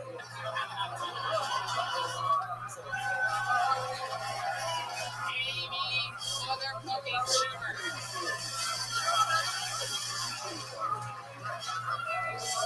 I don't know why, but it does feel like I'm looking in trouble somehow for this. I don't know. I do. I think I'm gonna call from someone. I don't know. They're awesome. They were gonna get sued. Yeah. Not you. Us. It is incredible. I came to see you again too. Oh, you were at the London Ultra Relay. You saw me on Skip Bright, some Joe Rogan. What do you think about that? That was pretty intense, right? Because they don't really talk about that type of shit in London at all. I noticed your set very clean. Jimmy Carr, a friend of the show, friend of mine, is over there. He tends to keep it pretty clean. So You guys like this experience, yeah, it's just nothing like anything you do. right? What else? What's the weirdest thing you have in your refrigerator? If we went through your refrigerator and when they stand up to us, like, what the fuck's that?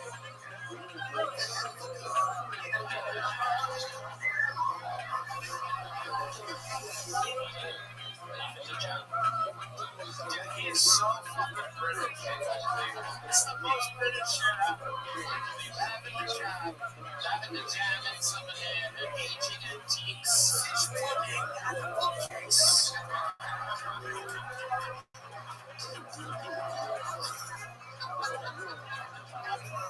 Lavender jam and the DVD of Trainwreck the movie.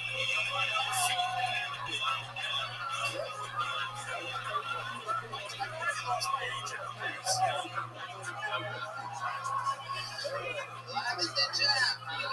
What do you put that on? What do you tend to use your lavender jam on? If you guess the biggest stereotype possible, it'll be right. Is it crumpets? Scones. Oh, I was gonna say the country of it.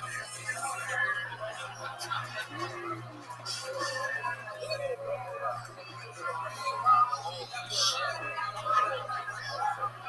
Can someone throw me a more light? Yeah, it's got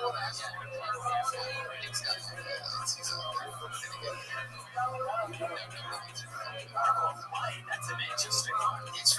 It's not just for Asians. Like that fucking oily guy's muscles can't throw that good. Did you guys see that meatball throw that cigarette from out of there? Holy shit, the fucking Rogan bubble is real.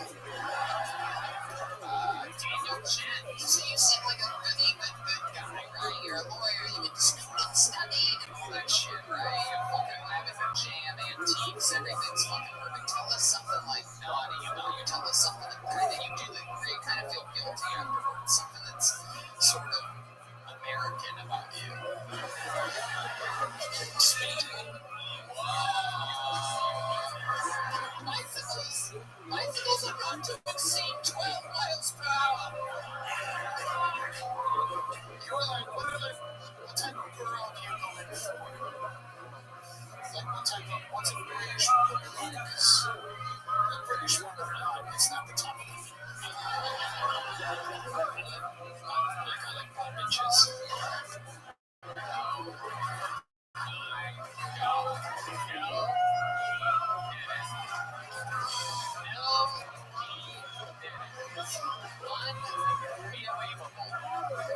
Oh my goodness, someone has been keeping up on his pop culture. I read that today in 17 magazine, Terry. Incredible Daniel Chen. Is it true that you hooked up with an American as soon as you got here? No.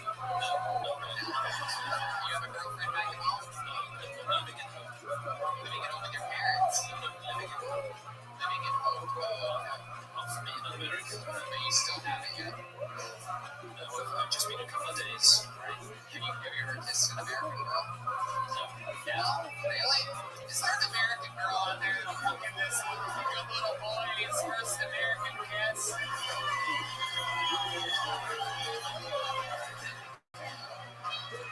Everybody's pointing at this fat Mexican guy. Oh, shit.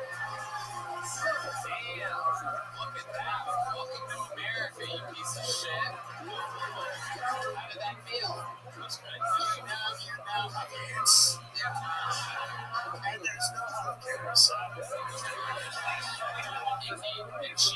Oh, So I'm pretty sure. So it's quite the trade-off. Daniel Jen, good job. Fun set, amazing interview. Said missing live in your jam from Swansea. Here's a big joke one for you, my friend. I'm not going to throw it at you. Okay, sure. Daniel Jen.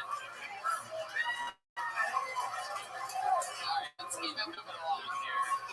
We're building that shit tonight. That's a real British, a real Englishman. Alright, your next Canadian, 60 seconds on it. Red man goes by the name of Scott Morton, door guy here at Vulcan Gas Company. It's been a while since he's been on the show. Scott Morton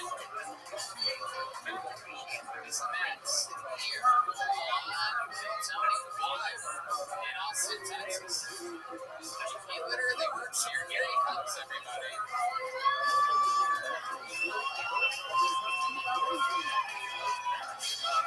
Here he is, everyone. Scott Morton.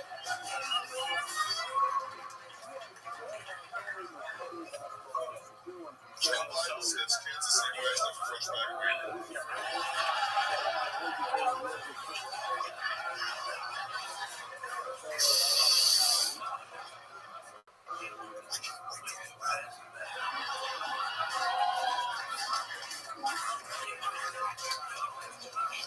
It's the whole system, though. It's a two-party system, right? The two-party system is like if you had just two neighbors, and they're both registered sex offenders. But you must choose one to take your child trick-or-treating, or else you waste your Halloween. That's my time, guys. Thank you so much.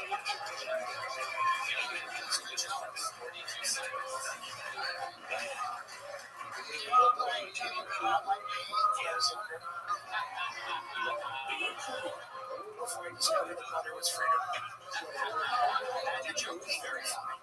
Very funny. It was good. 42 seconds of thunder. You've always done good on the show, Scott. What else is going on? Update us. Give us something here. Well, last time I was on the show, I was just visiting with mom from Virginia. We moved out here now, about a year and a half. It's been a good time, dude. We had a Halloween party last night. We ate mushrooms and smoked DMT. Very good. And you smoked the DMT, like not out of one of the vape pens. You smoked the real stuff. Yeah, it was amazing. Yeah, that's a blast. A lot of the vape pens. It's kind of like DMT, you know? Kind of. That's true. what a terrible name. Scott. So, what were you for Halloween last night? Mushrooms and DMT. Okay.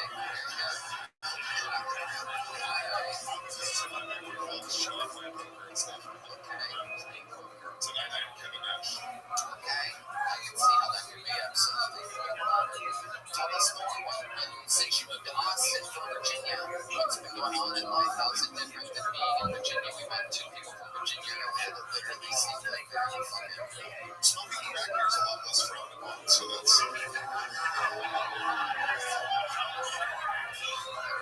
A lot of those people that we know by name, that's my friends. All the homeless people know you by name. Yes. Right. So you do kind of look like. Okay.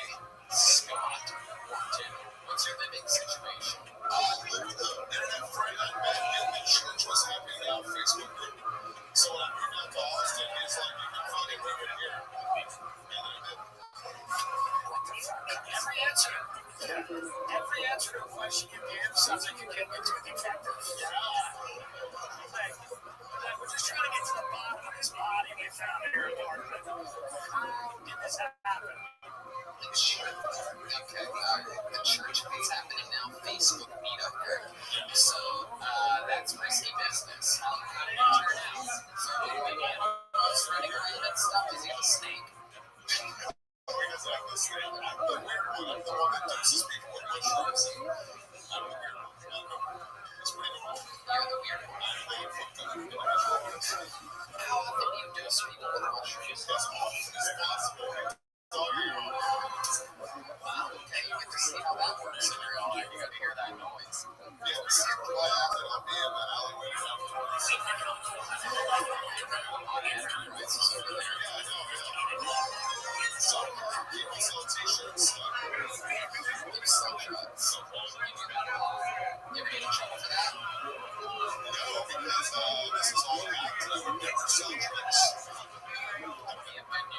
There's actually an off-duty police officer here tonight.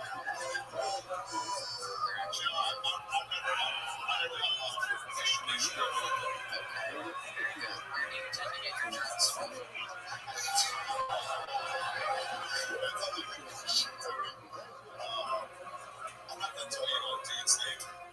First of all, I'm not Tony. I'm not Paul. Let me say, Rothschild is the only thing promoted in my world. I understand.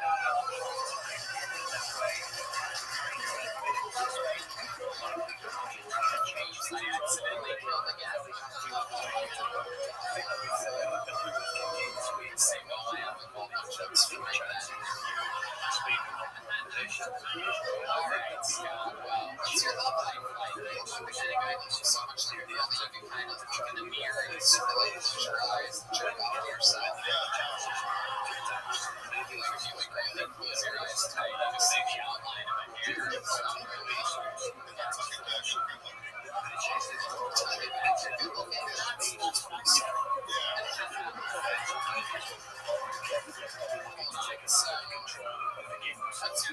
What's going on? You have like I'm single. My last relationship was in July. I've lived with a couple of girls since then, mostly fat girls in San Antonio.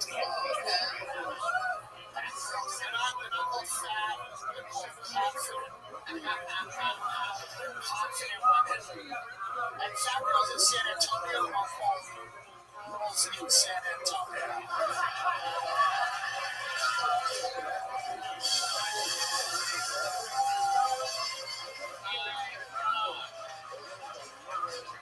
Perhaps the greatest joke in the history of the show. It's definitely the funniest thing Amy Schumer's ever said. It's really is incredible. Amy Schumer's also having girls in San Antonio strippers in Austin. Okay, let's go back for a second. If you're in San Antonio, where do you tend to meet these big voluptuous women? Usually in a restaurant somewhere. That's not taking too much inventory, let's be honest. Alright, Scott, well, how do you like working here at Baltic Gas? Dude, I fucking love it. Working here is like such a treat. What are you doing in Virginia? Selling drugs. Oh, yeah, I forget. I answered everything when you were selling drugs. I can't believe I fell for that again. It's my joy. Ladies and gentlemen, if you look at that.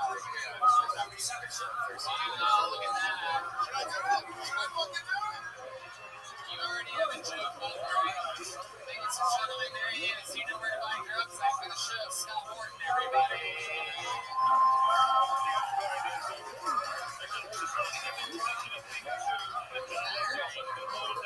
Back to the fight we go.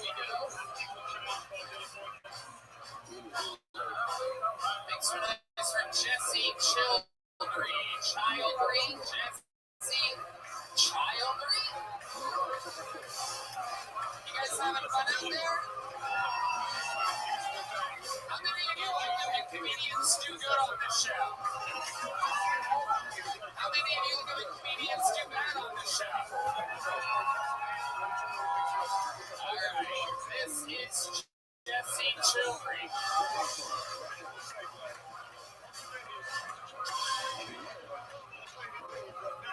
What's up, guys? I know I look like I work security, but I am just a large brown boy.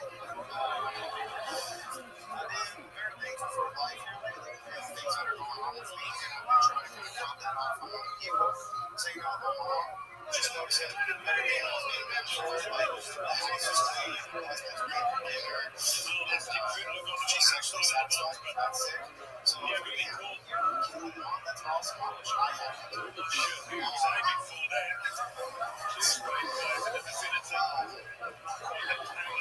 That's right. My friend was coming over the other day. He got a new ride. They're killing it. New sick wheels. Those 20 inches. I wish my legs didn't work. So I was And you can fucking dance like no other. It's like, yeah, Charles Wesley. Okay, Jesse, Giles. How long have you been doing stand-up? 32 years. First time ever. Very good, I can tell. Didn't stare at the front of the stage. It's a very big giveaway. What made you this big? 30 years old, you just had your first time on stage. Why did it happen today? It's a big family show. Long hair, you can't get it off. That's true.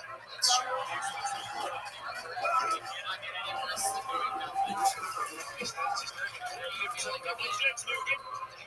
Yeah, I've seen a lot of people fall on their face. Scenario again? That's the point. That's the point. Okay. That's a fellow Mexico. You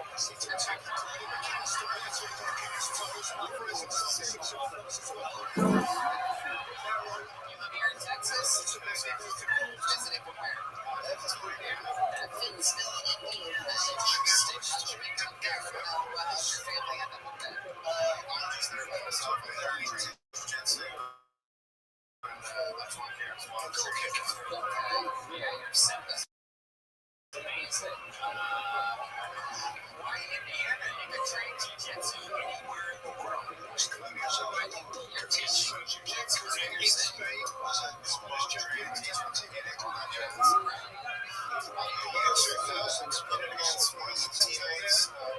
It's a big deal as well. I just really like the dudes there. They love me all personally because they're training and I can see it with the shape fighter. It's like a comedian. I'll tell you that he kind of looks like a Max Free, but he's an MS-13. Hell yes. Alright. I guess for work, is that a job? Jiu-jitsu? Yeah, for the most part. Really? What else? It's boring, but I'm just waiting for him to say I saw drugs. Stop. It's no, that's the only exception that's happening. What else? For your side hustles? Give a second look for jiu-jitsu or guys for the change of their sales. Very nice. It has been confirmed he is indeed Mexican.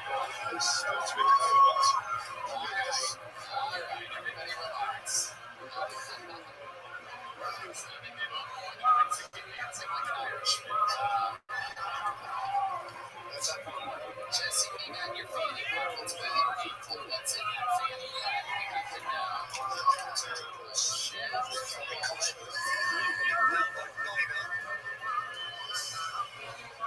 Alright, here we go. It's a lot of keys. He's definitely Mexican. He got chicks. What the fuck is that? Is that a garage door? What? Headphones? Oh, those are headphones. Wow, you got your old phone charger. It says all apologies. Actually, so on the road with you can charge. You have to charge in places. I'll fix your tobacco right now.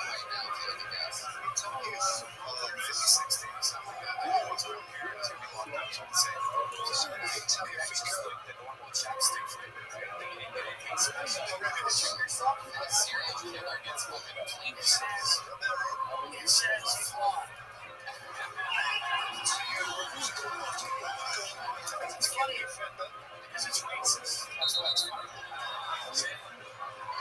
Good amount of keys. What's the second set of keys for?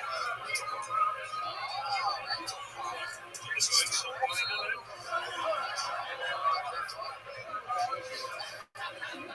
Okay, what's the rental car? What kind of car do they give you?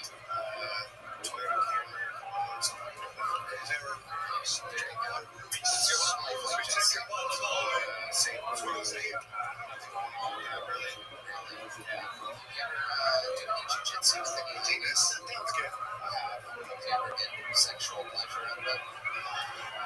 Just be a lady, just be strong.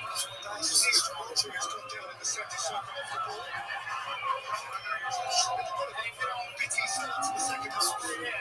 That's a tension building between the two ladies.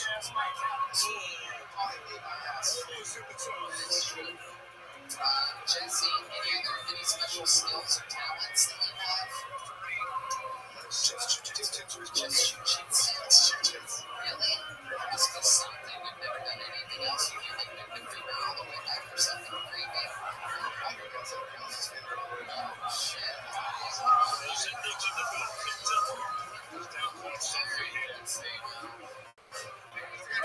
What scares you? What are you afraid of? Is there something weird?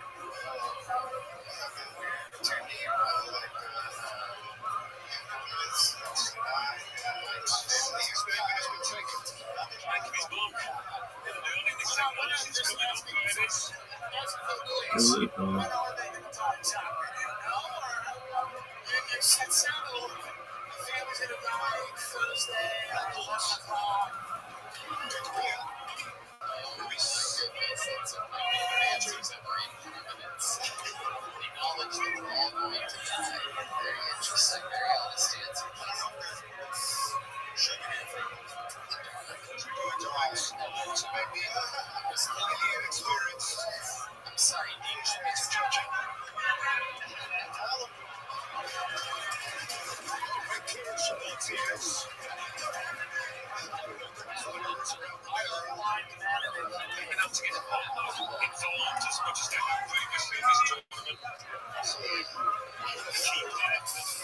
What time? Congratulations. Here's a joke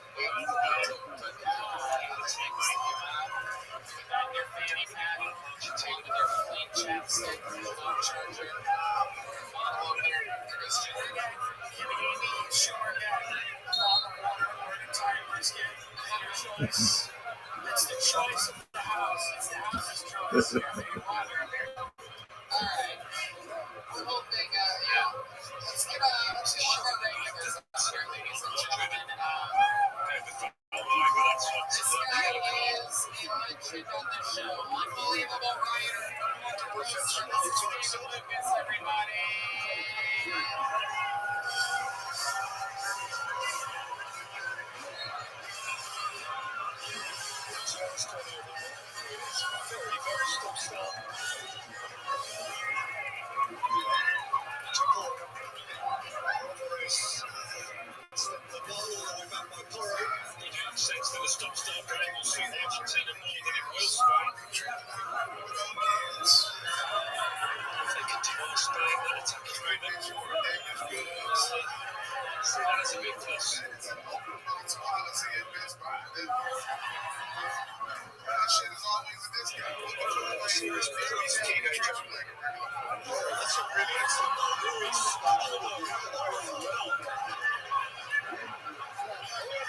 Shoot it.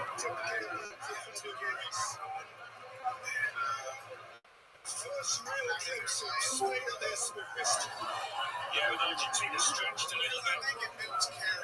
Cementing with a final clearance to get the swap.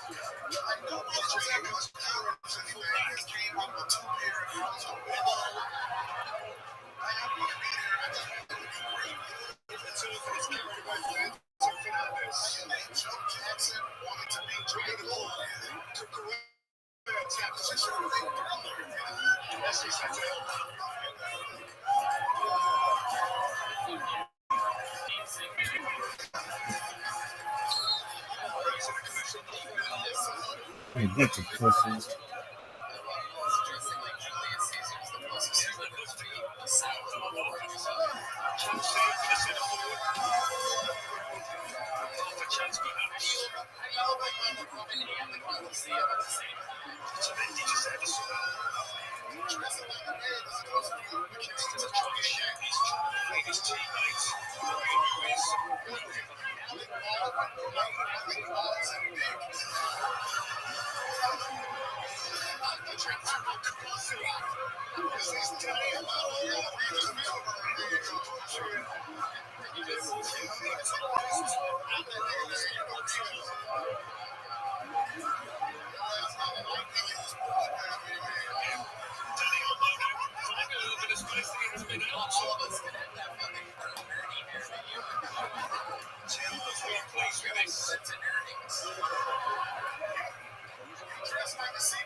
was a very long time.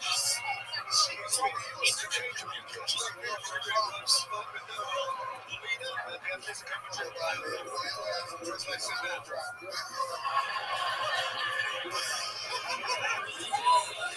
That's right, sir. That's right. That nigga on the ass when he get a suitcase. It's true. I'm a limo driver. That's why I love you. You're stretch black as it gets.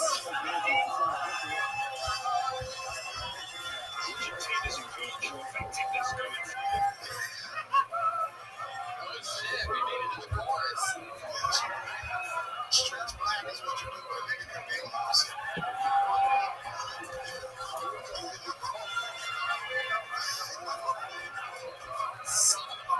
So you gonna take that tie off later and get tied up with it to the bedpost. Tie my feet up, they cold.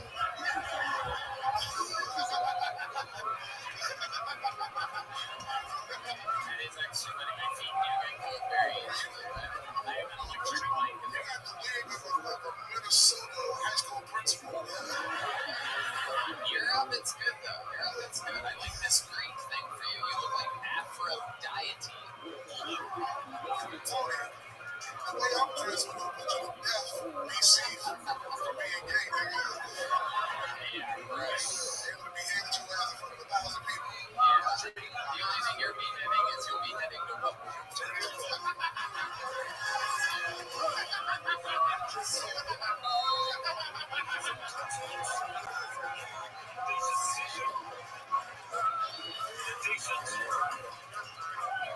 Tony, it was on. I heard the mighty 300, but your skill set 4. Tony, you was on Rainy Street shooting candy out your ass like a basketball t-shirt. Who wants some tweets? About it enough, man. Think you're talking about your ass. Put an eye out there, that's why he was late.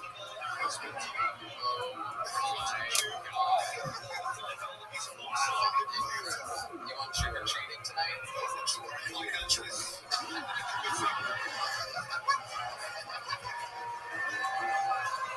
Son of a bitch.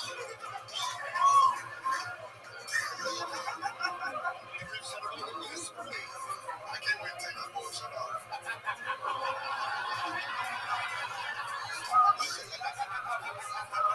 Where did you hear it? Yes, maybe Tony. I think black people don't tell where they got their Halloween costumes. That's a figure. That's a black thing. That man dressed like he wants to be on the front of a gallery building. Red man's dressed in windy and holy Wendy's. David's just looking at me getting hungry. I know you're. Okay, my nipples, no, there's some bacon in nipples. He always look like where his wall down the game. I know where game is. There he is.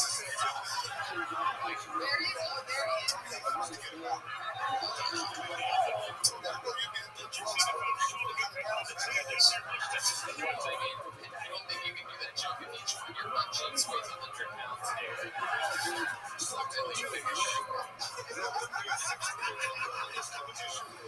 I love this. You're absolutely killing it. An unbelievable minute, an unbelievable interview. You're unstoppable. Truly, one of the top young rising comedians in the world. Amy, did you have anything for David? I just, I'm going to be sure on the one way back. I'm just want to say one time, thank you. Hey, everybody who's not sure what a damn show here is 70% sold out. There's a big whole big breaks there. We need to get the connection and the tickets, y'all. There you go. Get tickets. This comedy.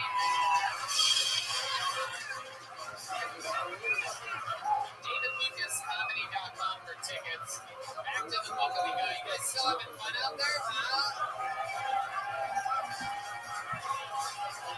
If you guys want some drinks, you should get the fucking. They have a special shot tonight called the Alec Baldwin. It's just it's an actual shot. You get shot. Alright, your next comedian goes to record name of Nick Tibbetts, everyone. Nick Tibbetts. Here he comes. He's ready to go. There he is. Make some noise for Nick, everybody.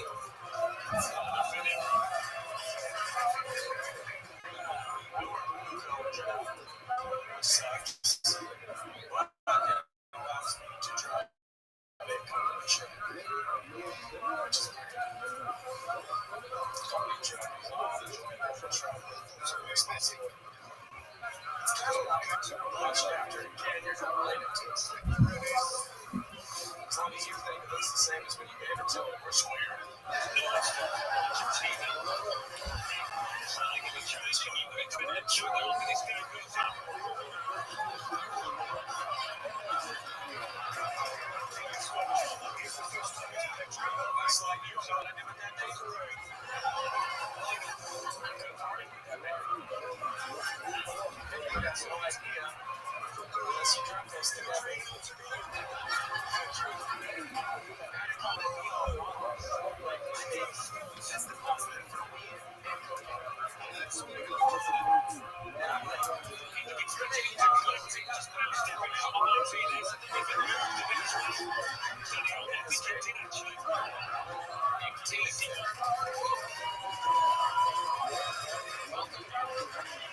How are you? Where are you visiting from? You were born and raised here in Austin, Texas. Absolutely. Were you doing all stand up? 6 months. 6 months. What made you start now? How old are you? 27. Yeah. You took for a while. Just doing other shit. Okay. What were you doing? Drugs. Drugs.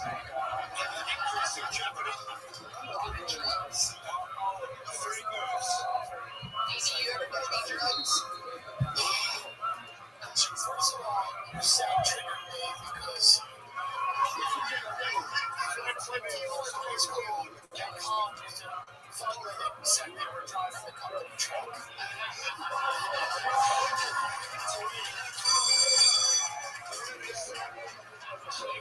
I also said you get your own material, it's unnecessary.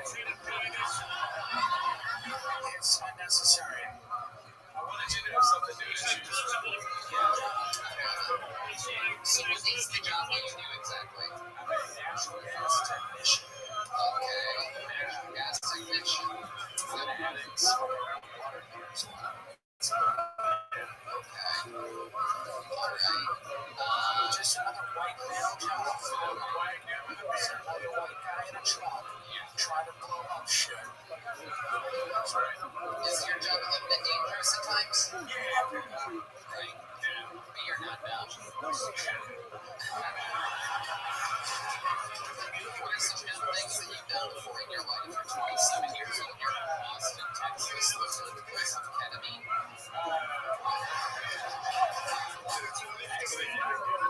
I was a smart guy. I was thinking about drugs. When I was 19, I picked up a bus and went to a bitch. She needed a ride. Oh my goodness. She came out screaming in the street. I just hit you to go. Just a little line. She's like, hey, you were downtown. I was like, hey, you're I believe it. And so she asked me for money for about 10 miles. And when I said no, she kept screaming she was going to die. And we did a U-turn. She said, hey, right here's fine. I have 100 minutes. And then she got out and she screamed. And slammed my door and just sprinted in the woods. So women are amazing. Yeah, women are literally amazing in everything they do. How are my sisters? So she asked her to write downtown and then she ran into the woods. Yeah, you're downtown. Like, probably after 22. She said, this is fine, because anywhere on my is fine. Right. Yeah. She was definitely homeless. That checks out. Okay. So tell us, Austin, Texas, you're born and raised here. We don't get to speak to many people that are from here all the way. Tell us your thoughts. What's going on? How do you notice the city changing? It's great, man. I've been used to so much so hydration make you look like a diesel. There's a lot of people from Tulsa coming in and just like it's like the natural gas industry. Just any town that doesn't matter. People are coming here from there. From Tulsa. Austin's mattered for 13 minutes, so let's try it out. I've been here for I've enjoyed it. Yeah, I know. It's great. It's a transitional period. I like to call it. Couldn't take it. Take it. Okie dokie. You are one of the cleanest white people on the show. Tell us something that's multicultural about you. What do you think the place is? Say something multicultural right now. You Nazi piece of shit. Something multicultural. What do you think the blackest thing about you is?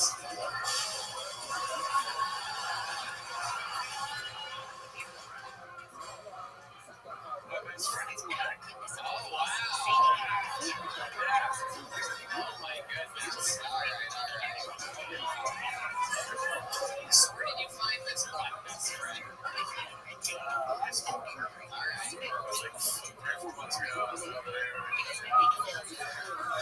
What's this from? 27, so that real legal.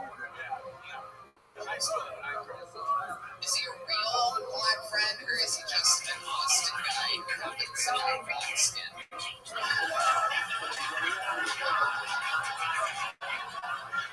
What's his first name? Josh.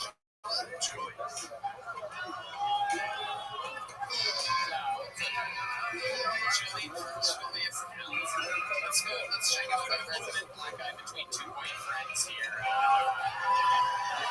Here he is. Here's Ethan, everybody. Ethan is here, everyone. Elliot, the black man. There's a real black guy behind him who's watching everything that's happening. So he better not misrepresent us. Oh, shit. A black police officer. Oh, my God. Wow. The rare black police officer. God damn, I don't know where this night's gonna take you, my friend, but it's gonna be interesting. If you're in the anthem on your neck by the end of the night, it's gonna be interesting to see how much he commits to the posture once the tequila sets in. I feel like I didn't get something rock solid right. Is there something that you've accomplished in your life? Any special skill, talent? You have I got a pretty solid Jesse Pinkman impression. Happy Halloween, bitch.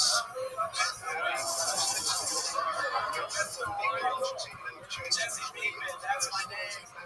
Mr. White.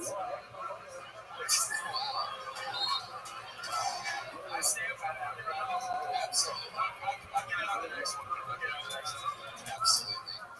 Nick, congratulations on a fun appearance. There's a fun joke book for you. Big funny joke book, James Henry. Standing over Maligan.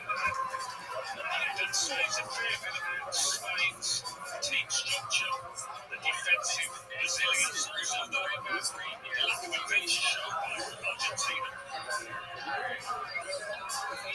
Okay, you guys still hanging in there? We doing this shit? 60 seconds on interviews. Oh, everybody. Robert.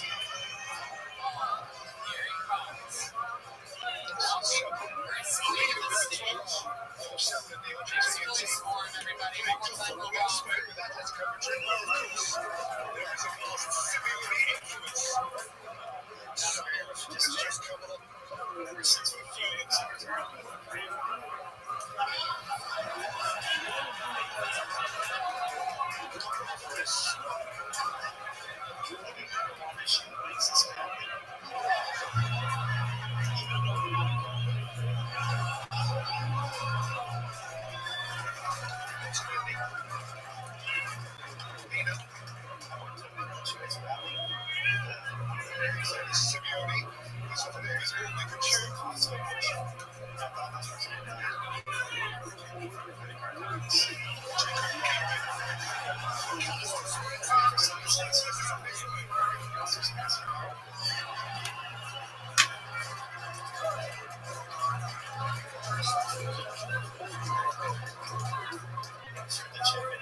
Software again. This is they're selling software or drug drugs. It's incredible. Okay, so you're obviously in software. Amy, you saw that set. I mean, that was really. I like those abortion drugs so much. Netflix is giving me $30 million to tell them next month.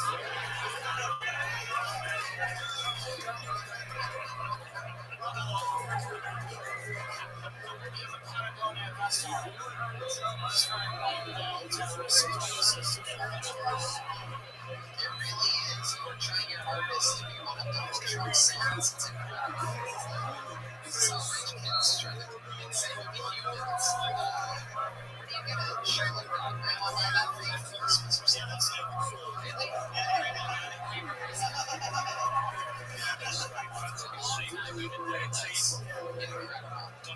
Your parents are still together?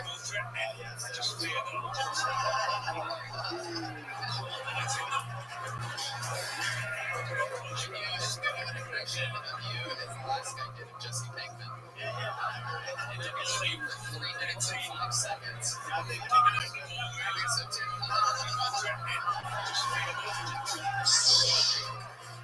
What's going on with this one? So Robert, tell us more about you. What else are you into?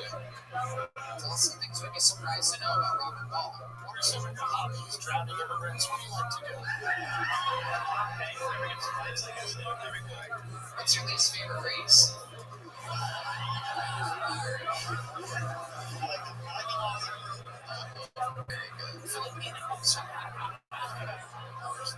Alright, Robert, you're from Dallas. Your parents are still up there?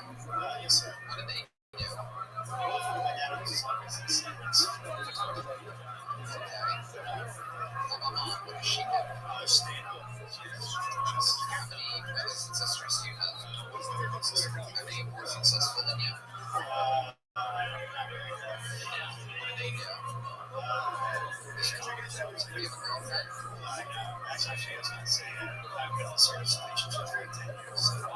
Why do you think that is? Did you walk around like a goofball one after? Hey, you want to lose your date? Want to take me somewhere extra fun? You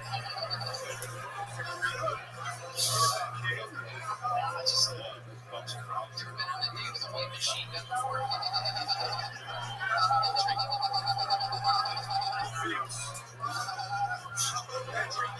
Can you always laugh like that?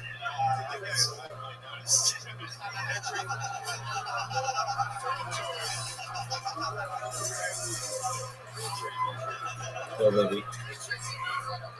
Go. Alright,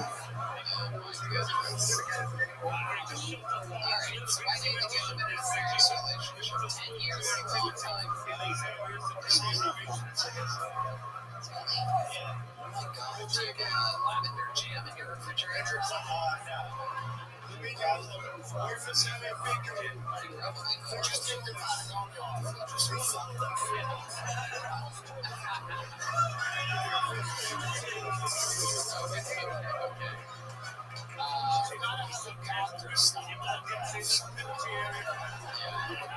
Did you get that after the second booster shot? I feel great, Doc. Everything normal here.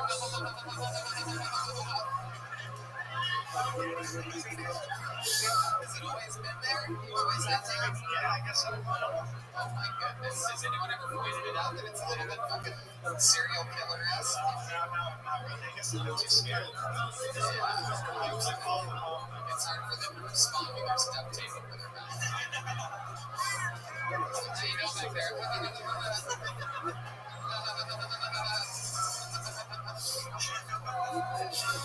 do you think about my laugh? Oh, you don't have much to say now? Very interesting. When you wear to sleep, you have a robe. I feel like you have a robe. I feel like you have your own robe. I don't bring this up very often in the interview portions, but I feel like you have your own robe. Am I close to correct on this? You have a pair of pajamas with a hat. You carry around a candle. A sleeping hat. You carry around a candle before bed. Imagine if it goes pretty quick.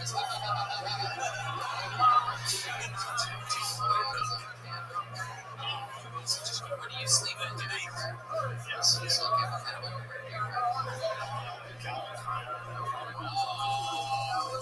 thank you for the underwear, Grandma.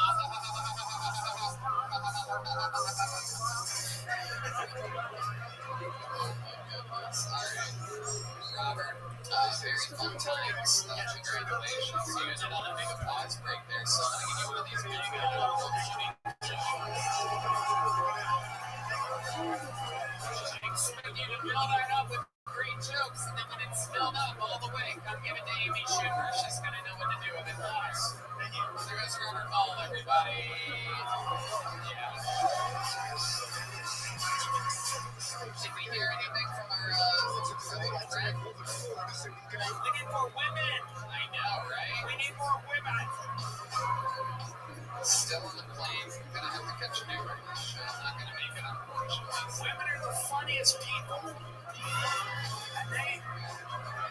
You guys think we should go to this bucket one more time?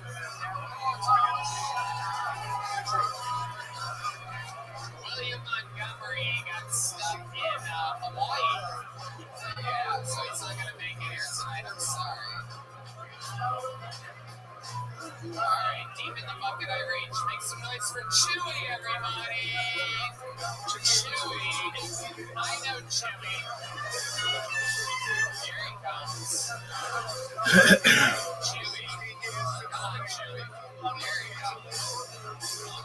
There he is, everybody. One more time for Chewy, everyone.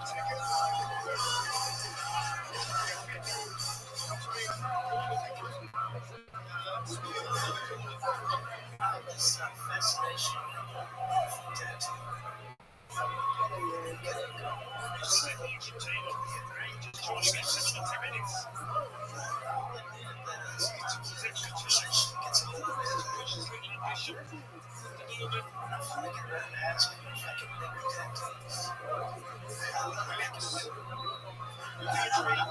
Get it.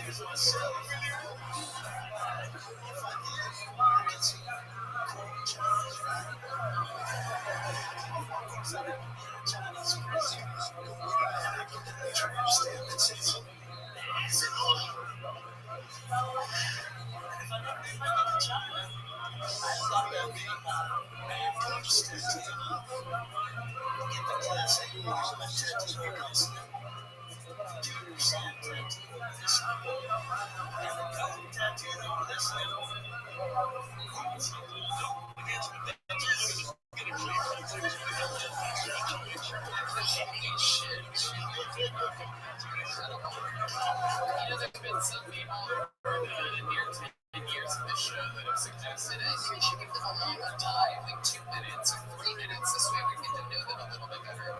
And that is a perfect example of why the format of the show has never changed. That was right at the absolute point where I was about to be like, shut the fuck up, dude. I thought it was great. I'm also a very American of size. And I thought it was really cool. Chewy, I noticed that you're doing something different in the hair. What's going on up there? They decided it was going to become like a fat Gandalf or something. What's going on? Yeah. It looks so much like someone I forgot. Yeah, it looks exactly like someone. Yeah, like Danny DeVito's Penguin or something like that. I'm not exactly sure. There's something in my finger on it. It's like if it's like a fucking if a Targaryen ate those dragon eggs or something. Maybe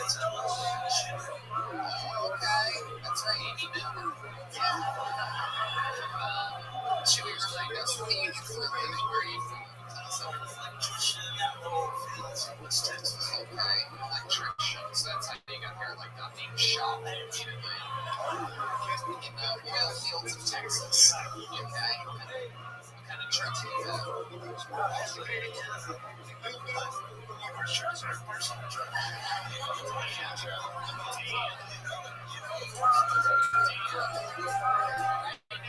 Right now there's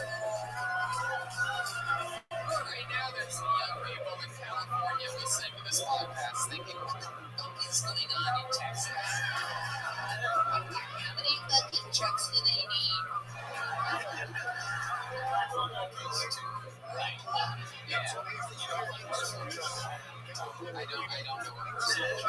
Shit, goddamn right. Absolutely. Silverado. And what's your truck? Okay. Oh shit. Some stripper is a corner center. Red rose and yellow rose. Sometimes it's chewy. What else about your life? Anything else interesting about you? You've been on the show before. I can't remember what we've covered and what hasn't.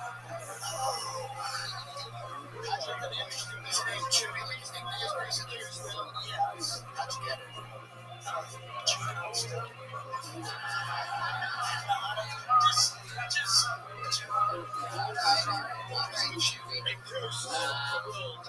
Santa Claus?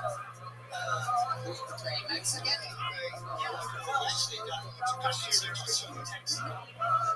My family was here in Texas before when Texas was still Mexico. And we should give it back. It should go back to the Mexicans, and I should lead them with the big guns.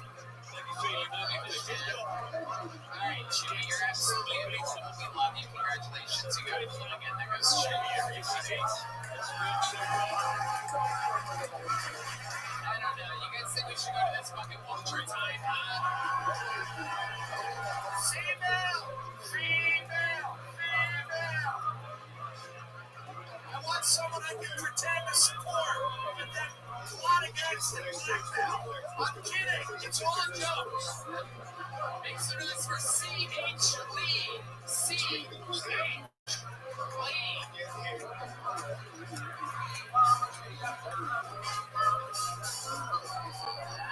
Alright. We got C.H.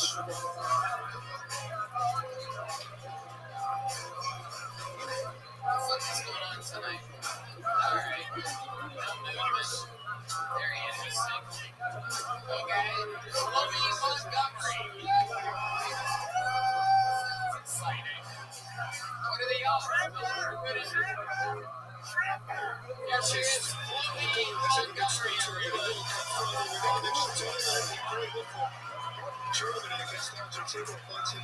So I was dating a fellow comedian and his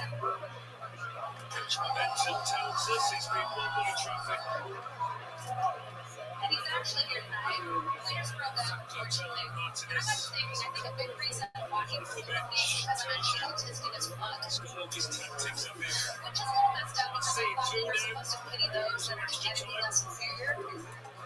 I think most of y'all feel that way about the black community. Look, these aren't my ears. I stand with them, okay? Trust me, we have two things in common. One, I'm short. And two, the white man refuses to advocate for me.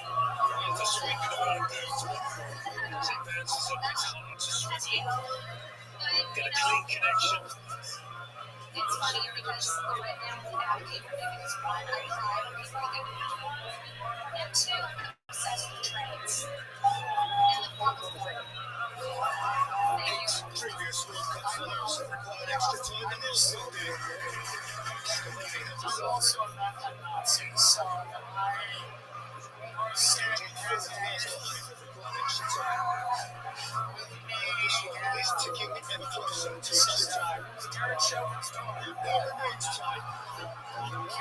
Incredible.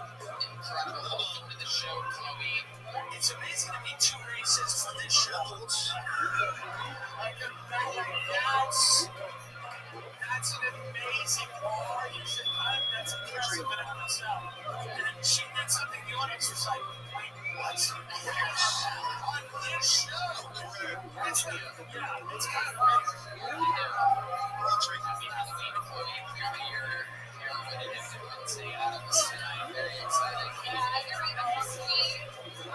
for commitment. That's his girlfriend. So, your ex-boyfriend's he's actually here. He's What draws you to commit to the capital, right? How long did you guys date for? we dated for about 6 months. 6 months, and then how did it end? He just was scared of commitment. Had some things that needed to work on, but it was a good breakup. We're still real close, good friends. He'll forever be my favorite comedian, and it's not because I suck his dick. Wow. You said that when you did it. Yeah, he paid me for it. He paid me for it. Very good. So Chloe, how long you been strict by the For about 7 months. 7 months. You've been doing it for 1 month. You had His career. okay. How long's he been on stand-up? Much longer than you? Yeah, I've been about 7 to 8 years now. Shit. Okay. What do you do for a living? Alright. Let's back that up.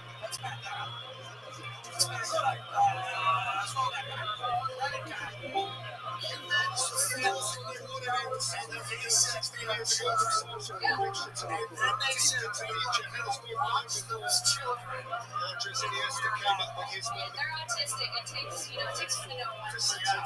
You're autistic. The kids are. One of them is How old is the autistic kid? 2. What's super autistic about him? How can you tell that the 2-year-old is autistic? Nonverbal. They don't know their terms. Probably. A lot of people do. Okay, very good. Yes, that's humans on their toes sound like. I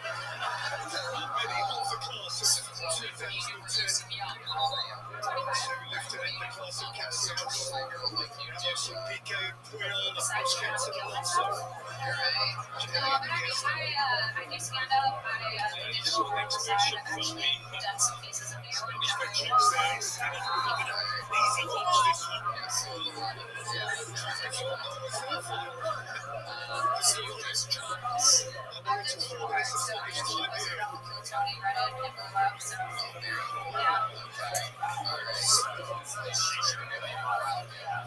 She's working on Kanye West right now.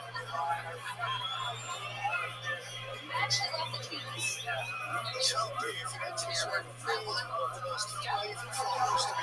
do you call an autistic Jew? What do you call an autistic Jew?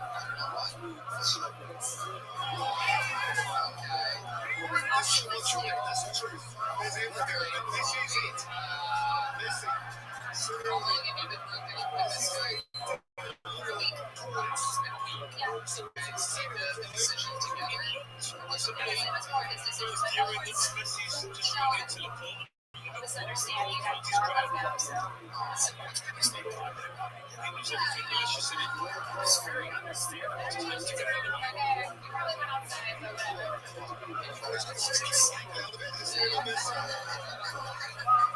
Any special skills or talents that you have?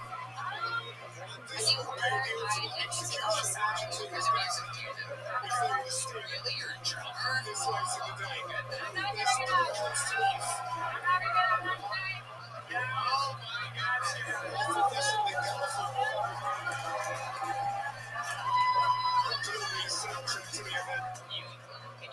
you give us one little drum solo? Why not? my autism's kicking in right now. That's autism.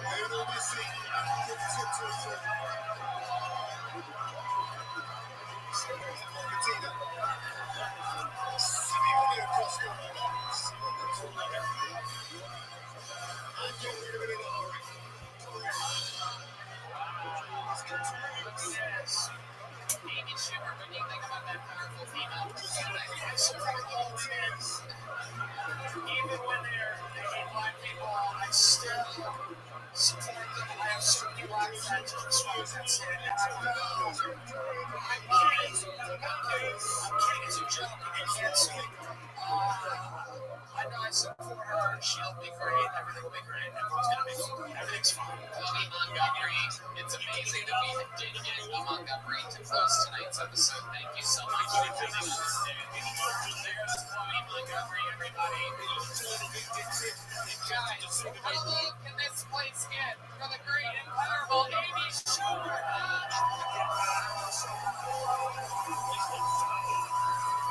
Literally one of the greatest comedians on the universe. I'm a special. Listen to me.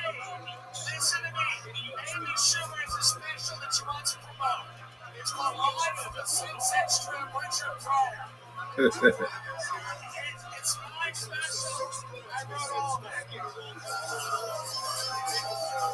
After drawing Ryan J. email, he drops every single episode. Another fucking amazing one. Of course, go fucking if you haven't, check out Tim's Netflix special, his amazing podcast, his amazing Patreon, one of the great comedians of planet Earth, Tim Allen.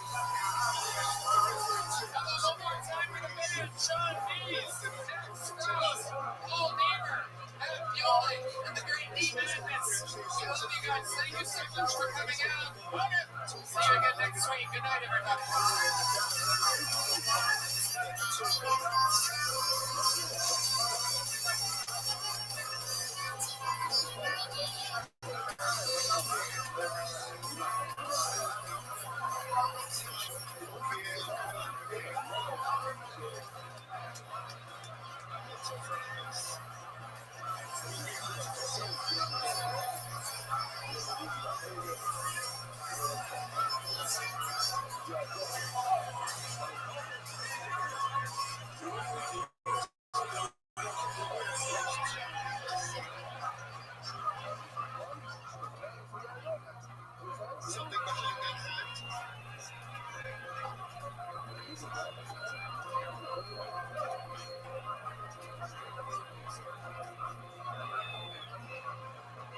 It's been a defiant with children. It's going to be inconvenient now.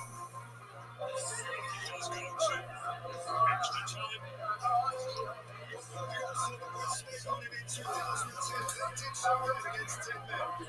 After Johnny Hunsinger was sent off for the Netherlands.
Same 30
it protected me. I thought it was the way to make it so no one knows my personal information. Well, then, did you ever read the fine print that appears when you start browsing incognito? It says that your activity might still be visible to your employer, your school, or your internet provider. Not very incognito at all, is it? That's why, to stop people from seeing the sites you visit, you need to do what I do and use ExpressVPN. And I love ExpressVPN. I use it pretty much 24/7 because why not? It feels good to feel safe. Think about all the times you use Wi-Fi at a cafe, especially at hotels, or even your parents' house without ExpressVPN. Every site you visit could be logged by the admin of that network. Even when you use incognito mode. I mean, do you really want your parents to see what you've been looking at?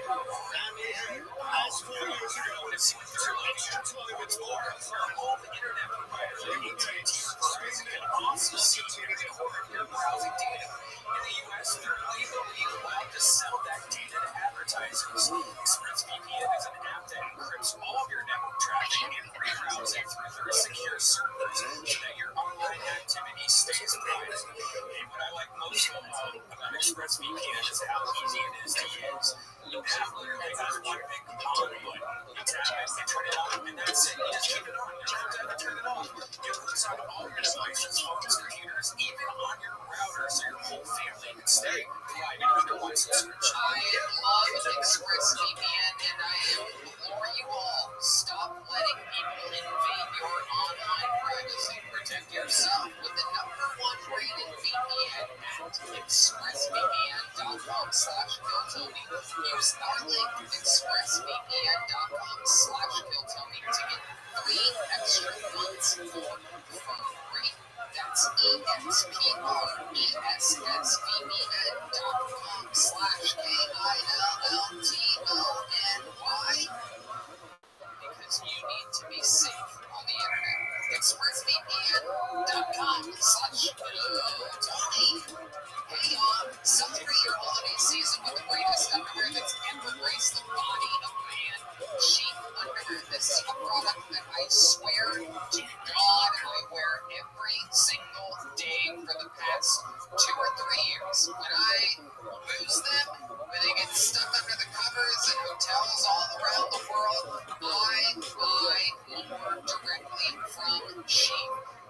It is unbelievable. They are the most comfortable underwear I've ever worn. I used to wear brands like Lacoste and Nike and Adidas, and this is much better. It's great for working out. The separate compartments are interesting, but I wear it as a normal boxer brief. The fabric feels great. They have modal, bamboo, or mesh, and even cotton now. It's higher quality than anything I have ever worn. No chafing in hot weather. It keeps the boys cool and comfortable. So go to chic.underwear.com for the sale of the year on everything from men's underwear, base layers, women's wear, winter warmers, and more. I can tell you Chic underwear is made from high quality materials and will be the most comfortable underwear you've ever worn. I recommend stocking up for yourself, or Chic makes a great gift for whoever is on your list. So if you're still wearing crummy underwear, that's the week we got this underwear. I throw away all my underwear. It's all Chic now. Now's the time to level up and check out chic.underwear.com. You can order it in boxer briefs, or you can use the latest technology of men's underwear and use the Chic pouch to keep everything cool and separated. We're serious. If you're listening to this right now, trust me, this is the underwear that we wear. This is the underwear that the regulars wear. This is the producer is running around. He's showing me his band right now. That's a Sheep band. I know it. I recognize it. We love them. Get yourself a special treat for the holiday season. And if you're a lucky girlfriend of a Kill Tony fan, go buy him some Sheep underwear. So once more, chic.underwear.com is having the sale of the year with Black Friday sales from Thanksgiving through Cyber Monday. So go load up at chic.underwear.com. No promo code needed, but tell them we sent you. Any way you can tell them, just tell them. chic.underwear.com. Let them know Kill Tony sent you. Go get some nice underwear. You deserve it. You listen to good podcasts. You guys ready to start tonight's show or what? Guys, how about a hand for the fucking band? Am I starts talking about this. What's the great new recently engaged Michael Gonzalez on the drums? The great Paul Beaver on the horns right here. And Fueling on guitar. Dude, it's the one and the only deep motherfucking Magnus right now.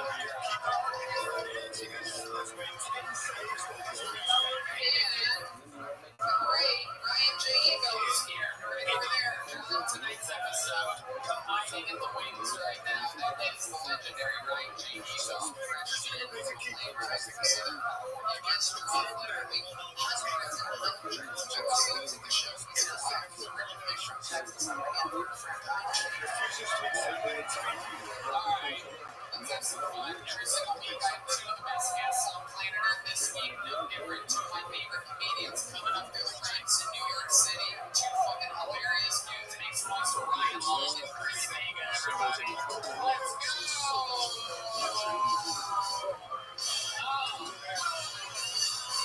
Guys, make some fucking noise for my guests.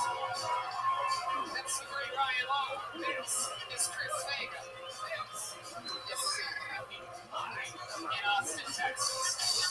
Ryan Long, I do believe his third appearance on the show. Welcome back, Ryan. How are you? Hello. I had such a good time on Kill Tony last time, and that's how I have sex now. I say, man, you got 1 minute, and then my friends are going to roast you for 5. That's right. That's right. This is Chris Vega's first time on as a guest on Kill Tony Makes Noise for Chris. Welcome, Chris. How do you feel tonight? Fitting in much better. You've been here 1 week and already fitting in better. It's now adjusted, just adjusting his body. Shit, this fucking guy. You guys know how the show works. Before everything started, back there, comedians, make some noise for yourselves. They're deep in the going back there. 100 of them signed up for an opportunity to do 60 seconds on tonight's show. If I pull their name out of the bucket, that means they get 60 seconds uninterrupted. You know, there's always like when you hear the sound of a kid. That means they have to wrap it up then or else they bring out the angerless Hollywood bear. It's just a loud noise. My volume just moved it. Which is just a loud noise that cuts them off. And then I interview them for a few minutes immediately afterwards. And it's all improvised, and we don't know what's going to happen. We all are going to get through together. You guys ready to start tonight's episode? Guys, this is the #1 live podcast in the world. Are you guys ready to do this shit? Ladies and gentlemen, going up first tonight, instead of reaching into this pocket, we're going to start with someone we know, a consistent, goddamn creative force. We know you love them, sing along if you know the words, because this is on Skip.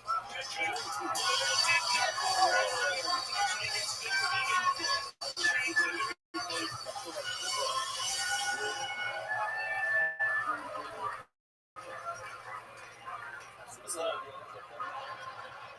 So if you're gonna tell, I'm riding a moped. I love riding a moped. Everyone's so happy to see me. I think it's really big up there. I have a Chinese connection.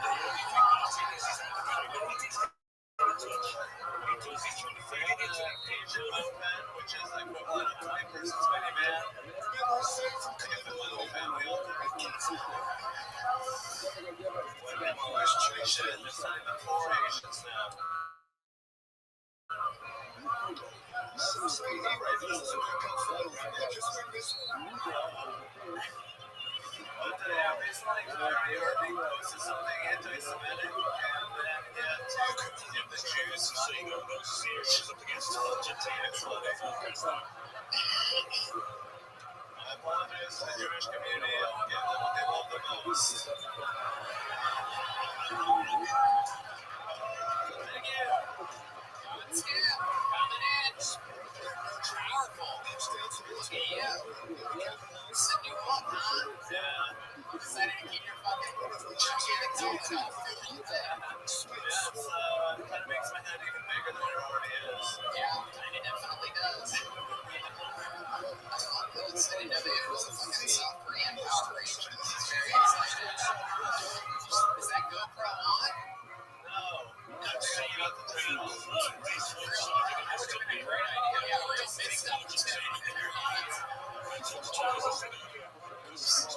Kim, I feel like you right now look like a bad carrier who's finishing our show when we work on it.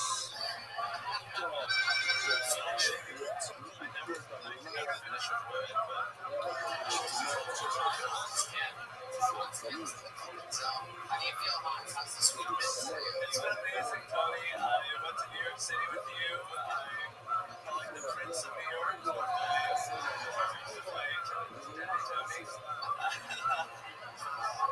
Do good. We had good work. Crazy ass sold out shows. Easy, crazy. Ate a lot, rested a lot. Oh, he got it.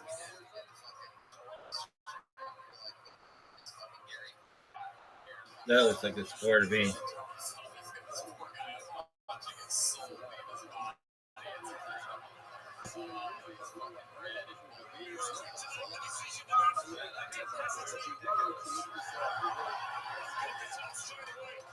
I've been through this before. I've been too weak at people on this stage. I feel like this guy's gonna put out a video that's just tightly edited and mean stuff and say this is what this guy said to me during South Carolina Heritage Month.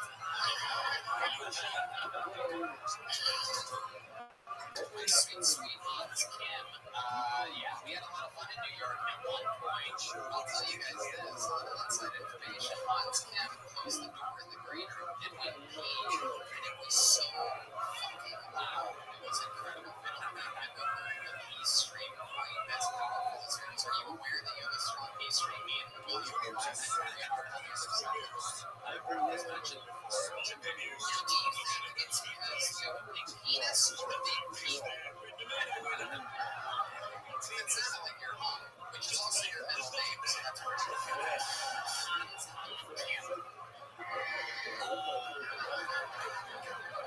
There you go, that's the Asian word of the day, everybody, when you hear that sound.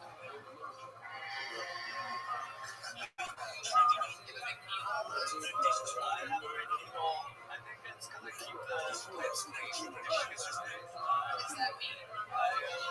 Mentor R. Kelly. I come a lot.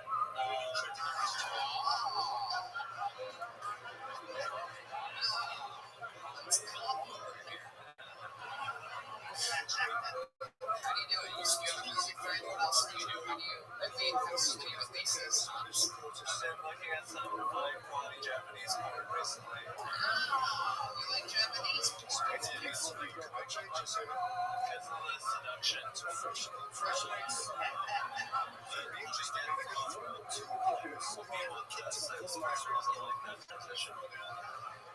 You like the story of Japanese porn? Yeah, the story. What are their stories like that's different from like American trash porn? I guess it's more like they don't want it.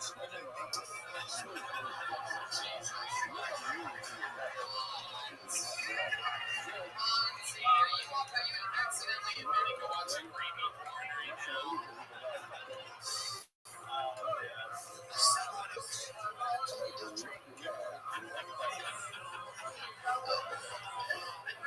Do you have like a favorite one? Do you have a favorite one? What's that video? It's the massage porn. Sometimes it's like their husbands right next to them. They have sex on the same. Wait, so massage porn is when a girl's getting a massage and the guy ends up doing porn to her, and she's saying, oh, Jesus, you have to say yes like that. And then she starts saying no. I always speak Japanese.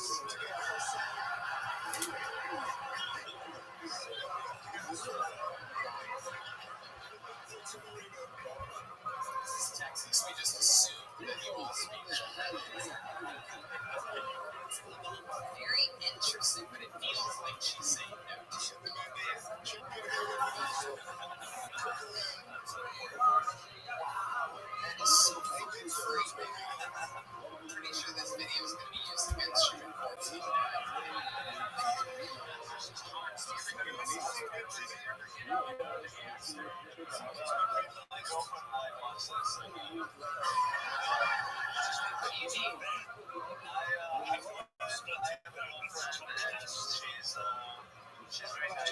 That's great. That's great. We should put that together. Sometimes you hire a big Japanese misogynist to come in and whatever happens, happens. I didn't realize you were so much like fucking right on time. Okay, you're out there. We finally know if you're going to die. This is very exciting. How's it been out there? Are you driving in the loop? It's been fine. I've been taking a small road to avoiding Texas. Yeah, just like it's gonna take longer than it's like a fast bike. Maybe you got more stress.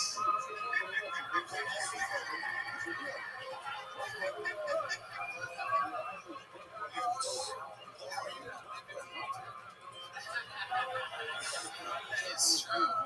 Hans did famously live in his van, and now he only. Do you still have the van? Okay. You ever drive the moped like up a ramp and in your van?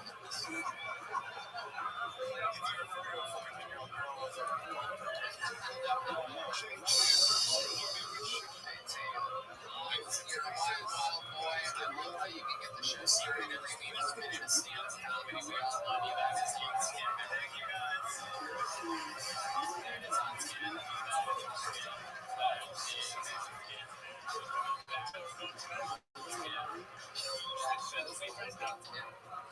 Quality days out of the bucket for the first time tonight. You guys ready to get crazy?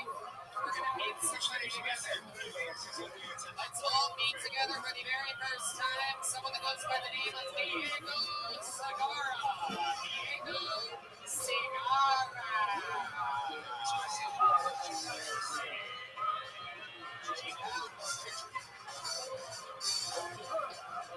One more time for Diego Segarra.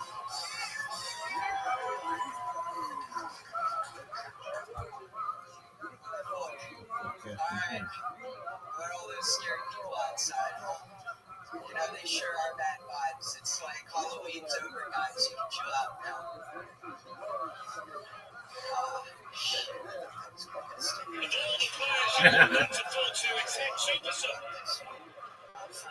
So accomplished in the end. An absolute sitter.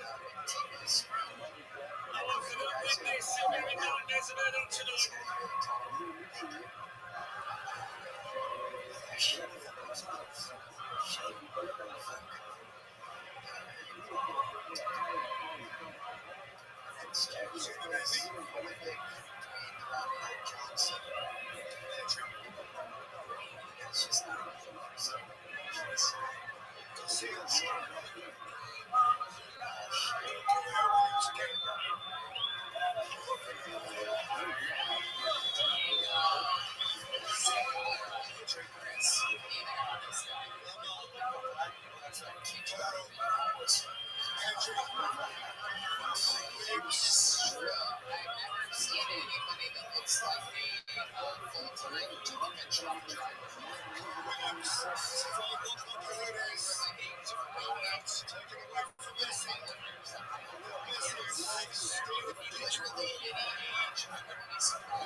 Get it.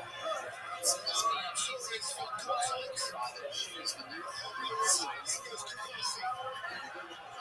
Maybe too much weed in her. Too much weed? Yeah. So you smoked too much weed. When you say taking too much weed, that means that you're unsafe in your car. How else do you explain this joint on the house versus your diet?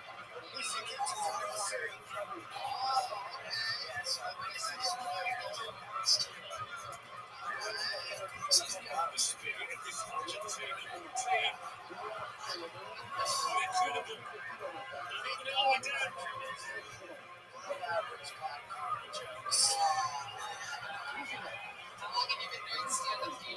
This is my first time. Oh, your hands are gonna hurt. That's adorable. Is it something you always wanted to do? Wearing original hairs? You can see your fucking your leg over it. It's very obvious what exactly you're doing.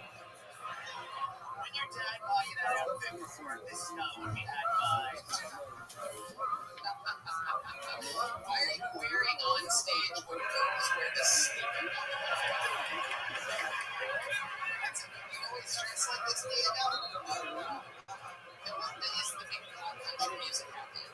Just free advertising. Is it, are you a musician? You're just advertising another band? Just me.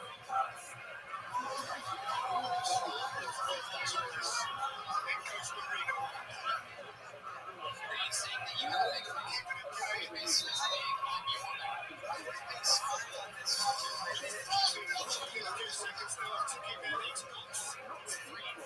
It's long, everybody. When you're 4'1", that's basically 17% of your basketball index. I can choose this. Nobody wants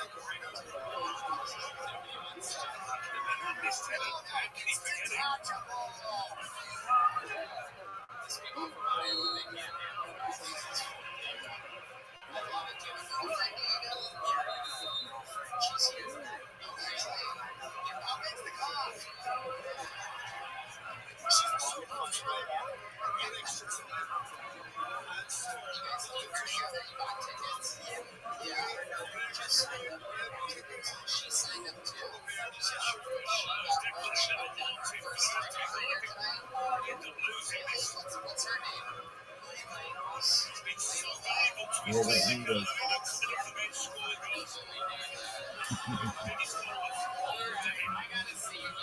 up here. It's the Milltown Museum of Play by Angles. We're gonna see who is taking events. Yeah, I don't get this here. Here it is, 60 seconds uninterrupted for Layla, everybody. Shit, they use the same notes. Come on, one more time to Layla, everybody.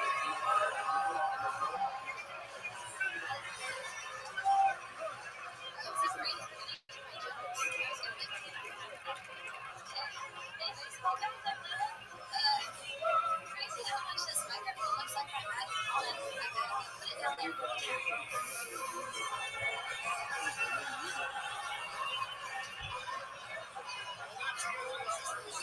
Maybe if it was actually microphone, it would practice some better jokes or orgasms.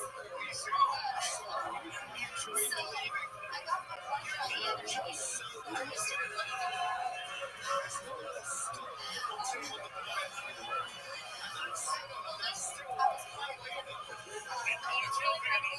Because at least once a day you hear, man, I'm gonna rape you.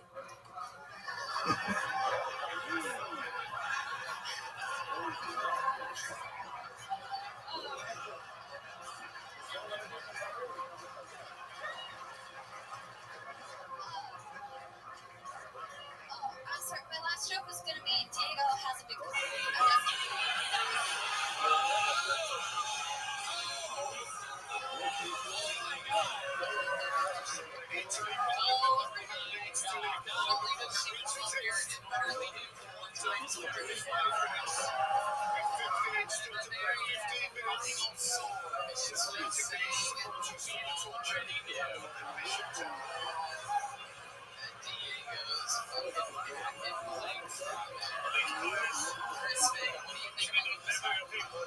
So tired. When you think of the emotion they've been spending in Argentina, the extra time they've already had in this competition, on the mental, physical effort from them. Let's against the ball again. It made me feel better saying that. I just had to get out. Lean us forward. I just had to get out there that I was nervous. I'm sorry.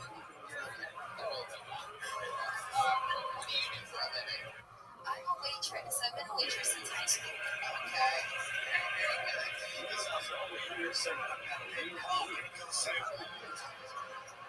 I'm still waiting on one of his punchlines. I ordered 20 minutes ago.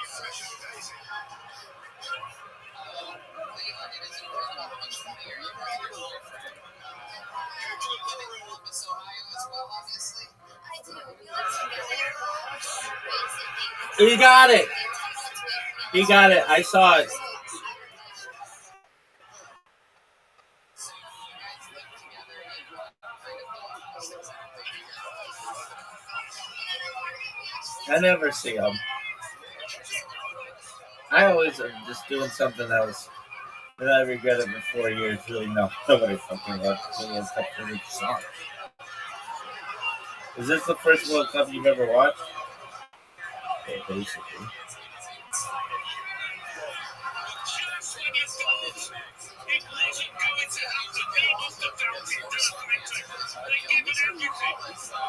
They had given everything. And then, seconds into this second half of the extra time, it finally arrives. I don't understand why they give him all this time. It should be over. It's called sudden death, you slut. That's an easy one to miss. There's no time to think about it. Downtime. It's easy to not get a big goal. He finds the goal there. Purposely attack. It's a critical finish, this one. Lovely clean contact. Beautiful fucking header. It's about it. This time Martinez in goal. No chance whatsoever.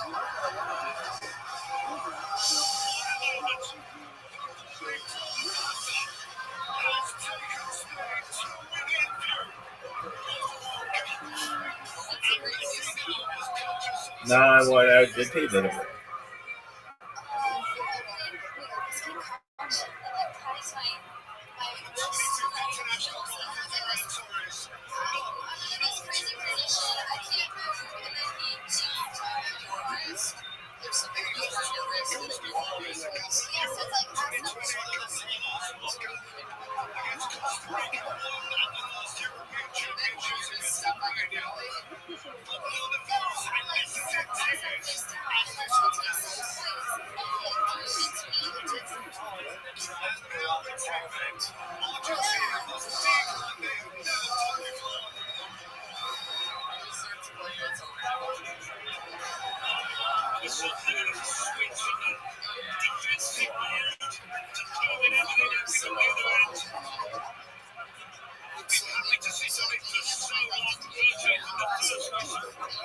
Nine new life.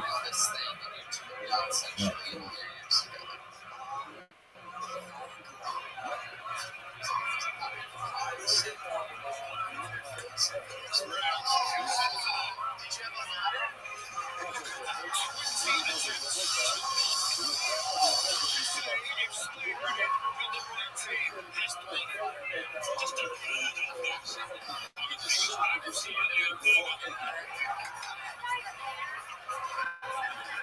Amazing stuff. You guys are adorable. Nothing that's the state of Ohio. Congratulations on your first time to catch these. Those are real jump ones by the great Valentine. Let's go ahead and Leila equals Diego Sacara. Back to the book. We got Tristan Now for Spain is a time to settle themselves. Alright. Oh, we know this young Come lady down very off the much. high of that City of New York City. Now lives here in Austin, Texas. 3 months ago, that Leonardo Journey. Brothers Charles Williams. It's Messi in the back.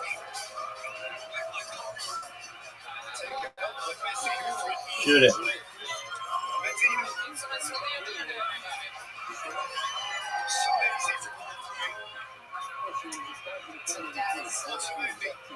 Conspiracy theorist. Anybody else in here like the truth? Yeah, that's good. You should drink 8 glasses of water a day. What's in the water? Is this why everybody's gay? Because I'm not that big about this. I think after the event, he just left it a little bit. Didn't try to keep it down. If you guys don't believe me, it's not drinking the tap water. What do you want me to tell you? Certainly appreciates it. Spanish footballers, the great predecessors. I was right there with you. And then Hillary Clinton said they're real. And I said, nope, those shits are demons. For which Argentina tonight. No wonder they're so into anal.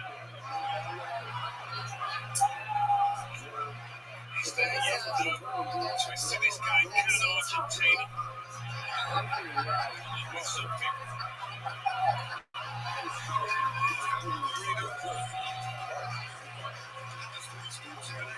I was pretty disappointed there were no fans. I signed my dad up for his 5th booster. I'm still alive. Maybe feeling a bit better than I know.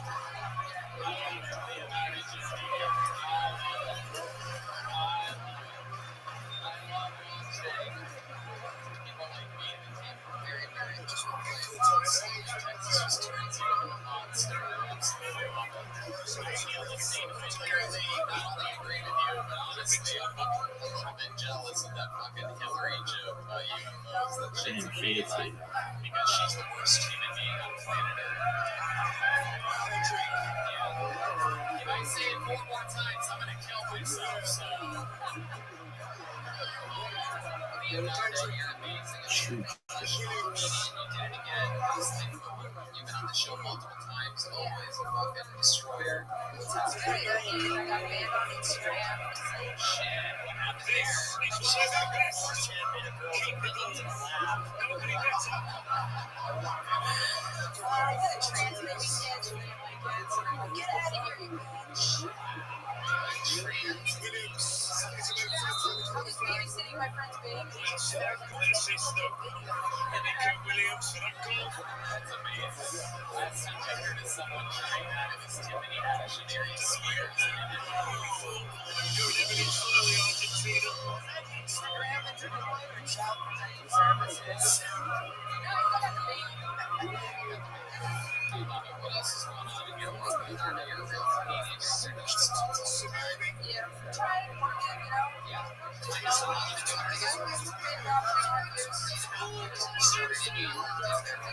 It's over. I saw it.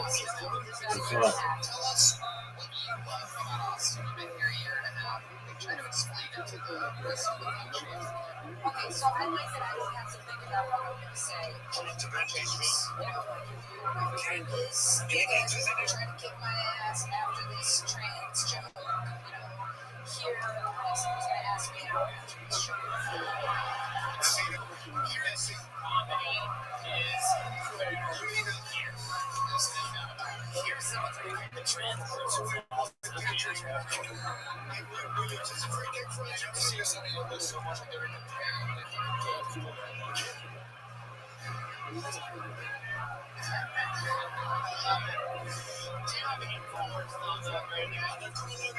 Dude, that's my jam. I get it. I'm with you. Absolutely. What else? What else about Austin? That's not comedy. What's something new fun? Fun choices or anything new in your routine? This is going to be very surprising to everybody, but I have to go by nature. Okay? Like, I like, there's a, just nature stuff we could do, you know what I mean? Messy. I mean, we have Central Park. It's like, I gotta get It's this. little, messy, and stuff. Someone's been drinking the top. Stay on, don't get over the line. You famously Argentina's second quarter of the match. Lisa, how long were you two together? Messi 2 years, taking one onto the roof of the net. Okay, what happened there? Was that mutual? I think, well, you know, we just wavelengths. I get time to get I just think we got to the point, you know, kind of like, he's a great guy, I got nothing bad to say about him. He's right. Very good. It's maybe the winning one.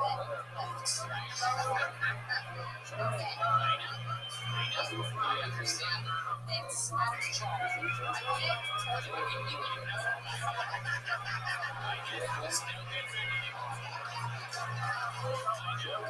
it's all boys. Tina's necessarily commercial in front of his man. Williams was the only choice of his man who has changed the play of Greece. You met two girls.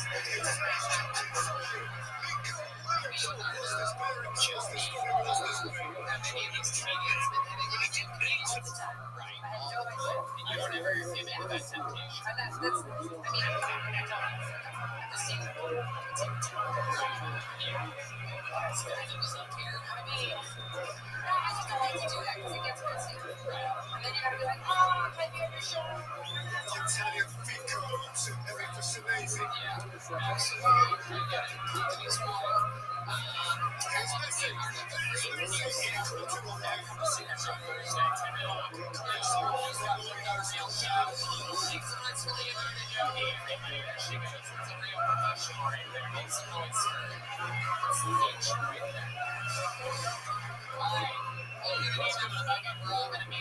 Big so nice from Michael Francis, everyone. How many of you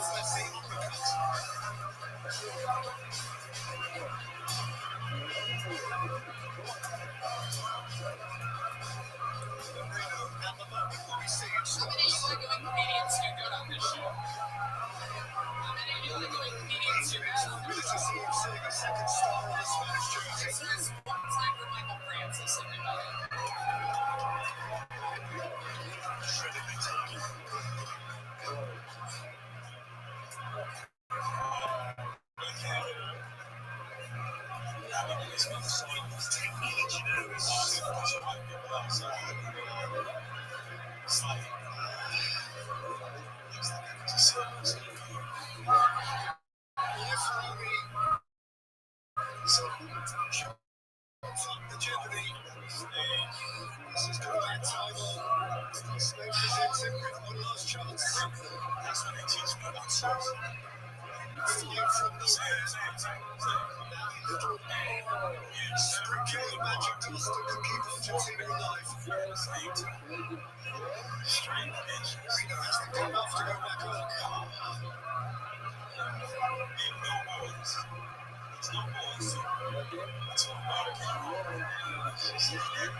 players are going to throw themselves at this ball.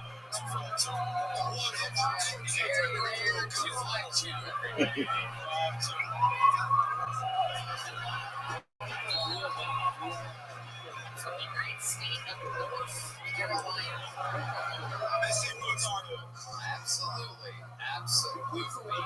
Francis, and how long have you been trying stand-up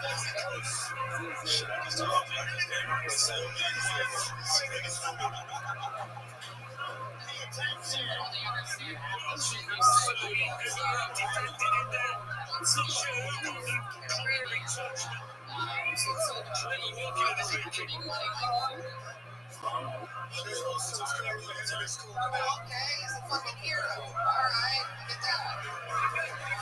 I was wondering why you've been exchanged shit with like airtime. That's exciting. It's just like a good story. Still. Where'd you start? You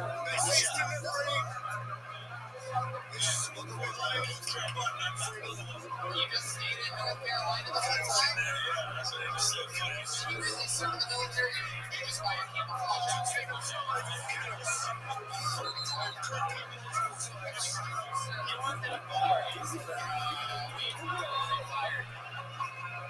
What did you do for the military?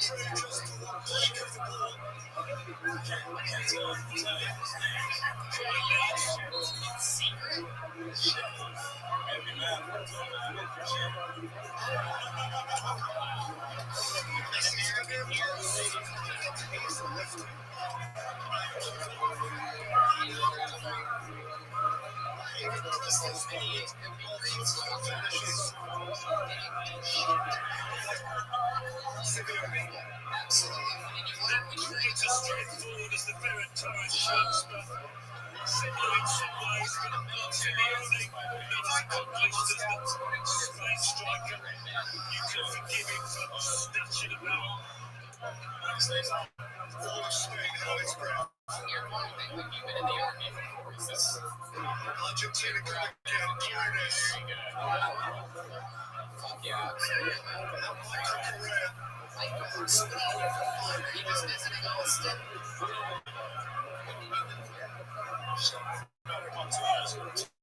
You're still with the baby mom?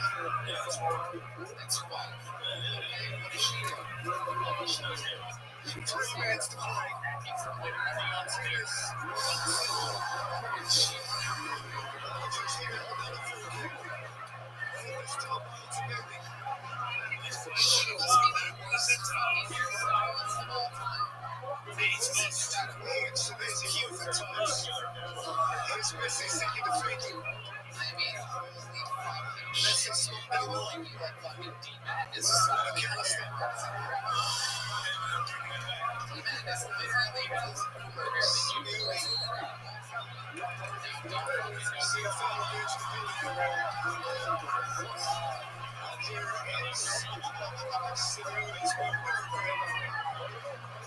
It's a chance. It's not a great chance. Nonetheless.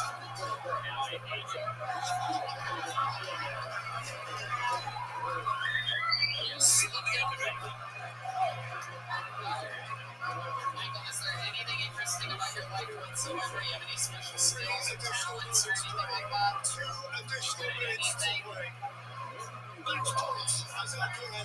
Anything? Yes, you can. Yes, you can. It's one of those punk ass things that say about something that's great. It's so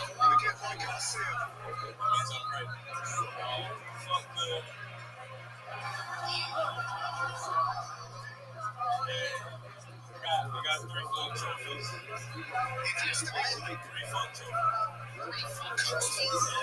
What does that mean exactly?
Nice to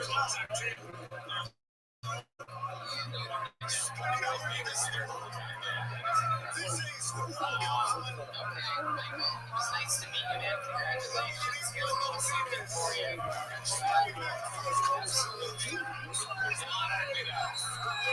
I won. I'm a World Cup champion, folks. Why? Because I haven't won soccer for a fucking month. What's it like to win your first World Cup? It's no biggie. I've won them all.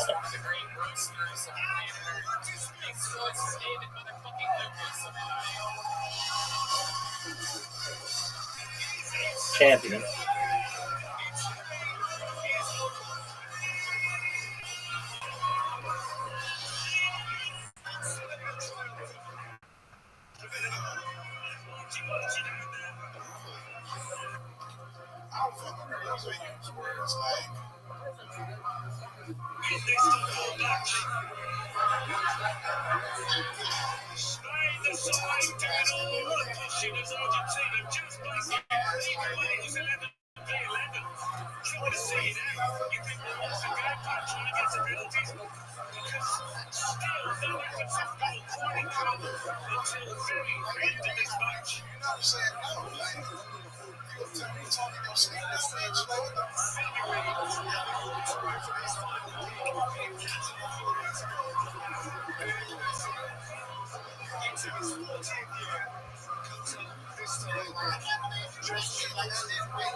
Pink bee? What the fuck is a pink bee? Nobody knows. Nobody gives a fuck.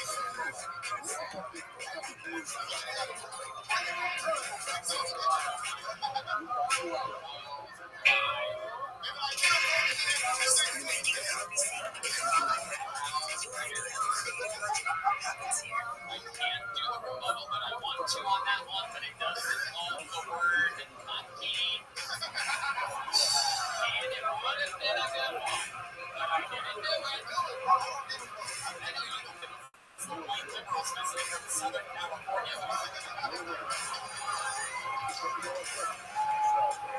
of the best in the world. See him, Florida, represent great people represented. Holy shit. Jesus Christ Almighty.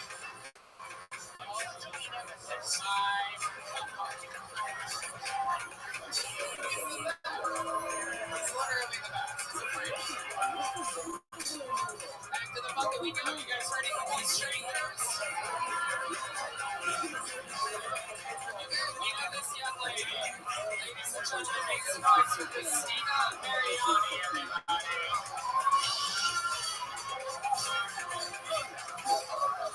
Hello, Islanders.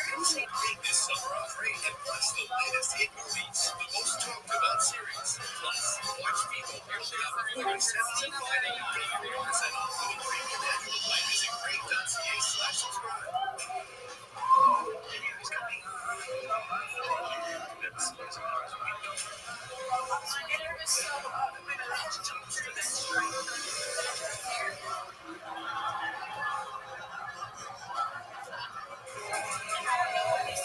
Your reaction times are slow. Because I get those things just fine. To extra time in the World Cup final. It remains Sweden. Perception experience, like,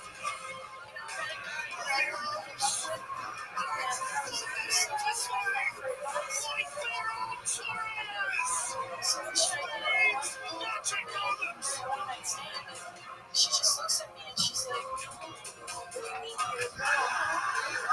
just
Christina, let's talk about it. How long have you been on stand-up?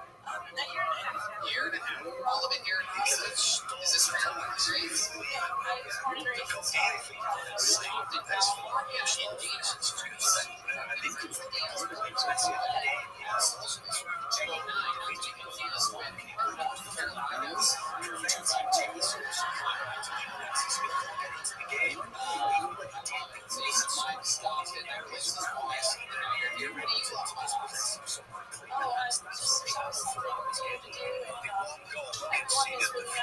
Of any team would have given during that tournament and Spain has conceded 2 in 2010 when they won the out. He made goals against he made sure.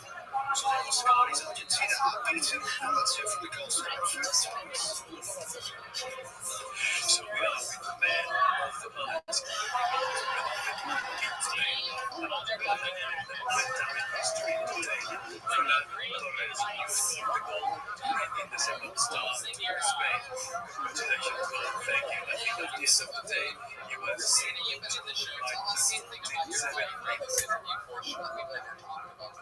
Something interesting, maybe something that's happened to you from your life or your family or something. It was made for us to win today. I would try to make people feel very close.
vagaries of making a burger. I never realized the tortillas had Right, okay. It's like a pedophile that gets into pickup straight because he's afraid of talking to the kids. He looks more like one of the kids that gets,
Wisconsin.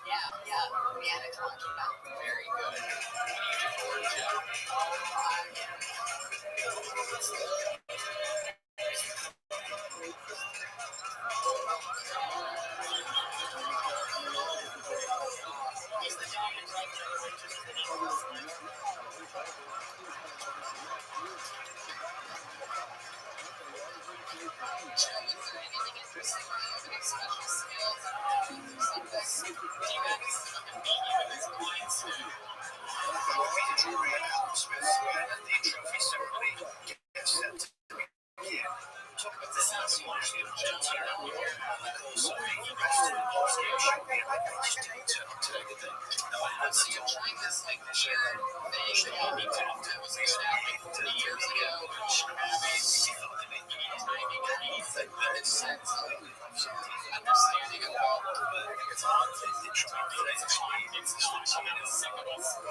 Jack. It's a great name. Except my last name is Song. Jack Song. Jack Song is why we're together. Not knowing He had his moment. He had his moment. enough about the fleshlight. I want to talk about my husband's here tonight. Such He is the bomb, and not just because he's from Afghanistan. Seriously, he was on the bomb and traveling with him to pay in the fucking ass.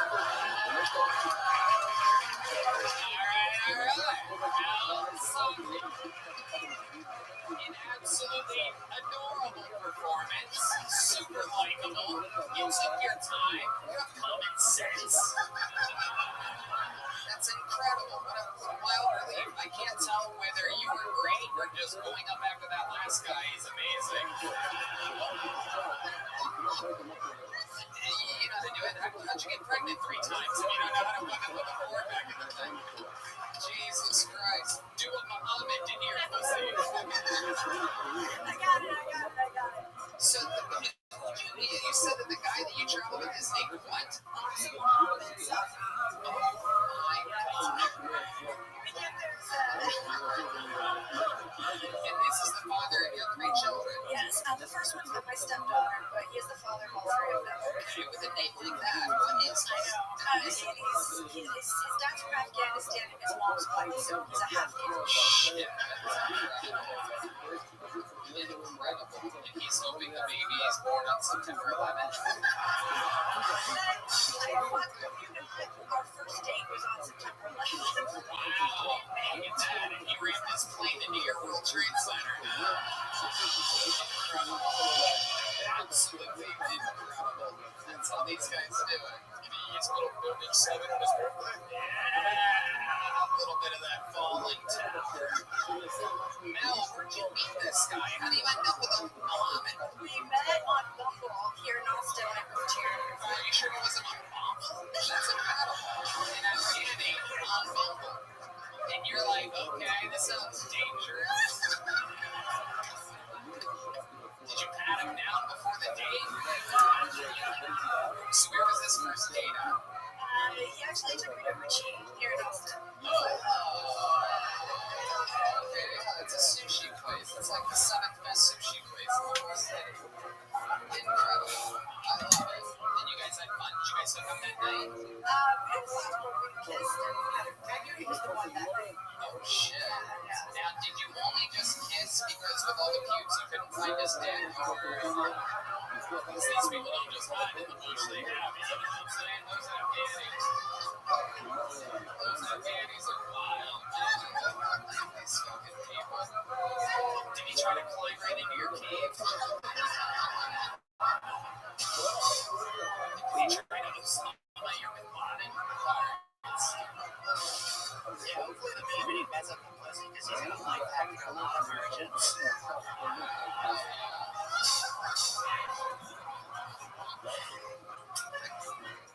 Absolutely not. What do you do for work? I quit my job months ago, so nothing long. Okay, full-time. What does he do? He does tech sales. You think he does tech sales? Welcome to another episode of Your Husband is a Terrorist. Yeah, I think he does tech sales. He's on his computer all the time. You know, he's always taking flight lessons. He actually is taking flight lessons.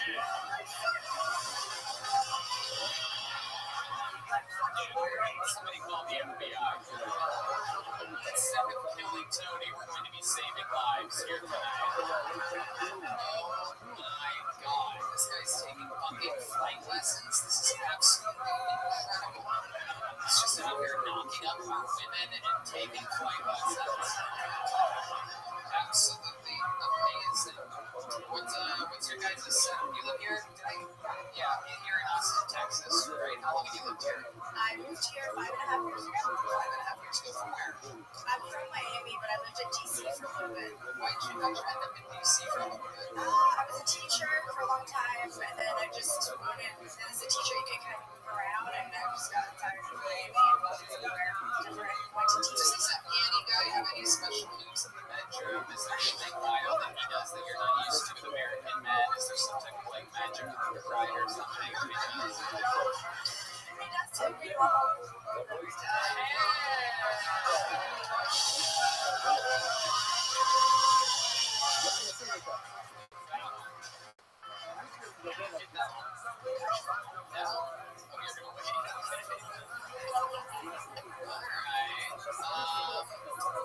I wonder what it's gonna sound like when the baby comes out. What do you think that baby is gonna sound like, Red Bit? I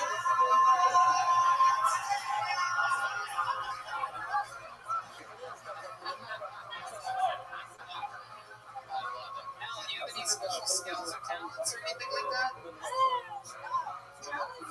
You signed up tonight. Is this your first time doing stand-up? I didn't even ask. This is my fourth time. You're amazing. You're so good.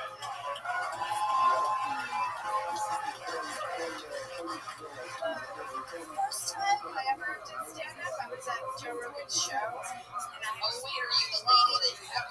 Oh, my God, that's you. That's incredible. What happened to me? No, yeah, this was like a very interesting situation where after we did a long night of stand-up comedy during Joe's Q&A, why don't you tell your version of it? So, I was at Joe Rogan's show and he did a Q&A at the end of it. So I raised my hand. It's like a Tarantino movie or something. I raised my hand and I said, what advice do you have for someone who'd like to try stand-up? So he told me to get on stage. And you know how much I love moms, so it's awful.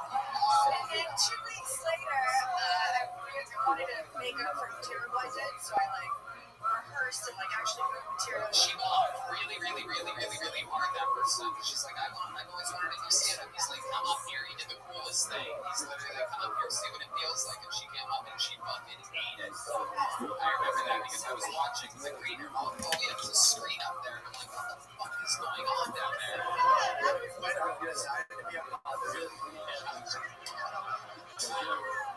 And then a few months later, 2 weeks later, okay, all right, he did another show. You were here. He called you back up, and you did an actually really good set. Yeah. How did that feel?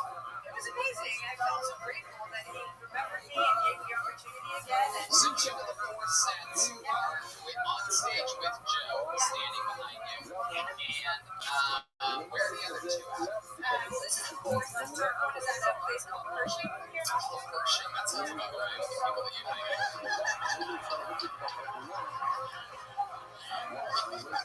We actually have Joe on the line right now. Joe, what do you think about everything that's going on here right now? Oh, okay. It's very interesting. What can you recommend for Mel with this comedy career? That's so stupid. This sounds retarded. Have you thought about naming your kid Joe? Tony Joe. Really? Is that true? No.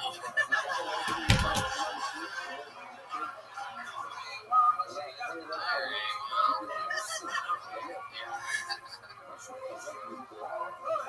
thank you, John. Mel, when's the baby coming out? March.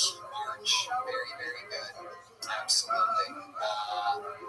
I love it. I love your energy. I love your performance. Take one of these big jump ropes from the Great Mountain Side. There you go. Absolutely. There she goes. Mel Safi, everybody.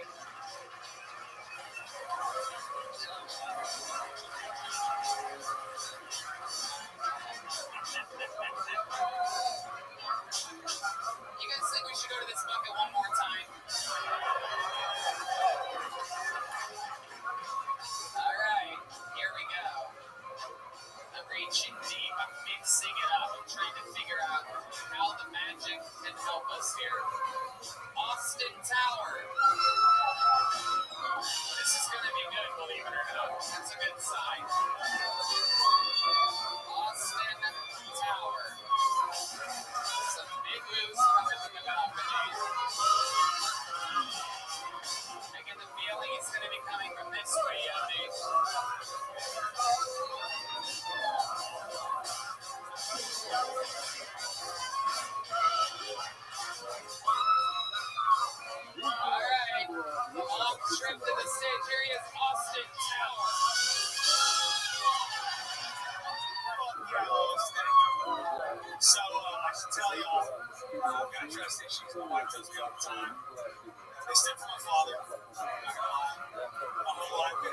relationship.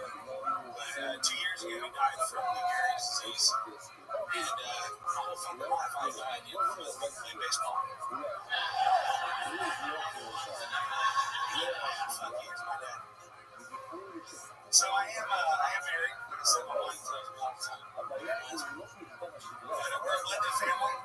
Got a stepson and still on my son. His dad was never in the picture. I told my wife, I said, when we first started dancing, I'm never gonna do that shit. I'll be there every fucking time. Full disclosure, she was a bit of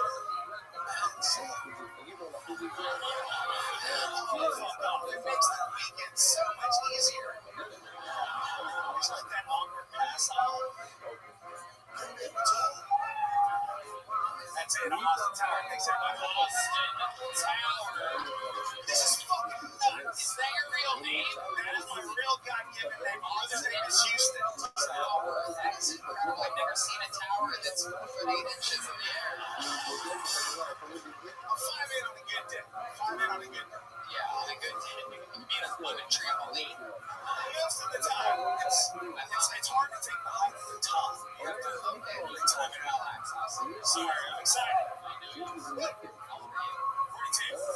years old. How long have you been doing stand-up? I started in April, and I haven't been on stage since September. I started Margaret College. So you started what? Margaret College. Margaret College. Yeah, I'm getting married. You should go find that black guy in the back. Dude, okay. I'm the only white guy in the whole barbershop. Like, the only white guy. I love it. It's awesome. Okay. You don't know what I'm pointing at. He does. He fucking knows.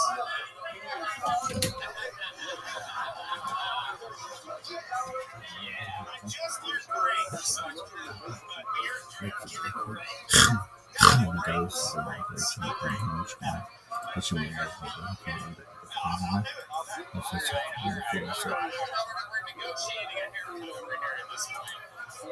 Austin, what do you do for fun?